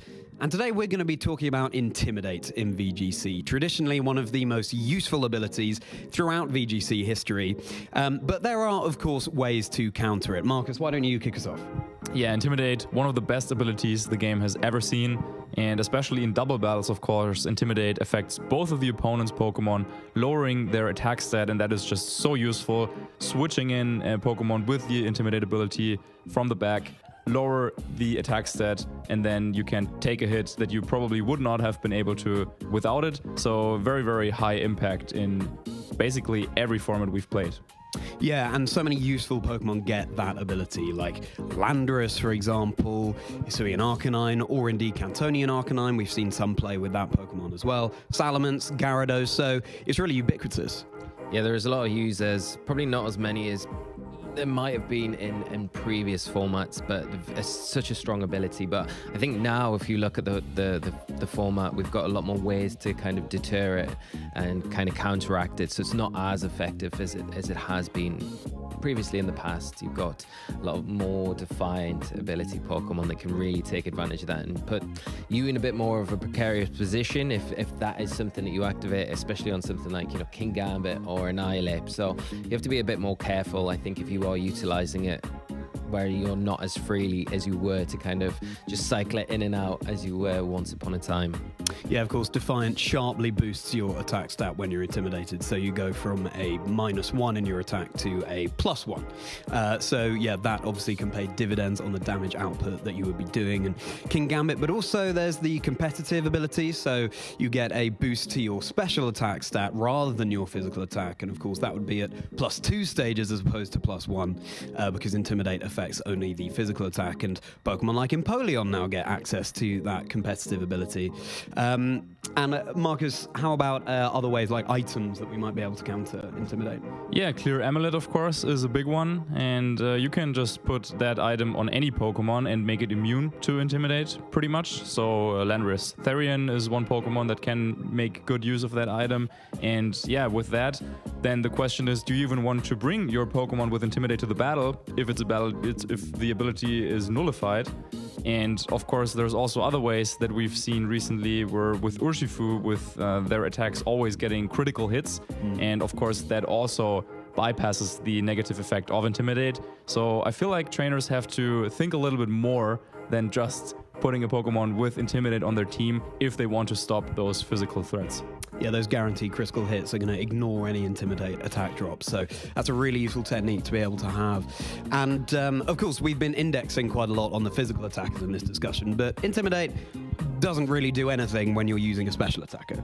No, of course not. And I think that's one of the big, pluses. You've got a lot of Pokemon that are just relying on that special attacking stat, so they can kind of just bypass the Intimidate and not really care about it at all. We've got big attackers like Flutterman. We've seen the impact that that's had since its introduction in Scarlet and Violet, and that has been, primarily a special attacker, a big special attacker. So you've got a lot more special attackers that are kind of making waves in the format now, so it does make it more difficult, like Marcus touched upon, to kind of always bring that Intimidate user, especially because you've got these item choices that negate it. You've got a lot more of these abilities in Defiant and Competitive that can make it and hinder your ability to kind of utilize it like it once was. Yeah, making waves, or indeed making it rain with something like a Golden Go, dealing that big spread damage with its special attack stat. And here's a niche suggestion for you. What about an Adrenaline Orb? We don't see that too much in VGC at the moment, but you get an Intimidate drop, but then boost the speed, and a special attack, I remember especially in the Sword and Shield era, a Pokemon like Milotic would be running perhaps an Adrenaline Orb in the face of something like an Incineroar. You get that Intimidate, which obviously doesn't affect Milotic too much because it's a special attacker, then a boost to its speed, and obviously it's super effective against Incineroar as well. An item that we haven't seen too much, but maybe there's a place for it still? Not sure. Yeah, actually, I think maybe on a Golden Go, you use Nasty Plot, similarly to how Circuitry back in the day also made use of Adrenaline Orb with Tail Glow. Maybe Goldengo could fill a similar role. Maybe you're onto something there. Well, you heard it here first, trainers. Maybe Adrenaline Orb is something we'll have to look out for in the future of VGC. But thank you so much for joining us in our little discussion of Intimidate. Will it continue to be as popular? Only time will tell. So let's get back to the action. Benvenuto, trainers, back here to Bologna. I'm sure that pronunciation was terrible, but hey, getting into the spirit here. I'm Charlie Merriman, merry by name, merry by nature, and I'm joined by Lee Provost. And you know what, Lee, we're seeing a lot of Terrapagos so far today. When they terrestrialize, you know what that's reminding me of? Some nice Italian gelato. A couple of scoops of tasty ice cream, and there's plenty of it around here. I don't see the reference with a turtle to ice cream. It's the scoop, you know, when it terrestrializes on the... oh, right, yeah. I get it. Yeah, I see it now. Yes, it's clear. Clear as ice cream.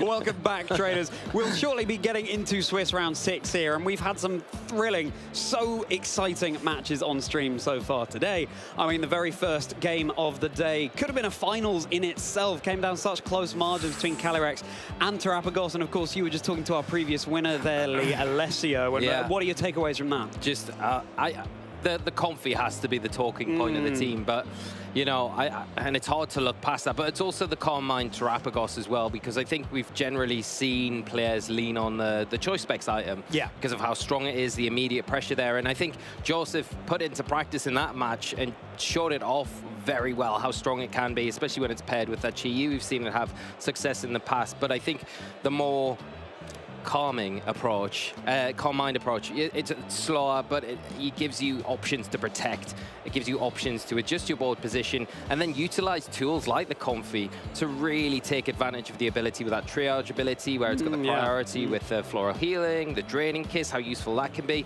Well, I mean, we heard Alessio talking, I think 7 kills the Comfy's picked up throughout this tournament. So that is for a more supportive Pokemon for what it's renowned for.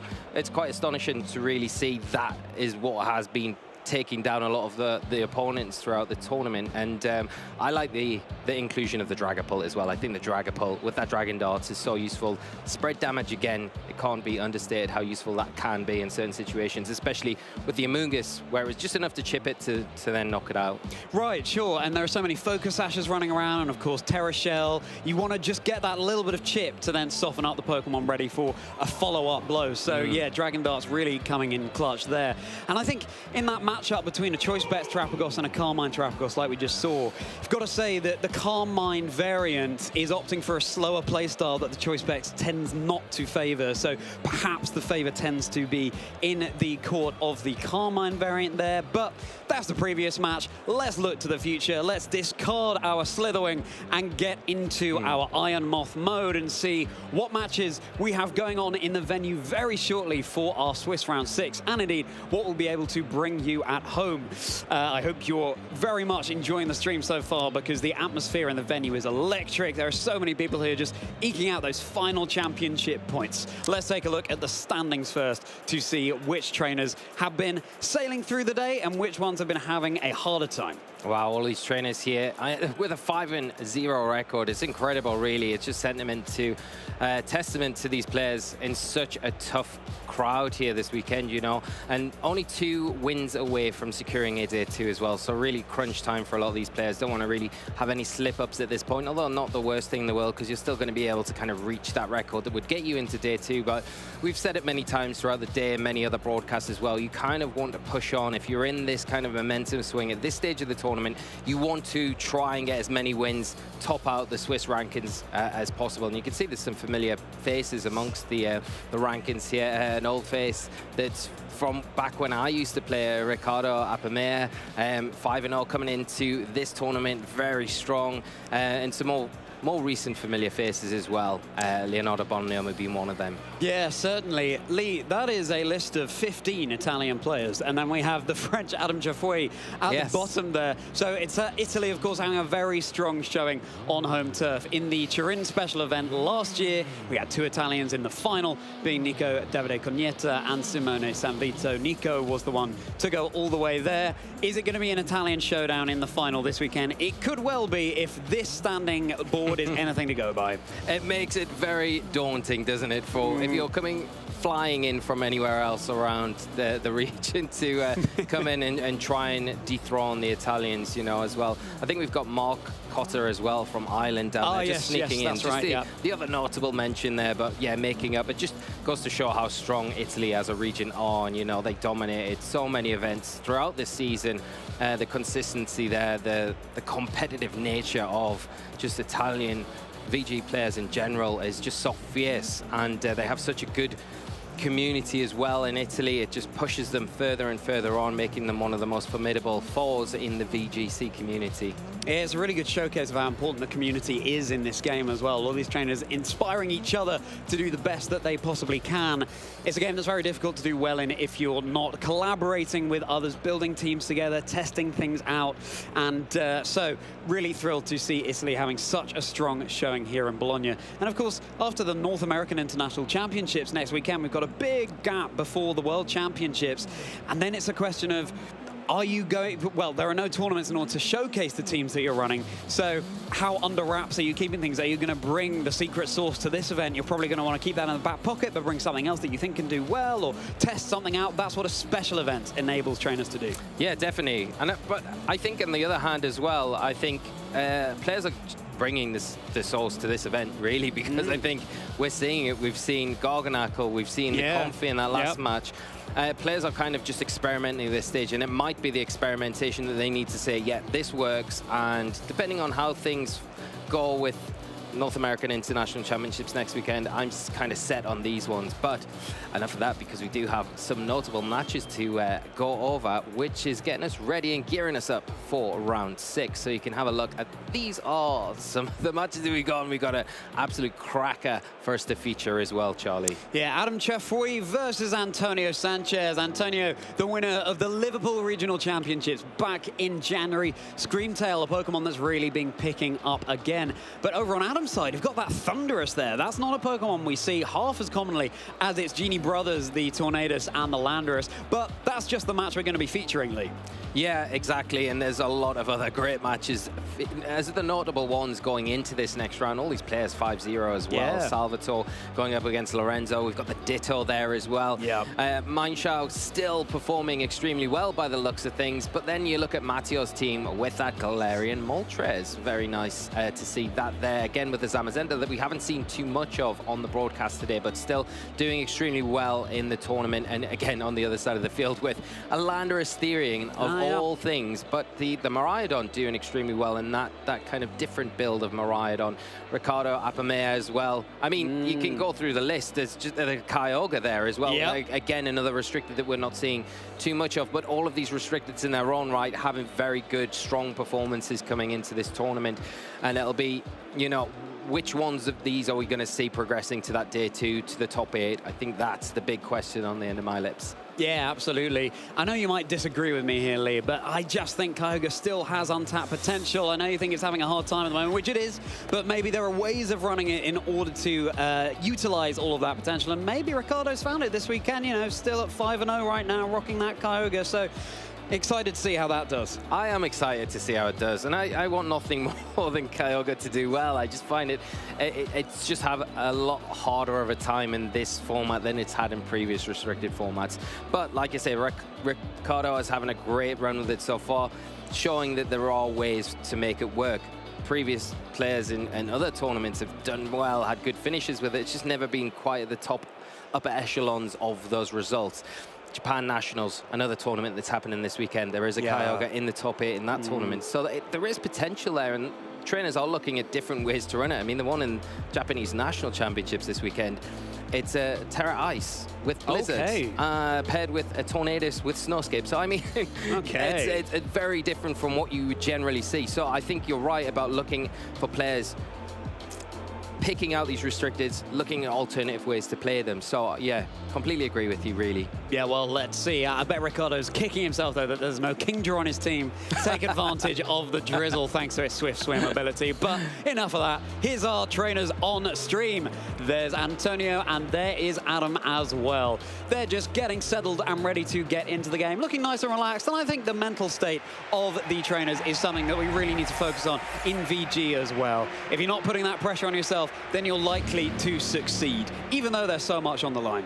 Yeah, and very interested to see the Thunderous on Adam's side of the field in particular, because I think we had an overview of one of the notable matches earlier where it had Hippolyte and a fellow French player as well who was also running the Thunderous. So it might be something that these players have been training with together, putting together, which has been working. And it's going to be interesting to see how it performs in this match, especially with some of the disruptive options that Antonio has on their side of the field with that Screamtail in particular. But both very accomplished players. Of course, we can take an overview of their accomplishments. We have, of course, Antonio, the regional champion in Liverpool from this season, 2024 Utrecht Special Event Top 8, Bilbao Special Event finalist, and then a Players' Cup Top 8 in 2021. Looking over to Adam's side of the screen there, someone who I had the pleasure of speaking to at the European International Championships, a trainer who's really on the rise this season. Just look at how recent those accomplishments are. A trainer who hasn't necessarily gone all the way and secured that win as of yet, but I'm sure it's only a matter of time for Adam. Such a talented trainer. Yeah, he's extremely strong. I've had the experience and the pleasure of playing Adam in events in the past, and he is always a very, very difficult player to go up against. So having a great start like we've mentioned in this tournament so far, hoping probably to carry this on, but got a big task in front of him with Antonio to kind of go through next. Antonio's team, we can have a look at it in a closer detail. Is the Terrapagos, Rillaboom, Incineroar, Urshifu, that is the Rapid Strike variant, the Screamtail, and the Raging Bolt. Now, we've talked a lot about the support that Screamtail can offer with Encore and Disable, locking an opponent into a move, but with Dazzling Gleam as well. We saw this in LA last weekend, up against a Koraidon, say. That's taking double super effective damage from Fairy-type moves, so you don't even need to invest much offense into your Screamtail, so deal massive damage into Koraidon, but it's not a Koraidon facing down at that Screamtail over on Adam's side. It is the Shadow Rider Calyrex, running, by this point, the classic moveset, Astral Barrage, Draining Kiss, Nasty Block, Protect. Citrus Berry we saw in our round 3 that we featured. Really useful. It gives Calyrex a little bit more longevity. You're able to switch it in, for example, so that it can heal back and still threaten damage rather than being a glass cannon. Yeah, I'm going to dive straight in with the Thunderous because I love this build here. You've got the Eerie Impulse there, which is a targeting attack that will lower the special attack on opposing Pokemon by 2 stages. So in a format now where we're seeing a lot of special attackers kind of come to the forefront, it's a great utility to be able to reduce the power of those attacks and make sure that your Pokemon, things that like the Calyrex Shadow Rider that maybe not able to take attacks so well, is able to sit on the field for a lot longer. The other things there, the Taunt to stop setup, boosted by that Prankster ability as well as that Rain Dance as well to disrupt the weather if we do see things like Koraidon or other weather-setting Pokemon. Yeah, Thunder is sort of offering Adam the best of both worlds here, because as well as the Eerie Impulse, it does have Rain Dance, like you said, and that is going to be boosting up the water power of the Urshifu on Adam's own side of the field, but also on Antonio's side. So you've got to be careful about how you run that. Both of those Urshifu are carrying the Choice Scarf as well, and the same moveset there. Now, we've just seen a Carmine Terrapagos on stream, but how is this one going to fare up against Adam's? Well, looking down the team list, of course, Ghost-type moves not going to be doing any damage into normal types like that Terrapagos is. By the same token, Terra Starstorm won't be dealing any damage to Shadow Rider Calyrex as long as it hasn't terastallized. Then the Terra Starstorm becomes a Stellar-type move, and then the Ghost types will be taking damage from that. But let's see it all unfold before our very eyes, trainers, as the Calyrex hits the field immediately alongside the Thunderous, and here comes Terrapagos and Incineroar, so it's restricted for restricted. Yeah, it's a really nice lead, especially for Adam, because you look at Antonio's side with that Incineroar, it's got the Intimidate, not really going to affect anything on Adam's side of the field, because primarily special attackers, but it has got that active Fake Out. Not going to be effective against the Ghost typing, its immunity on the Calyrex, and then you look at the item on that Thunderous, and it has got the Cover Cloak, so going to have the immunity there. It's free to go for potentially a Taunt into that Terrapagos if it wants to, or an Eerie Impulse.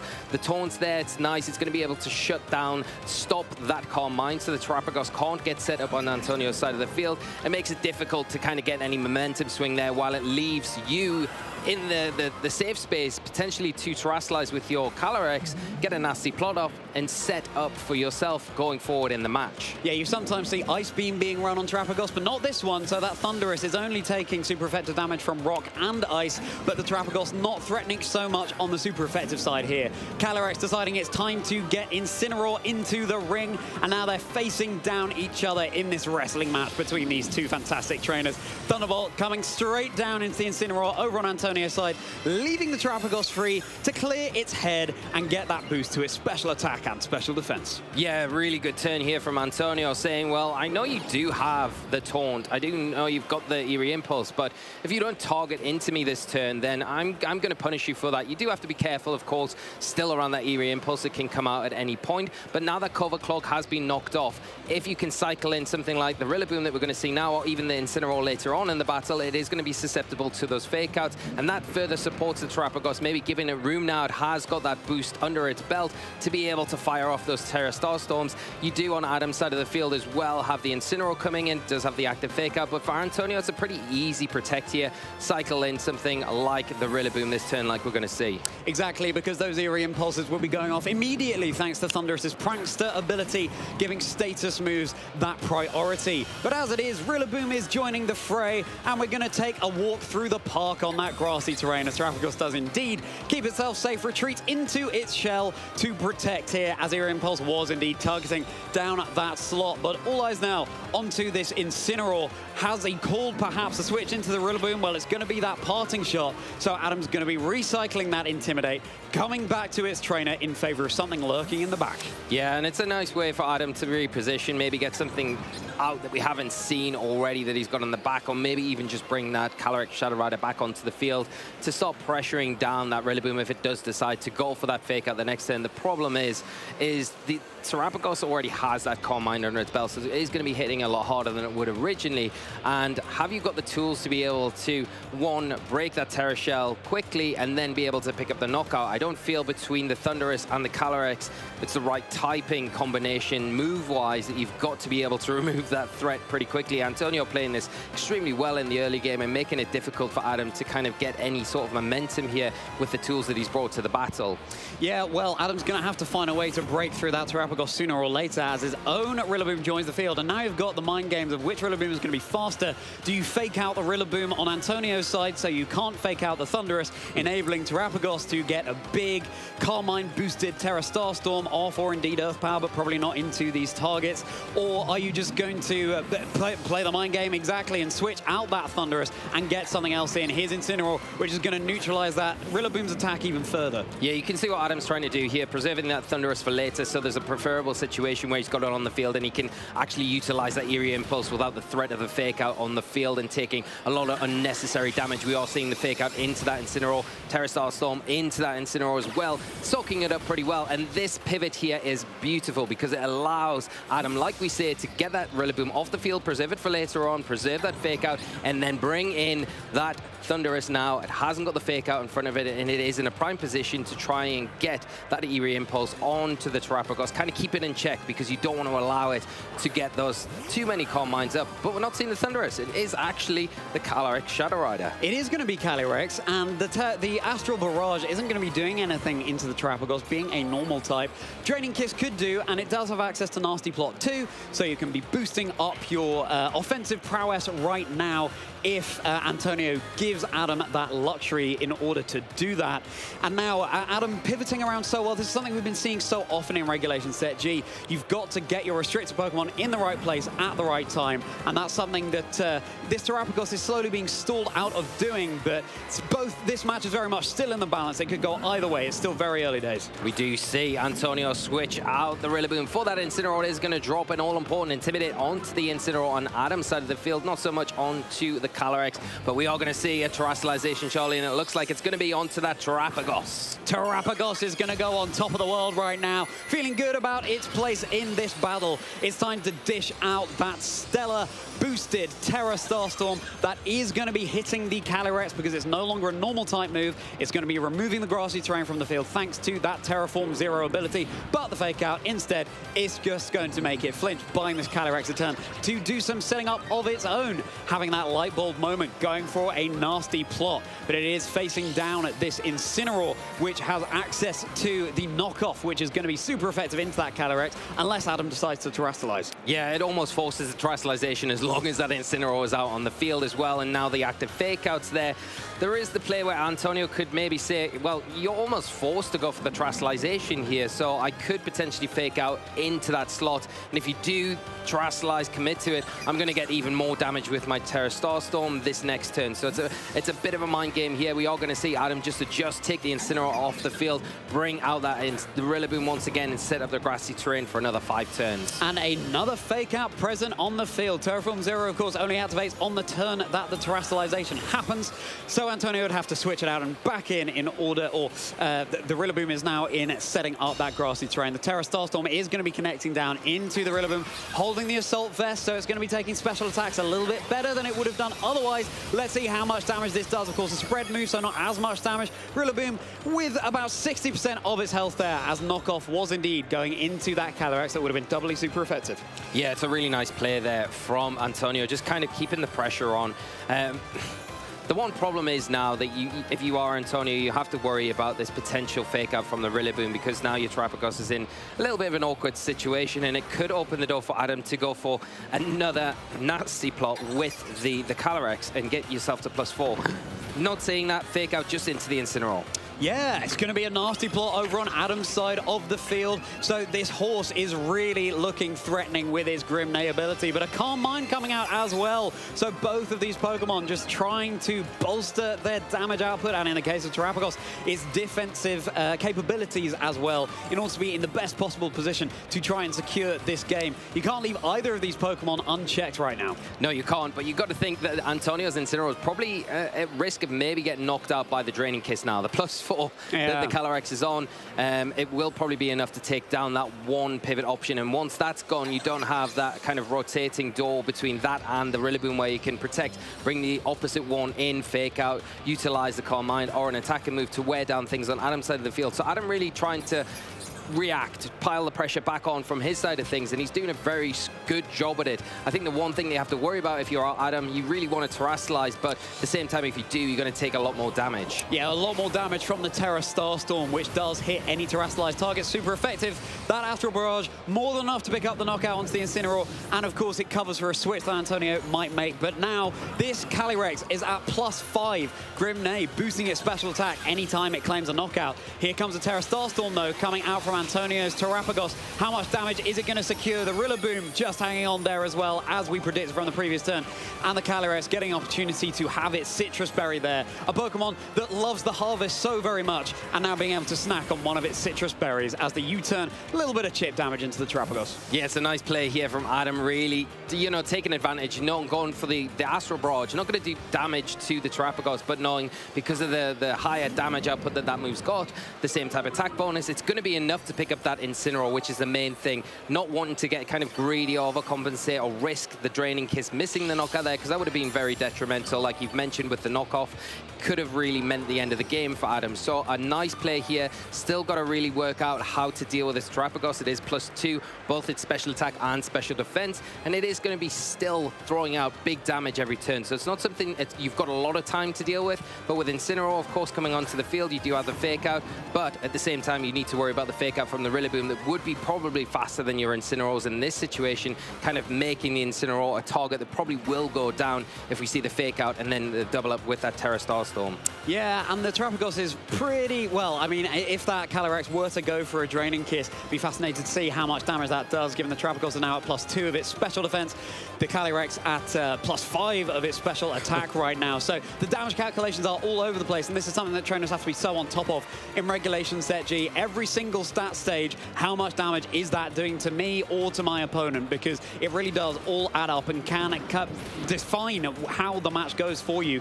Fake out is going to be going first into the Incineroar here. Here comes the Draining Kiss into the Rillaboom. Oh, it takes it really well thanks to the Assault Vest that it's holding. A little bit of recovery. Now all eyes onto this Terra Starstorm coming out from the Terrapagos. Calyrex back up to full HP. Likely to bring the Calyrex down to about 1/3 of its health, 1/2 to 1/3 going into the Incineroar. Of course, enough for the knockout there. And yes, that Calyrex has already had its Citrus Berry. There's no more recovery it can go for apart from this grassy terrain. Yeah, it's really not a bad situation either for Adam, because that fake out now from the Rillaboom on Antonio's side has been burnt right now. This is a perfect time to bring in your Thunderous. You've got access to that Eerie Impulse now. Now the Draining Kiss as well is going to pick up the knockout onto the Rillaboom, and depending on what Antonio has in the back, you probably don't want to switch the Rillaboom out to bring anything in to take a Draining Kiss, because with a +5 Calyrex on the other side of the field, it's probably going to be enough to 2-hit or even one-hit KO, whatever comes in. So really nice position where Adam is able to reduce the attack power on that Terrapagos and maybe even force Antonio into a situation where you do switch out the Rillaboom to bring it back in to have that fake out active a little bit later, but doing that maybe not an option. We do see that Eerie Impulse though. There it is, Eerie Impulse. That Terrapagos now down to neutral special attack, although special defense is still good. There's a Draining Kiss, critical hit did not matter there, and recovering that Calyrex a really decent amount here. This is what recovery moves enable you to do, enable you to dish out massive damage as well as stick around on the field for longer than you might ordinarily, and now this Calyrex is at +6.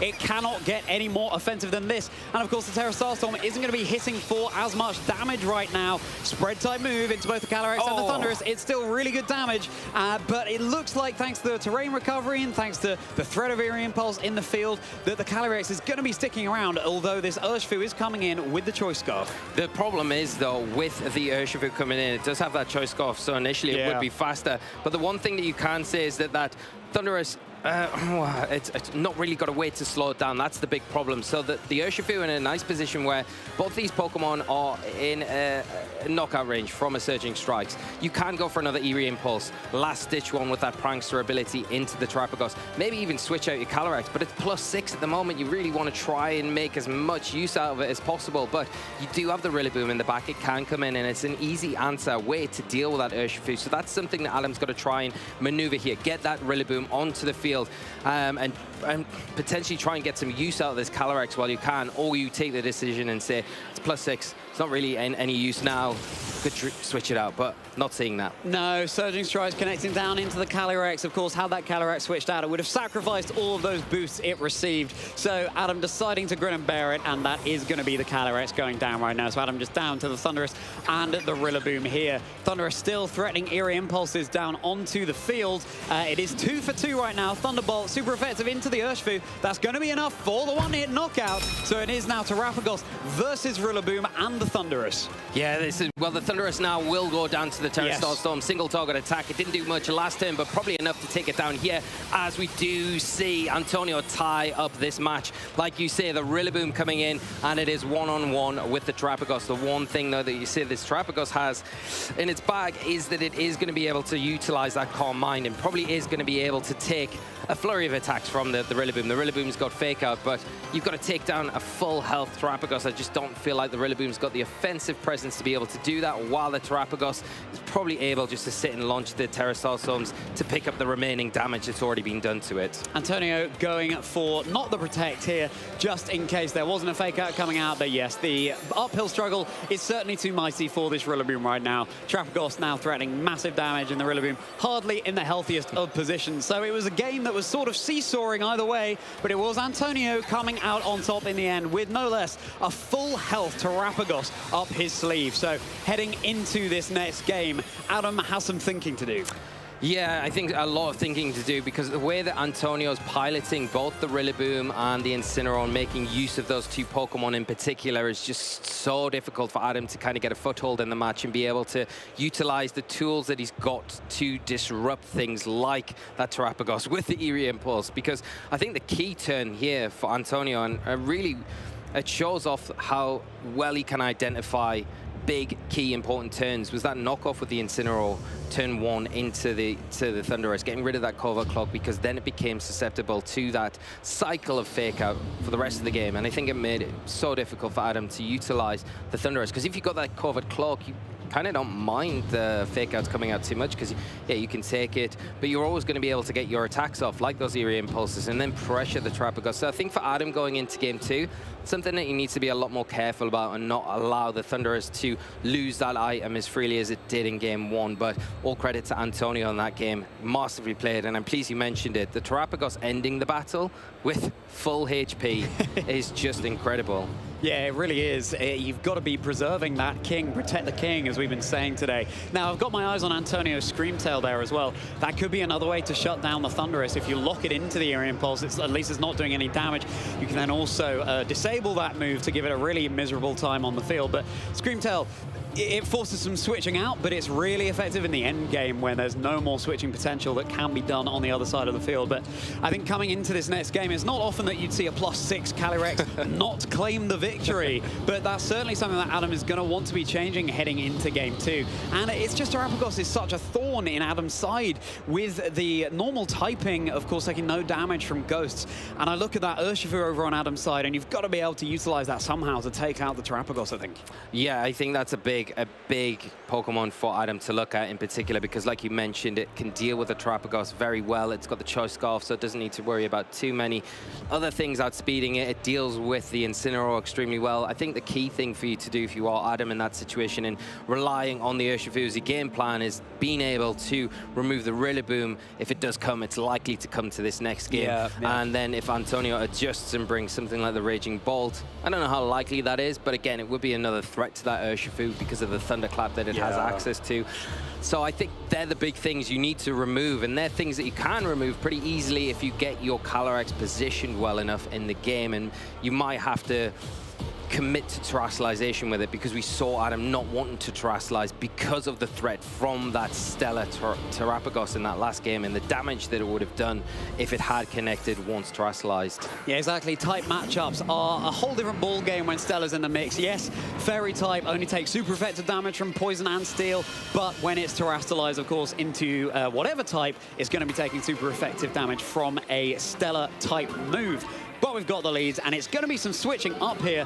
Thunderous and Incineroar coming out for Adam, and it's going to be Incineroar and Rillaboom for Antonio. Yeah, I think the big thing here, we've already really talked about it between the matches, is Adam needs to make sure that that Thunderous is not taking a knockoff here, because if you lose that Cover Cloak, both of these Pokemon that Antonio's led with throughout the battle, because we know they're probably likely to go for the parting shot, U-turn at some point, are going to be able to really stop the Thunderous in its tracks. And Adam, like we've highlighted, has to make sure that that Thunderous is able to function when he needs it to, because if he can't function when he needs it to, it's no good bringing it to this battle. Knockoff is so safe here, because removing the item of any Pokemon would be really huge, and it looks like Adam is indeed going to try and preserve that Thunderous with Urshifu coming in instead. But, you know, Knockoff, not very effective damage, but it is still going to be removing the item. Rillaboom, faster than Incineroar, getting that fake out beforehand, and instead this Incineroar coming for a knockoff into that Urshifu. Still really good damage there, and crucially, with a critical hit to boot, that Choice Scarf has been lost. So Urshifu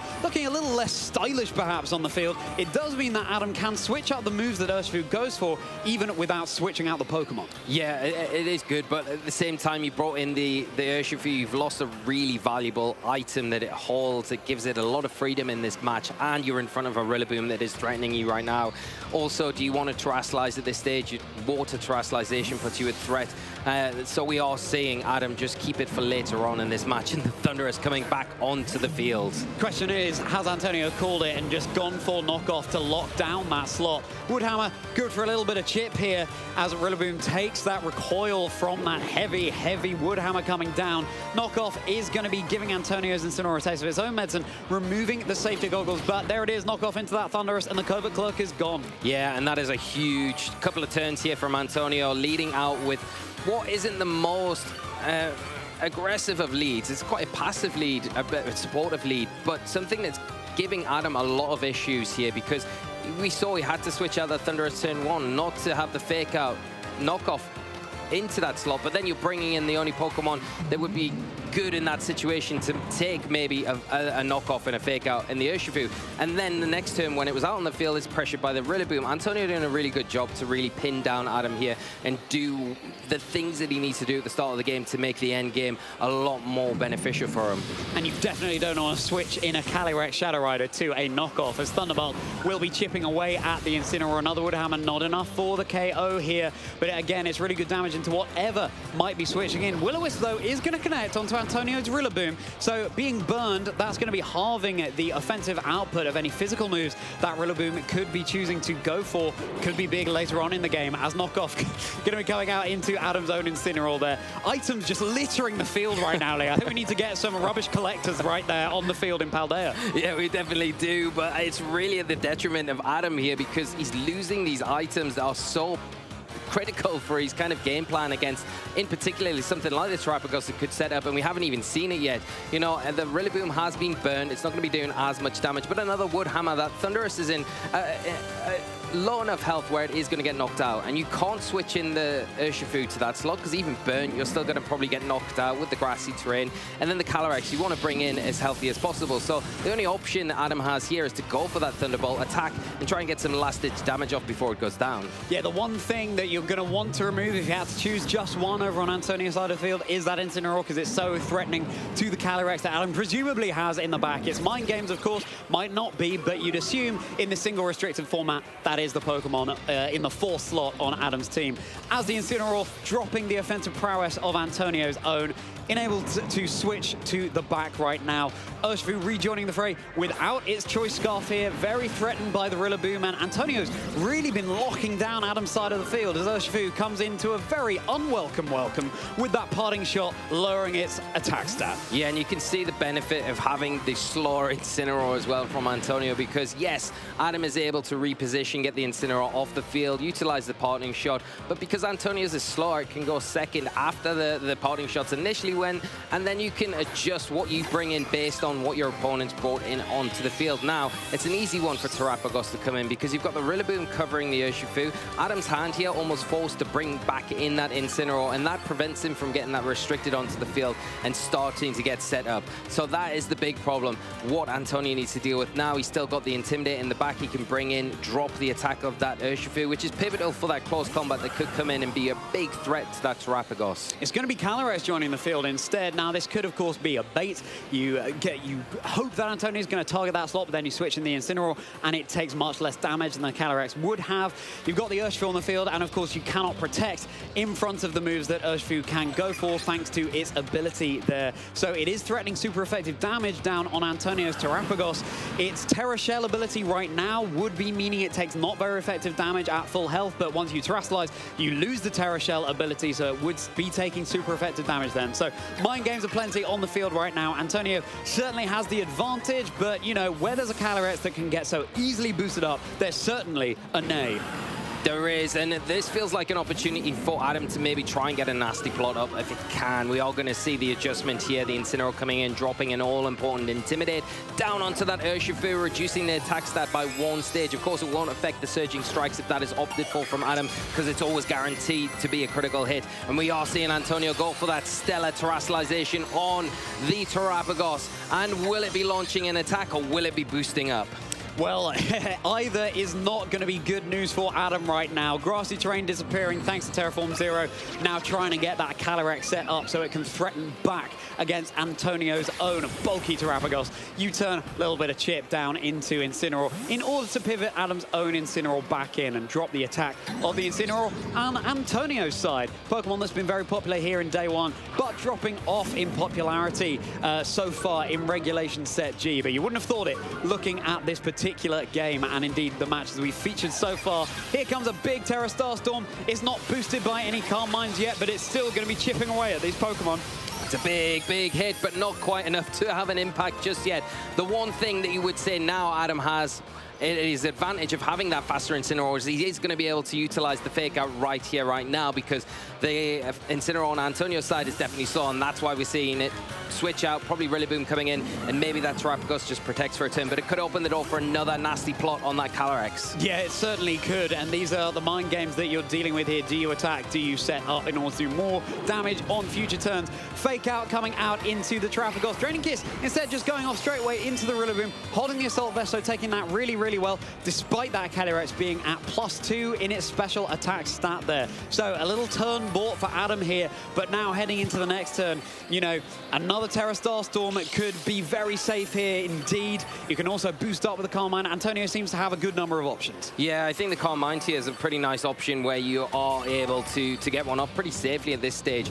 The Calyrex as well, I think, was almost forced to go for the Draining Kiss that last turn, and just in case Antonio kept the Incineroar in and then the knockoff was threatened, because again, the Terrastallization from the Calyrex, which is what you really want to be going for Adam, is going to be at your own detriment because you're taking more damage. Like we've mentioned, countless times from that Terra Starstorm. So it is a very difficult situation. And with even a +2 Nasty Plot, you're not doing the damage you really want to be doing to things like the Rillaboom that can come in from Antonio's side with that Assault Vest. Going to be able to take that extremely well. And now the active Fake Out's there. It's going to be able to prevent the Incineroar from doing anything this turn. And that Terrapagos, like we've said, can go for a Calm Mind, can go for a Terra Starstorm, get some additional damage off. We'll wait and see what happens. Doesn't matter if you're burned, if you're just going for a Fake Out, buying that turn is absolutely crucial. Here comes the Astral Barrage, firing down into the Rillaboom. Is it going to be enough for the knockout? Secure a boost for the Calyrex? Yes, it certainly is. So this Calyrex is now, thanks to its Grimnay ability, going to be at +3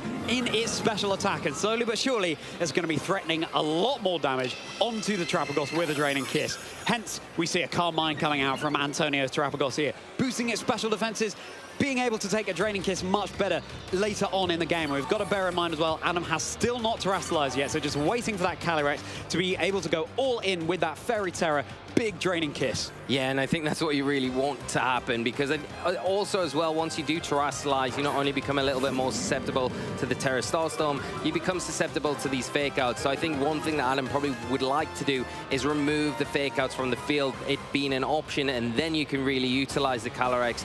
Maybe try and get a few more boosts under your belt, towards 5, towards 6, to get the damage that you really require, and hope that you're able to kind of keep the Terrapagos in check enough, because if it gets another Calm Mind off that's sitting on +2, that's going to be hitting a lot harder, and that's one thing that Adam really wants to try and prevent going forward. Calyrex's loyal steed, and alongside its a little cat doing its dirty work on the field right now. That's going to be the Incineroar going down, and another Grimnay boost. So the Calyrex now at +4 in its special attack. Terra Starstorm coming out, no Terra coming out from the Calyrex, so not taking super effective damage here, but it is certainly taking that Terra Starstorm, thanks to that being a Stellar type move now. Incineroar down incredibly low, and Adam has to be thinking about dealing out some damage with this Calyrex soon before the entire team is swept away. Yeah, and it's going to be very difficult, because you look at Antonio's last Pokemon, it is that Urshifu, the Choice Scarf. Once again, you've got to say that Calyrex is probably in range from a Surging Strikes. And if it does go down, then that's kind of the end of the game for Adam. He's got to hope that he is able to take maybe a Surging Strikes, return with a Draining Kiss, get that health recovery there, and then be able to kind of get maybe a parting shot, or just allow the Incineroar to go down to get your own Urshifu onto the field, and then be able to deal with that Terrapagos a little bit safer. Let's hope that this Spectre doesn't mind rough terrain, because it's certainly got an uphill struggle in front of it. It is going to be hanging on for Calyrex right now. Is the Calyrex going to be able to move though? Yes, Draining Kiss going to be very super effective into the Urshifu and recover a good deal of health here. So it could well, yeah, definitely taking another Terra Starstorm after that one-hit KO.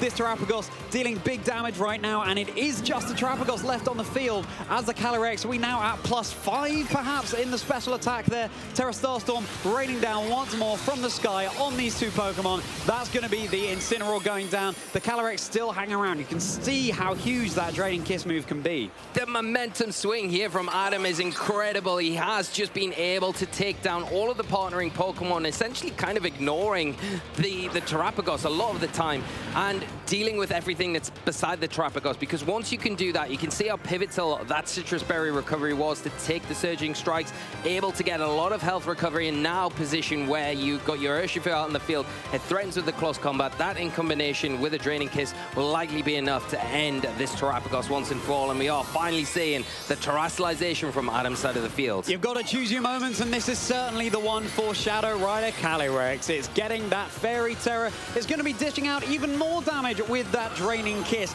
Incredibly powerful move coming out that's going to be enabling it to recover some HP as well. Connecting down into the Terrapagos. How much damage is it going to do? Okay, about half, but then you've got this Urshifu ready to follow up. And if Terra Starstorm, given that Urshifu's Choice Scarf has been knocked off, but the Urshifu is, of course, a faster Pokemon than the Terrapagos. Slow and steady doesn't win the race right now. The Tortoise and the Hare, and it's going to be the Hare coming out on top. It's an incredible comeback from Adam. What looked like a very bleak situation after the first couple of turns in this match, where he's getting pinned in by that Rillaboom, by that Incineroar. The knockoffs just fast and furious. Items scattering all around the battlefield. It looked very, very bleak. But Adam hanging in there, doing what he could, not losing it, and really being very, very smart with the way that he was able to be patient with the Calyrex. Yeah. get that nasty plot up, and then pick up knockouts, really key knockouts to activate that Grimnir ability, get more boosts, and then utilize and craft that end position where the Urshifu's the last Pokemon to come in against the Terrapagos. And at that stage, yes, like you mentioned there, picking the perfect opportunity to terastallize and then deal with the Terrapagos in such good fashion. Yeah, and that merry-go-round of Pokemon that Adam was showing us, that revolving door in the first few turns, as Antonio seemed to have that matchup pinned down, matching the merry-go-round of elemental type symbols going around that Terrastella Terrapagos, and yet Adam was able to find that right position. And this is the thing, the tables can turn so quickly in Regulation Set G. It's so exciting, and you might feel out of position, but then you're able to out-position your opponent. It offers players so much flexibility, so much potential to be able to come back. So really difficult decisions to be made now for Antonio and Adam heading into this next game. Do you entirely change up your game plan, try and catch your opponent off guard? The thing is, neither of these trainers can allow the opposing restricted to get nice and boosted up, so you can't have too much luxury in terms of taking your foot completely off the gas and changing up the game plan significantly. Yeah, and I think that's a really good outline there. I think the Thundurus as well, it is causing Antonio a lot of annoyance, and I think it gathers a lot of attention, so maybe Adam can utilize that to his advantage, knowing that Antonio is going to chase that down. Maybe it frees up the slot next to the Thundurus, and you can utilize that very well. We'll see how Adam adjusts and what Antonio adjusts, of course. Normally when you are the losing player, you're the one having to adjust from the last game to secure the win in the next one. Yeah, well, it's going to be Adam deciding that not leading the restricted was a good game plan, going with Thundurus and Incineroar, and there's Incineroar and the Rillaboom coming out for Antonio here. So you've got Fake Out, Mind Games aplenty right now. Who's going to be going first? You would be able to lock down that Incineroar over on Adam's side of the field, as we've seen time and time again in this fascinating set. The Thundurus there, not threatening the Eerie Impulses that it's so threatening onto Antonio's side of the field. But again, as you've been saying, Lee, you've got to protect it from a knockoff that could be coming out into that slot. Yeah, and at this stage, I think if you are Adam, do you just say, I'm going to allow you to knock off, and I'm just going to get some good damage with the Thunderbolt onto maybe the Incineroar here, and try and take advantage of having my own Incineroar with that Will-O-Wisp, and get the Will-O-Wisp into the Rillaboom, because if you do that, then the Urshifu's life becomes a lot easier later on in this match, which is a really pivotal option for Adam. We're going to see the Fake Out into the Incineroar here. No Will-O-Wisp coming out this turn. Thunderbolt just coming out from the Thundurus, and it is going to flinch the Incineroar on Adam's side of the field. Yeah, you called it, Lee. That is knockoff coming down into the Thundurus. Adam preferring the damage from the Thunderbolt coming out onto Antonio's own Incineroar. So it is now vulnerable to flinching. But again, perhaps Adam just wants to pave the way for that Calyrex in the back by getting rid of Antonio's Incineroar here. Yeah, and I think this is a smart play from Adam. Don't shuffle around your Pokemon if you don't necessarily need to. Keep that Incineroar on the field and go for that Will-O-Wisp into the Rillaboom this next turn, because you know the key to winning this match. You know the things that you've got to do. You've got to get the Calyrex in, you've got to get it boosted up slightly, and you've got to get that Urshifu into a preferable position where the Rillaboom's not in contention. Well, Thunderbolt connecting once more onto the Incineroar. Looks like it won't be able to take another one of those. Woodhammer, good for a little bit of chip down into the Thundurus. Again, Eerie Impulse would be very annoying for the Terrapagos that's presumably in the back here. Parting Shot is going to be doing significant work to reduce the offensive output of the Incineroar on Antonio's side. But of course, Calyrex does take double super effective damage from Dart-type moves. So could still be forcing out his Terastallization if it were that coming in, or perhaps Adam going to be playing it a little bit slower, keeping it safe in the back, and Urshifu is indeed going to be joining the field. Antonio's own Incineroar does indeed have access to the Will-O-Wisp here, so would still be threatening, could still get that merry-go-round revolving door of Will-O-Wisp slash knockoff pressure going down into the opposing side. Yeah, and Adam's in the perfect situation now, I think, where you do directly switch out of the Urshifu. You don't want to contend taking something like a Grassy Glide here from the opposing Rillaboom, and at the same time you drop another Intimidate onto both of these physical attackers on that side of the field. At the same time, Antonio's got the option now in a more comfortable position. On the Rillaboom, such a threat, the Urshifu likely to switch out. It allows you to maybe adjust your board position slightly as well. The Incineroar is getting closer to being knocked out from these Thunderbolts, of course. It certainly is, but Thundurus isn't going to want to be dishing out any more Thunderbolts right now. Is going to retreat in favor of Incineroar prowling once more into the ring in the face of these two physical attackers, dropping that attack stat thanks to its Intimidate ability. Antonio going to be playing Adam at their own game right now, and coming in from the back, here comes Screamtail, a little bit of a switch up from that previous game. Instead of the Urshifu, here is that past Paradox Jigglypuff, getting a little boost thanks to photosynthesis to its speed. Yeah, and we are going to see the U-turn just come out from the Urshifu, not wanting to get any attacks off, preserve that Pokemon for later on in this match, and a really smart option because the Screamtail would immediately pressure the knockout with potentially a Dazzling Gleam this next turn. So getting it out of harm's way, the right thing to do as we see the Calyrex make its way onto the field. That as one ability activating as always. With that Unnerve, so if anything's got any of those berries going forward, they're not going to be able to actually use them. We do see the U-turn as well come out from the Rillaboom into that Incineroar. It is going to adjust, and is this time for the Terapagos to come back onto the field. Now you've got your two fake-out Pokemon in the back. Essentially, if you are Antonio, you do lose that booster energy, but you do have the utility to allow those fake-out Pokemon to come back onto the field, pressure, and allow those Calm Minds to be set up. The other thing you've got to worry about now is this Screamtail. It has access to that Encore and Disable combination, which you really have to be careful of if you're Adam and trying to go for like Nasty Plot or something like that, because you don't want that being encored. You don't want to get any of your attacks disabled either, so you have to be very careful in front of this Screamtail. You also have to be careful if you are Antonio, because of course the Screamtail will be taking super effective damage from the Astral Barrage. Dazzling Gleam is just going to be chipping away at the Pokemon on Adam's side, leaving the Calyrex really free to go for a Nasty Plot, brewing some kind of scheme that's going to affect later on in the game. Carmine coming out from Antonio. So often we've seen both of these trainers go for their setup moves on the same turn, and it's just going to be which of these trainers is going to be able to eke out that enough of the gas that they've got storing up in the tank. Yeah, and now the Calyrex in that awkward position where it is susceptible to an Encore, and that's what Adam needs to be careful of. We are seeing an adjustment straight away here with the Incineroar leaving the field. The Thundurus coming back onto the field because it has access to the Taunt. It is risky though, because if you lose that Thundurus this turn, sorry, if you the parting shot, so that's why. But you've got the Taunt out now. It's a perfect turn from Adam. I should adjust there. Be able now to launch it onto the Screamtail, prevent the Encore, prevent the Disable potentially coming out,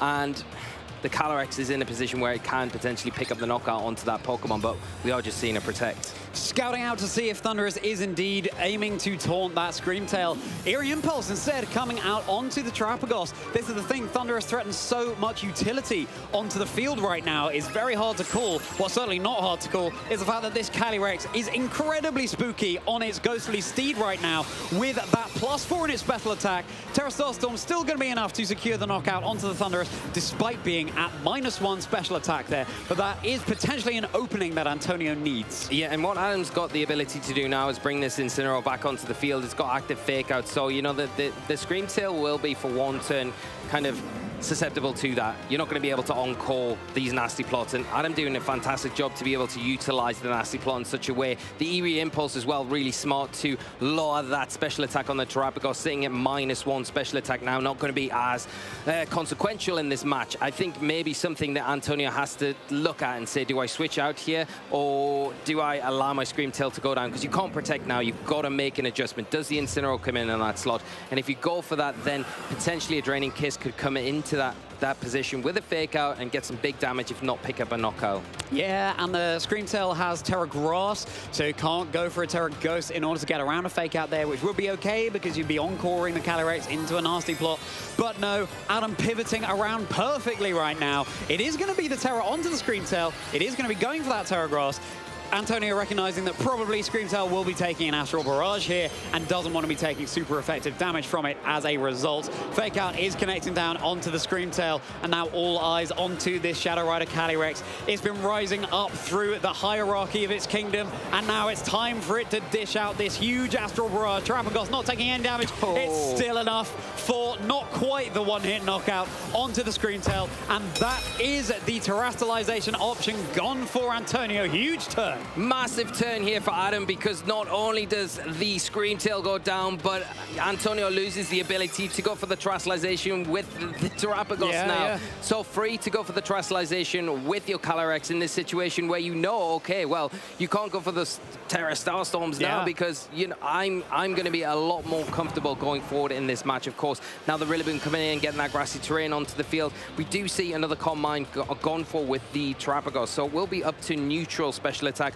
plus 2 special defense. It is keeping itself in the game, going to be able to kind of take these big special attacks from the draining cases, primarily from the Calyrex, a little bit better. But Adam doing a lot better things in this match to make things as uncomfortable as possible for Antonio. Uncomfortable is certainly the word right now, but Calyrex is sitting very pretty atop. Spectria there. Another Astral Barrage coming out. Is this going to be enough for the Assault Vest Rillaboom at that HP? Yes, it certainly will be. So the Calyrex now at +6 of its special attack. +5 right now in order to really snowball this match. It might not be that Ice Rider Calyrex, but it's certainly doing its best Ice Rider impression. As Terrapagos, this really is kind of the only way out for Antonio right now. Going for multiple Calm Minds, especially now that Thunderous has been cleared from the field. We've seen fine margins be turned around before when a player's back is against the wall in Regulation Set G. You do have the Incineroar, but if you're Adam, you do still have the Terastallization option available as well in order to get around that. Right now, quad super effective Dark type move make it not very effective. Yeah, and I think if you are Antonio, you need to really preserve that Terra Shell ability, because as soon as that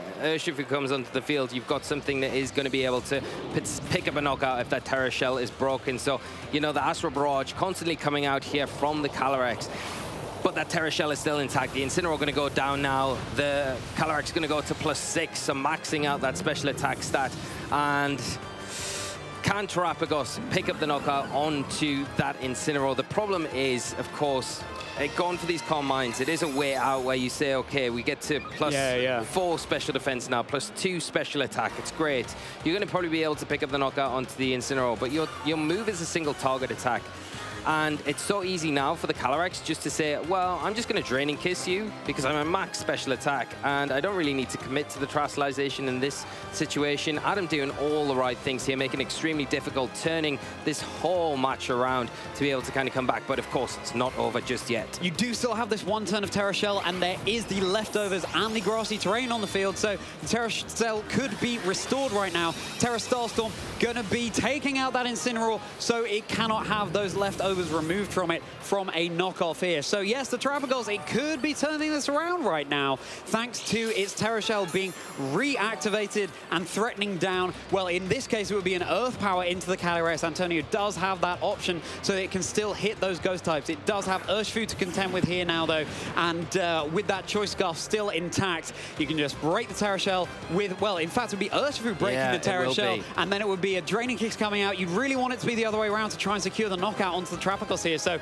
really interesting endgame here. Yeah, it's a real conflict for Adam, because preferably you'd be breaking the Terra Shell with the Calyrex and then following up with the close combat. Unfortunately, you can't do that in this situation because you have the Urshifu here, which is going to go first. It is going to break that Terra Shell, and then will the initial damage be enough for that Draining Kiss to kind of close this matchup? We're going to see the Terastallization finally from the Calyrex. It is going to be the Fairy Terra type. Will be boosting that Draining Kiss. The close combat coming out, breaking that Terra Shell. It's going to be really dicey right now as close combat, breaking the Terra Shell, not very effective right now, softening up the Urshifu as well. Now a Terra boosted Draining Kiss coming out into Terrapagos. It does have +4 special defense right now. Terrapagos taking that really quite well, but it's all eyes right now onto what it locks into. Terra Starstorm connecting into the Urshifu, enough to secure the one-hit knockout. It's restricted versus restricted here, but of course the Calyrex able to heal up with the Draining Kiss too. It's Terastallized away from the Ghost type, so Terra Starstorm is going to be hitting it now with the leftovers and the Grassy Terrain. You can always protect the Terrapagos as well to get a little bit more recovery, because the Grassy Terrain is still active on the field. Here we go, Lee. This is going to be so close. You can see the Calyrex is a +6 special attack here. Like you say, the Terrapagos kind of forced at this point to go for that protect. It's going to get the double recovery from the last turn of Grassy Terrain and that leftovers as well, which might put it out of range from another Draining Kiss. The big question is, does the Terrapagos have enough in its arsenal to be able to take down this Calyrex in one hit? Oh, I mean, the Calyrex is certainly a frail Pokemon, and the Terrapagos is at +2 of its special attack. The Grassy Terrain disappearing now, so it's reliant on the leftovers alone for recovery here. You just got to go for the Terra Starstorm and cross your fingers, I think. Draining Kiss going to be recovering a little bit onto the Calyrex. Of course, there could be some critical hits that come into play as well. These players have been doing fantastically in this matchup, and the margins could not be finer. This is what Regulation Set G offers us trainers. It excitement after excitement. Here it comes, Antonio deciding what the best move of choice is right now. You just got to go for that Terra Starstorm. Draining Kiss coming out first. Will it be enough? We're going to see. It's going to be right down to the wire. Oh. It's not enough. The Terrapagos survives. Will the Terra Starstorm be enough to return a knockout? It's all the question. It survives. No, it's not. The Calyrex is able to hang on and get that Citrus Berry recovery as well. You can see Adam there can't quite believe it either. And now the Terrapagos, you can get a little bit of leftover recovery. You can protect and get that a little bit more. But based on the damage that Draining Kiss is doing, it's looking like this is going to be in Adam's favor. Yeah, this is huge. What a survival there from the Calyrex to take that Terra Starstorm. And just enough. We are going to see the protect. We are going to see a Draining Kiss blocked into that protect. Give Antonio a little bit more room to get leftovers recovery. But you've got to say at this point, it's probably not enough to take another Draining Kiss. Adam doing so well in this game to pin in that Terrapagos, to prevent it from getting carried away and utilizing that nasty plot absolutely massively. The Draining Kiss coming out from the Calyrex, and it is enough. Adam is going to take the game. Huge congratulations to Adam Chafui, having secured Swiss round 6 here. Shadow Rider Calyrex coming out on top of Terrapagos. Fireworks are going off. Just phenomenal performance here from both of our players. But Adam turning the tables like we've not seen in the broadcast here today. A phenomenal performance. So deserved when things look so bad for him in that first game and didn't look good going into that second game. Pinned in with that Thunderous, not able to get the knockoffs off or anything like that, and losing the choice scarf on the Urshifu, but doing everything right. Getting the Calyrex in, being patient with it. I think that was the key thing, being patient with it. And then getting that final board position against the Terrapagos in game 2 with the Urshifu. And then that third game, I mean, picking up the knockout onto the Screamtail was the big turning point there. Yeah, it really was. The Terrapagos not being able to stellar terrestrialize from Antonio's side really just hindered the ability for it to be as effective as it was, like we saw in that game 1 and game 2. Yeah, we might see those fireworks going up from the ground into the sky, but Terrapagos begs to differ, raining them down on the field. And this is really interesting. You know, the Terrapagos versus Shadow Rider Calyrex, it seems like the favor so far on the broadcast today has been in that Shadow Rider Calyrex's court. Yeah. But the thing is, you know, it's not easy. Sometimes you see a match on paper and you think, okay, well, this is definitely in that player's favor. But still, Terrapagos making it so hard for Adam to claim at that victory. And of course, Antonio claiming game 1 there as well. So yeah, coming back to that turn where the Screamtail terrestrialized in game 3, that's such a key component. Antonio really putting all the eggs in the Screamtail basket there, but just didn't pay off. And you've got to think that had it not been the terrestrialization there from the Screamtail, something switching in instead, it of course back slightly against the wall there, but having that tool up your sleeve, as Adam showed us in games 2 and 3, keeping up right till the very end of the battle, that can be what decides it. I'm laughing to myself because I think that just how brave Adam was in that game can't be understated. I think he just had such defiance in front of that Screamtail to go for a second nasty plot, knowing that he had the ability to, you know, have the Thunderous on the field, threatening that taunt. If the Thunderous went down, then I got my Incineroar to bring back in. And you know, I'm not going to get one nasty plot, because I know from game 2, that is not going to be enough to cut the mustard in this next game. I have to get another one. And then the Grimnir boost after that I'm going to be able to access with these additional nasty plots is going to be enough to push me to the edge to close this game out. I just think absolutely massively done. We said before coming into this one would be an absolute contest between two phenomenal players, and it really didn't disappoint. Oh my goodness, it certainly didn't. Really making a statement here, Adam. Antonio having claimed victory at the Liverpool Regional Championships. Adam yet to get that victory, but can taste it right now. Currently at 6-0 here in Bologna, really wanting this to be the competition where they go all the way. But as we've been saying, so much Italian talent right now in Bologna on home turf, doing fantastically well here in the tournament. So still, fantastic victory for Adam there, but there's so much more Pokemon to be battled. Yeah, there is. And I want to go back to the point that you make about the Terrapagos matchup versus the Calyrex Shadow Rider, because it's so difficult in that matchup for the Calyrex Shadow Rider when you're clicking Astro Barrage and you're doing literally 0 damage to that Terrapagos, and it's in a position where it can just fire back those Terra Starstorms, or it can just, if it decides to, set up a Calm Mind. it's to keep your composure in that sort of situation at this kind of level on the stage with the crowd out there, with us commentating, all the viewers at home. I think really I am just, you know, it's just testament to Adam really with how well he managed that game, and I think it's a real good example. We've seen already the Calyrex dethrone the Terrapagos earlier on in the broadcast, and continuing on today, just showing how good our players are at being able to deal with one of the biggest threats in the format, especially coming off the back of LA Regionals last weekend, where that Pokemon had an incredible run. Yeah, you're so right. It's such a different beast being on stream, doing your match under the lights on the stage in front of everyone. Mentality is so important in competitive Pokemon, whether it's, you know, keeping your composure in a match like this, but also just not getting tilted when the chips are down and things aren't going your way, knowing that I could still hopefully find a way out, and that's certainly what Adam was able to do in that game too, that seems to be going in Antonio's favor when he really had Adam's back pinned and having to go for all of those pivots and revolving around and positioning, and yet still it was Adam who was able to come out on top. So regulation set G, as I said before, it really is a seesaw, and which way is it going to be swinging?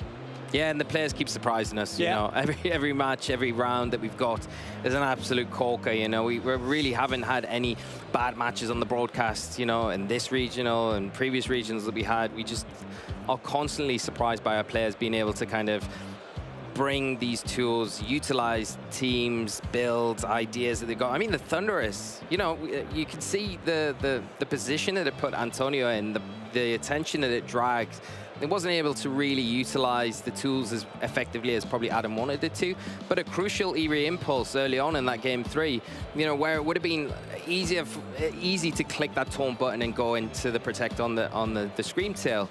I mean, just being able to choose the right moments, and it is all about moments, isn't it, in Regulation G. It comes down to your team choice, but again, even if your matchup looks bad, it's not the end of the world, because if you just play out of your skin a bit, you're going to be all right, aren't you? Yeah, you've got to make these big reads in order to compete at this high level. And, you know, the talk of the format so far really has been about Calyrex Ice Ride and how offensive that is, but it still hasn't won a tournament over here in NA or in EU. And you wouldn't have expected the talk to be about Calyrex Ice Rider, seeing how well the Shadow Rider variant has been doing here in Bologna and in Los Angeles, of course, last weekend. So they're still out there, don't get me wrong. So many restricted out there on the field, and it's impossible to call right now. But Shadow Rider Calyrex, again, you've got to be careful about how you pilot it, but this Citrus Berry set with the Nasty Plot, Protect, the Draining Kiss and the Astral Barrage seems to be the version to beat.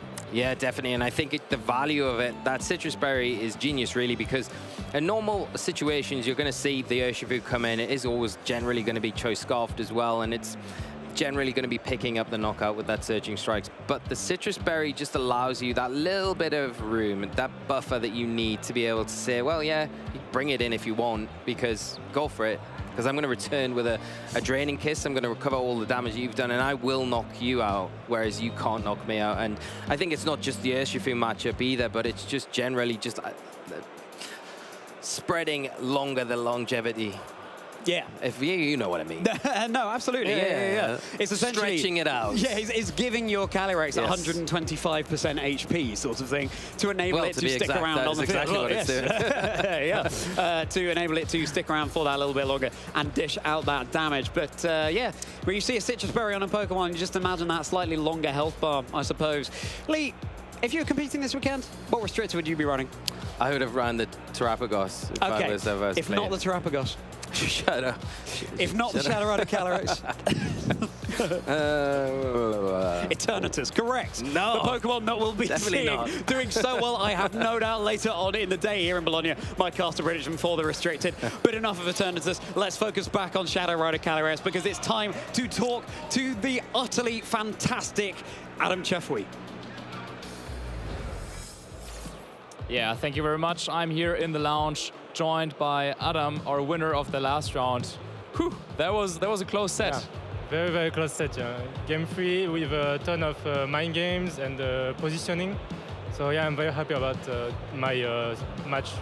Yeah, first of all, of course, congratulations that you won the set. Now, I gotta be honest. So with this tournament, I think a lot of people were thinking, okay, Calyrex Shadow Rider, maybe it is strong. Yeah. But there's one matchup that no Calyrex Shadow Rider likes to play, and that is Calm Mind Terrapagos, right? Yeah. Terrapagos is a very difficult matchup because you can't touch with Astral Barrage, and Draining Kiss doesn't take a lot of damage. So we make a change because last week in Los Angeles we saw Tornadus in this 6, and with Hippolyte, Red Silver, Carl and Alban, we put Thunderous to get a taunt, to get Eerie Impulse. It's very important in this matchup.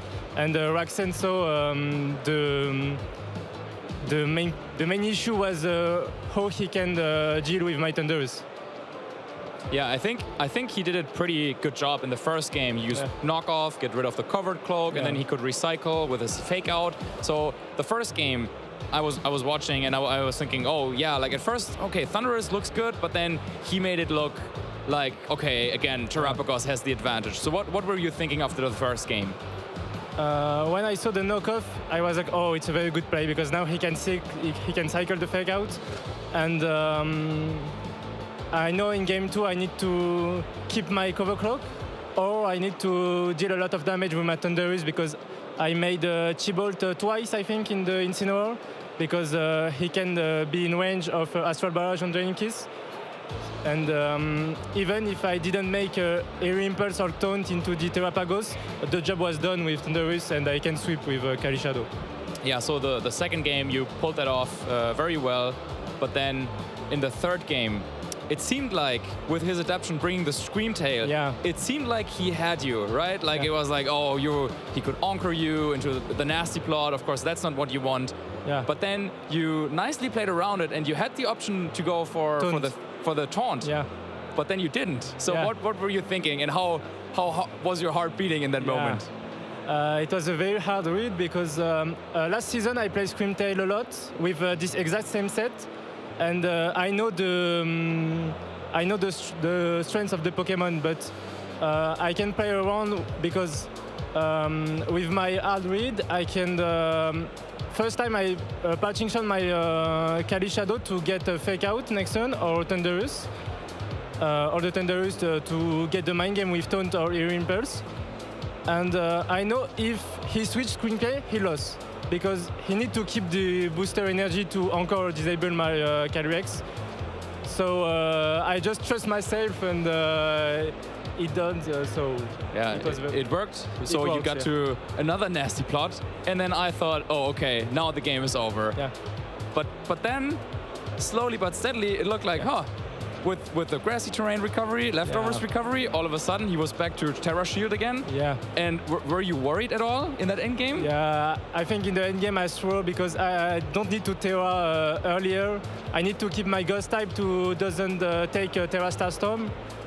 But hopefully I take the Terra Starstorm at +2 of his Terrapagos, so I can win the game. But I can play more cleanly, I think. Yeah, I think, it was very tough. Like, those are damage calculations. Like, no idea how much does the +2 regular Terra Starstorm do to the bulky Calyrex. But he also could have gone for another Calm Mind, and it was really messy. But in the end, you came out on top. So now you're flawless record, 6 wins, 0 losses. So yeah, where are you going from here? What are you hoping for the rest of the tournament?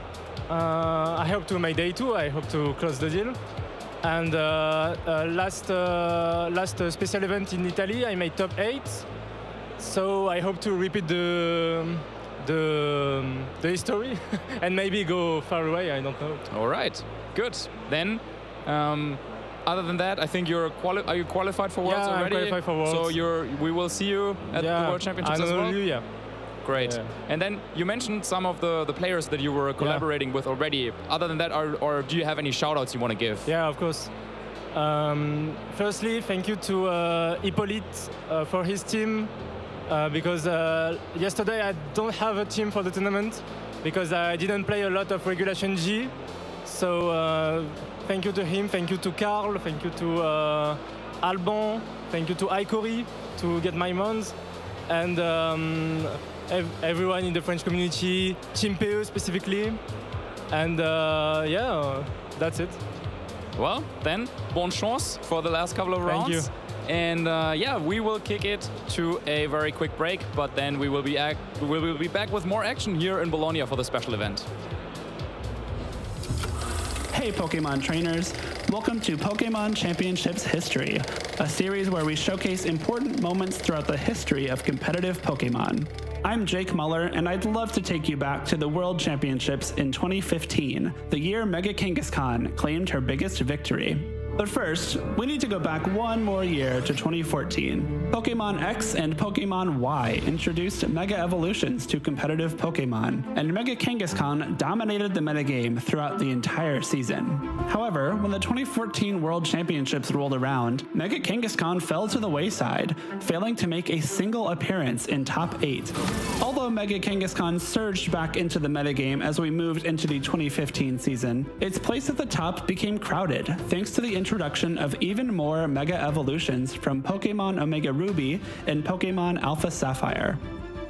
As the World Championships loomed, the community wondered whether Mega Kangaskhan would once again be pushed out of the metagame by a high presence of Pokemon that could counter it.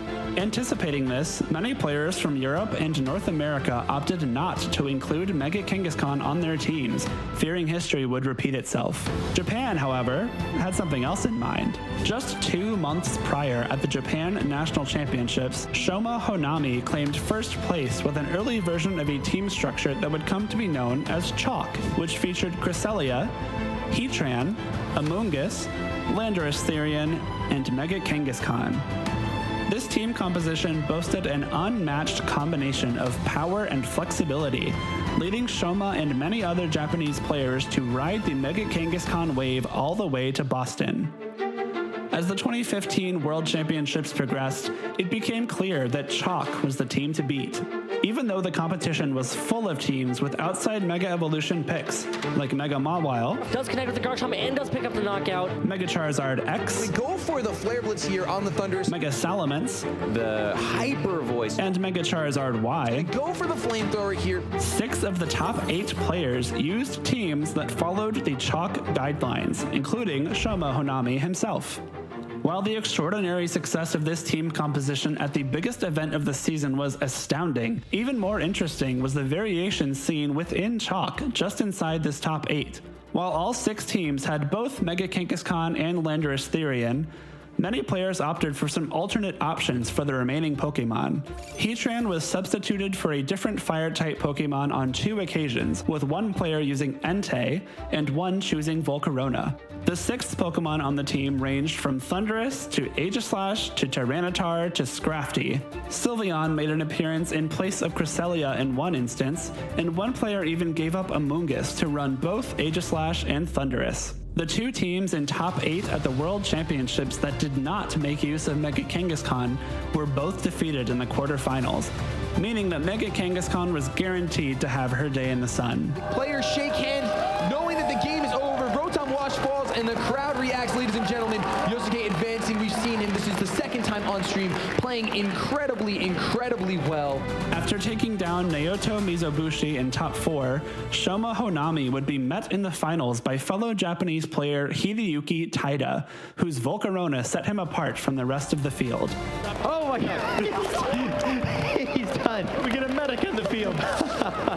The championship match was a back-and-forth affair. Shoma won Game 1 thanks to consistent damage output from his Landorus Therian and clever use of disruptive attacks like Thunder Wave and Swagger. And here we go. Will it be able to hit through Confusion is the question. No, it hits itself. Huge. Shoma very excited. But Hideyuki turned the tides and even the score at 1 game all after his Pokemon broke through Confusion on crucial turns. A lot on the line for these 2 trainers. Almost $20,000 in prizing here as it hits through with a big Shadow Sneak, and I think that will pick up the feint here on the Thundurus. It is definitely at this point looking like Hideyuki's taking it to a Game 3.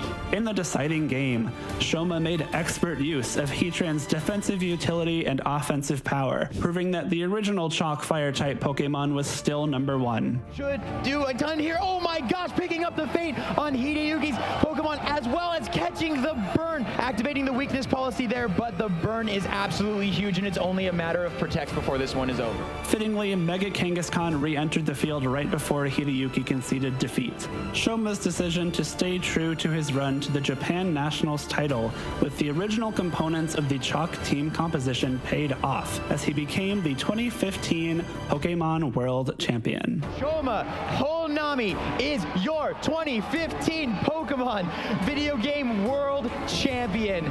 Thank you for watching, and let us know some of your favorite moments in VGC history by using the hashtag #PlayPokemon.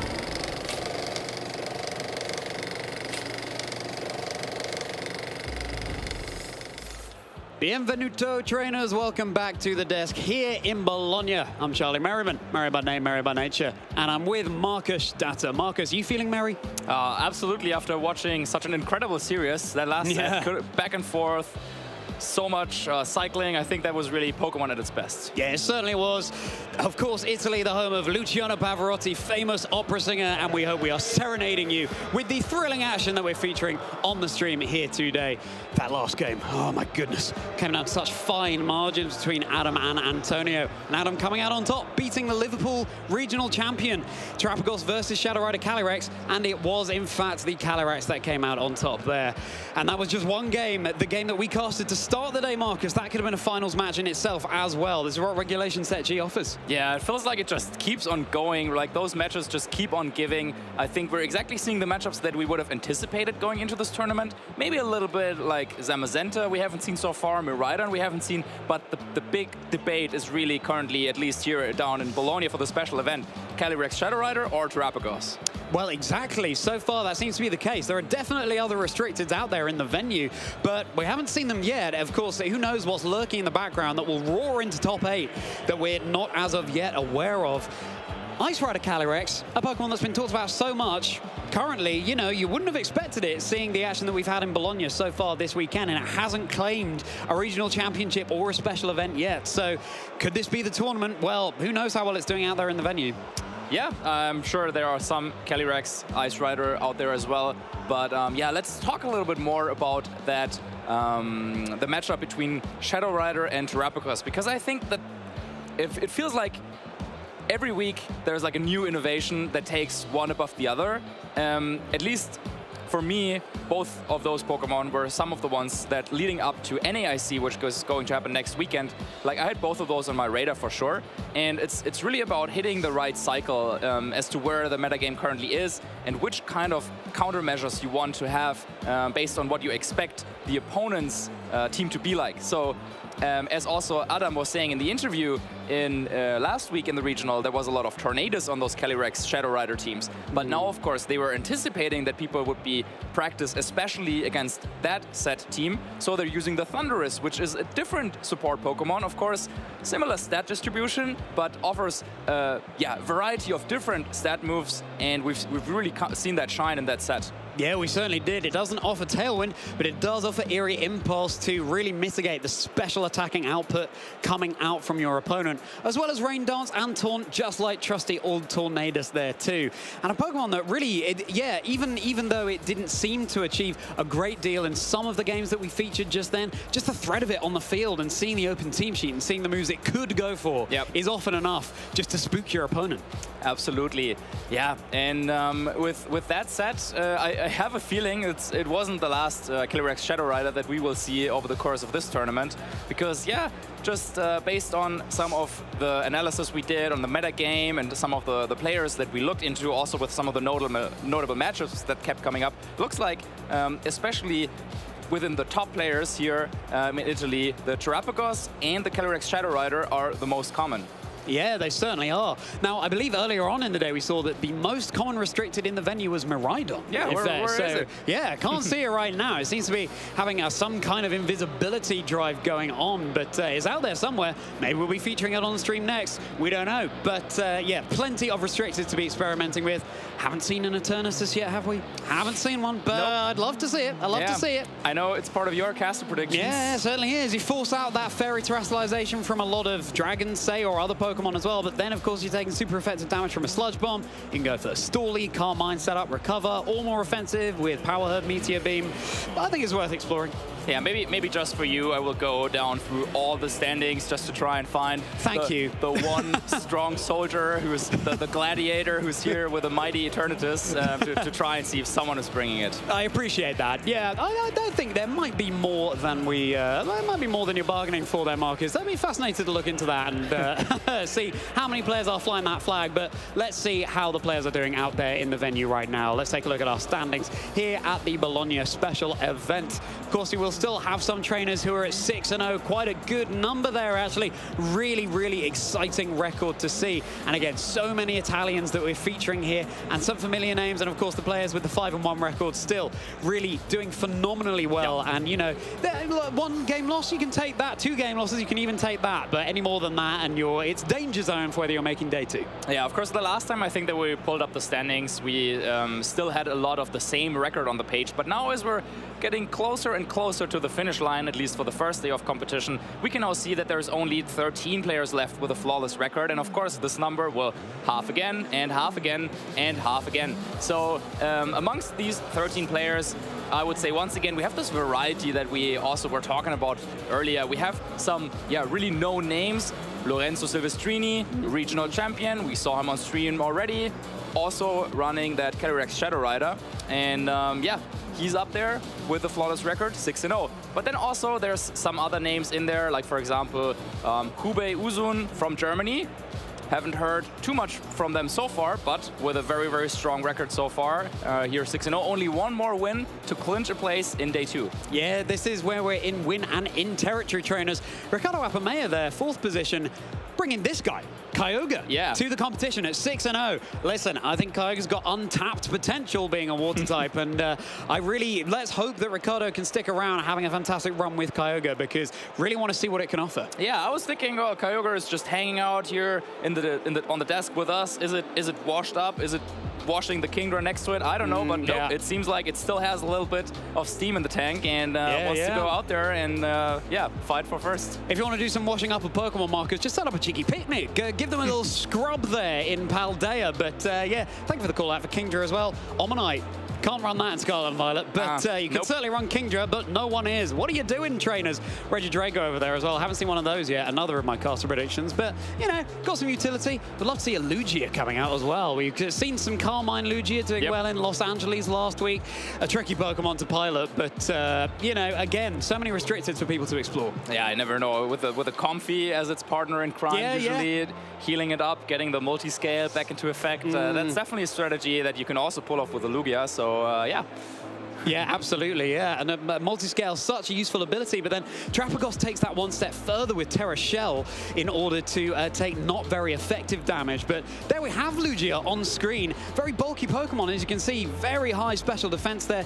Decent defense, relatively good HP as well. But it is a Pokemon, as we've been saying, you want to be boosting up those offensive stats in order to get the maximum damage output from that Psychic Flying type. Yeah, but with the metagame that we've been seeing so far, at least, with all the Terrapagos, the Calyrex Shadow Rider, it seems like a lot of the damage, at least from coming off of those restricted Pokemon, is going to be special. Yes, also the Miraidon at the #1 place of the restricted Pokemon in terms of usage. So maybe a special wall, and we can see it really maxed out the special defense here in our graphic, just because of how especially bulky the Lugia is. That boosting it up even further with a Calm Mind. Yeah, maybe that's now the next direction the metagame is going to do. Yeah, well, thank you for humoring me there, Marcus. Let's hope so. We're on Terra Ground on your Lugia, I guess, to get around those Miraidons coming out. But, yeah, well, who knows? We've got Japan Nationals, of course, going on this weekend, too. We've got a Kyogre doing well there, which is Terra Ice with Blizzard, I believe. And then there's also a Dawn Wings Necrozma in the top 8 over there. So, you know, the metagame is still so fresh, and there's still so much potential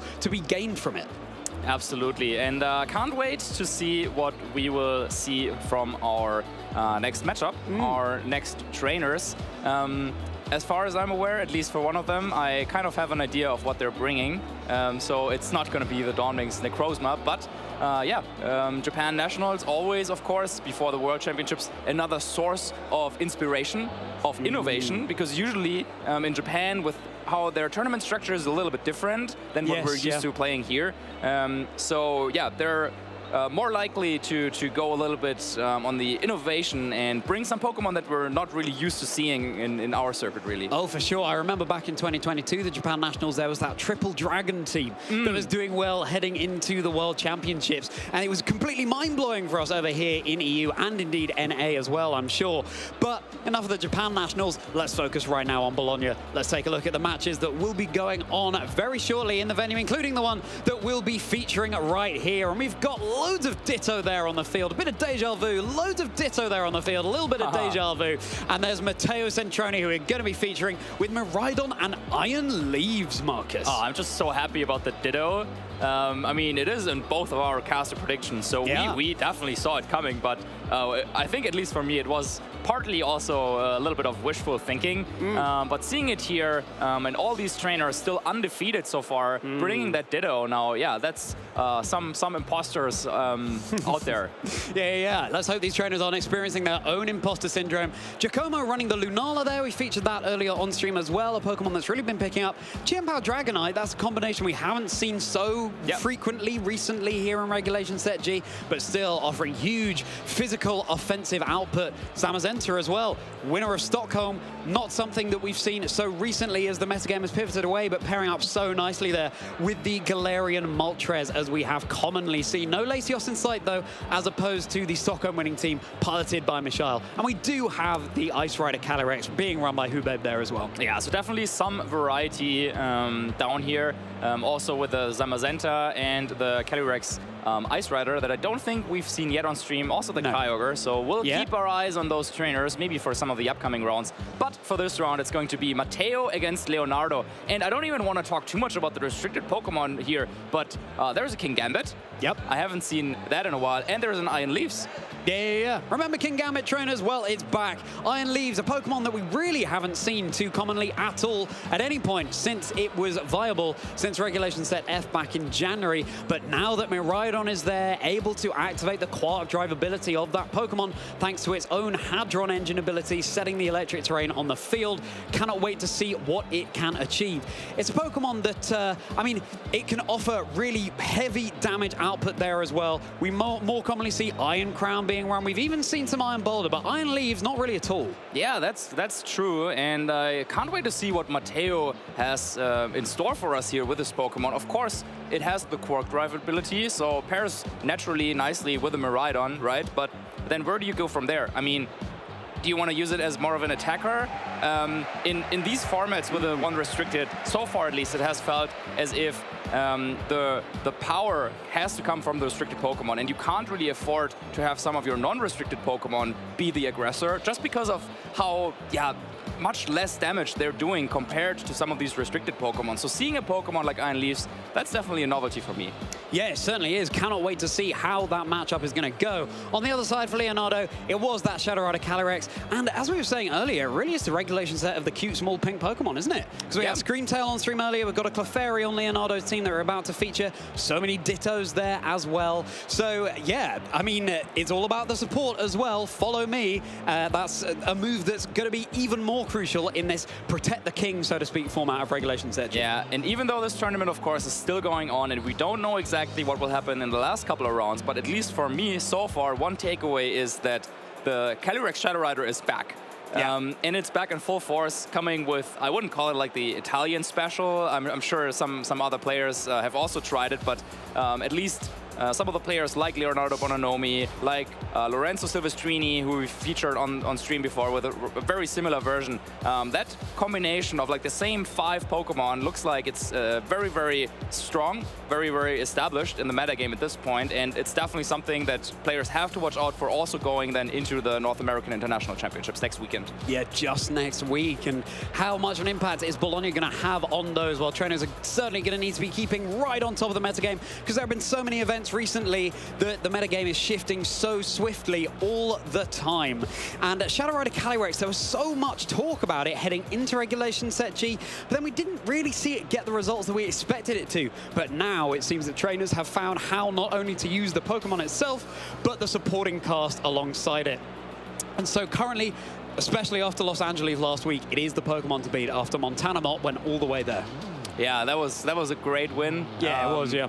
Yeah, I was very, very glad to see him do well. Not because I don't know, have anything against Ryan, but just Montana, one of our really one of the nicest people in the scene, and I had the pleasure of meeting them at one of the London EUICs a couple years back, when they were just getting started on their journey, and now seeing them claim the throne there, that was amazing to see. Yeah, really special to see that journey in action.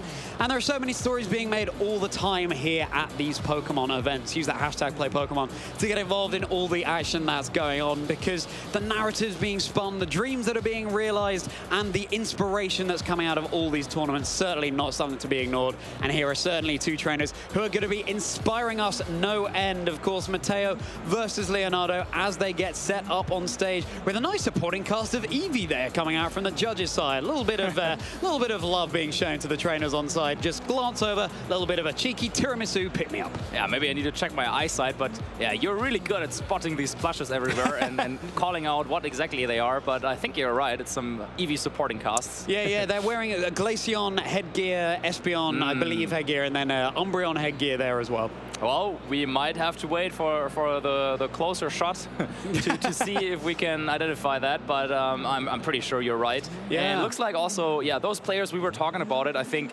both of them, yeah, here to make a name for themselves, competing here on their home turf, so to say. And at least for Leonardo, who's a player that we've seen a few times. I don't think this is like yeah, I mean, it's not a routine at this point, but he's been featured on stream. He's had his moments in the spotlight in previous tournaments. For Matteo, I'm not so sure. We will see, of course, their accomplishments in a bit, but I think, yeah, definitely must feel great. You get to play on stream, and then you also have a cool team, like with that Iron Leaf. So maybe you could be the one piloting this Pokemon and, yeah, innovatively bringing it into the meta game. Yeah, that's an accomplishment in itself, an unofficial one, albeit. Bringing Iron Leafs to 6-0 here at the Bologna Special Event. Can't wait to see the utility this Pokemon offers. This could be a match that makes trainers think, oh goodness, maybe I should be running Miraidon Iron Leaves. And then the meta shifts again. We'll have to see. And there he is, Matteo, getting ready on stream. Of course, Leonardo, as you were saying, Marcus, far more familiar to this position on the stage. Matteo just thrilled to be here. Cannot wait to see what they can achieve right now at the Bologna Special Event. Leonardo more used to being under that pressure with the lights, with the crowd watching, and everyone at home, of course. But Matteo just really soaking in the moment, just being opposite the stage. And you've got to say that that mentality of just enjoying every moment can go a long way in this game. Yeah, but you can never underestimate anyone. And by the way, I think, yeah, Espeon, you were correct on that one, that we just see it leaving the frame as the, yeah, we're focusing, of course, on Leonardo here, our competitor. He's one, from how I know him as a player, he's always very well prepared. And it's going to be interesting for me to see how does he react when he faces off against something that he has probably never seen in his practice before. There we see some of his accomplishments, of course, being a two-time finalist in Players' Cup, our online tournaments, and then also winning the Lyon Special Event and having two great accomplishments, two top 32 at Worlds. Yeah, clearly a player who does well in the closed best-of-1 team sheet format, as well as this current best-of-3 open team sheet format. Matteo Centroni, no accomplishments to their name as of yet, but certainly putting themselves on the map, reaching 6-0 here at the Bologna Special Event, and hoping to go even further, of course. One more win for either of these trainers, and they're making it through to day 2 tomorrow. And here we have the talk of the town, this wonderful team being run by Matteo, Miraidon with the Life Orb, Iron Leaves, Choice Banded, King Gambit, Frigoroth, Tornadus, and the Iron Hands. There's so much to unpack from this team, Marcus. Yeah, there's a lot going on. Let me first of all focus a little bit on the Miraidon. So at this point, pretty much all the Miraidons, at least I would say, I don't know, 80% are running the Choice Specs item, boosting the damage to the maximum and then using Volt Switch as the primary attacking move. Now, this Miraidon, Matteo decided to do things a little bit differently. It's using a Life Orb. There's no Volt Switch to be seen, but instead we have the Draco Meteor and the Overheat, two very, very powerful attacks that, of course, drop the special attack. And then he's pairing that up with that Iron Leaves with a Choice Band, so it is indeed an attacking Pokemon. Not something we've seen, but it provides some unique coverage with moves like Mega Horn that we are not used to seeing. Yeah, bug-type moves really good into psychic types like a Calyrex Ice Rider. Now, the Calyrex Shadow Rider will be taking neutral from that move thanks to its Ghost combination typing there, but this is the set that's been running rampant through here in Bologna with Astral Barrage, Draining Kiss, Nasty Block, Protect, and the Terra Fairy and Citrus Berry, maximizing recovery from the Draining Kiss and indeed the Citrus Berry. Calling out the Mian Xiao there as well. I'm sure Lee will be delighted. One of his own caster predictions here. That's Terra Fighting on the Mian Xiao, so when your back's against the wall, you can just maximize your damage output with the close combat there. Covert Cloak being run on the Chi-Yu, including Taunt being run on that Pokemon to shut down some of those setup moves that have been ubiquitous so far in Regulation Set G. I remember Eric Rio saying at the World Championships last year that the best teams for him are ones that use really solid Pokemon, but little changes to their items or their movesets, and that certainly seems to be the route that Leonardo is taking here. Yeah, for sure. I think that Chi-Yu, especially with its Covert Cloak and the Snarl to reduce the damage, of course, of any special attackers, that's a good strategy to go for if your opponent's team is relying on those special attackers like the Miraidon. But then when we have a Pokemon like King Gambit, of course, over on Matteo's side, that's a Pokemon you definitely do not want to use Snarl against, because then you would, not lower the special attack. Well, I guess you technically would, but it doesn't matter because King Gambit will use its doubled attack stat to throw some powerful sucker punches or iron heads your way. So yeah, Leonardo has to be a little bit careful in how to approach this matchup and how he wants to reduce the Miraidon's damage output. Yeah, King Gambit running the Terra Flying here. That means that something like a Blood Moon as a Luna would not be threatening any damage into it at all with a ground type move, when once it would have been super effective, but then you've got to watch out for the Raging Bolt that could be threatening newly super effective damage into a Terra Flying King Gambit. But let's get the leads. That's Calyrex and the Rillaboom coming out for Leonardo. Here comes Miraidon and Farigiraf for Matteo. Yeah, so Farigiraf, of course, a very good partner for Miraidon for numerous reasons. First of all, we will see the electric terrain come on the field just for a second. Rillaboom, of course, is going to override that, but it will activate the electric seed on that Farigiraf, so boosting its defense, which is highly welcome against the powerful Wood Hammers, for example, from that Rillaboom. But nicely for Leonardo, grassy terrain overriding the electric terrain, that will make that Miraidon much less threatening. Really quick locking in of moves there from Matteo. Really fascinating to see. Getting that game plan down, just going with your gut. Sometimes that can be what it's all about. Yes, the grassy terrain having overwritten the electric terrain here. So lowering that damage output of the Miraidon and enabling a, well, it would have enabled a priority grass to glide had that Farigiraf not been blocking the priority on the field thanks to its Armor Tail ability. Yeah, but we have seen that Miraidon runs Overheat. And of course, that is one way to get rid of a Rillaboom.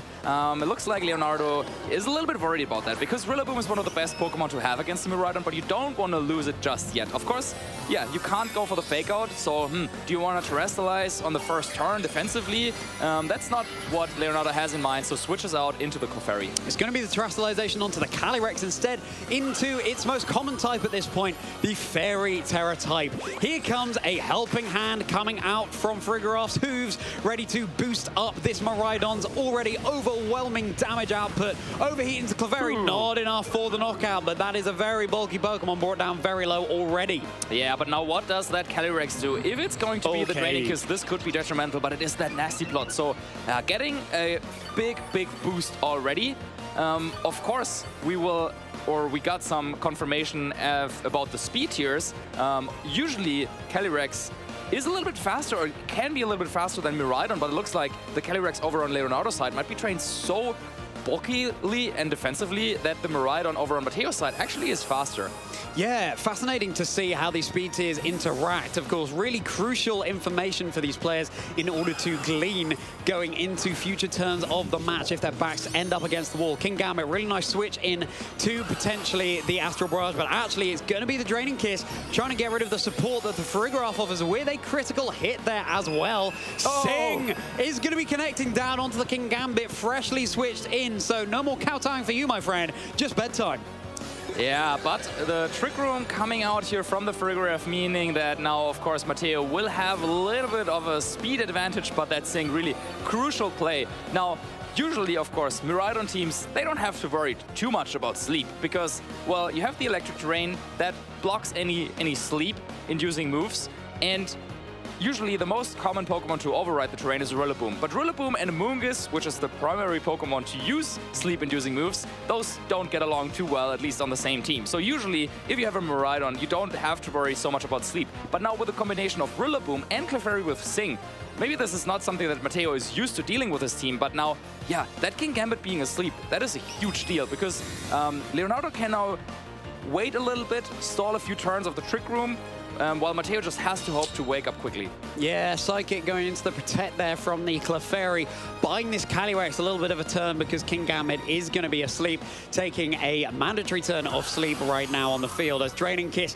coming out into the Frigoraph going to be enough to secure the knockout here. Sing, very inaccurate move, only 55% accurate, but, you know, when that coin flip lands in your favor, then it can be huge. Yeah, and I was thinking for a second, maybe the Calyrex could go for another Nasty Plot, but it doesn't really need to, right? You can just take the KO and get a boost that way with the Grimnay ability. And now, even though there was an Assault Vest Kingambit and a Farigiraf, which is immune to Ghost-type attacks on the field, yeah, in the end, the Calyrex Shadow Rider still came out on top, at least in that little interaction. So now, of course, Matteo, bringing in the Iron Hands, has the chance to maybe go for a Fake Out, buy another turn for the Kingambit to then hopefully wake up. Yeah, without the Kingambit's damage output, those Trick Room turns, they will be over sooner than you can blink.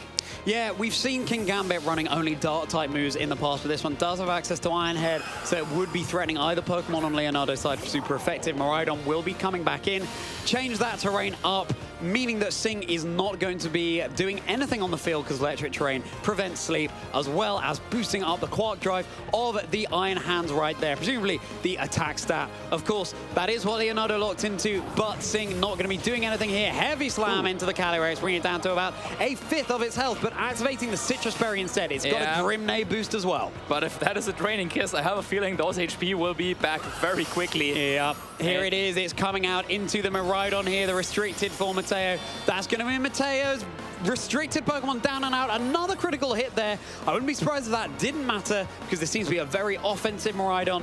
The Calyrex with a Grimnay boost and that Fairy Terror going for the Draining Kiss. And Matteo already down to the final two Pokemon, one of which is asleep.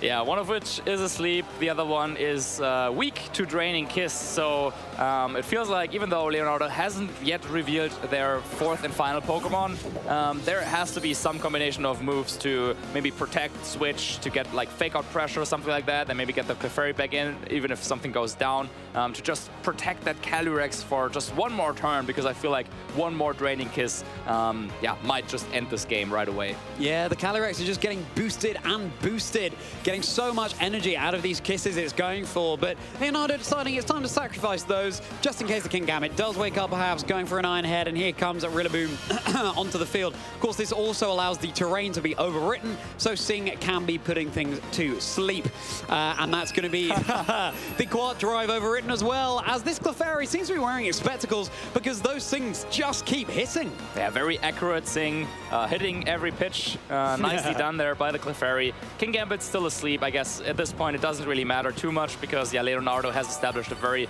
commanding board state. All four Pokemon still somewhat healthy. The Clefairy with a Friend Guard helping out its ally Pokemon here, and yeah, I think it's just a matter of time until Leonardo can find a position where he then can really go for the massive damage. I mean, we haven't seen a Terrestrialization yet come out of Matteo, so that is something that Leonardo still has to be a little bit not worried about, but like considering with his plays. And finally, I think Kingambit wakes up and will get a knockout.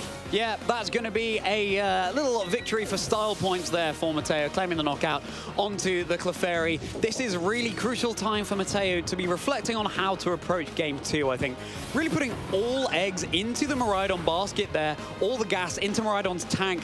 This, Leonardo's team is getting critical hit after critical hit here. I don't know. He's feeding his Clefairy some kind of accuracy boosting berries and feeding his Pokemon some critical hit boosting berries as well.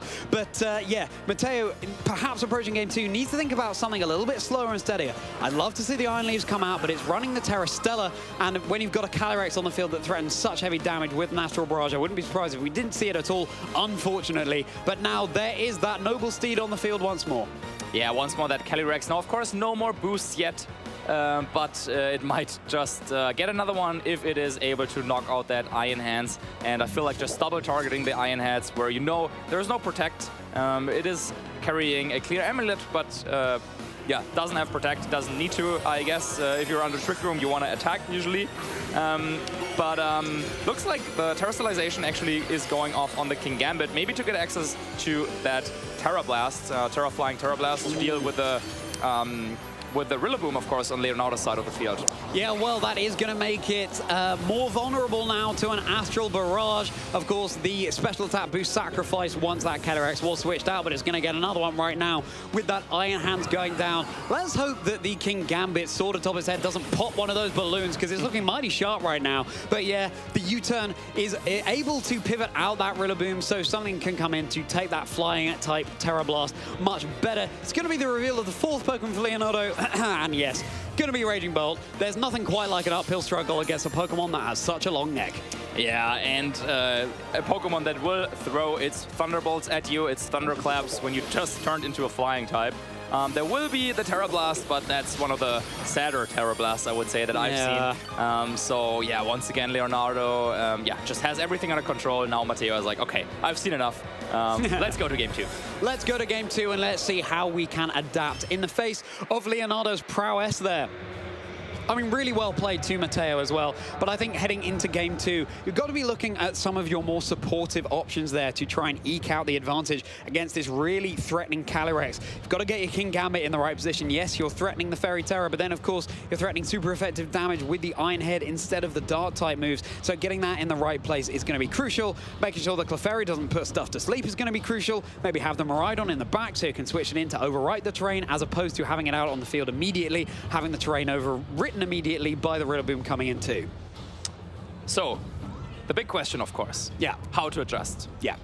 I would say, I don't even care. I don't know if it's good, but I want to see the Iron Leaves. Oh, of course. I want to see the Iron Leaves. So all I'm thinking about is, okay, how can you make the Iron Leaves work? Exactly. You will need the Frigoraph, I think, to protect it against the double fake out that Leonardo has going on in his team. Yeah. I think the Iron Leaves probably not that strong against the Calyrex Shadow Rider, in all honesty. No. You can't really hit it with any moves for super effective damage, but if there is grassy terrain on the field, then maybe the Leaf Blade will do a decent chunk. True, yeah. Maybe that's something you can try to go for, but of course you would need to protect against the Astral Barrage coming out from the Calyrex. So maybe you lead the Iron Leaf and the Frigoraph, and then you switch the Frigoraph out into the Miraidon, so they don't go for the fake out, thinking, oh, you have the Frigoraph on the field, and then you set the electric terrain, boost up the Iron Leaves, and then you go for a powerful Leaf Blade that way. I know you're really trying to make this work, Marcus. Maybe even with a Terra Stella. Okay, that's yeah, how I want to see. Yeah, Terra Stella. But I mean, we all want to see it. Let's see if Matteo just decides to go in for it. And yeah, I mean, with that moveset, you're threatening super effective damage into a lot of the Pokemon on Leonardo's side. So the moveset is Psyshock, Leaf Blade, Close Combat, Mega Horn. Mega Horn will deal with the Rillaboom. Close Combat can deal with the Chi-Yu. Psyshock can deal with the Mienshao. Got the King Gambit that can deal with the Clefairy. And then the Raging Bolt, well, there's no super effective damage that will be coming out there. And in fact, Raging Bolt seems to be a little bit of an issue for Matteo's team. There isn't really much at all that can threaten it for super effective damage there, apart from the Draco Meteor coming out from the Miraidon, but that's your restricted. You've got to pivot around. Might be an uphill struggle, but let's see the progress that Matteo can make. There it is! That's the Iron Leaves. Let's go! Yeah, next to the Frigoraph, just like I called it. Okay, so now you gotta switch the Frigoraph into the Miraidon, and I think you have one turn to do a lot of damage with the Iron Leaves. Now, let's see what Matteo decides to go for. I think that could be a good plan. It could be a good plan, yeah. It seems like that Miraidon is lurking in the back. Question is, how much damage would this Astral Barrage do? It seems like Matteo, having really pivoted towards the Miraidon in that previous game, this time is going to take a walk through those rustly autumn Iron Leaves. Yeah, and of course, one advantage of using a Pokemon like Iron Leaves is I'm pretty sure Leonardo has no idea how much damage this thing does. Yes. Like, especially then considering the other damage modifiers like the Choice Band and the Terra Stellar. Like, yeah, that's now Matteo's home ground that we're fighting on. Certainly is. You don't really want to be switching in your restricted to a Calyrex that can be dealing out such massive damage, but here we go. It is going to be overwriting the terrain and giving that Iron Leaves a big old boost to what we can only assume is going to be its attack stat, given it's carrying that choice band, but wait to be confirmed. No, it's going to be the speed actually being boosted of that Iron Leaves and going all in for the Stellar type terrestrialization. I bet you weren't expecting a Terra Stellar Iron Leaves on stream today, trainers. Well, Bologna is delivering. Very welcome to you at home. Here it is. Here's the Iron Leaves, boosted by that Quark Drive with the choice band. Here comes that one-time Terra Stellar boost. That's going to be the Psycho Psyblade into the Clefairy. Wow. Not going to be enough for the knockout, but huge damage. That's going to be nasty block coming out from Calyrex, but you could be knocked out before you can even achieve anything, depending on what this Iron Leaves is doing next. Absolutely. So, yeah, that Psyblade doing so much damage to the Clefairy. Not quite enough for the knockout, but still definitely putting it in range on another one. Now, Leonardo, he was pretty unfazed, though. He was like, okay, I don't even care. I don't know how much damage you do, but I don't need to know because I'll just set up. I'll bring in my friend guard Pokemon to protect the Calyrex, set up another nasty plot, and then you still have to deal with the Calyrex. So, yeah, it would have been great for Matteo, of course, getting that first knockout, but now I think he has to reposition just a little bit. The good thing for Matteo, though, is that we know that the Miraidon is actually faster than the Calyrex on Leonardo's side. Yeah, exactly. And so is the Iron Leaves, at least with that Quark Drive boost. That's Rigoroth going to activate its Electric Seed, boosting its defense, not going to be so important in front of this special attacker. Clefairy, though, also going to retreat to the back, and presumably that Rillaboom coming in order to overwrite Miraidon's road to victory. But let's see what these Pokemon are locking into after this Calyrex has got that double boost to its special attack. It's going to be a dodge from the Rillaboom from what was presumably that overheat. Would have been really nice to get that. Very fortunate for Leonardo there. Astral Barrage not going to do anything into the Frigoroth. And another critical hit. What is going on with Leonardo right now? One hit KO into Matteo's restricted. Yeah, what a swing here in this game. Missing a crucial move on the Rillaboom and then getting knocked out in return. Definitely not what Matteo wanted to see. I mean, the one good thing that is going on for him, I guess, is he can now switch in the King Gambit. And well, against a, what is it now, +3 Calyrex, there's not a lot of Pokemon I would like to have on the field, but yeah, for Rigoroth and Assault Vest King Gambit, those might just be able to barely hang on to even one of those boosted hits. But yeah, that's definitely rough for Matteo right there. Certainly Matteo's best option is the King Gambit and the Frigoroth right now. Trying to clinch this out. Do you make the call that the Calyrex is going for the terrestrialization and then try and go for the Iron Head? Well, it's going to be the terrestrialization coming out over on Leonardo's side. It will be going into the Calyrex. The King of the Ghosts has become the King of the Fairies right now, threatening even more damage with its Draining Kiss move. And of course, that all-important recovery, holding the Citrus Berry. Here comes the helping hand into the King Gambit. Matteo going all in once again, what he's been doing throughout this set. Not before a Draining Kiss going to come out, locking down into that Frigoroth, trying to secure the knockout. Not enough. Frigoroth brought down very low, but of course a very bulky Pokemon. Super effective U-turn, not enough for the knockout either onto the Frigoroth. Wow, yeah, I think Leonardo really wanted to double and knock out the Frigoroth just to prevent any sort of Trick Room going up. And I'm pretty sure Matteo also expected any combination of moves to maybe knock it out. But now this means Iron Head with the Clefairy Friend Guard is going to be protecting the Calyrex, activating the Citrus Berry, so just enough HP. You can see how crucial that survival was on the Clefairy earlier on in the game. Yeah, that U-turn is such a powerful move to bring in the Friend Guard Pokemon on the field because it acts almost like switching in like an Intimidate. It's not as powerful in the damage risk reduction, but still just enough to have that Calyrex survive that Iron Head, and then with the grassy terrain and the Citrus Berry, now it's almost back healthy. If it can get in another one of those Draining Kisses, once again that Calyrex so difficult to knock out. Follow Me coming out from the Clefairy, doing what it does best, supporting its buddy. Here comes another Draining Kiss into the Frigoroth, easily enough to secure the knockout right now. Recovering a tiny bit more HP as well, that will of course stack with the grassy terrain. That's on the field as well. Matteo's Miraidon is down, so won't be able to switch it in and override that terrain to prevent a Sing that could be coming out. And here it goes, that Calyrex getting even spookier with a boost to its special attack. Yet another one as the Clefairy is going down. down to the Iron Head here. So, you know, Leonardo down to 3 Pokemon, Matteo down to 2, but the Iron Leafs really not in a great spot right now.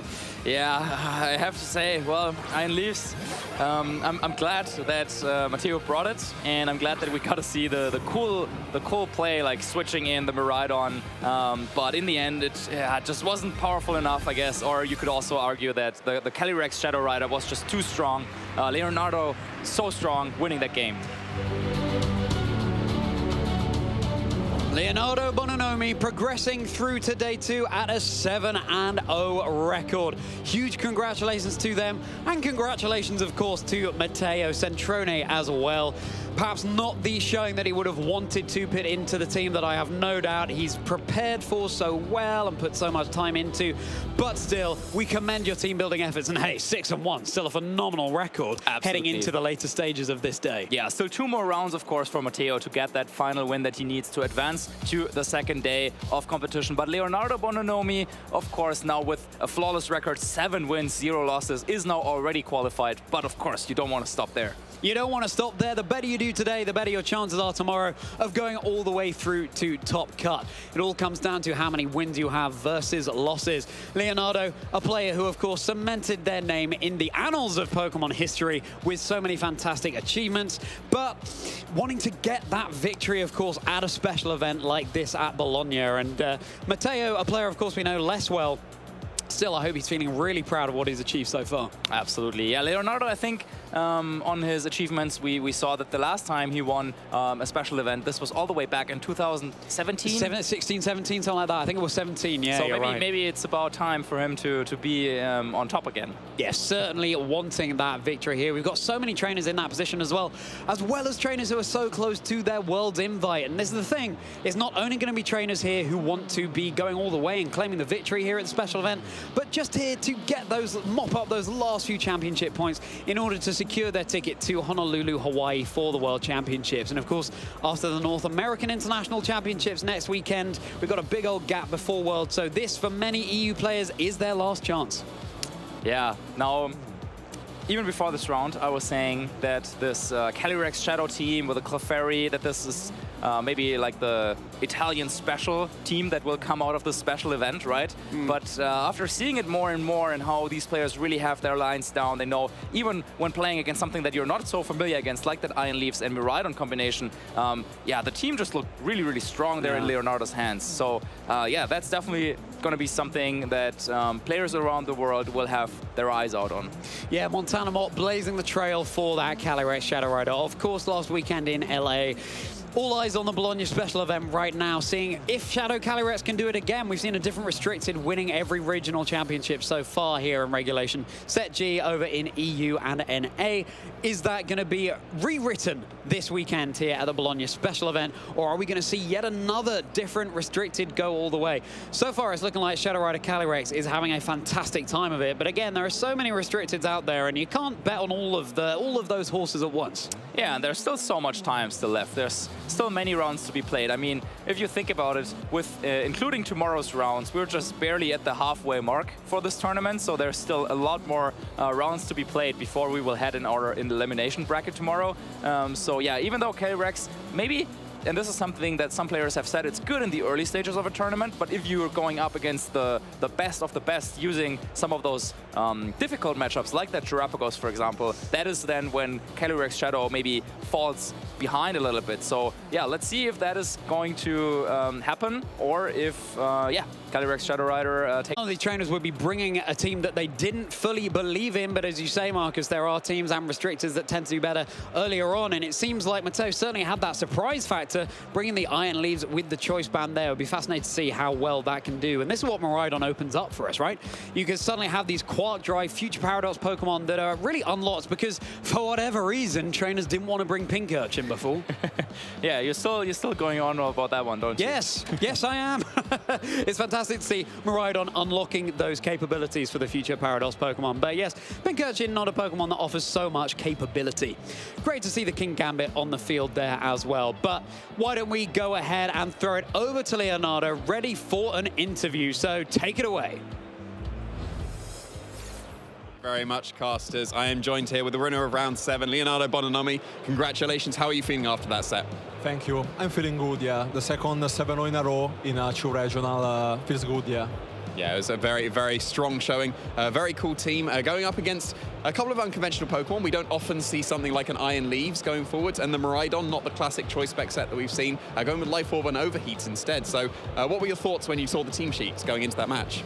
I was pretty scared about King Gambit, because the only thing that I have to hit King Gambit was Mian Shao, but in that matchup I cannot bring Mian Shao because I need Rillaboom and Clefairy, and usually I put in the back Raging Bolt for the late game, and so I was scared, and I have to play a little bit conservative to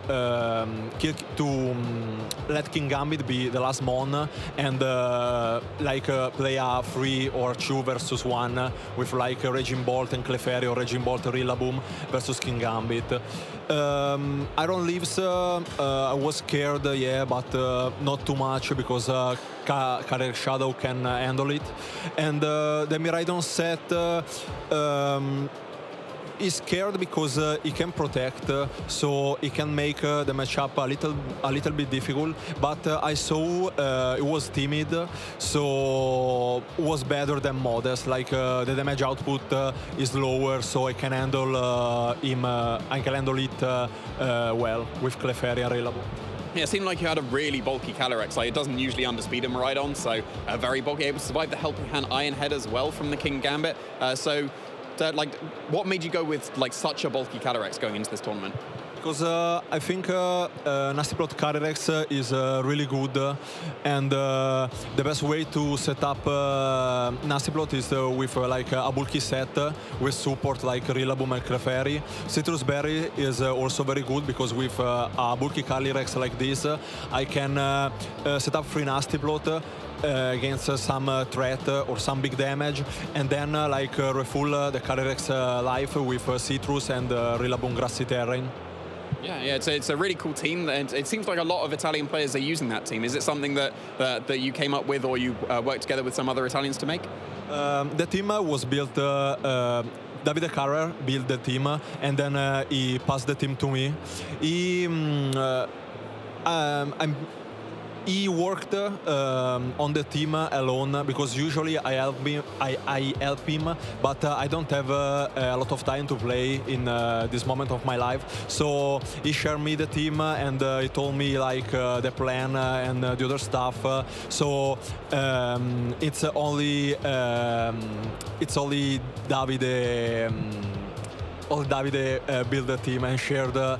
He win a lot of locals in Milan, so the team became famous in Italy, and a lot of Italians are doing well with. Yeah, makes sense. And like something like the Mean Shao, we haven't seen Mean Shao pop up too much in tournaments, but it seems to be a favourite for the Italians at the moment. So, how have you found the Mean Shao so far in the tournament? Mean Shao was good. Bodyguard, Fake Out is a good support.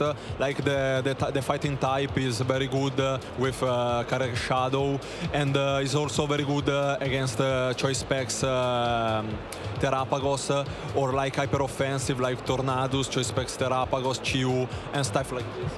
Yeah, it seems to be working out pretty well so far in this tournament, and you've got enough wins to make it into that day too. So how are you feeling going into the rest of the tournament now? I'm feeling good. I'm trying to enjoy playing, because I have my world invite, so I don't play for paid trips or other stuff. So I'm enjoying the last tournament of the season. Yeah, and you've had a pretty good season so far. You've been able to get that world's invite. So yeah, it's been really great to see you play, and hopefully finish out really strong this tournament. Just before we conclude this interview, do you have any other shout-outs you want to give? I want to shout out my girlfriend Amira, who is in the public, and my friends Federico and Sonia, who support me in this run. And I want to shout out Davide for building the team and sharing the team. Yeah, it's a very, very good run so far. I wish you the best of luck going forward into your last couple of matches in this day 1, and of course the day 2 going forward as well. So congratulations. We'll be cutting to a very short break, and we'll be back very shortly with round 8 of the special event in Bologna. Stay tuned. Hey Pokemon trainers, welcome to Pokemon Championships History, a series where we showcase important matches throughout the history of competitive Pokemon. Let's flash back to the 2015 Pokemon World Championships in Boston, Massachusetts. This classic moment happened in the Seniors Division Championship match between Mark McQuillan from Great Britain and Koki Honda from Japan. VGC 2015 was a season most remembered for two things: Mega Kangaskhan and Japanese trainers dominating the metagame. Japan this year came in full force. I mean, they really did. Yeah, they just took the junior division. Teams across all three age divisions had Mega Kangaskhan on their team. Mark was the last trainer who could stand in the way of Japan claiming all three VGC titles in Boston. Mark was also aging up into the Masters division for the 2016 season, so this would be his final match in Seniors and his final chance at redemption. Mark had been on the world stage before. At the 2014 World Championships, he fought through the tournament only to lose in the Seniors Finals match. So with the weight of the world on his shoulders and the fear of finishing second 2 years in a row, Mark had to find a solution for Kangaskhan, and his answer was Machamp. But before Game 1 could start, the casters had one simple question. Mark M, does that M stand for Machamp? Question. Mark felt incredibly confident in this matchup. He even winked at the camera when he correctly predicted a Landorus switch in. Cresselia disrupted much of Koki's game plan by setting up Trick Room and skill swapping away key abilities. When it was finally knocked out, it was time for the crowd favorite to join the fray. There's the Machamp, the crowd is going wild right now. Machamp's ability is No Guard, which disregards accuracy and ensures that all attacks hit without fail. Mark used Dynamic Punch as the main attack because without its dubious 50% accuracy, it is now 100% a problem for Kangaskhan. That's a no-guard Dynamic Punch, a move that normally has 50% accuracy, but thanks to that ability, never gonna miss. Mark finished up Game 1 in convincing fashion and was now one win away from fulfilling his dream of becoming world champion.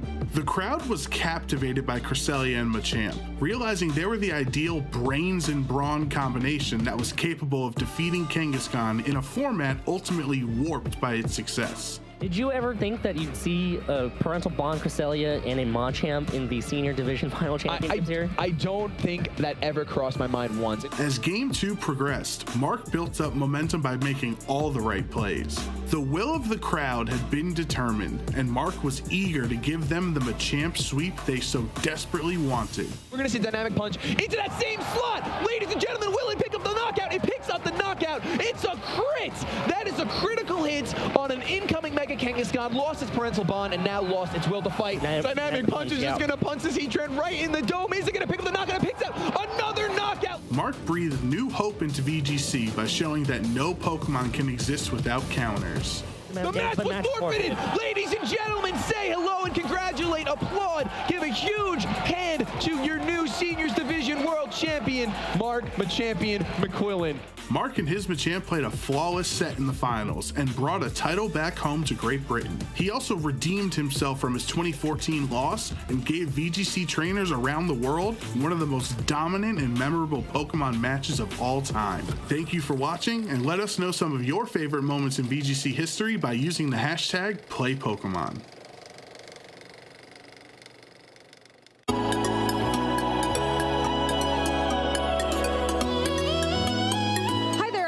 Anna Prosser here in Yokohama for Pokemon World Championships 2023, and we're here in the Play Lounge. We're here with Judge Kaza to talk about first steps. What's first step? ここはティーチングエリアです。カードゲームを最初にやる場所です。If a player is just learning about Pokemon for the first time, what would you tell them when they come here? まずは楽しんでください。What games can players learn here in the Play Lounge? すべてのゲームできます。Do they need to know anything before they come here, or can they start brand new? Nothing. 初心者でも大丈夫です。What is your favorite thing about the Play Lounge? ティーチングが大好きです。It looks like you're having a great time. We'll let you get back to it. めっちゃ楽しいです。ありがとうございます。I'm so excited about this WCS in Japan. And that's it from the Play Lounge. We'll be right back with more from the Pokemon World Championships. Hi trainers, we are joined here once more by Luca Cherrybelli, and we have a big tournament coming up here What do you think about the Italian players? Because we've seen a lot of very strong players coming out of this region, and yeah, what do you think about that? Oh yeah, like if we're talking about ability, I think like Italy is one of the like best countries in the world. Especially like when I play in Milan, my locals, like there's a lot of people, and like you would be amazed by like how many people like were like you say like you never heard of them when you like you see them doing well at events, but like after like you play with them many times in the locals, you like can quite get a grasp on how good they are, and like so maybe you're not as surprised as when you see them doing well outside of like the local area. Yeah, that makes absolute sense. Of course, playing in your local tournaments probably also helps you then to get better if you have to face those strong local players all the time. Yeah, absolutely. One of the things like I like more of the of Pokemon is the ability to face a lot of players, and like there's always something like you can learn from players better than you. A lot of tournaments are like a real learning opportunity, so I really like about the locals. So like there's so many matches like you're bound to play a lot of good players, and you're definitely learning something every time you play someone. Yeah, I think I look directly back at the Turin special event from last year, and we had 2 Italians in the final for that event, and it feels like that could repeat again this year as just testament to the community that you have here in Italy and the local scene as well. Like you say, with the number of participants that you're getting at these local events, it's so amazing to see, and it's natural that with the level of competition as players, it's just going to keep elevating each other as you go forward in the season. The one thing I'd like to ask you going into the tournament, how are you finding the new Regulation G? To be honest, like I'm kind of taken aback of the single restricted format. Like usually I really like the double restricted format. Like it's one of I think it's my favorite. The single restricted, it really isn't cut for me. Like I don't know why, but I don't like it very much.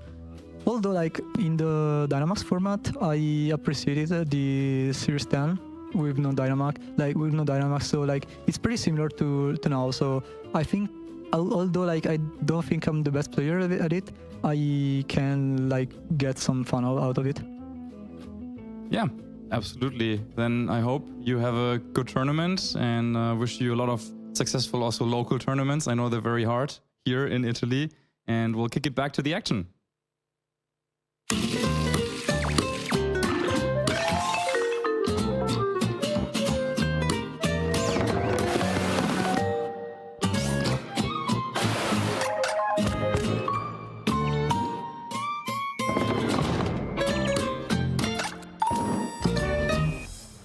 Welcome back, trainers, to round 8 of the Bologna Special Event 2024. My name is Jamie Boyt. I'm joined once again by Lee Provost, and wow, we got to feature Iron Leaves last round. I know, right? Yeah, we got the Gargan Aqua in the previous round, but it didn't join the match. We got the Iron Leaves this time. It was so cool. Yeah, it was nice. We were sitting watching it backstage, and we're saying, "Come on, bring that Iron Leaves." Bring the Iron Leaves. We could hear the other caster, Charlie and Marcus, also saying, "Bring the Iron Leaves." Yeah, there it was. And it happened.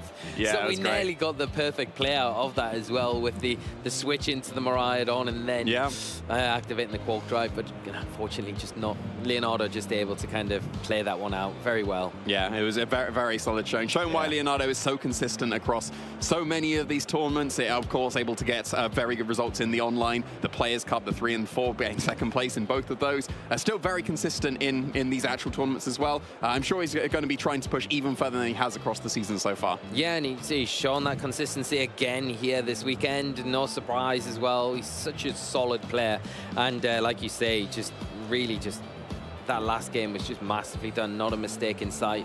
Just played the game, knowing the matchup, and yeah, unfortunately, just a little bit too much for Matteo in that last one. Yeah, unfortunately, it was a really cool team, and still 6-1. A very cool team. That's still a fantastic record for such an innovative team to be able to get. He's still absolutely in the shot with the day 2. So yeah, we'll have to see how he does. I feel like that King Gambit as well. It's such a good call coming into this format. It's not something we've seen too much of, but it's very effective, especially especially with the Assault Vest, able to take those big special attacks a lot better than it would without that item. And then providing the coverage with the Dark, with the Steel, and that flying terrestrialization as well. Good for those Rillabooms like we saw. Just wasn't able to capitalize, I think, like they would have liked to in that last match. But it has all the you know, done all the right things up to this stage. Still in the shot to make day 2. So let's hope it happens. Yeah, for sure. I was just speaking to Leonardo for his interview, and he was saying that the Pokemon he was most scared of was the King Gambit. So yeah, it seemed like it was going to be a very good call. Just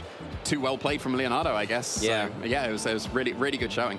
Yeah, and the Calyrex still going on the rampage again, continuing on its winning streak in this tournament, and it feels like it is one of those Pokemon coming off the back of that big win last week at LA Regionals into this tournament, and you know, storming form, and it doesn't seem like it's slowing down at all. It feels like this is the Pokemon, the restricted Pokemon that you need to make sure that you are able to beat coming into this weekend, because it is so powerful. It's so dangerous, especially when it gets a nasty plot set up and you've got something like the Clefairy that can just switch in at any time with that Friend Guard. And it's Clefairy in itself with the Eeviola item as well, not a slouch. It is going to be able to soak up a lot of attacks, and then the extra defensive capabilities that you get, it makes the Calyrex a very, very scary prospect. Yeah, I think in the last few tournaments we've been seeing, well, these are stuff that have gone under the radar. Well, Miraidon won the first one, then Zamazenta's won the next one, and then suddenly Calyrex Shadow Rider's under the radar. I use that in the loosest of terms. But then, yeah, out it comes to win the tournament. And then, well, if the trend would have continued, surely people are now going to be ready for the Shadow Riders, like they were now ready for the Zamazenta and Miraidon. Yeah. But no, it seems like it's just going to, that people have realized, yes, Calyrex is as strong as we thought. Let's continue to use it. Yeah, exactly that, I think. And even if you've got those answers to it and you have a good matchup against it, I know we saw earlier on the Terapagos matchup against the Shadow Calyrex with Adam was playing against Antonio. And I think even in that match, you can just see how good that Pokemon is, even when its back's against the wall. It's got the capabilities. Okay, Adam was running slightly a different variation to what we've seen throughout the rest of the broadcast. But again, comes down to a similar sort of setup with that nasty plot and the tools around it.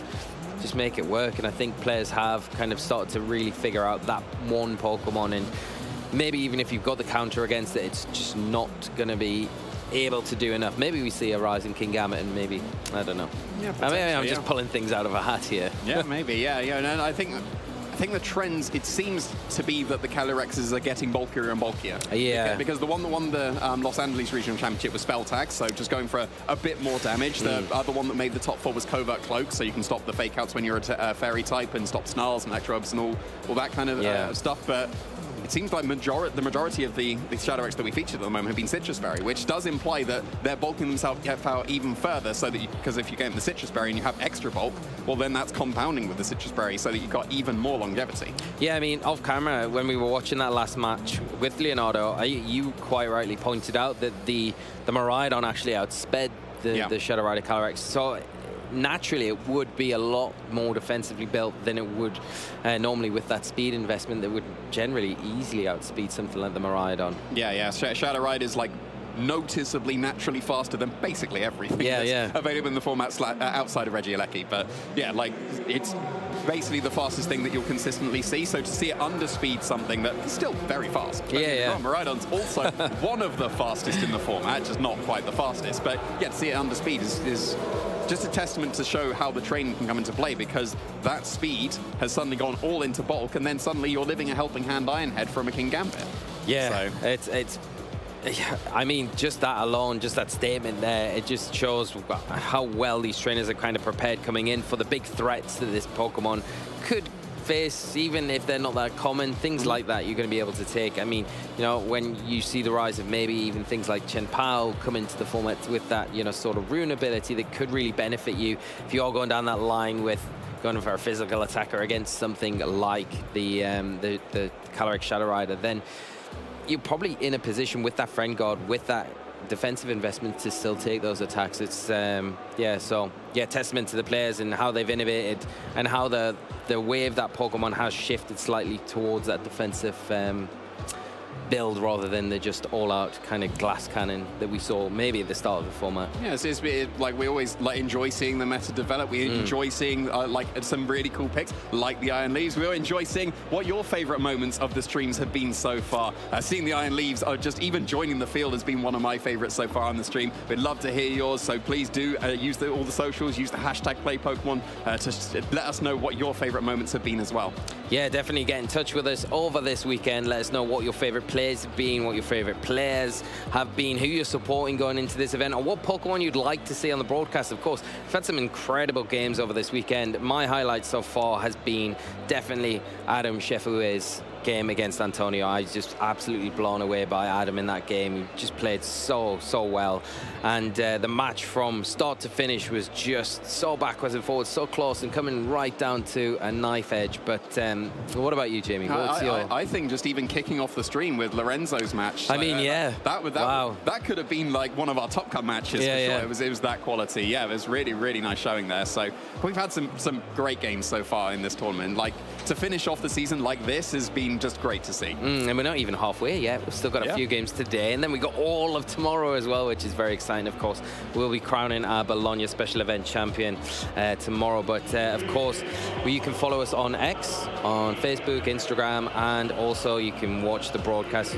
You'll be watching, I'm likely, if you're viewing this, you'll be on one of either YouTube or Twitch, where you can tune in to all of the broadcasts for the VG TCG Go events, and obviously with international championships coming up next weekend, it is worth hitting that subscribe button as well, so you don't miss any of the action from those events, and of course World Championships later this year. Yeah, and we do love seeing all your posts on X as well. So if you do use the hashtag #PlayPokemon, we will be able to see them. We might be featuring them. Who knows? Yeah. Whatever if that's your favorite moment, or if just a certain Pokemon that you enjoyed seeing across the stream, a certain match that you thought was a standout one, you've got the hashtag #PlayPokemon that you can absolutely use. Or just follow us on all the other social medias with just /Pokemon. Yeah, definitely get involved, and do send some pictures in of your viewing from home, because we do like to see the interaction from those of you that can't join us here this weekend. It just kind of helps immerse us, as we say. But yeah, definitely keep up to date with the socials.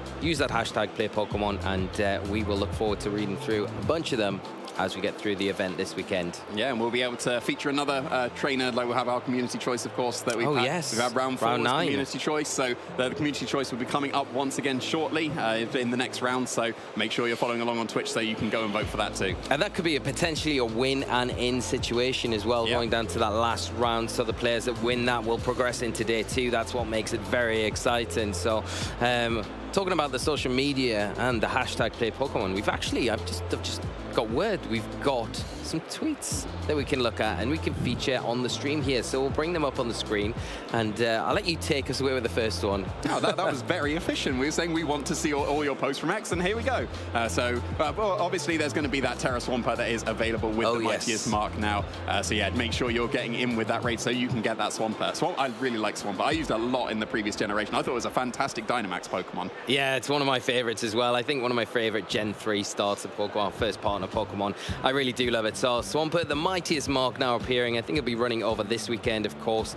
Battles throughout hashtag Pokemon Skull and Valley work together with friends to topple this powerful Terra Pokemon. Poison Terra type as well, not more obvious Terra type for that Pokemon. No, it's been one of the best defensive typings that we've had in VG, so it's like along all of these formats. Like, Poison has really, I think, had its, like, I was going to say resurgence. Has it ever surged? It might have been its surgence, if that's a word. Yeah. So yeah, like as a defensive type. So yeah, it's been really good to see, and this Swampert will of course carry the Mightiest Mark as well. I know that I've always struggled to take down the mighty Pokemon on my own. So yeah, do involve your friends in those raids as well. Definitely go online with friends if you can, because it makes it so much easier. These Mightiest Mark Pokemon are very difficult to take down with a multitude of setup options and big powerful attacks, of course. So that is running over this weekend. Take part in while you're also viewing and enjoying the broadcast with us here in Bologna. Yeah, and Swampert has its place in VGC, right? Like, you got White Guard. White Guard's really good. Yes. I'm sure you can catch that. Yeah. And then have a very strong Pokemon for your team as well. Snorlax has also been a very strong Pokemon, but maybe not so much here.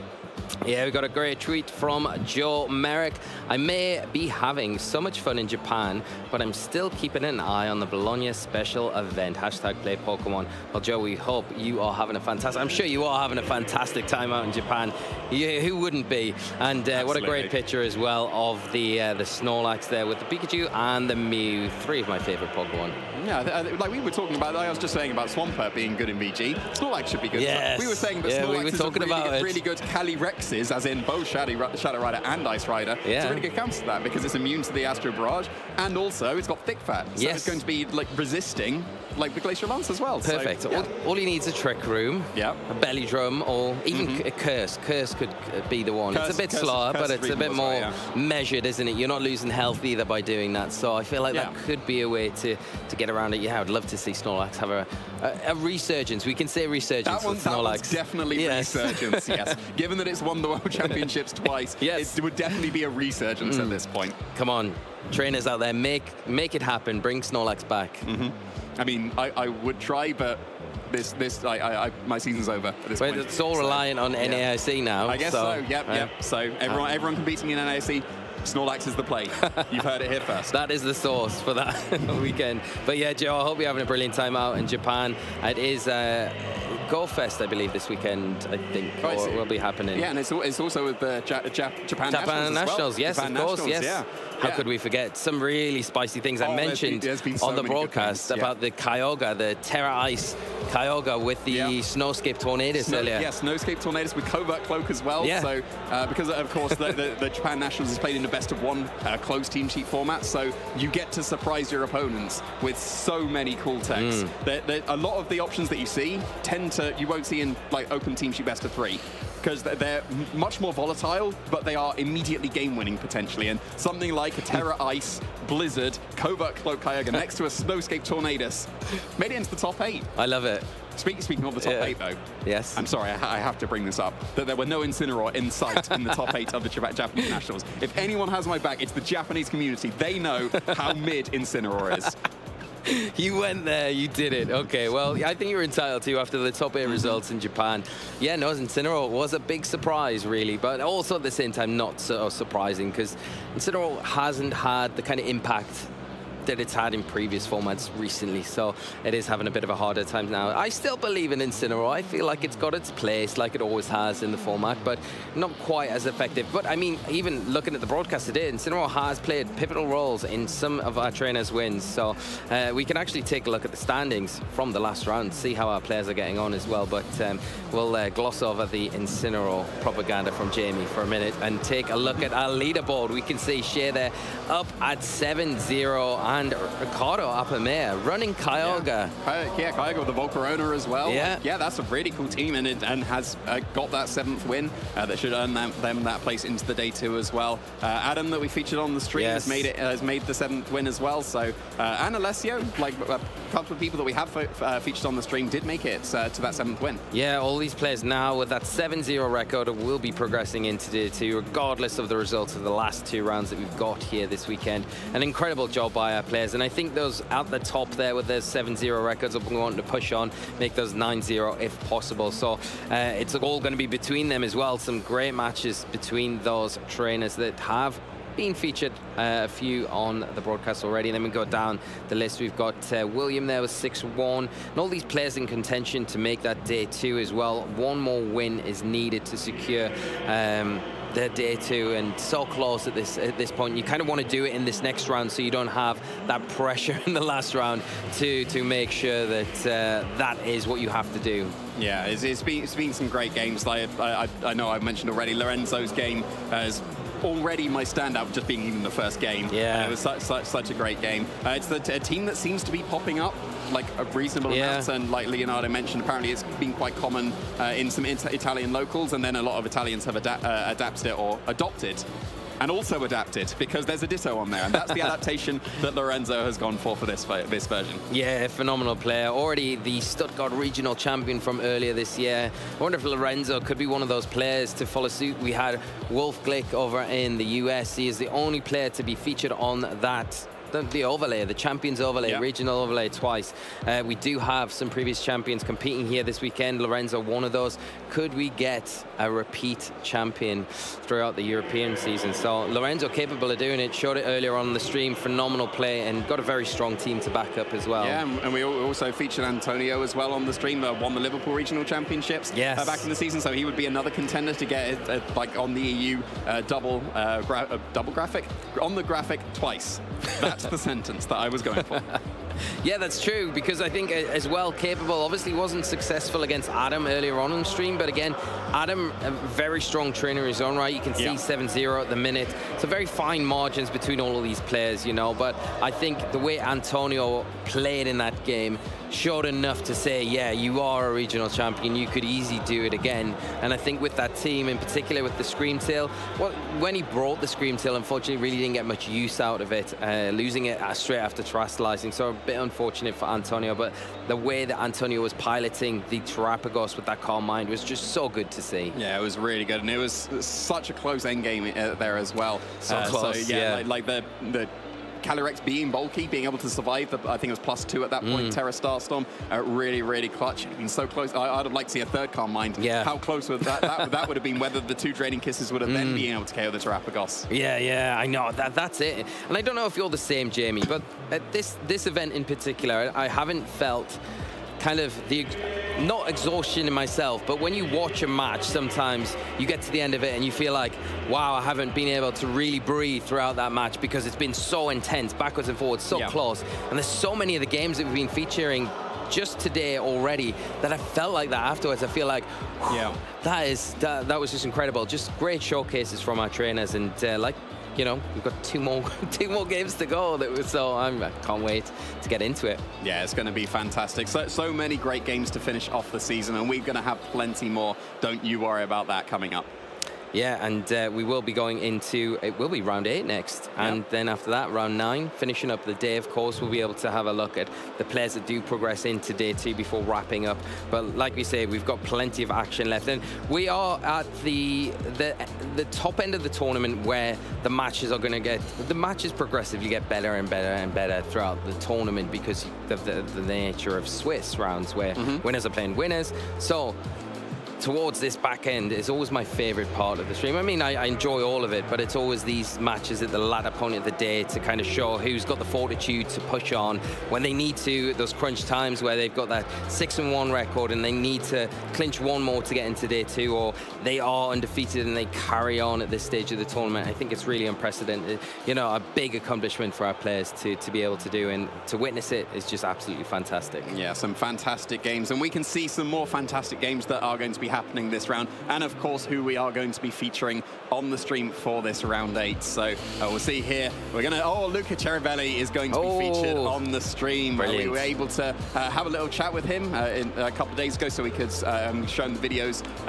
just discussing how experienced he is and how he's done in this season so far. So it's going to be very, very great to feature him here. Yeah, really nice to get Luca onto the stream and having an incredible run so far in this tournament, going 6-1 already. So just needs that one more win to progress into day 2. Got some other notable matches. Victor Medina having a great run in this tournament, going up against Salvatore Rega, and that Dondozo Tatsugiri popping up once again.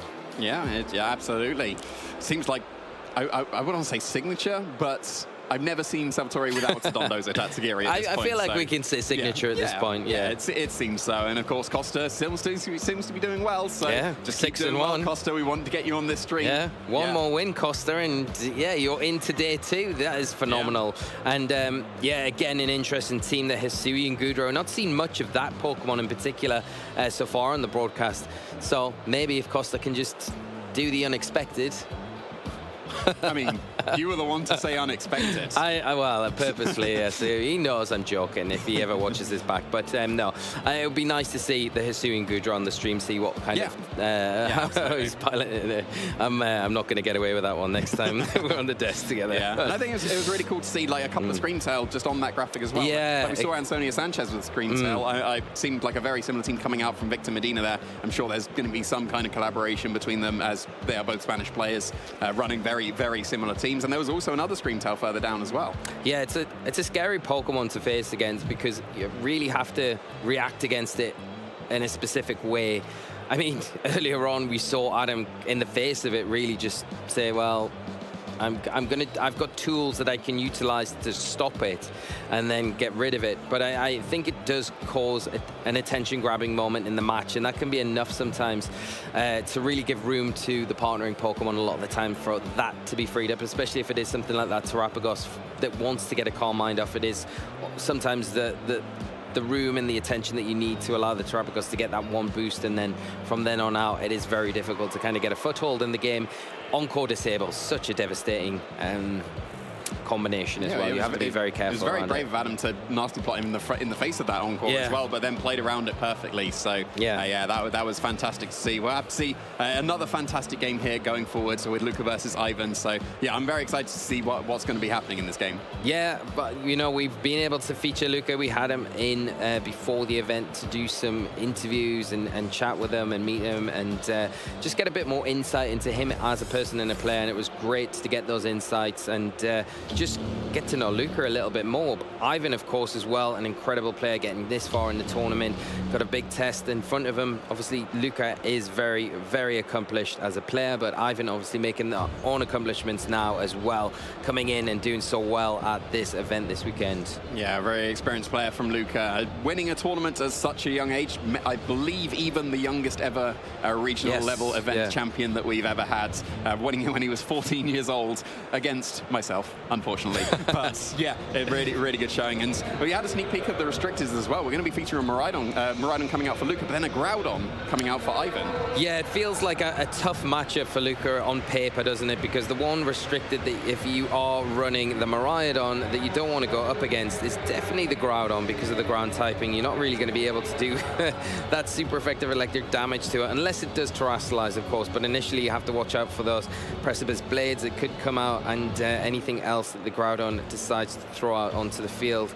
But yeah, very exciting. Yeah, for sure. Restricted matchup for sure. And we mentioned as well, like Luca being so young when he won that Turin special event all the way back in the 2018 season and has been really consistent since as well. Like you can see there, top 16 at EUIC in the 2023 and then making an even better performance in that top 8 in 2024 as well. Yeah, and then we got Ivan. He is from this season top 32 at the Stuttgart Regional Championship. So really good showing there. That was a very strong tournament as well. So to have a good result like that shows, you know, a very good player, and continuing that kind of form into this event and repeating that, hopefully going to improve on that this weekend. Yeah, and we can see here the team coming out from Luca. We've seen the Miraidon with the Choice Specs, how much damage that can do. It's going to be paired up with the Whimsicott and the Farigiraf. That's a very, very common pairing for that Miraidon. But an interesting tech there on the Whimsicott. No Protect, opting for Light Screen instead. It's really nice tech. Yeah, I like the Light Screen a lot because we've already mentioned, you know, I think when we were talking about the Antonio Adam match where we saw the E Impulse from that Thunderous, how important it can be to reduce the special attacking moves from your opposing special attackers, especially in this format. And I think the Light Screen plays into that a lot more as well, helps out your team for the 5 turns that it's active on the field. Encore, a nice option as well. It's not so much a Scream Tail, but it does have to make your opponent think about if they are trying to set up in front of you, you can really punish them for that. Yeah, and we got that really nice Chi-Yu coming out with the Terra Ground, Terra Blast to pair with the Discharge also. Yes. And a Terra Ghost, Terra Blast coming out from the Chi-Yu on Ivan's side of the field. But it's still going to be Choice Scarf. But yeah, interesting going with the Terra Blast Ghost. We usually just see the defensive Terra Ghost, but actually got an offensive option with the Terra Blast as well. Yeah, it's a really nice call actually, because like you say, it's not really something you see the Chi-Yu ever really taken advantage of too much. But having access to that Terra Ghost, really good against a flurry of different options, especially if your opponent is deciding to go down a Terra Ghost option themselves, or if you just need a different way, a different move to lock into against Shadow Rider Calyrex, Ice Rider Calyrex, anything Ghost Week really. It is a nice option. For sure. And the Groudon as well, a Pokemon we don't see too often as the restricted choice. Interesting seeing Fire Punch over something like the Heat Crash there. The main reason you'd use Fire Punch is because a Heat Crash against a Calyrex Ice Rider is kind of pathetic because Calyrex Ice Rider is way heavier than you would ever expect. So Heat Crash not going to do the damage there. That's why you would opt for Fire Punch instead of the Heat Crash instead. Yeah, and it's very centered around the Groudon actually with that setup with the Sword Stance there. It is something that you could see. Normally Groudon, I think so far in this format, the ones that we've really been able to highlight on previous regional broadcasts, they've been a kind of a mix between having attacking moves like the Precipice Blades, like the Heat Crash you've mentioned, but also things that can support the team as well. And, you know, it does bring the Sun with that drought ability, but seeing the Swords Dance here does make it a very big threat, especially if it does get one of those off. It does have to be careful, of course, though,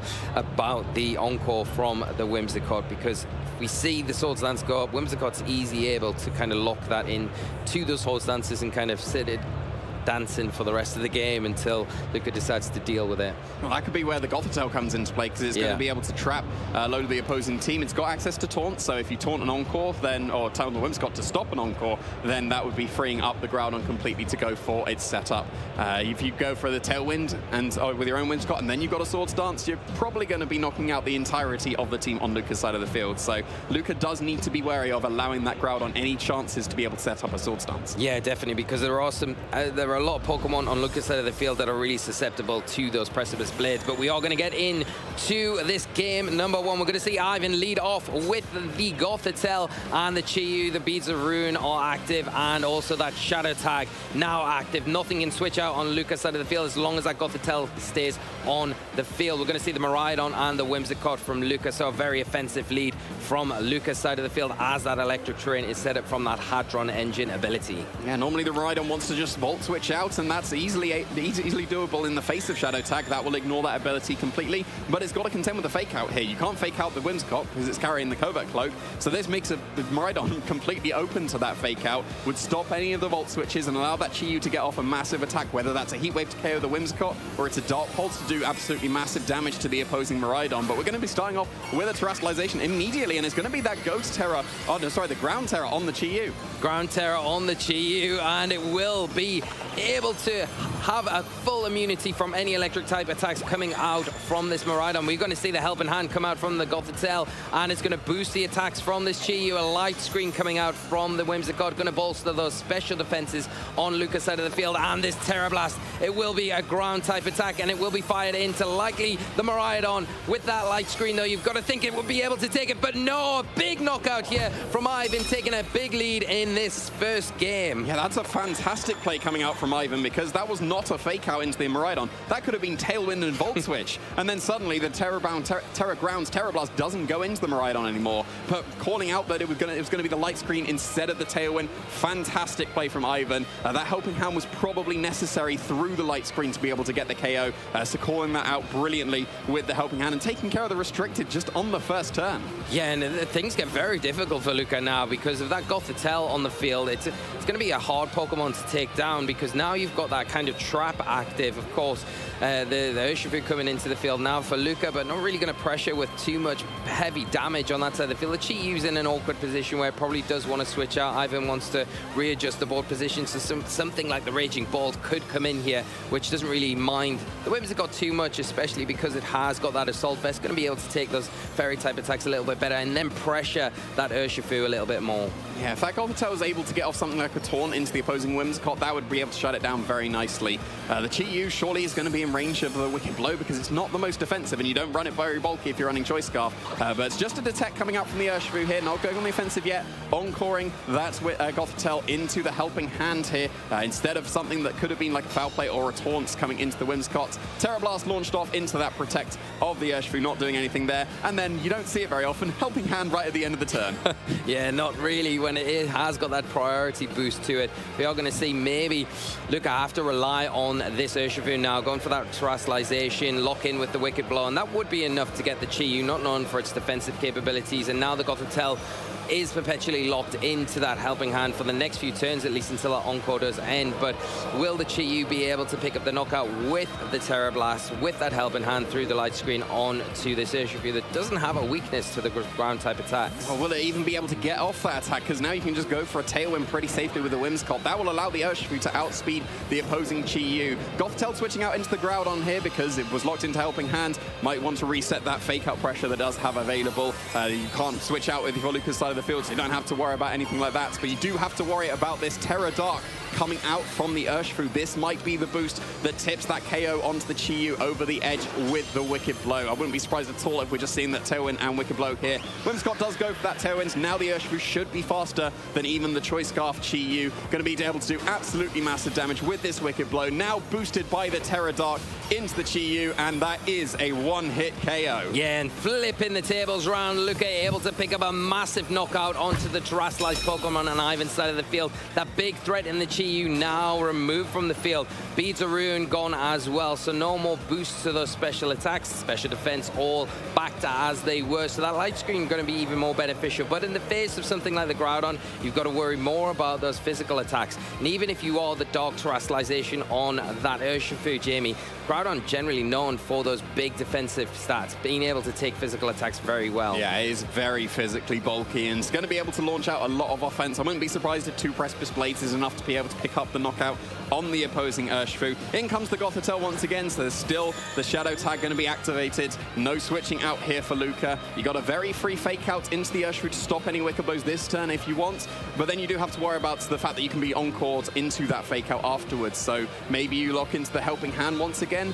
Do you go for the Foul Play, expecting maybe Precipice Blades and the Foul Play now that it's only single resisted rather than quad resisted? Would that be enough to pick up the knockout on the Urshifu? That would be pretty close. Yeah, potentially, but the Whimsicott has to be careful here because it can get knocked out from just a single Fire Punch. You can go for the fake out into the Urshifu, like you said, and just Fire Punch into the Whimsicott. It hasn't got that Focus Sash, so will go down, and it's going to wait to protect either. It has set up its Tailwind, it's set up its Light Screen, and there's nothing to really encore this turn, so it's a bit of a sitting target. Maybe a Moonblast is what you go for to get some last-ditch damage off. Yeah, the fake out here going to be putting a stop to that Urshifu, but it did go for the protect, so no Focus Sash broken here. Moonblast, just the last-ditch efforts to be able to do actually some respectable chip to the opposing Groudon. But yeah, there is that Fire Punch in the sun, easily enough to be able to pick up that one-hit KO on that Whimsicott. Yeah, tying up the scores here as we have, well, not tying up the scores. Ivan's still got a Pokemon we haven't seen yet as Luca going to reveal their last Pokemon. It is the Chi-Yu. It is going to really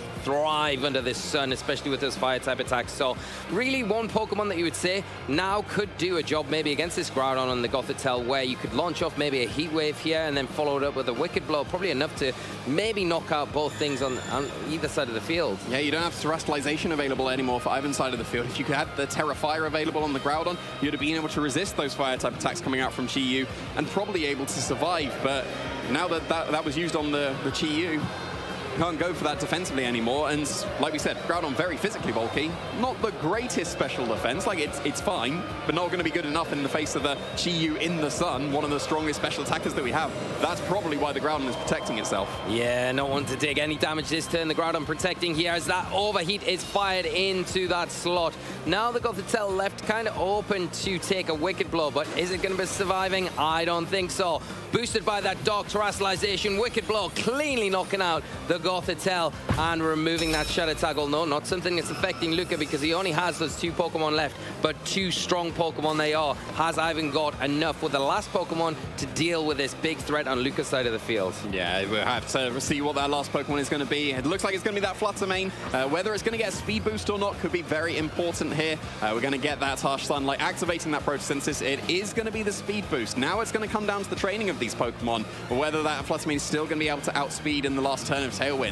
So yeah, the Wicked Blow, that's going to be enough into the Flutter Mane when you got your Dark Terror available. Overheat is surely enough into the opposing Groudon, so yeah, does the Flutter Mane, is it able to outspeed here? Maybe get a knockout onto the Chi-Yu or the Urshifu? Well, it can't get a knockout onto the Urshifu. It's still got its Focus Sash attack, but no, Chi-Yu is faster. Overheat into the Groudon. That is enough to pick up the Groudon here. Luca with the big Overheat boosted by that sun, enough to take down this behemoth restricted in Groudon, leaving this Flutter Mane slower again, not fast enough even with that Photosynthesis boost in the Tailwind.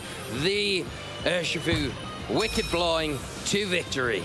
Yeah, very, very nicely done by Luca. After such a, what looked like awful turn 1, losing your restricted in the Miraidon for nothing. It wasn't even able to Volt Switch, but then the Urshifu just doing so much damage there. I think we saw like almost every single knockout there was a one-hit KO. So it was a very, very explosive game. Like there's the Fire Punch KO on the Whimsicott, there's Wicked Blow, Oko's the Flutter Mane and the Gothitelle. I'm sure Overheat would have knocked out the Groudon in one shot, but it had taken some Moonblast for good measure. But yeah, that was a really, really fast-paced game. The Helping Hand, Terra ground Terror Blast. Perfect sentence. Got it. Nailed it in one. So that was a fantastic play. It could have gone for Fake Out and the ground Terror Blast, but that wouldn't have KO'd through the light screen. Surely not. No, that helping hand was a fantastic play. Yeah, I agree completely with you. I think you did need that with that light screen support there, and it makes it very difficult because although Luka, like you say, Luka came off the winner in that match. Really, when you look at that first turn, losing you restricted without any sort of return from that Pokemon. It's hard to see how he kind of turned it around, but then how impactful that Urshifu was when it came in, utilizing that Terastallization, and then the Whimsicott last ditch, getting that Tailwind up, was just enough to kind of put Luka in the driving seat to close out those few remaining Pokemon. The Gothitelle, I think, as well, was kind of in that tricky spot where the Encore did come onto it, and then it had to be switched out in that situation, which maybe slowed Ivan's kind of momentum down. I think that's something that Ivan has to kind of take into consideration going into this next game. Whether Luka is going to allow something like that turn 1 to play out again this next time? I don't think so. I don't think you let your Miraidon go down as freely. Maybe we do see some adjustments here from both players. Yeah, it seems like the Pokemon that were brought were very reasonable for both of them. Yeah. I think the Gothitelle is a very nice bring to get that Fake Out pressure and even the Helping Hand to be able to get those KOs through the light screen. But then the turn that Gothitelle does that is very nice, but if you've still got the Whimsicott on the field, well then suddenly you're locked into this supporting move that isn't really helpful anymore. So you do need to be careful. The Shadow Tag is great, and being able to pin, if it's a Choice Specs Miraidon and you just have access to Fake Out into that would be really nice. But yeah, the Whimsicott is putting on a lot of pressure onto that Gothitelle. After you use it for the first turn, then Whimsicott shuts it down. Do you think Groudon, Gothitelle would be better for Ivan? In the face of a Miraidon and Whimsicott, that would be a very reasonable lead, because you can just, well, there you go. Seems like you pulled it perfectly. But there is the switch up from both of these trainers here. Ivan did read Lee's mind and go with that Gothitelle and the Groudon, but it's the Urshifu led with the Whimsicott rather than the Miraidon for Luka. Yeah, I really like this adjustment from both trainers here. I think the Urshifu coming out, knowing that Ivan's going to lean heavily towards that Gothitelle. You've got that Wicked Blow. The Gothitelle can't protect it. Has got access to Fake Out, so that has to be something you do consider. You run the risk, if you go for that though, getting locked into Encore the following turn, so that it can be messy, but I think trying to get rid of that Gothitelle has to be the top priority here. You get rid of that Shadow Tag, you free yourself up, you're able to switch around again, but at the same time you can't ignore that Groudon. It has got access to Swords Dance. In the face of a Whimsicott though, it's a bit risky again, but that has got the Fire Punch that can pick up a knockout onto that Pokemon, and Groudon not the sort of Pokemon that can get knocked out from a Wicked Blow. Yeah, and it seemed like a Fake Out into the Urshifu and a Fire Punch into the Whimsicott would have been pretty safe there, but no Fake Out from this Gothitelle. It's a switch out into the Raging Bolts. So going to be an adjustment for Ivan as well. We'll see if this Urshifu is going to be keeping itself safe from what could have been the Fake Out, and yet there it is. There's the Detect. Makes a lot of sense to keep your Focus Sash if you were going to be taking a Fake Out. The Tailwind coming out from the Whimsicott, maybe already a last-ditch effort to help the team as this Groudon, yes, is just going for the Fire Punch, connecting into that Whimsicott, getting that one-hit KO, and that's going to free up not just the rest of your team from the Encores, but the Gothitelle can actually properly support the team now. Yeah, it can come back in, trap the remaining 3 Pokemon that Luka's got, and kind of pin him into situations that aren't that favorable. I've been doing a really nice job to almost kind of fake a Fake Out, right? And then switch the Gothitelle straight out of harm's way. And I think the Raging Blow coming in is the sacrifice almost. If a Wicked Blow comes out, probably knowing the calculations, the Raging Bolt might be able to take that Wicked Blow, probably likely without the Terastallization. But at the same time, if it does go down, you don't mind because you get your Gothitelle back onto the field, and the Groudon's dealt with that threat in the Whimsicott. And now things become a little bit tricky for Luka. He has got that Tailwind set up, and then that's great. So you can get something like this Chi that's coming onto the field now and really pressure, and maybe from that game on, we are going to see if that Overheat will be enough to pick up the knockout onto the Groudon. Well, we could see it, but then we could also see that defensive Terastallization that is now available in this game to the Groudon could turn into that Fire type. If it's able to survive this turn and launch off Precipice Blades, that's a KO Chi-Yu for sure, no chance. And then the Urshifu would take a load of damage, probably be in range of maybe even just you go for Thunderclap and a Precipice Blades, and then if your Groudon survives the turn, that's a double KO. The Thunderclap in the sun paired with Precipice Blades would KO the Urshifu as well. It seems like Luka doesn't really have an ability to KO both Pokemon here. He can probably KO one, definitely with a double up. That would KO either Pokemon, whichever way you double it up.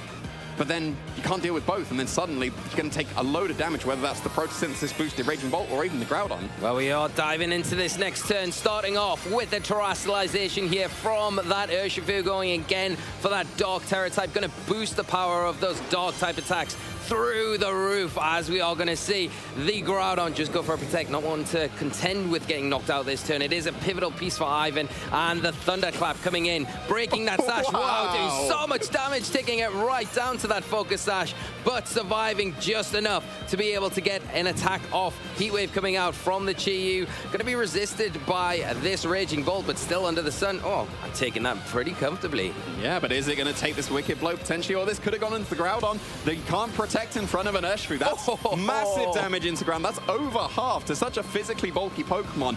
But yeah, like, the Heat Wave would have surely been able to KO that Groudon, so it may look a bit strange to, like, protecting in front of an Urshifu, but if it didn't, and Heat Wave connected with the Groudon, that was a KO. Yeah, because Ivan's done a really smart thing here, where now you go for that initial Thunderclap, and even if the Wicked Blow comes into your Groudon, you take some damage, right?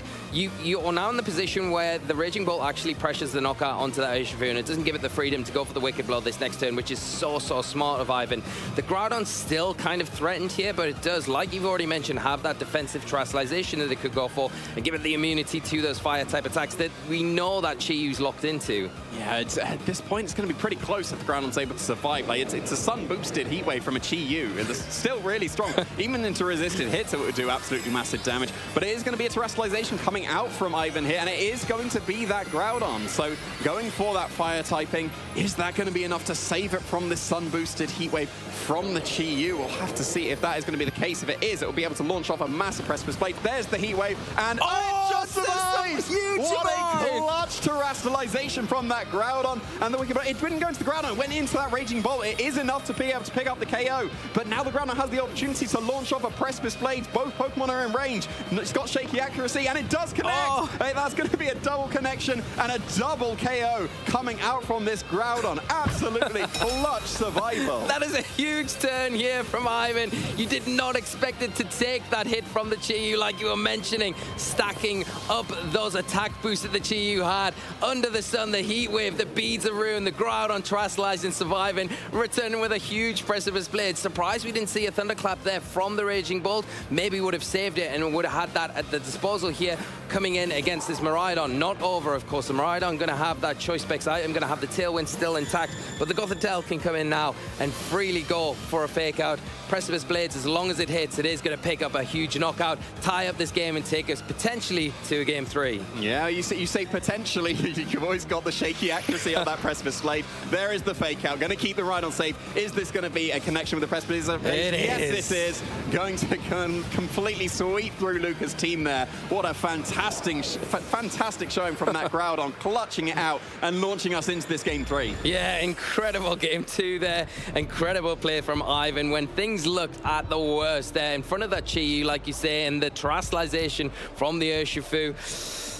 But Ivan made the great plays. The protect there in front of the Urshifu, like you mentioned, sometimes you think, oh, I'm not going to protect in front of it because if I do, I'm going to just get hit through it anyway. But it was really pivotal that he did that, because if you don't, you take that Heat Wave damage, and the Groudon doesn't have the opportunity the next turn to Terastallize, take the Heat Wave, and then return with that huge Precipice Blades. And you know when the Precipice Blades text comes up, you are worrying at that point. You're thinking, always got to wait that second. Is it going to hit?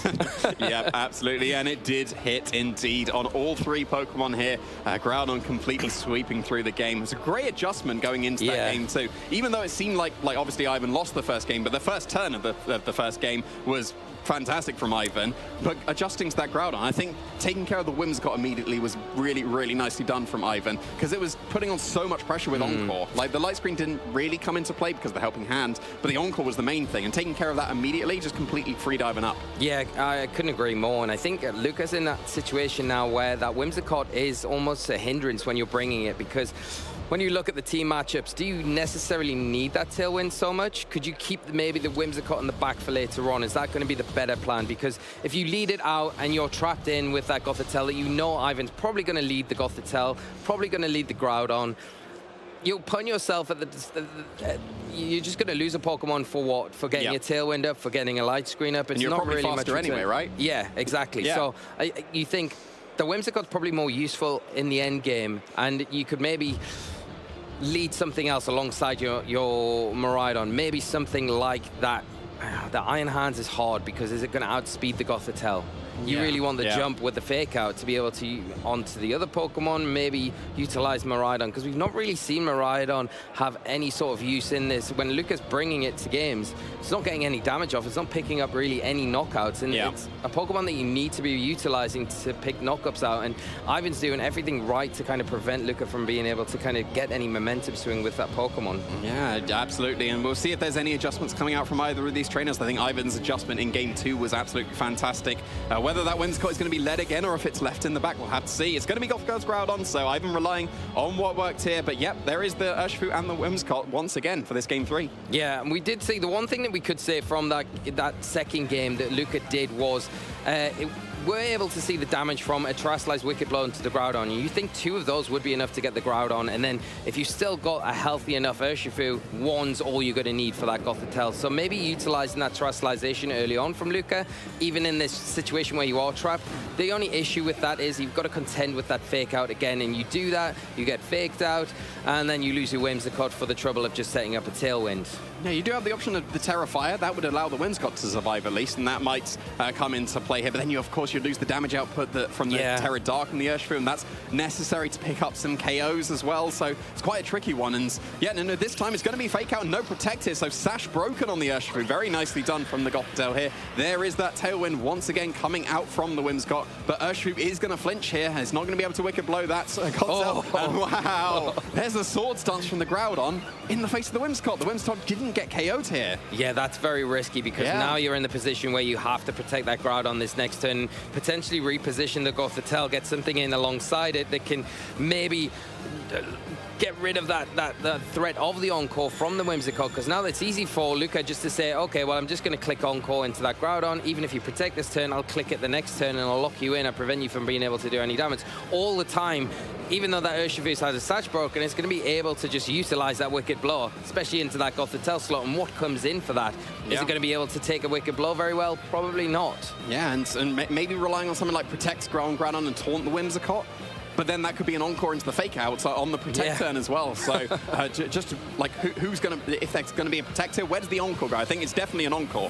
Whether you Encore or try and Encore the fake out or you try and Encore the Swords Dance, that's going to be the key thing here, because it's not going to be the Gothitelle going to be Encored here. It's the Fluttermane switching in. Is this Groudon going to be locked into Swords Dance? Yeah, we'll have to wait and see. The Fluttermane coming in, the Photosynthesis activating, and the Encore into that Groudon, locked into that Swords Dance now. Not going to be able to attack as long as the Encore is in effect. Now, this does open the door for a close combat from the Urshifu, doing some big damage. It's a critical hit into the Groudon there, so doing some very significant damage. And now the thing is, the Groudon locked into that Swords Dance, it is a sitting target. The next turn is going to be taken down from another close combat, another Wicked Blow. But what we found out earlier was that this Urshifu actually outspeeds the Fluttermane under Tailwind, even though we've seen that Photosynthesis ability activated. The thing is, though, we know the Fluttermane has that Choice Specs item, so it hasn't got the ability to protect in this situation. If we do see that Terastallization into the Dark Terra-type Urshifu, the Wicked Blow will be enough to take down that I don't think you even need to commit to this. You've already got the Tailwind. You can get that extra chip that would be necessary with just the Moonblast from the Whimsicott. That's a good point. The Groudon slot is just useless at the moment. It's just going to be stuck Swords Dancing. You'll need to deal with it eventually. You can't let it get to +6 and then attack.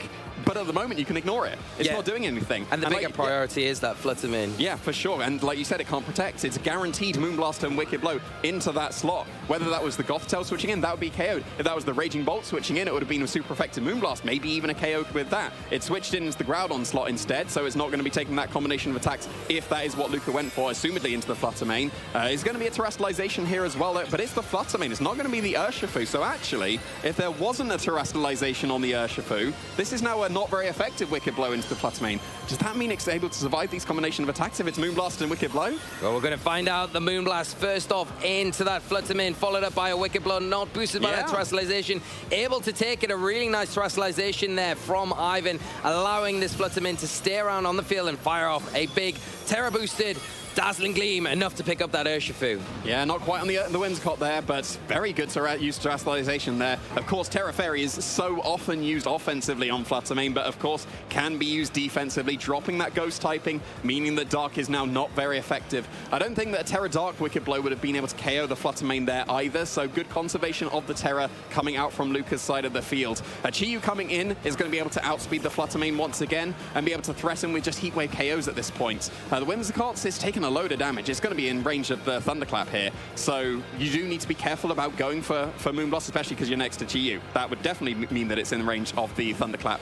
So probably just going safe here for the Light Screen. That would help a lot against the opposing Raging Bolt, and then the Chiyu can clean up that Flutter Main quite easily. Yeah, especially with the Tailwind set up now, and it's got that Choice Scarf as well for the added speed that it doesn't necessarily need at the moment, but as long as the Heat Wave does connect, it is going to be enough to pick up the Flutter Main, do some decent chip to the Raging Bolt, and that Light Screen, like you say, it will, if the Thunderclap comes out into the Whimsicott, allow the Whimsicott to stick around for another turn, because that Thunderclap will inevitably fail, but we are going to see the Terastallization from Luca, and it is going to be into that Chiyu, going into that ground type, Terra type Chiyu, and will threaten with a Terra Blast into that Raging Bolt, but primarily I think first off you need to deal, like Jamie said, with that Flutter Main. Yeah, you absolutely do, and a way you can deal with it is reduce its damage output with that Light Screen as well, and very smartly here from Luca, not opting for the inaccuracy of the Heat Wave, going for the 100% accurate Terra Blast, which is easily enough to pick up the knockout on that opposing Flutter Main. It has the added benefit now of being immune to the electric type attacks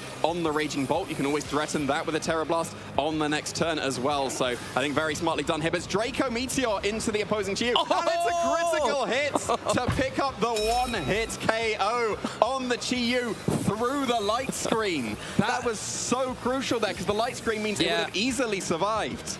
Yeah, huge turn here of events for Ivan, picking up a massive knockout with that Draco Meteor. Like you said, Jamie, the Light Screen already put in place by that Whimsicott on Luca's side of the field, so really unfortunate. The critical hit kind of taking the Light Screen out of the equation. Chiyu not known generally for its defensive capabilities, so going down so quickly to that attack.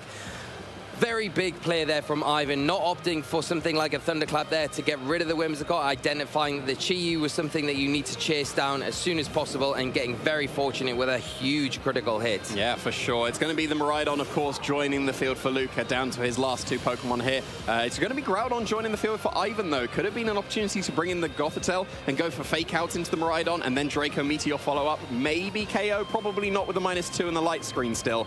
So the Groudon's still going to be threatening good damage here. It's going to be out of range of the Moonblast from the Whimsicott, surely. So you're now threatening the Precipice Blades, which means that surely you have to go for the Draco Meteor into the Groudon, but then at the same time baiting that with the Protect maybe. That would free up the Raging Bolt to go for a Draco Meteor of its own.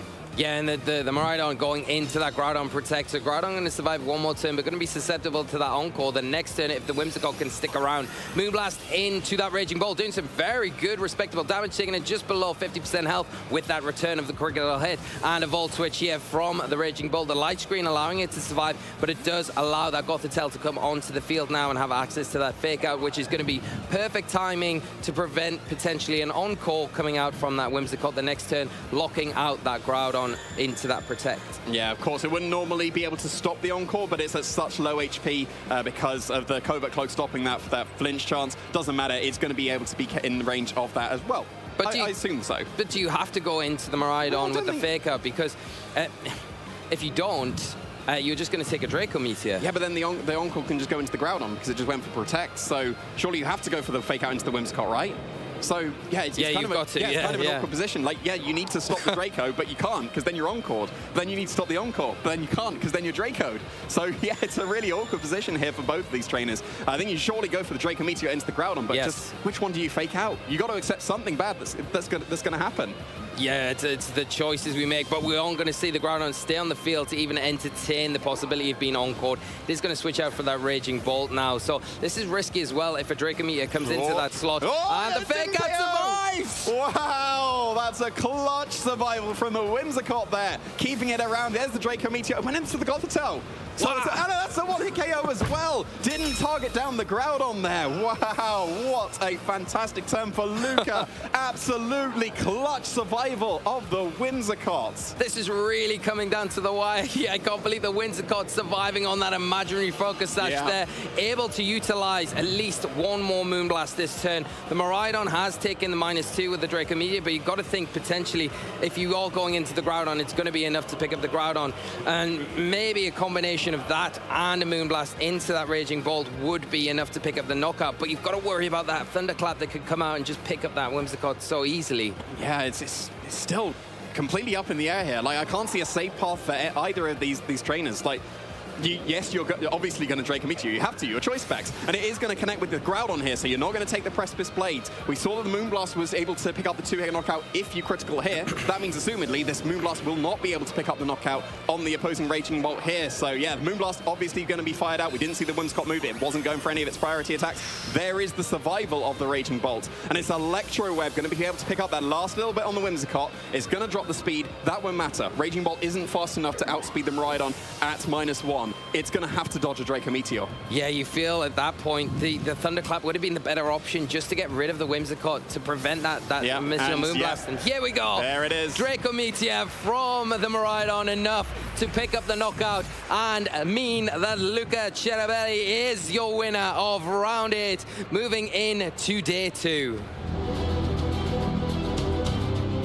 A brilliant end to that game. I couldn't predict who was going to be able to win that game until the final Draco Meteor connected. Like I said, yeah, the fake out is going to KO this Whimsicott. Yeah, you thought it would. And then I did just like stop and think for a moment. It's like, would it?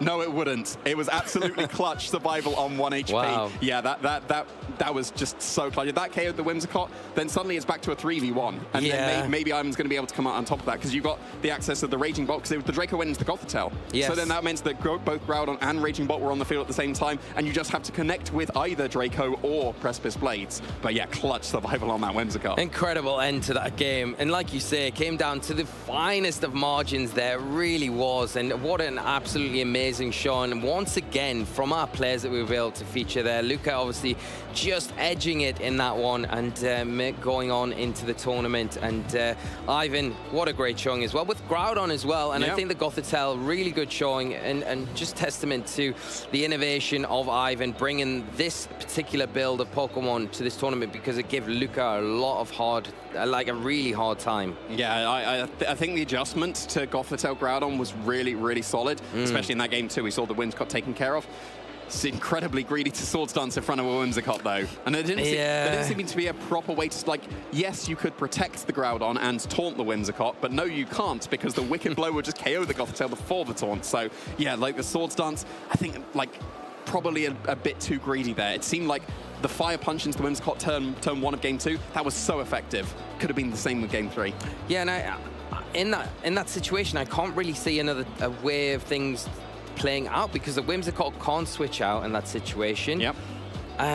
You're obviously going to fake out into the Urshifu to cover that slot. The covered cloak there on the Whimsicott, yeah, you can fake out into it, not really going to do much. But the one thing that you need to do before you start setting up, and we kind of established this in that game too, was that you need to remove the Whimsicott, which you can do with that Fire Punch pretty easily. And we talked about that as being an issue maybe for Luca if he brought that Whimsicott in against the Gothitelle Groudon again, that it was going to be that kind of null and void slot where it maybe got a tailwind off but did nothing else, but really got away with one, I think, there. And Ivan, like you say, got maybe slightly greedy in that situation, going for the Swords Dance, wanting to get that Groudon set up, which you can understand to a certain extent. But I think the Fire Punch there would have been maybe a different outcome, because how pivotal that Whimsicott was in the end game there. Yeah, we saw how effective just going for the turn 1 Fire Punch was in the game too. So yeah, would have probably liked to see it. Of course, it's hindsight and all that. Of course. But just you can't Swords Dance in front of a Whimsicott. Like, no, that's just the end of it. You can't set up in front of Whimsicott unless you're a Dark type, I guess. But yeah, you'll just be locked. Unfortunately, I don't think the Gothitelle's Terra type was Dark, was it? Oh, it was Dark. No, so there was a potential there. You say, like, the Protect and the Taunt would have been nice, but the close combat went into the Groudon on that turn of the Encore as well. So even if it went for Protect, and it got the critical hit as well to put it in range of just Wicked Blow. So even if you Protect and then Taunt and, I can't Encore anymore, it doesn't matter, you're in range of Wicked Blow. So it would have been sealed up anyway. Yeah, that's very true. But what an incredible game. And again, you know, we said before coming into this match, the games that we've had this weekend so far, we're only 8 rounds in so far. We've got one more left today. They have been absolutely breathtaking. And this one just did not disappoint again. We've still got one more to go, for today at least anyway. and if it's going to be as good as the previous games have been, then you should not go anywhere at all. Like, so many great games, so many games that, like, if they were in the top cut and like they were approaching the final, they would have been absolutely worthy of those as well. Yeah, like, definitely. They've been brilliant. You know, they're just incredible games. And I really like as well, you know, I think the thing going back to Ivan's team, and I just want to talk about it for a moment, because I don't think we see, and maybe praise players sometimes enough for being brave with their decisions to bring certain teams and certain builds and restricteds. You're very well known for your kind of, I won't say oddball picks, but very kind of unique They're picks. oddball picks. Personal picks. That's a good way of saying it. Yeah, absolutely. I think it's brave coming into a tournament where Groudon's kind of looked at as it's always going to be a strong restricted option, but it's never going to be one of the strongest. But I think to get to this stage in the tournament and play it so well and give a player like Lucas so much trouble throughout that set and be so close to actually taking the game overall, I think you've got to really take your hat off to Ivan. Yeah, and he's still got the chance. He's got that last game to be able to get in. But of course, it is Luca that is going to be getting that 7th win, and we'll be able to hear from him how he's feeling now after getting that 7th win. So please take it away. I'm here with the accelerator themselves. It's Luca Cherubelli. Oh my goodness, that was such an intense matchup, Luca. How are you feeling now? Okay, so I definitely feel good about getting the 2, obviously. I really didn't expect I would get to 7-1, especially after dropping the first round this stream, like this tournament. But the results, like as I said before to you, like in the behind the scenes, like obviously. It's kind of like a bittersweet feeling, because obviously I didn't really play as good as I could have, and like I basically choked at end game, whereas I was saved by Whimsicott. Shout out to the spread. I really did not expect it to live, but luckily for me, Whimsicott was strong enough to save me from the choke, because it would have been like a very, very uncomfortable run back to the backstage had I lost that end game. Yeah, of course. I mean, game 1, you were really stepping on the gas with your Miraidon there. But I mean, you lost the Miraidon so early on in the game, but it was your remaining Pokemon that was able to take knockout after knockout. There were one-hit knockouts going around all over on the field. When you lose your Miraidon, what are you thinking in that situation? To be honest, like I was super set back, because my opponent really got me good there. Like I expected him to fake out, obviously, and then like I could light screen and then just tailwind vultures and do what I want. Instead, like he got me very, very good there. But the point was that I think it's the main selling point of him not bringing Chiyu in the next 2 games was that to do that play, he was forced to Terra. And if he terras, then like you see, obviously, like Fluttermane wasn't able to get the Fluttermane wasn't really able to get value out of it, because it was first of all slower than my Urshifu, which was something that I did not expect. But the point was that it could not Terra out of its non-resistance of weak blows, so it was kind of easier. Also, like Groudon couldn't Terra Fire. So it couldn't leave my overhit. In game 2, like he got me good in the first turn. Like to be honest, looking back, I really didn't need to protect Urshifu, which is why like in the third game when he fake outed me, like I saw that it was really the best outcome scenario. Like getting fake out into non-protected was much better than protecting in front of like switching the Gothitelle, because it allowed my opponent to really outplay me, as it happened in game 2. Like, unfortunately, the Groudon was able to live with a sliver of health, but to be honest, like, I wasn't really expecting it to kill. I think even though like he got to like really close to killing, it was basically just there. It was already one of the highest rolls, so I'm pretty sure that I would never have killed that. So like, yeah, my game 2, I was outplayed pretty badly. In game 3, like, things got really messy. I think Nerf got the best of me, especially like once like at some point I allowed him to get the Flutter Mane for free, as I like doubled the Groudon.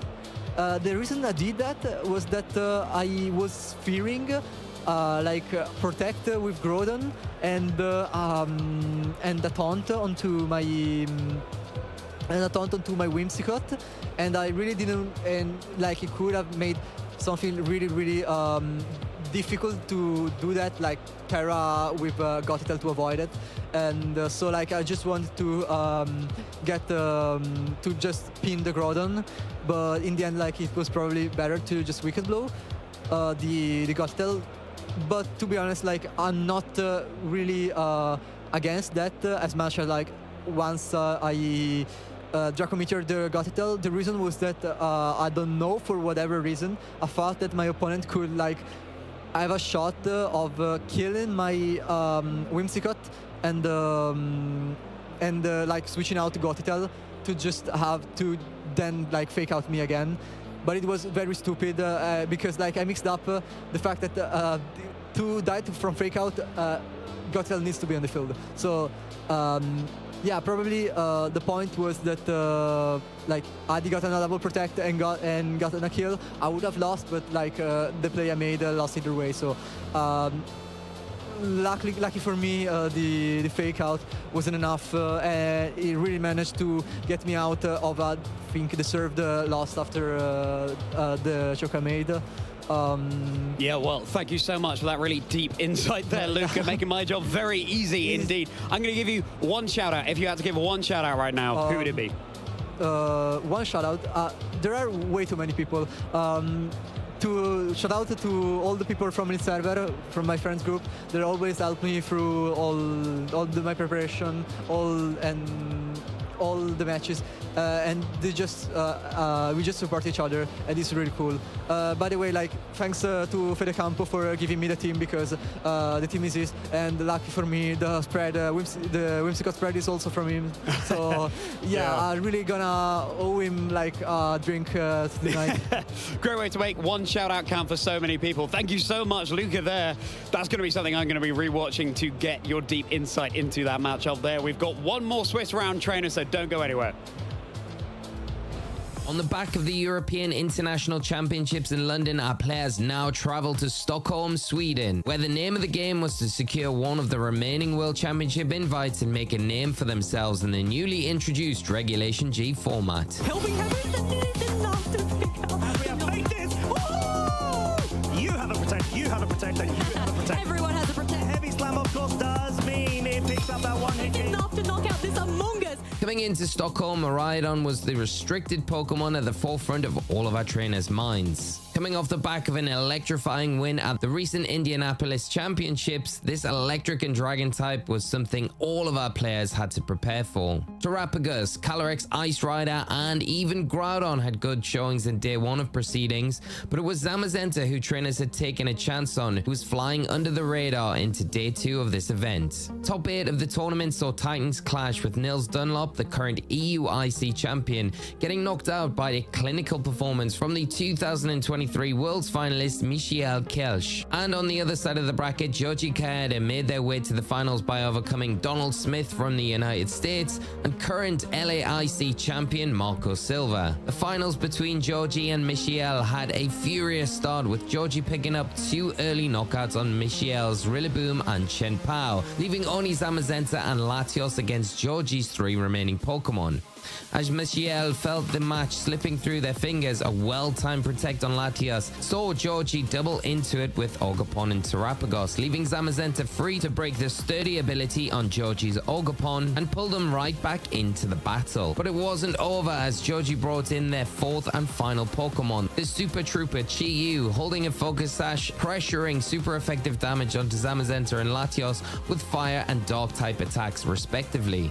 But a decisive penultimate turn saw Michiel predict the terrestrialization on Georgie's Chi-Yu and lock in a heavy slam with Zamazenta, which after a critical icy wind from Latios was enough to knock out the little fish before it could attack to take game 1. Game 2 saw an immediate response from Georgie, utilizing again their Chi-Yu, which had the incredible support from Ogerpon and Fluttermane to pick up key knockouts on Rillaboom and Latios, pinning Michiel into a bleak situation, leaving only their Chien-Pao and Zamazenta as their last line of defense. And as Georgie looked to tie up the set and take us into a game 3, Chi-Yu survived a super effective body press on its Focus Sash to retaliate with a huge overheat into the Behemoth Dog for it only to miss. Overheat misses on the Zamazenta. That is a huge miss. And this was all Michiel needed, leaving no remaining options on Georgie's side of the field to mount a comeback,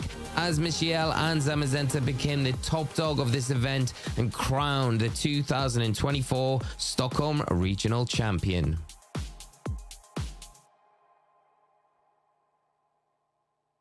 Hello trainers! Today we're studying a Ghost and Fairy type Pokemon known for its formidable presence in battles, Fluttermane. Whether you're already using Fluttermane on your competitive team or are a newcomer to the scene, let's have a look at how the superstar Pokemon has fared in different metagames and whether it's still a prime Pokemon choice for your next battle. When Fluttermane was first unleashed in Regulation B during the 2023 season, it was on over 40% of the Day 1 teams at its very first event. Since then, it's gone from strength to strength, often being in the top 3 spots on the usage charts. It's even been on the winning team for EUIC 2 years in a row, as well as a host of different regional championship winning teams.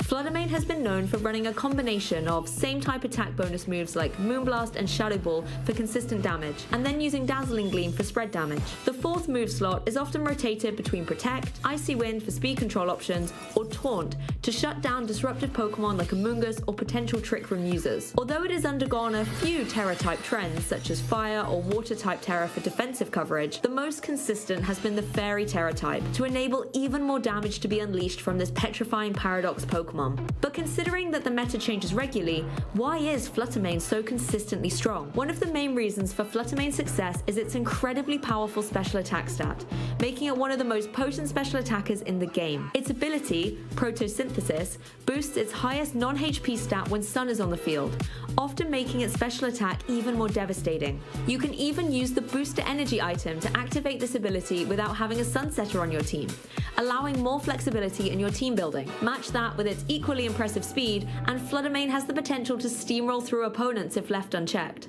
We've even seen Choice Specs Terra Fairy Fluttermane being used for the ultimate display of offensive pressure. However, Fluttermane's physical defense is notably low, making it vulnerable to physical attackers. As new regulations unfolded, Pokemon such as Urshifu or Ogerpon were added to the meta, both of which can threaten a potential one-hit KO on Fluttermane. Additionally, supportive Pokemon such as Amoonguss or Incineroar started to cause problems, by being able to take damage and retaliate with a Spore or Parting Shot respectively in order to keep Fluttermane in check. Although Fluttermane has always been able to hold its own in an ever-changing meta, with Regulation G the difficulty level goes up a gear with the introduction of restricted Pokemon. Powerful ghost types like Lunala or Calyrex Shadow Rider can force Fluttermane to utilize defensive Terra types more often to avoid their devastating unique ghost type attacks. And heavy physical attackers such as Groudon or Zacian are able to wipe Fluttermane off the field with ease. Synergistically though, Fluttermane looks set to always find partner Pokemon able to help it shine in any regulation. Whether it's Chi-Yu helping drop the special defense on the field, Groudon or Koraidon setting up the sun, or even Tailwind support from Whimsicott or Tornadus, Fluttermane always has friends on the field ready to lend it a helping hand. So trainers, despite the many challenges that Fluttermane has faced along its competitive journey, it always finds a way to come out on top and adapt to the ever-evolving metagame. I'm pretty sure it's always going to be a Pokemon you have to watch out for, or one that you want on your very own team. Thanks for listening, and good luck in your next Pokemon battle.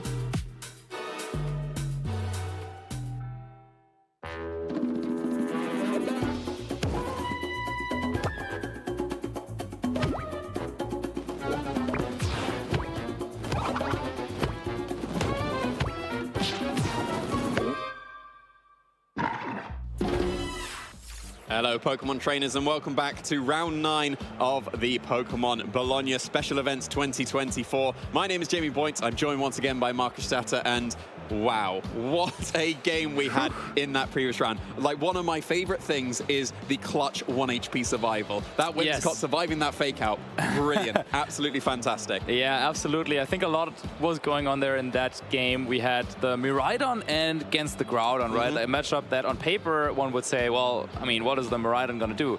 Sure, it could go for the Draco Meteor, but yeah, Groudon should have this, right? But then both of those players really putting that theory to the test, and we saw the end game in the third game specifically, where yes, the Miraidon had to go for the Draco Meteor, but it needed just a little bit of assistance from the Whimsicott to get into the position to launch that powerful attack, and yeah. Very close series. Yeah, very, very good game, and I'm sure we'll have one more great game coming up very shortly, but yeah. What a tournament it's been already to end our season. Like if there's a tournament to end the season, this is absolutely up there for that. Absolutely. I mean, here on the special event in Bologna, of course, there's still going to be the North American International Championship next weekend, and then, of course, the World Championship in Hawaii in August. But yeah, for us over here in Europe, it's the last event. And yeah, what is it? Is it going as you would have predicted? So the way I saw it was that the people that already have their invites can either just play it safe, it doesn't really matter, I'll save some stuff for Hawaii, or I can bring, oh, this is the cool Pokemon. I wouldn't normally consider this. I've got my invite though, it's fine, I'll bring this secret tech. And we've kind of had a mix of both. Like the Pokemon that I've been predicting on here aren't so much predictions, it's just these are the Pokemon that I think you should be using. And people just aren't using, like trust. Basculegion, Baxcalibur, Sneasler, they have hidden potential, but just people won't believe me. Oh, well, maybe you can convince some of them, but yeah, having a look at that, we didn't see too much Goldengo and Ogerpon Cornerstone, but funnily enough, the Ditto I think was more used than those two. So at least I got one Pokemon there, and then of course the Terrapagos. We've seen quite a bit of that, definitely. Yeah, I think Lee's probably winning at the moment because Mean Shao's having a surgeon here. Like, we haven't seen it. I don't recall seeing it on any of the streams so far this season for Regulation G, and it seems to be everywhere in Italy. Yeah, and then Charlie, of course. Well, Eternatus, I lost him earlier, but it supposedly I heard that there is Eternatus out there, and it's not doing that badly.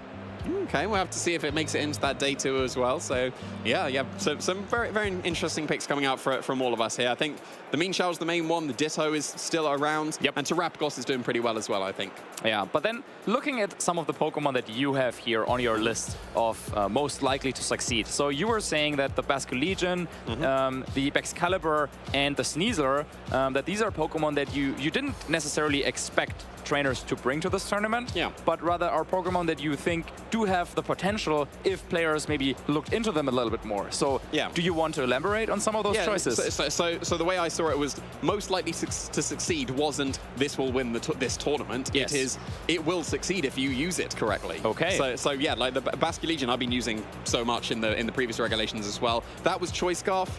It's slower than Calyrex Shadow Rider, even with a Choice Scarf. So I don't think that's the way to run Basculegion anymore. If someone can find the correct way to run it, I think it's very strong. Last Respects is a very, very strong move. Even if you just get one Pokemon KO'd, adaptability is fantastic. Baxcalibur is basically a second restricted the way I see it. It just depends how much you view Kieran Black. Because it's basically the same as Kieran Black, but you don't use a restricted slot for it. And then Sneasler, well, it's a better fake-out Pokemon than Incineroar. I don't need to elaborate on that. Yeah, well, we all know that you're not the biggest fan, so to say, of Incineroar. But talking about Basculegion just a little bit more, because it was also one of those Pokemon that I looked into quite a lot leading up to last year's Pokemon World Championships. And there was a point in time where I was pretty sure that I was going to bring a Basculegion to that tournament. It didn't end up happening in the end, but yeah, you were just talking about Choice Scarf.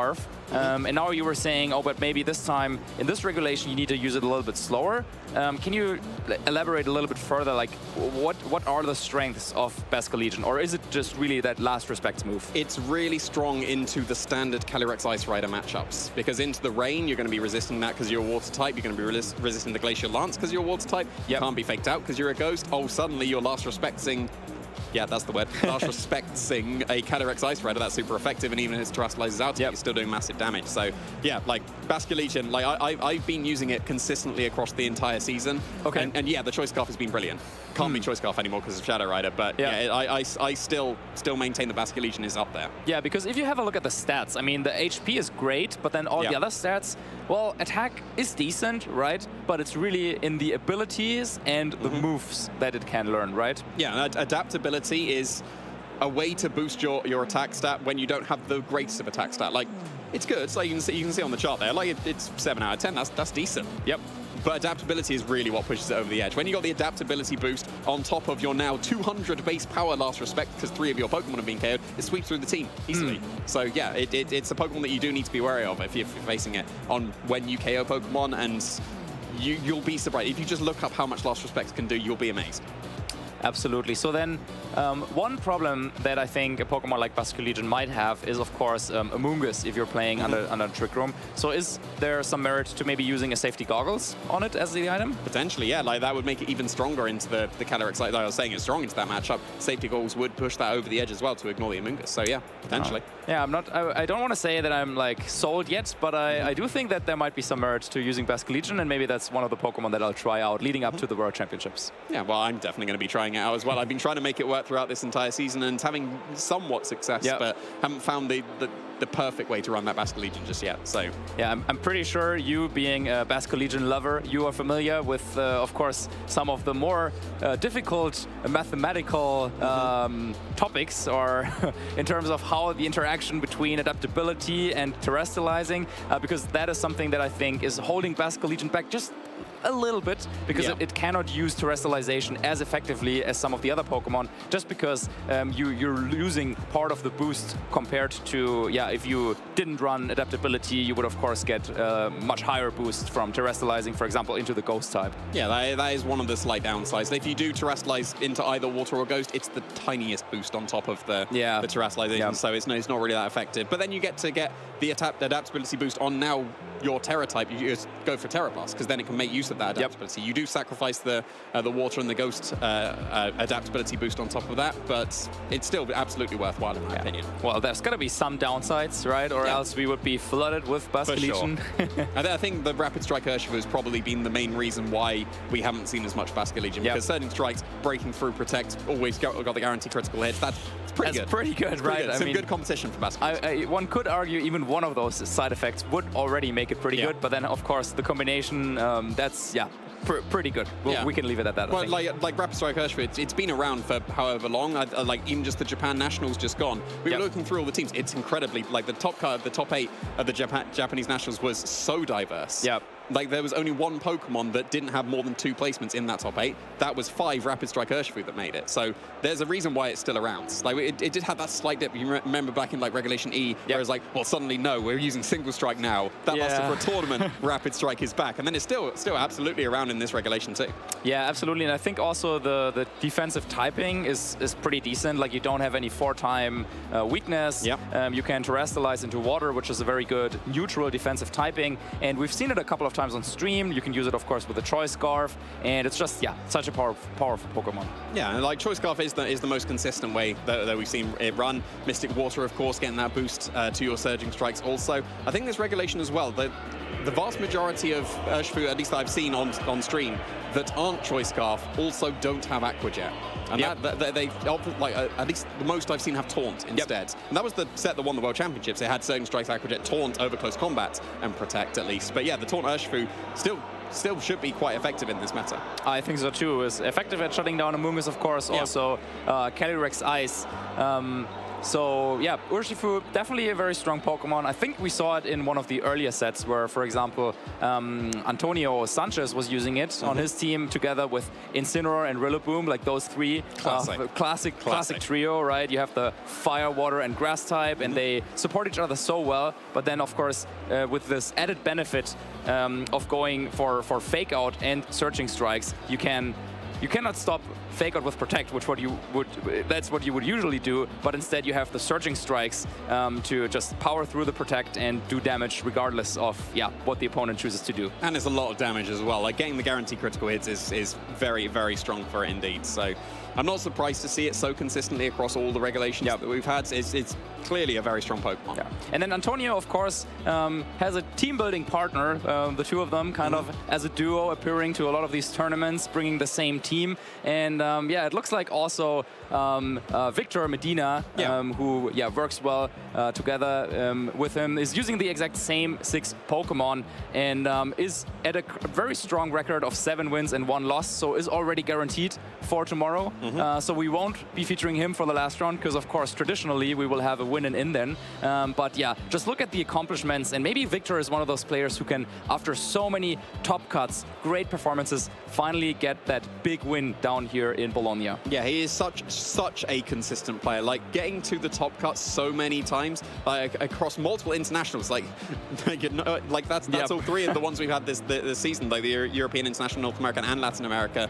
Going to be able to top that across multiple seasons just shows the consistency that Victor has, but just never has quite got to that win. Like he's very much deserving of it. Like, if he ever wins one of these tournaments, you wouldn't be surprised. Yeah, I think he definitely has. He might have some wins maybe from the seniors division, but I know that here, in the masters division, that he has played in for a few years now, but he's definitely one of those top players who as you were saying, you wouldn't be surprised seeing him even, top 8 at the World Championships. So yeah, I definitely wouldn't be surprised to see him at one point claiming that title there.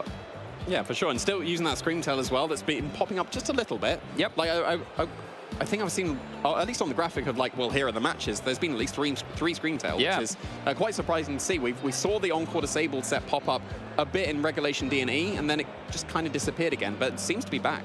Yeah, I don't think we've really seen Screamtail putting in all the work in the stream games just yet, but I think the theory is it makes sense to me, because Screamtail, of course, is kind of like, if you switch it in, Booster Energy activates, and then you don't want to switch it out again, right? So you have that Pokemon kind of locked in to one slot, so then the other Pokemon next to it has to do a ton of damage. And you know what can do a ton of damage? A restricted Pokemon. So I think there's some nice synergy there where the Screamtail can really make some room for your, I think they're using with a Calm Mind Terapagos. And if you can Encore the Incineroar into Fake Out, or you can disable the one move that can really hit the Terapagos, then that's a way to buy some time for the Terapagos to set up. So it makes a lot of sense that the Screamtail has been popping up now in this regulation. Yeah, I think that the Encore Disable works really well with setup Pokemon because it just buys free turns. Because if you've locked down this slot, whether that's Encore into a supporter move it doesn't want to be locked into, or disabling maybe a choice Pokemon so it can't go in for anything, just struggles instead,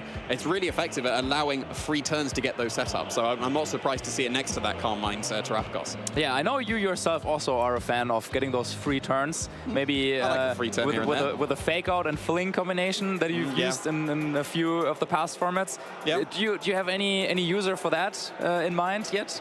Well, the main one that I think would be able to use Fake Out and Fling is Sneasler. One of my picks, because then it'd be able to get the Unburden boost after you fling. So, all right. Yeah. Oh, yeah, that's clever. Yeah. Oh, maybe that's another one that I'll write down for myself to have a look at after this. I mean, I have been saying him as a Sneasler for the last couple of days, and I've been saying multiple sets are usable. So yeah, and that's another one. Oh, that's cool. Well, let's see if we will see a Sneasler or a Screamtail. I was going to say maybe the chances for a Screamtail are a little bit higher here in our last round of Swiss, because of course now it's coming down to this for these players, right?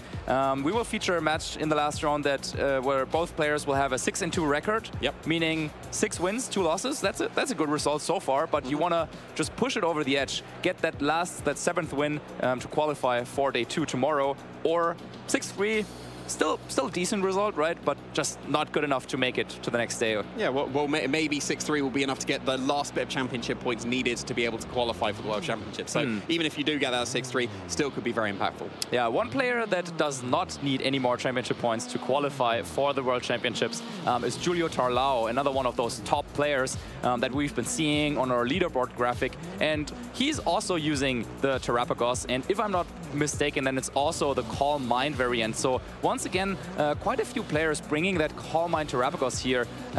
He's actually also pairing it up with that Rillaboom, Incineroar, and Urshifu. So a very similar kind of core that Julio is building around. But then rounding it out with the Amoonguss and the Tornadus.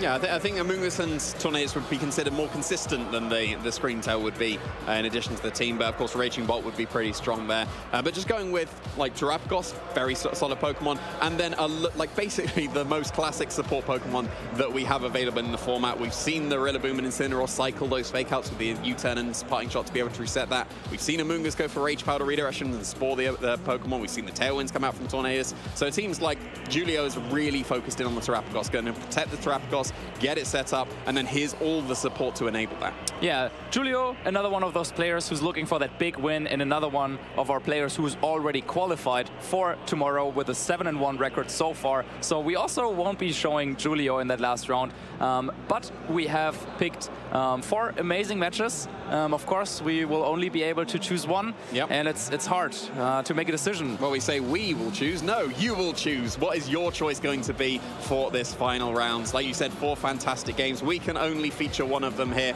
Seeing plenty. Oh, that's a Wo-Chen. Already, that's a Wo-Chen. Yeah, we went through, of course, all the teams and looked, okay, which Pokemon are showing up. And yeah, there's a Wo-Chen at 6-2 going up against this Calyrex Ice Rider team of Raphael. Then we have Michael Kelsch, regional champion of Stockholm, using a very similar team there. Currently also at that 6-2 record, going up against another King Gambit and Miraidon team. Yeah, and I've scrolled down just slightly further. Federico Camporesi, top 4 at the World Championships, going against our own Costa Dynamos, who has still been avoiding the stream at this point, with a really cool team with that Calyrex Ice Rider, with that Smeargle and Hisuian Goodra, which you really don't see so often. And another Pokemon you don't see so often, that Mousehold coming out from Giuseppe.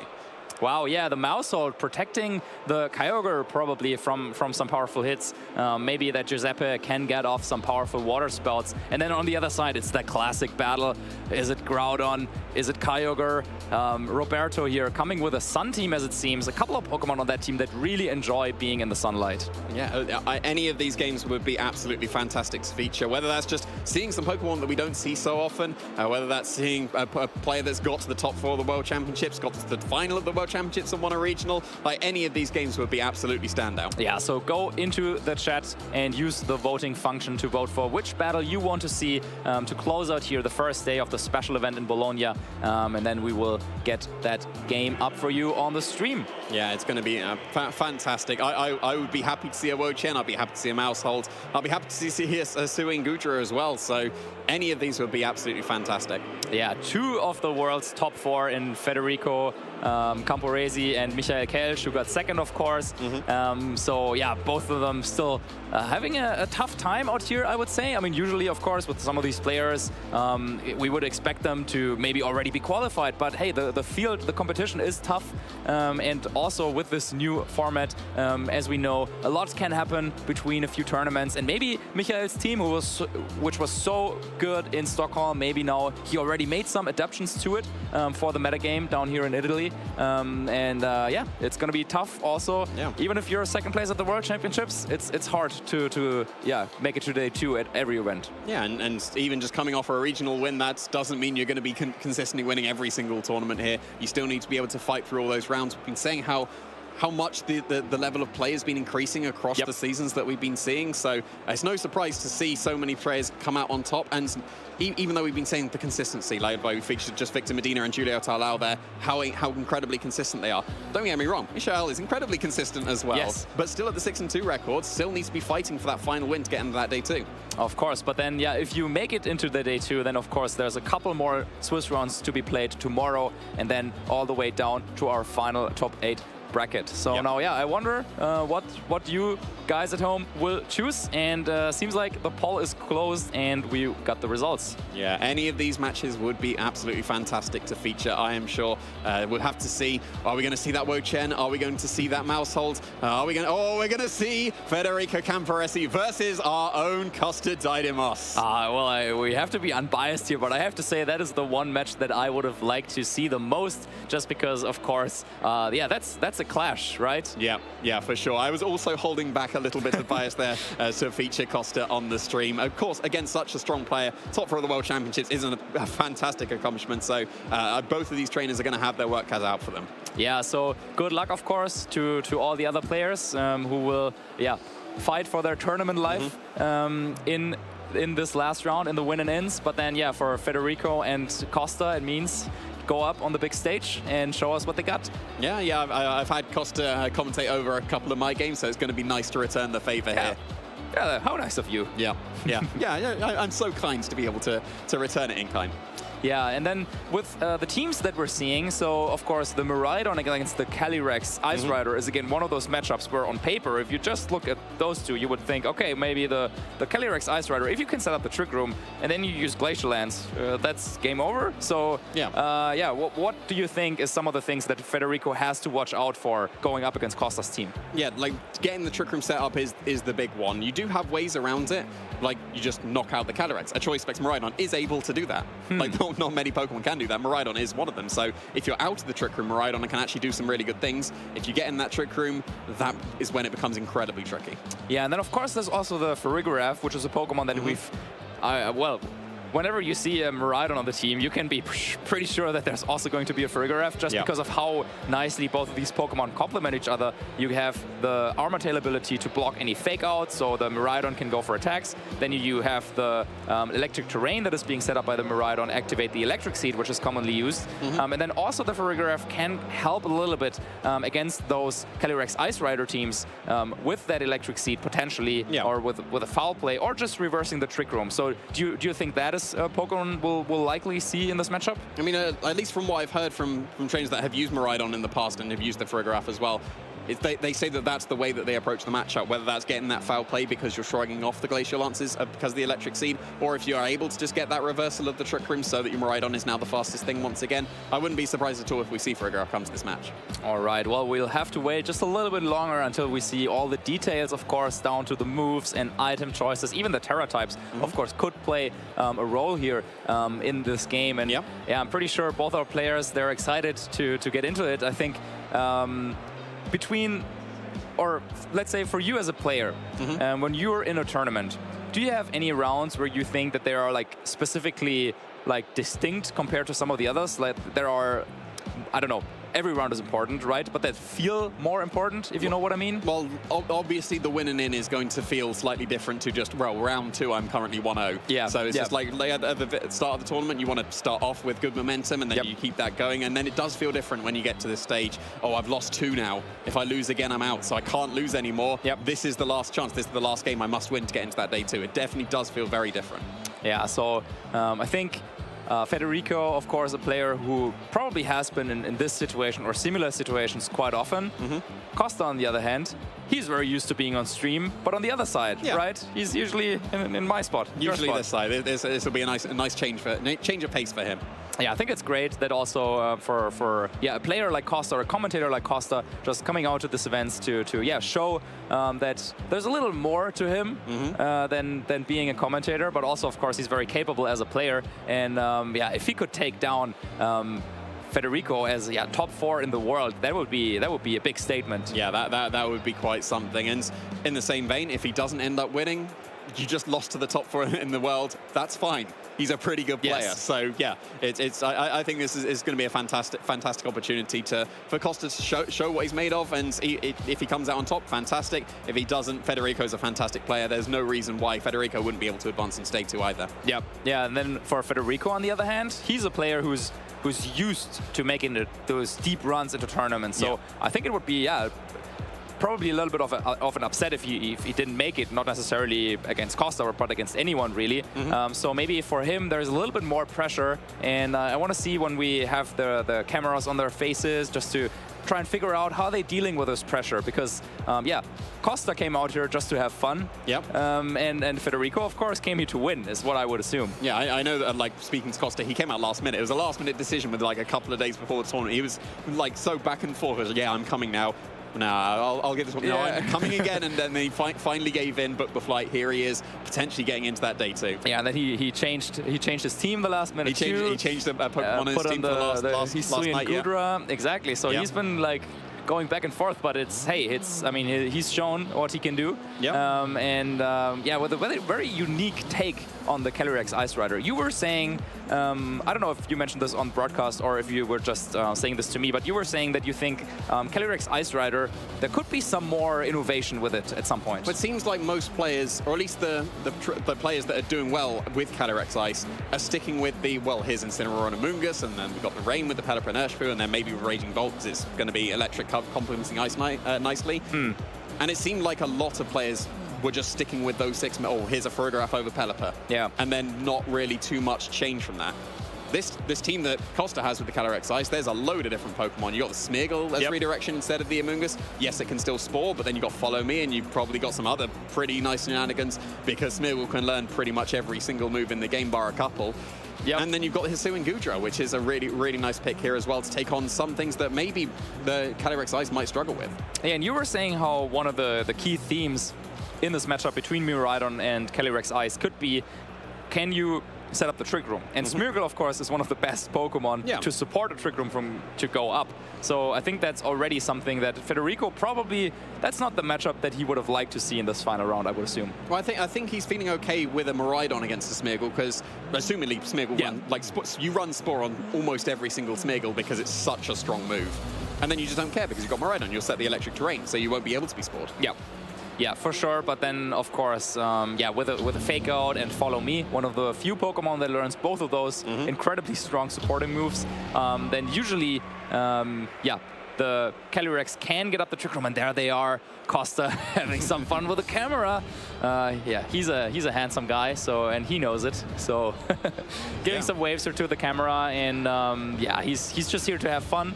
But I know him as well, so like I think deep down he wants to win for sure. He wants this win for sure. Yeah, he seems like he's nice and relaxed there, which is actually the way you would prefer to be. It would potentially be very stressful to be up on stream, going for your win and in, but yeah, seems very relaxed. Federico seems very focused as well. And you can see the accomplishments here. We've mentioned Federico, top 4 at Worlds, absolutely fantastic achievement. Costa, he's got top 32 at Global Champs. That's pretty impressive. That's not too bad, but it's fine. Again, then Federico on the other hand, also with 2 finalists at internationals in the seniors division. Yeah. Another one of those players where we wouldn't be surprised if he won this tournament, but he's still looking for that big win to add to his resume, and maybe down here in Bologna will be the time to do that. But first of all, he has to go through the last obstacle in day 1, Costa. Yeah, and Costa's going to be running that Calyrex Ice Rider, but a unique take on it. So there's going to be that Smeargle that could be going for the Decorate into that Calyrex. Decorate, of course, the signature move of Alchemy, but Smeargle has access to that move as well, and Decorate's such a strong move. Yeah. Getting +2 to both attack and special attack, obviously just using the attack. That you've got Clear Amulet on the Calyrex as well. You can't reduce that attack after you've been decorated. It's going to be outputting some massive damage. Yeah, there's quite a lot going on here in this team, actually. Also, the Ferograph with that skill swap. Skill swap, yeah. Very neat.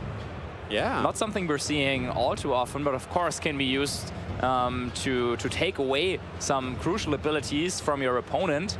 And I'm pretty sure that Costa has a very good reason of running that move. Well, at least what I can see initially would be you skill swap your Calyrex, and then it doesn't matter if Ferrograph's on the field anymore. Yep. Your Calyrex is armor tailing. So then that would be pretty good. Although As1 is pretty unique ability. You're even able to skill swap an As1. I don't actually know that interaction. I've never seen someone try and skill swap a Calyrex, so maybe that's something that could be coming forward into this match. Yeah, let's see if there are some abilities that he might want to take away from Federico here. Very standard-looking Miraidon team. That's crazy to say, because just a couple weeks ago, Miraidon was nowhere to be seen, but just within a couple of weeks, Rajan Ball, of course, winning the Indianapolis Regional, and then that kind of opened the floodgates in terms of creativity with Miraidon. Now we've seen the next iteration of that team with a Choice Scarf GU, of course. Nice combination there. You have the Terra Ground and the Terra Blast, but you can also use Discharge with a Miraidon next to it, and then you have 2 very, very fast, very powerful special attackers that can just go even for Terra Ground Heat Wave and the Discharge, and that's very difficult to play around. Yeah, and so another unique choice on the Ferrograph as well. Psychic Noise, slightly weaker than Psychic would be, but again, be able to stop all that healing that could be coming out, stop any leftovers, stop any grassy terrain recovery, stop any pollen puffs that could be coming out from Amoonguss. That would be the main target to go for. Stop any life dew coming out from the Hisuian Goodra. Any life dew from the Hisuian Goodra, absolutely. So could come into play here. Like we mentioned, Ferrograph usually comes into the Calyrex Ice Rider matchup when you're pairing it with a Miraidon because it's able to foul play the Calyrex, because it's able to reverse the Trick Room as well. So could come into play here with that tech of the Psychic Noise if Costa decides that his Healing Gudra is going to be worthy in this match. Yeah, I think it looks like definitely Costa wants the Trick Room to go up. It seems like, yeah, with Federico, with a Choice Scarf on the Chi-Yu, with a Miraidon, very fast-paced team, but also has a little bit of a defensive backbone with that Farigiraf and the Iron Hands. So I would expect those Pokemon to potentially come to the battle just because of how good and like bulky they are, and how difficult they are to knock out in just a couple of hits. And then, yeah, the Farigiraf could potentially try and reverse the Trick Room, or the Iron Hands could just use it to outpace some of Costa's team. Yeah, and seems like going for full offense here for Federico, leading with the Chi-Yu and the Miraidon, going with the heavy hitters immediately. Costa slowing it down just a little bit here, going with the Smeargle paired with the Farigiraf, so potentially trying to go for the Fake Out and Trick Room here. But the Miraidon surely is strong enough to be able to KO the Farigiraf. I'm not sure if the Chi-Yu would be strong enough, though.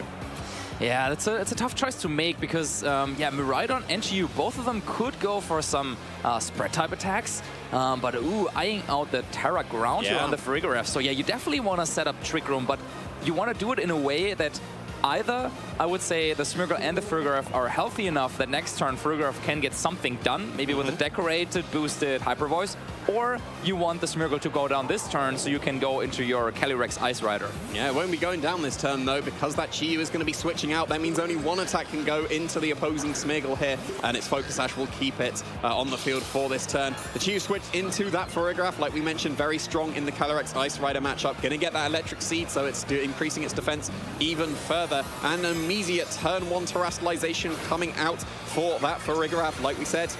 Terra Ground going to keep it very safe from the opposing Miraidon. It's going for Terra Ground to avoid any discharge KOs into it as well, because the Heat Wave and Discharge would have got around the Follow Me here, which is coming out from the Smeargle. Yeah, so just a little bit of extra security by Costa, saying that, okay, I don't really need my Terrestrialization in this matchup, I just want to get Trick Room up for sure. So, and I want to make sure that my Farigiraf doesn't take any damage at all. So he's definitely valuing the Farigiraf's HP a little bit higher than the Smeargle's, and also higher than keeping the option to Terrestrialize around. But now, as Farigiraf has joined the battlefield for Federico, and Moody, that's an ability I haven't seen in a minute. Not going to be too impactful here with a 1 HP. But yeah, Federico has that option to potentially reverse the Trick Room right away. So that's already a little bit of a mind game going on here. Yeah, it is for sure. How fast the Smeargle here as well is going to be quite crucial. If you run it very fast, well, then you can't decorate yourself and then attack. You'll have to attack, then decorate, and you won't be doing as much damage. But at the same time, Smeargle, if you run it as slow as possible, something like Farigiraf and Calyrex can outspeed it if you just give a little bit of speed investment.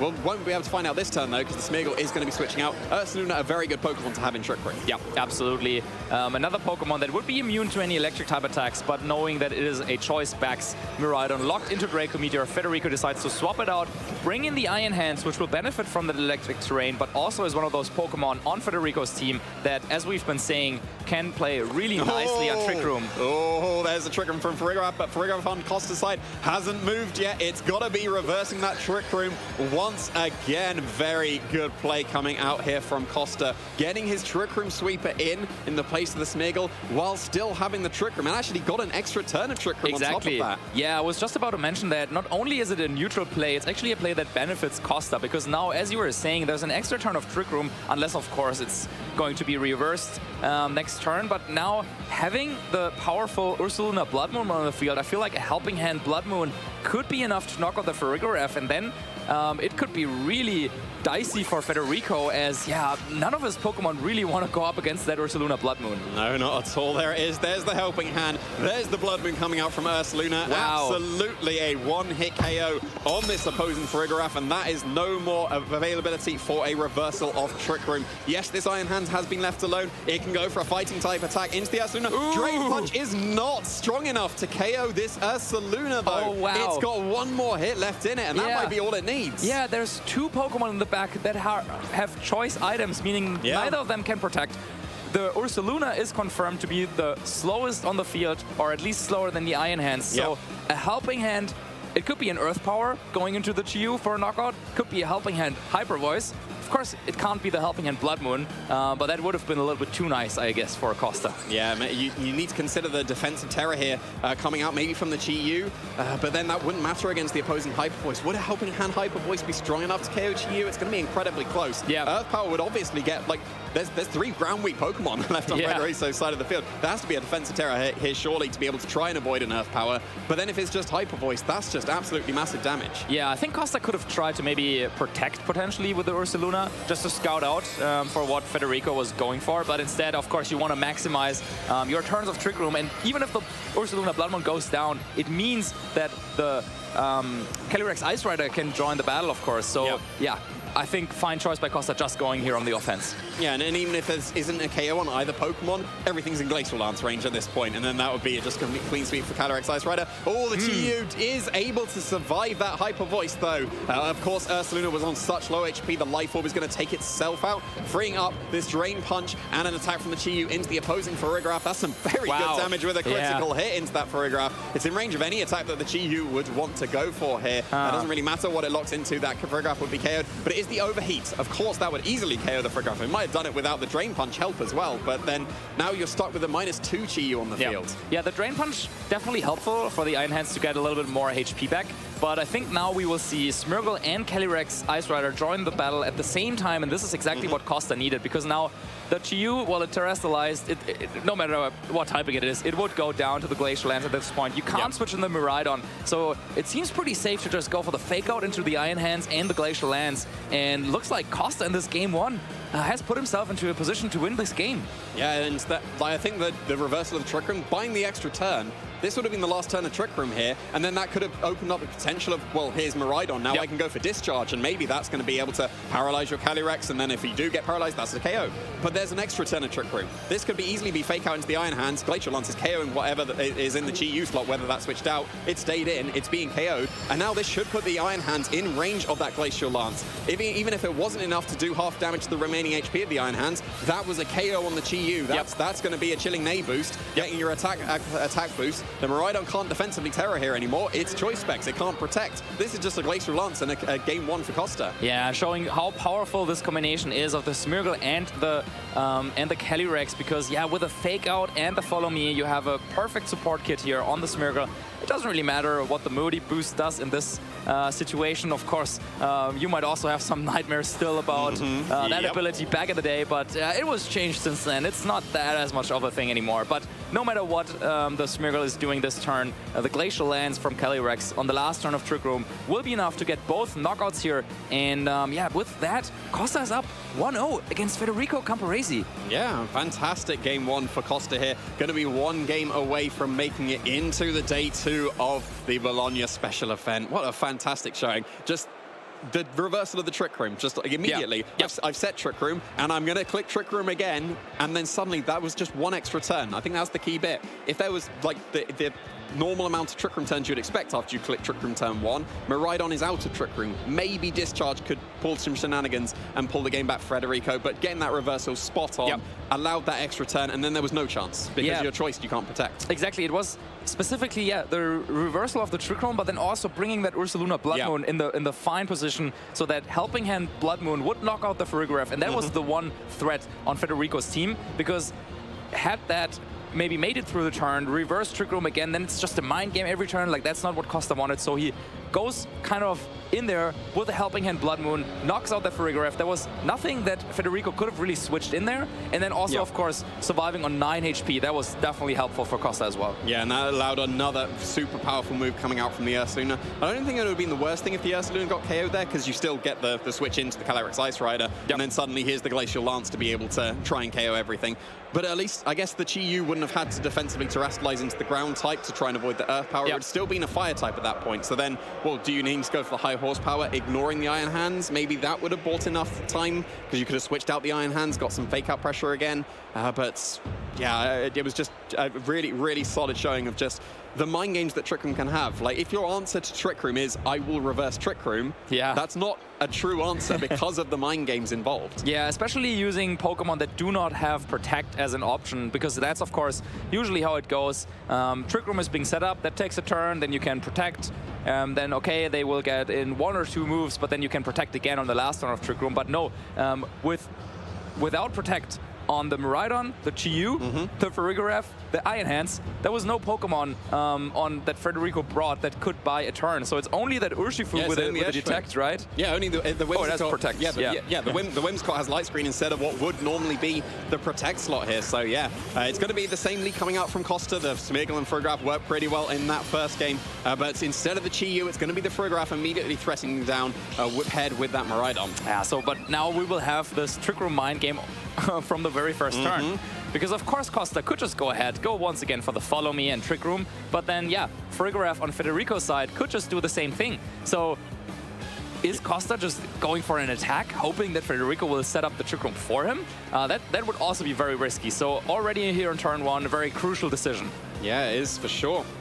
You can absolutely decorate the Farigiraf. That's probably the best thing that the Smeargle can do. You can go for you can't go for a fake out into the Miraidon because the Farigiraf is on the field. You can't Spore because the electric terrain's on the field. Follow Me would be pretty reasonable as well, but then you're into the mind game of does my opponent set Trick Room or not? Yeah. And you can just go for the decorate into your Farigiraf immediately. It depends on the speeds of whether the Smeargle is super slow and the Farigiraf is reasonably slow. But yeah, just going on the offense here. Volt Switch bringing that Smeargle immediately down to the Focus Sash. Wow, it looks like Costa is outplaying Federico. At least this turn, he did not go for the Terra Ground on the Farigiraf because in the first game he showed him, hey, I'm ready to commit my Terra just to get up the Trick Room. So now Federico is like, oh, I can't really afford to use my powerful attack into the potential Terra Ground, but no, now Costa is saving it for later, gets off the Decorate, and that will boost Farigiraf's special attack stage quite a bit. Powerful Hyper Voice coming out now. Yeah, powerful Hyper Voice, and there it was. There was the attempt at the reverse of Trick Room, but no, setting it for Costa. Now the Farigiraf has been decorated. You saw how much the Hyper Voice did. That's going to be able to pick up the knockout on the Urshifu, and then after another Decorate could be in range of the KO for the Farigiraf as well. Yeah, and you can't go for a Sucker Punch, of course, because of the Armor Tail. So that means I don't see much of a reason for Costa to switch anything up. He can just go for another Decorate, and Decorate in a way also acts like a Follow Me, because you have to deal with the Smeargle at some point. Yeah, and it's over. Wow. That's a forfeit. Wow. Immediately. Wow, a turn 2 forfeit coming out from Federico. Costa Dynamos is going to advance to day 2. Oh my god. What a set, what a game, what a turn here. Costa advancing over Federico. Wow. Yeah, just you almost never see the turn 2 forfeit. No. But that's the volatility of the restricted format that we sometimes see. Sometimes games are decided on the first turn. I would argue that was pretty much sealed up. Maybe there's another Trick Room reversal line game because the Farigiraf might have been out of range of Hyper Voice. Yes. But that was such a devastating turn 1. So it's like Federico going all in makes perfect sense. Like if you're trying to stop the Trick Room, that's entirely reasonable to try and reverse the Trick Room turn 1. But Costa reading into that absolutely perfectly and getting the better end of it. Massive Hyper Voice, decorated Farigiraf. Didn't even need the Calyrex. It was just going to be Smeargle and Farigiraf sweeping through the team. Yeah, what a powerful showing here by Costa. Of course, you could see it, his reaction there. He's more than happy to advance, but that's, with Federico's team, it is so powerful, but at the cost of not having Protect. And of course, Protect being such an important move in double battles and competitive Pokemon play. It's so hard if you're caught out of position with a team like that is really relying on the hyper offense. And not only that, but really Federico set up Trick Room for Costa, and Costa used the opportunity to just dish out damage, because as we were saying, one of the downsides of using Trick Room is the one turn where you use Trick Room, you usually don't get much done, right? You have to use a supporting move probably, you have to use Trick Room, and then there's only that many turns left. But because Costa went on the offense and had Federico set up the Trick Room due to those mind games, he was in a perfect spot there. Yeah, that was just a really strong showing of how Trick Room can just sweep through games. And if you just get like that one turn right in the game one, it was the reverse of the Trick Room. In the game two, it was just, I'm not going to set Trick Room. Thank you very much, you did it for me. And then basically game over at that point. I think there could have been an opportunity for the reversal of the Trick Room with the Photograph, because you need to Hyper Voice. Like otherwise you're just not doing anything that turn. And then, yes, you could reverse the Trick Room again, but that frees up Urshifu to do something because Smeargle can't do anything because the Electric Terrain stops Spores.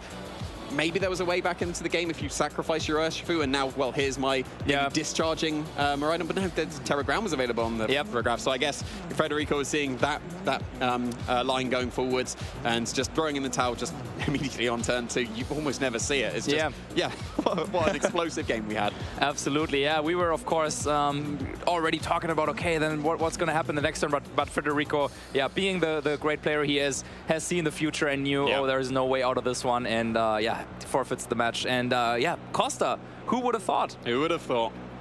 I didn't. But now I do. So managing to advance into that day two, very, very nicely done from Costa. Able to show that he's not just a great caster, he is a great player, being able to take down the top 4 in the world that we had in the last World Championships. Yeah, and doing it in such a fashion with such a creative team as well. I mean, I need to talk to him a little bit about that Hisuian Gudra. Now, we didn't see it in those games because I assume it's one of those tech Pokemon that only really comes to very specific matchups. I would assume maybe it's for kind of like the Ice Rider Mirror, potentially. And maybe against the, the Rillaboom, Incineroar, Urshifu, it's really good against those 3 as a pairing. So, like, against those, we've seen those Terrapagos. So, body press the Terrapagos, So there's absolutely merit for the Gudra, just not in that game.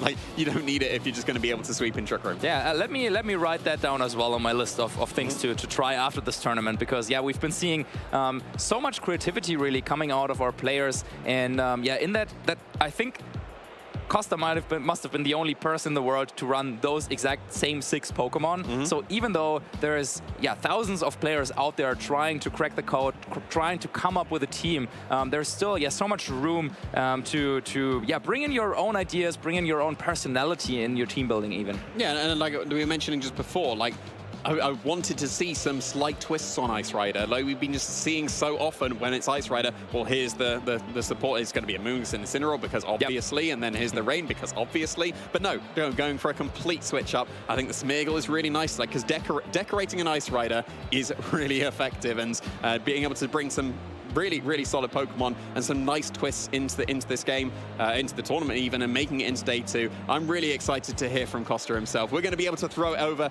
to the interview with him, so please take it away. Once again, Marcus and Jamie, thank you so much. I am joined by our round 9 winner, Caster, also top player, and now formerly known as an interior decorator, Costa Didamos. How are you doing, my friend? I love the title of interior decorator. Well, I had to throw it in there.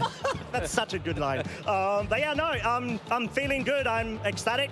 I'm sort of like a bit in disbelief. I feel like this is a bit of a dream, but like a good fever dream. Very good. Yeah, very good. It went really well. Like, there's not much I could say. Like, it was just amazing. I mean, the one thing that I'll touch on before we get into the match, we've got a little bit of time. I would like to say is going into that last round, round 9, we know that is going to be your winning in situation. Whoever wins in that match advances into day 2. And then you see who your opponent is that you're paired up with going into that winning in. I mean, what were your thoughts before the match began? So I saw Fede Campo on my list. I'm like, oh, okay, cool. This is going to be just great.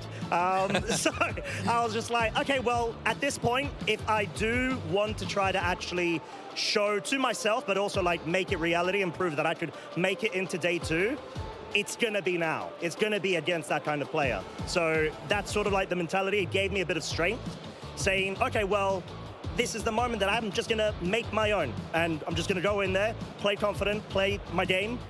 I kind of know that matchup because I've been up against it another time today. And I'm like, okay, well, I've done all my homework.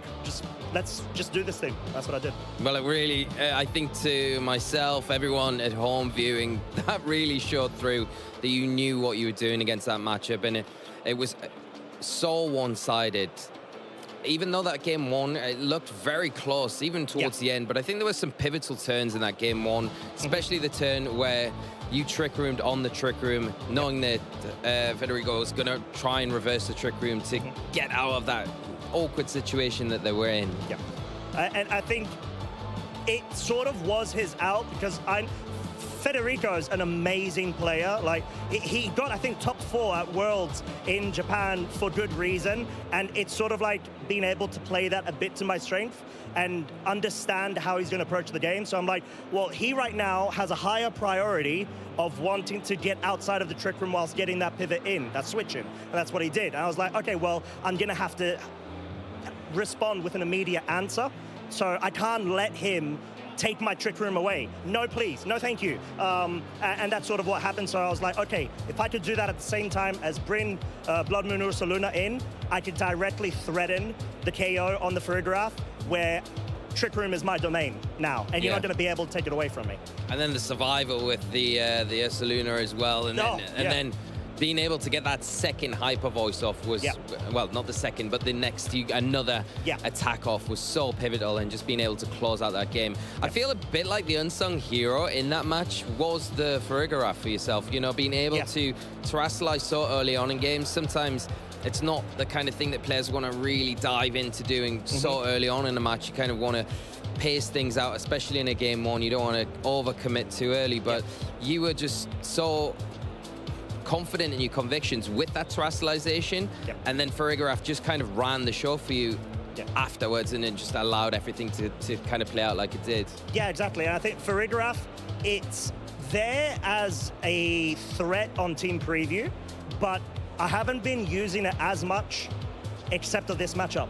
This matchup is where it shines, having the Terra ground. We even talked about it when we've been theory crafting around the team as well, and we've been having a chat with each other. It's like, okay, well, Terra ground makes a lot of sense, because then if there's any sort of Eternatus that pops up, I can at least resist it and guarantee a trick room. If there's the Miraidon, Choice Specs, Terra Electric, whatnot, like at least I'm immune to it. So I'm forcing, with the combination of Fake Out and the Farigiraf, the fact that there's no priority on the other side of the field that can touch me means that, accompanied by the mental herb on the Farigiraf, I will get my trick room up, unless you have double multi-attack hitting Mons that can just pick up the KOs, and that's very rare to see. And you've got the skill swap on there as well, a really interesting choice, I think, that you didn't really need to utilize in that game, but I'm sure will be for specific matches, and something as well, just showing the uniqueness of the builds that you've put together. Next thing I want to talk about, I have to talk about this, is the Smeagol. One of my favorite Pokemon. I say this a lot about a lot of Pokemon, but it is genuinely one of my favorites. And the Decorate.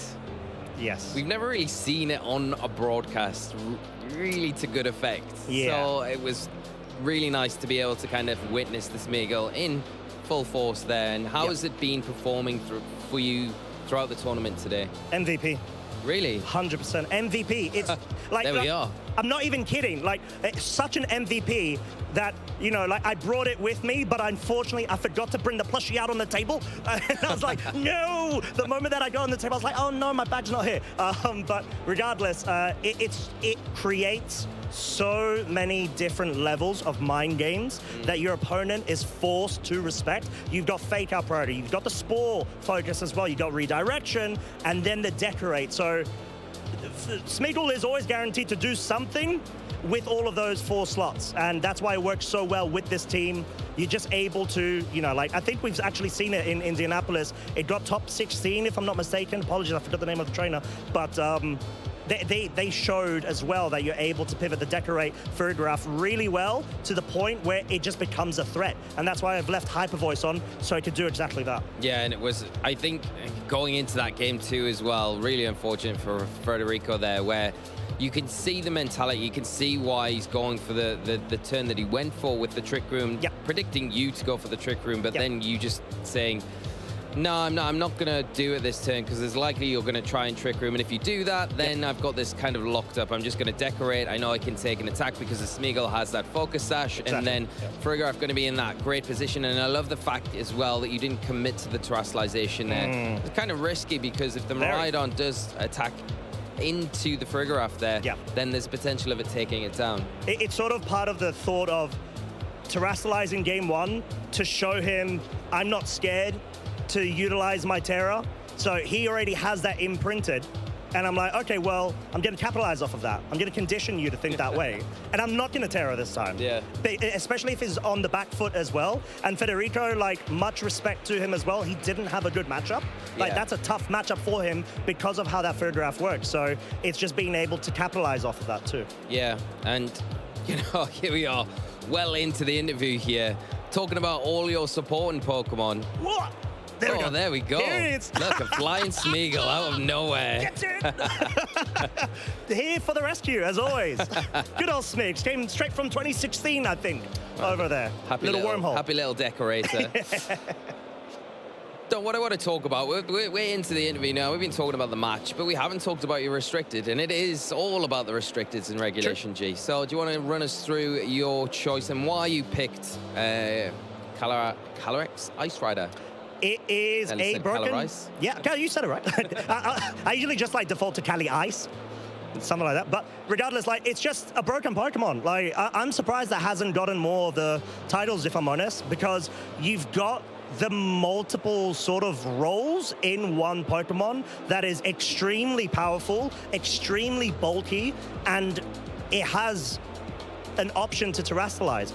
Into fire type, there's sort of a debate going whether it's like water Terra, grass Terra, fire Terra, which one's the preferred Terra. But that's obvious on Calyrex Ice Rider, but that's dependent on Ice Terra. You said it. You had to say it. But it's sort of around what works best for your team. And in that case, I want my Cali Ice to be in Trick Room, to not be susceptible to any sort of Will-O-Wisps or burns or anything like that, and to just full focus, pick up the KOs where need be, and even, you know, like, it can handle itself against Fluttermane and Chi-Yu, which we know with multiple previous formats are such a threat. And it could just bolt that, especially with the Fire Terra. So it shrugs it off and it's like, okay, well, good luck trying to stop me from just snowballing through the entire team. And that's sort of how it works. Yeah. We've got quickly, because we are on a time limit now. Yes. I wanted to ask you about the Hisuian Goodra. We didn't get to see it, but a very interesting pick. It's the first one we've seen on the broadcast today. I imagine there's not many out in the field, and probably not many making it into day 2 either. So just give us a brief overview before we shoot on. Yeah, I mean, it has been, I've noticed that it's starting to pick up a bit more. Yeah. Okay, but I'm going to be honest, it wasn't a Hisuian Goodra last night or the night before. It somehow evolved from a Como-O. And okay. Yeah, and you know well about this story, Lee. But yes, but they don't know I know. Okay, so let me tell you. So I'm acting it out. Okay, fair. I was on the plane at a connecting flight, and there were delays, etc. So it gave me plenty of time to think about the team and just review optimizations and stuff. And whilst I was on the flight, I was like, what could really work is being able to not be so susceptible to fairy-type moves and dragon-type moves. But I really like the role of Como-O because it's such a strong Pokemon. It's able to ignore any sort of like spores or grass-type moves going in its path because of the Overcoat ability. But then, obviously, I was just going through the builder and all that, and there's Hisuian Goodra. And that also has Sap Sipper. It could ignore Spore. It can get Iron Defense and Body Press. It also gets Life Dew. It's also extremely bulky. It's also got Heavy Slam to threaten the Fairy types, which love terrestrializing in front of the Como-O to ignore the Body Press and Throat Chop. So I'm like, yeah, this could actually work. And then once I got off the flight, I sent a message to Lee. I'm like, Lee, what do you think about Hisuian Goodra? Like, do you think it could work? It makes a lot of sense. Yeah. And I think you explain all of the reasoning why it fits in the team so well. So it's just testament to yourself, I think, to show how, you know, innovative you've been to put this team together and how successful it's been today. Yeah. I feel like I've calmed you down from the initial excitement of making it in today too, but I'm going to try and bring you up again because I want to just say a huge congratulations, Costa. It is an absolute pleasure to be here casting, as it always is, to be in this position, but to be able to kind of sit and witness a friend, a fellow caster, make it and do it in such fashion in today two of the last EU regional of the season. It really is a very heartfelt moment for myself, and I'm sure the other casters and everyone watching at home. You were the community choice pick as well, which is amazing. That's all Federico. I was convinced. I'll speak to Federico. He's like, your name's there. It's going to get us through. And he's like, oh, I don't know. I always miss the stream community. I'm like, nah, not this time. And it worked out. Right, to finish off, to let you go, celebrate. You got any shout-outs you want to do before we let you go, mate? Yes. I've got to shout out my one and only soulmate and fiance, Katie. I love you. I miss you. Thank you for letting me come. Thank you for supporting me through all of this. Very much appreciate it. Shout outs to my lovely family, which have really warmed to me with my whole involvement with Pokemon, both commentary as well as playing. Like, it's been a huge support and great to be able to see them, you know, actually, like, initially, you know how parents are, they don't understand it straight away, but then they really warm to it. So thank you very much to them, as well as my brother, my family. Shout outs to you for helping with the team as well, talking, you know, theory craft and whatnot. It's really, really worked out. To the lovely casters and production behind the scenes, making everything what is, as well as the staff of the tournament. They've been exceptional. They had, you know, there have been a couple of issues and they've handled it really well throughout the day. So huge props to them. They put in a lot of work. And yeah, and shout outs to you once again. Lovely viewers at home. Thank you for the community vote. It was fun. Wow. Very heartwarming words, Costa. Thank you so much. Congratulations once again on making it through to day 2. I hope this is not the last we see of you. Make sure it's not. Hopefully. And we will kick to a quick break now. We'll be right back to wrap up the show with the standings and all the players who made it through to day 2. So don't go anywhere, friends, and we'll be right back. Hey Pokemon trainers, welcome to Pokemon Championship History, a series where we showcase important matches throughout the history of competitive Pokemon. Let's flash back to the 2017 North American International Championships. This was the final event before Worlds, so it was the last chance for trainers to earn an invite. We turn our focus to round 3 of day 1. Giovanni Costa is a West Coast VGC trainer that had one simple phrase, "Believe in Eevee." For the entire 2017 season, Gio played a team revolving around Eevee and its exclusive Z move, Extreme Evo Boost. But at the start of Game 3, Gio's Eevee plans fell through as Tobias gets a perfectly timed poison. Will knock out the Eevee. And it would only get worse for Gio, because after Whimsicott and Incineroar were knocked out, he was now in a 4-to-1 Pokemon disadvantage. A situation so dire, even 3-time world champion Ray Rizzo didn't believe in a comeback. Yeah, so that is going to be game having 4 against 1. With the whole world counting him out and facing impossible odds, Gio had to place his faith into one Pokemon, Dragonite, his favorite Pokemon of all time. Dragonite was added to his Eevee team just in time for NAIC, and now it was time for Gio to show the world that anything is possible as long as you believe. So Smeargle maybe fake out Spore. But after being put to sleep by Tobias' Smeargle, Put it to sleep, and Tobias now completely free to just relax, play out the last few minutes of this game. and taking a huge amount of damage from Nihilego, things were looking dire for Gio. Not a one-hit knockout, though. Then the unthinkable happened. Dragonite wakes up and goes for an Earthquake, targeting down this Nihilego and this Hariyama. It gets the knockout on Nihilego. It gets the knockout on Hariyama after the burn damage. What just happened? Wow. Dragonite miraculously woke up and knocked out 2 of Tobias' Pokemon with a powerful Earthquake. The Life Orb Hidden Power Ice from the Nihilego, waking up using Earthquake. Tobias was down to his last Pokemon, Smeargle, who still couldn't knock out Gio's bulky Dragonite. The tides had turned, and Tobias could see the writing on the wall. Wow. I don't think Smeargle's able to pick up that victory, so wow, what a comeback there. Oh my man. Okay, Gio defying all the odds. He believing in Dragonite. And with that, Giovanni Costa's Dragonite delivers one of the greatest comebacks in VGC history. Gio proved that truly skilled trainers can win with their favorite Pokemon. Thank you for watching, and let us know some of your favorite moments in competitive Pokemon history by using the hashtag #PlayPokemon.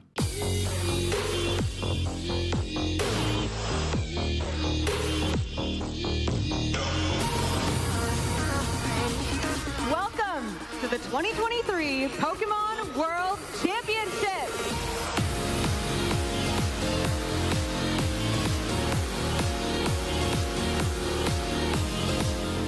世界最高峰のバトルがこの日本で行われているのが、とても信じられないというか、こういった舞台をすごく今楽しんでて。It's been an incredible experience. They're going all out for this world. The opening ceremony with the drums, like everything was beating, my whole body was into it. You've seen the show, you've seen the decoration, everything, like it's definitely worse in Japan, like it's everything I wanted it to be. So exciting just to walk down the street and see all your favourite Pokemon everywhere, and to watch your children's faces as well when they light up as they see everything. Pokemon just brings such joy to everyone's lives when it's things like this. It's amazing. Altaria, there's only some health left on the Azumarill, and its accent is going to be able to Shadow Claw down, and he will become the 2023 Pokemon Go World Champion! It's Axton, the most decorated Pokemon Go player in history!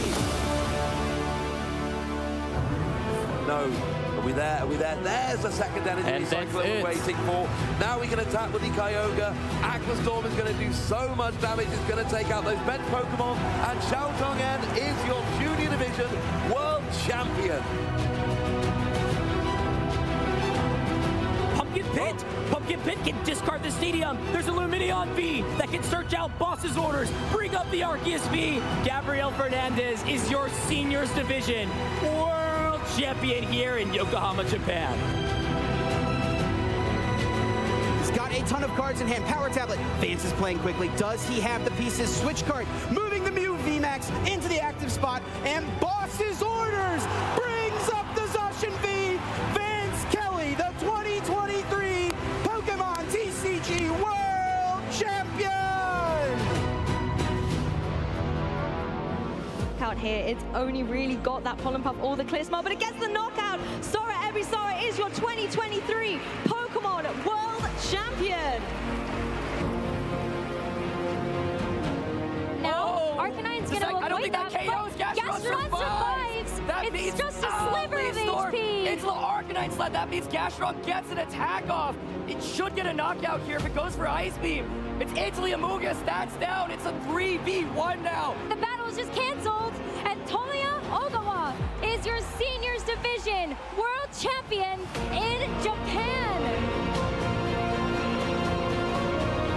Get any secondary effects. So as Pollen Puff will take out the Chien-Pao, and all Michael Kelsch has remaining in this matchup is a sleeping Dragapult. Michael throws in the towel, and Shohei Kimura will be your 2023 Pokemon World Champion. まだ実感が湧いていないです。ワールドチャンピオンになることは自分にとって目標でありました。チャンピオンになってめちゃくちゃ嬉しいです。家族に恩を返せて、観客の人も盛り上がっていたので、僕的にもとても嬉しかったです。It is crazy winning Pokemon Worlds, especially here in Japan. The atmosphere, it's unlike any other tournament I've ever been to. It still hasn't really set in that it's real, but it's really exciting, and it was super cool seeing my friends in the audience, and it's been a great time. 我赢下世界锦标赛后，我非常兴奋，也觉得不可思议，也很感谢所有支持我的人。I'm feeling good to be a world champion. Something I'm gonna remember for a long time.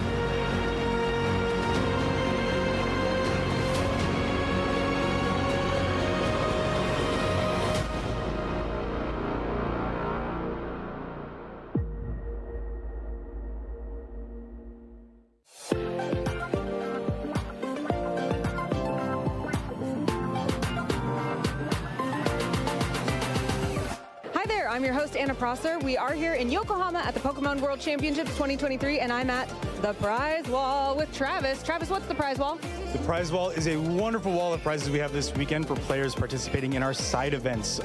We've got, again, Go, TCG, and VG side events to sign up for. Players can have a great time this weekend and come redeem even more fun prizes. So tell us exactly how it works. Someone plays, then they get what, and then they... So a player will go, they'll sign up for one of our many side events. After they've completed the side event, they'll receive prize wall tickets, and once they've accumulated however many they're wanting to save up for, they can come back to the prize wall and claim one of their fun prizes.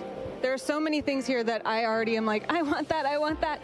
There are a few exclusive world things here, right? What are those? Just a couple things this time, but we have the World's Playmat exclusive to the Yokohama tournament, as well as a few copies of the World's Promo available for players to get as well. But a lot of fun, mainly Japanese Pokemon Center prizes this time, so that's a lot of fun for a lot of international players. Which one's your favorite? This time I'm going to go with the Butterfree umbrella. It's so cool. It comes with a Metapod carrying case. Gotta love it. It's so cute. It made me squeal. I'm going to go squeal over some more things. Thank you so much, Travis. We'll be right back with more from the Pokemon World Championships.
Yes, all of the trainers here today dream of winning the Bologna Special Event, but that's not what it's all about.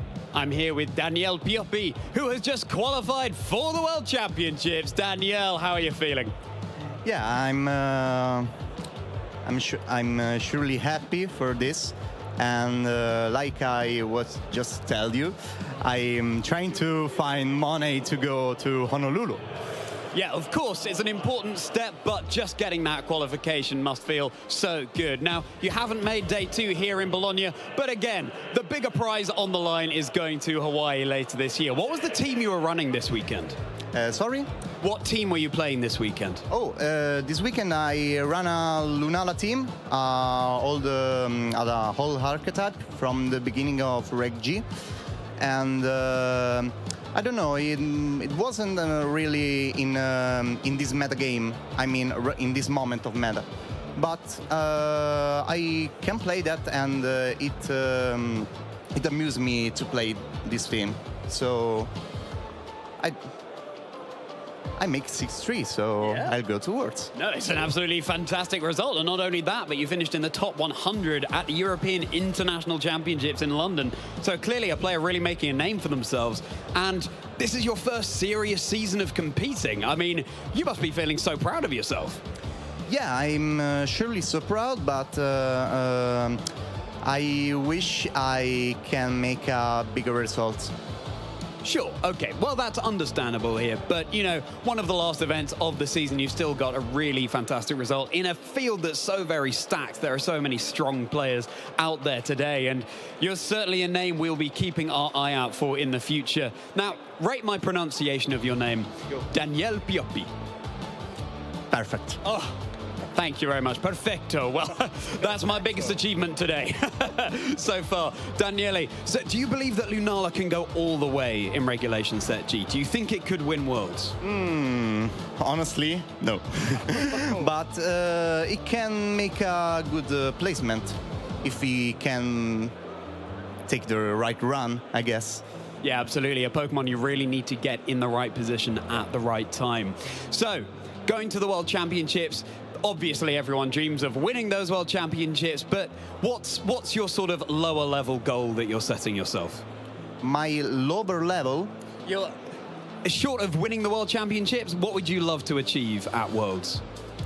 I think, well, top 16 is a pretty good result for a world competition. Yeah, absolutely. Well, hopefully you'll be able to go all the way, getting top 16, Danielle. And has this season really fueled you to compete next season as well?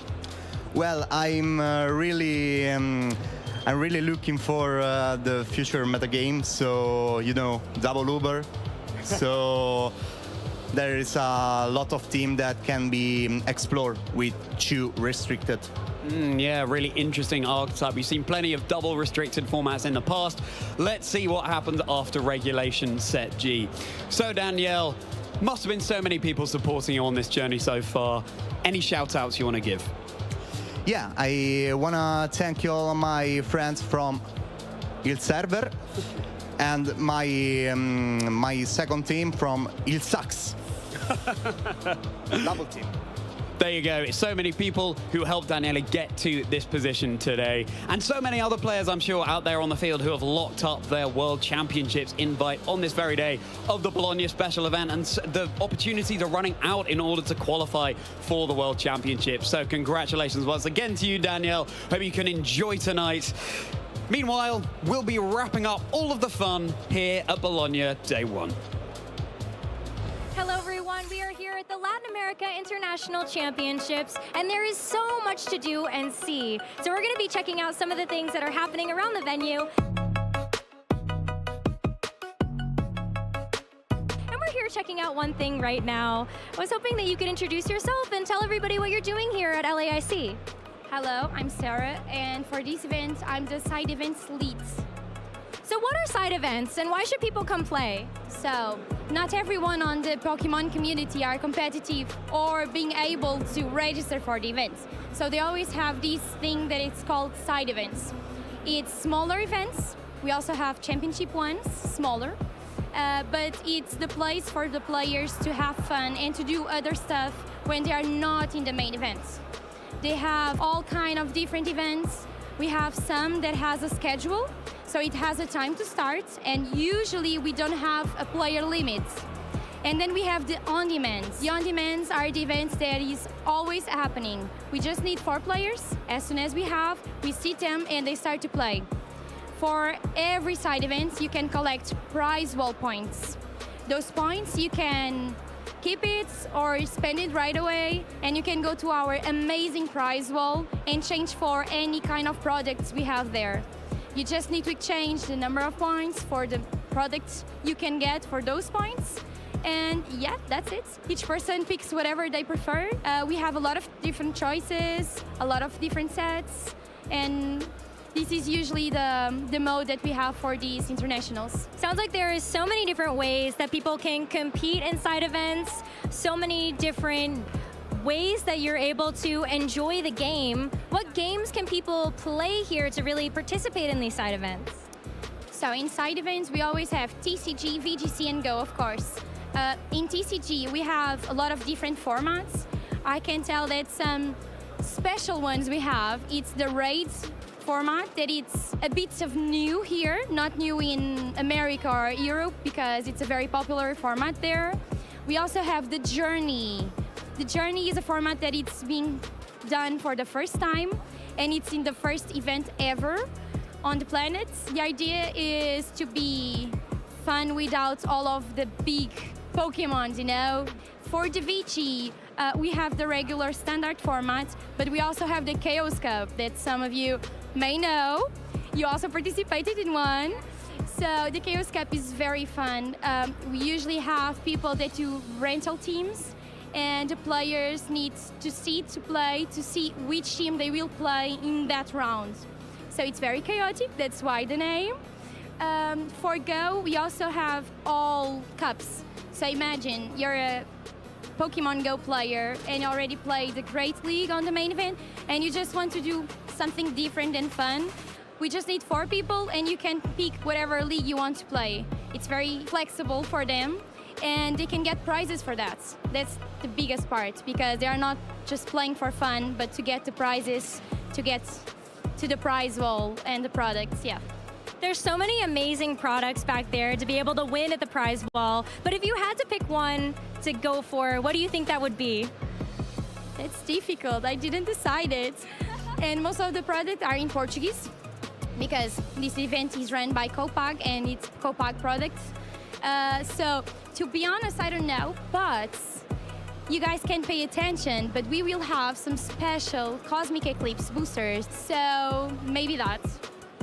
Sounds like that might be the prize of choice. Soda, thank you so much for joining me to discuss side events. It sounds like there are so many different ways that players can get involved, so we hope to see you there at some of the side events.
One question for you, trainers.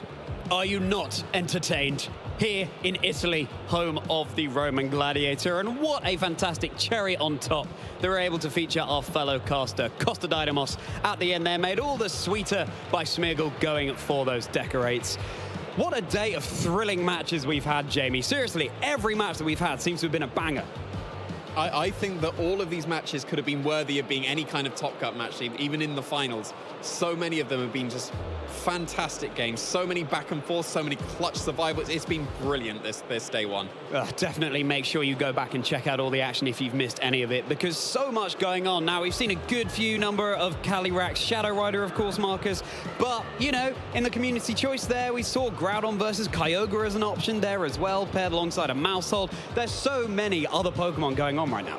Yeah, quite a lot of diversity for sure here down in Bologna, and I think, yeah, the Calyrax Shadow Rider, I think that's for me one takeaway from today. Of course, we'll need to see how things play out tomorrow, but quite a few of those Pokemon, yeah, made it on today too, and yeah, something that it looks like down here in Bologna, they're especially looking towards using that Pokemon. Yeah, and of course the field is full of fantastic Italian players here in Bologna. And that's not to say that that's the only nationality we've seen, of course, Lee. There have been so many players from all over the world who are here trying to clinch those final championship points, potentially to get them to the World Championships. Yeah, of course, and I think these players that are flying into Italy this weekend to compete at this event are doing extremely well to try and dethrone the Italians in their own backyard, because we know last year the two Italians in the final of the Turin Special Event. So I think everyone would like to be able to think they could come in and dethrone the Italians. Of course, it's another thing actually doing that. But the trainers that we've seen today, namely Adam Shafui earlier on against Antonio, are doing an absolutely incredible job. You know, these trainers are the ones that you're kind of pinning your hopes on. If you are wanting to see a winner outside of it, an Italian, I'm not saying I want to, I'm just saying, you know, if that is the case. You know. I love Italy and Italian players. Absolutely. Well, we've tantalized you enough with the players who might have made it in today too. Let's take a look at who actually has. So many names who we're familiar with and ones that we're less familiar with here at the Bologna Special Event. Just casting our eyes down there. A lot of them we've been able to feature on stream already today, including Luca Ceribelli down there, of course, and of course others that we haven't been able to feature, such as Victor Medina there. Yeah, Shai and Alessio, the two players still undefeated with a flawless 9-0 record, so that will carry over to them for tomorrow. Alessio, of course, who we featured before with that Comfey and Dragapult, two very unique choices. I would be surprised if there's a lot of those Pokemon in day two. And then Shai is using that, yeah, I've been labeling it the Italian special, of course, the team with the Calyrax Shadow Rider, the Clefairy. He also has this bulky Chiyu, and then also has a Fluttermane. Right, Gio and Fluttermane really pairing up nicely together. It seems like Choice Scarf seems to be the item of choice on Chiyu at the moment. Let's see if that continues into tomorrow. We saw Leonardo Bononomi, of course, going up against the Choice Band Iron Leaves, Jamie. Was that getting your creative team building sensitivities tingling? I mean, I'm a little bit biased in I love seeing creative picks. Like, they're one of the more interesting parts of the game to me, to see niche Pokemon find their niche and be able to just really perform well. Iron Leaves didn't seem like it did so well in that game, unfortunately, but it was still fantastic to see. And Matteo Centroni running that Iron Leaves has made it through today too, so we might be seeing more of it tomorrow here. Roberto Parenti down there as well. Which names stand out for you here, Lee? First off, I've already mentioned him in the wrap-up show here, is Adam Chavoui from France. I think phenomenal performance earlier on, and nice to see him be able to kind of take that momentum into the rest of the day and get into day 2. You got Costa as well, of course, making it in, so little special mention for Costa. But I mean, all the players that have been able to progress into day 2 have just done such a fantastic job in such a tough field, you know? The diversity is something that we've already highlighted on this wrap-up segment, but I think it really is testament to our players to be able to get through in such a tough, diverse field. Right, and we have Mikhail Kelch here, having won the Stockholm Regional Championships. So many regional champions who are progressing through to day 2 here again. Davide Carrera, of course, another fantastic Italian player. It's no surprise to see so many brilliant Italian players here, but it'll be interesting to see the diversity in top 8, Marcus. Absolutely, yeah. Giuseppe Musicio, Luca Lucignoli, Hippolyte Bernard. We could go on and on about which players made it through. But then, of course, it's going to be about tomorrow showing what they've got. They already, I think, these players are currently at a 7-2 record. So for them, it's going to be a little bit tougher than for Alessio and Shai, who have a little bit more room of error, so to say. But of course, if you want to advance to top 8, then tomorrow is going to be tough, no matter with which record you advance. And then, playing down to that final top 8 bracket, I think it's going to be very exciting. Oh, for sure. And you've got Lorenzo Silvestrini having made day 2 as well, the winner of the Stuttgart Regional Championships this season. So we could have a repeat. We could have a repeated winner here, having qualified for the World Championships twice, so to speak, claiming 2 victories on our EU calendar. Speaking of which, let's take a look at the events that we've been to on our journey to Bologna and ultimately Honolulu. We've called out Stuttgart there. We've also called out Stockholm, but so many other championships where we've seen thrilling Pokemon action along the way, Jamie. Yeah, it's starting to culminate in such a fantastic season. Of course, we're through this day 1. We've got one more day over here in Europe. There'll be the North American International, which hopefully we're going to be influencing the meta of somewhat over here in our last European tournament. And then, of course, there will be that World Championships in Honolulu. Honolulu, to which you, Marcus, and you, Jamie, will be going as having qualified for that tournament. Seeing the action this weekend, is it getting your cogs turning? What are you thinking, Marcus? I think the format is very difficult. And I think also, what we've seen on stream also shows the level of play is so high. There's no margin of errors, really. And I think it's still about finding out which team to use. I have a feeling that after the Bologna Special Event will be over, Calyrex Stratarider teams might have a little bit for Bologna Day 2. Take note of the time differences there as well. Make sure you're catching up on all of the action from today and tomorrow if you're not able to tune in from the very start. Well, trainers, we've enjoyed today through and through, and we'll nearly reach our final stop here in EU for tomorrow in Bologna Day 2.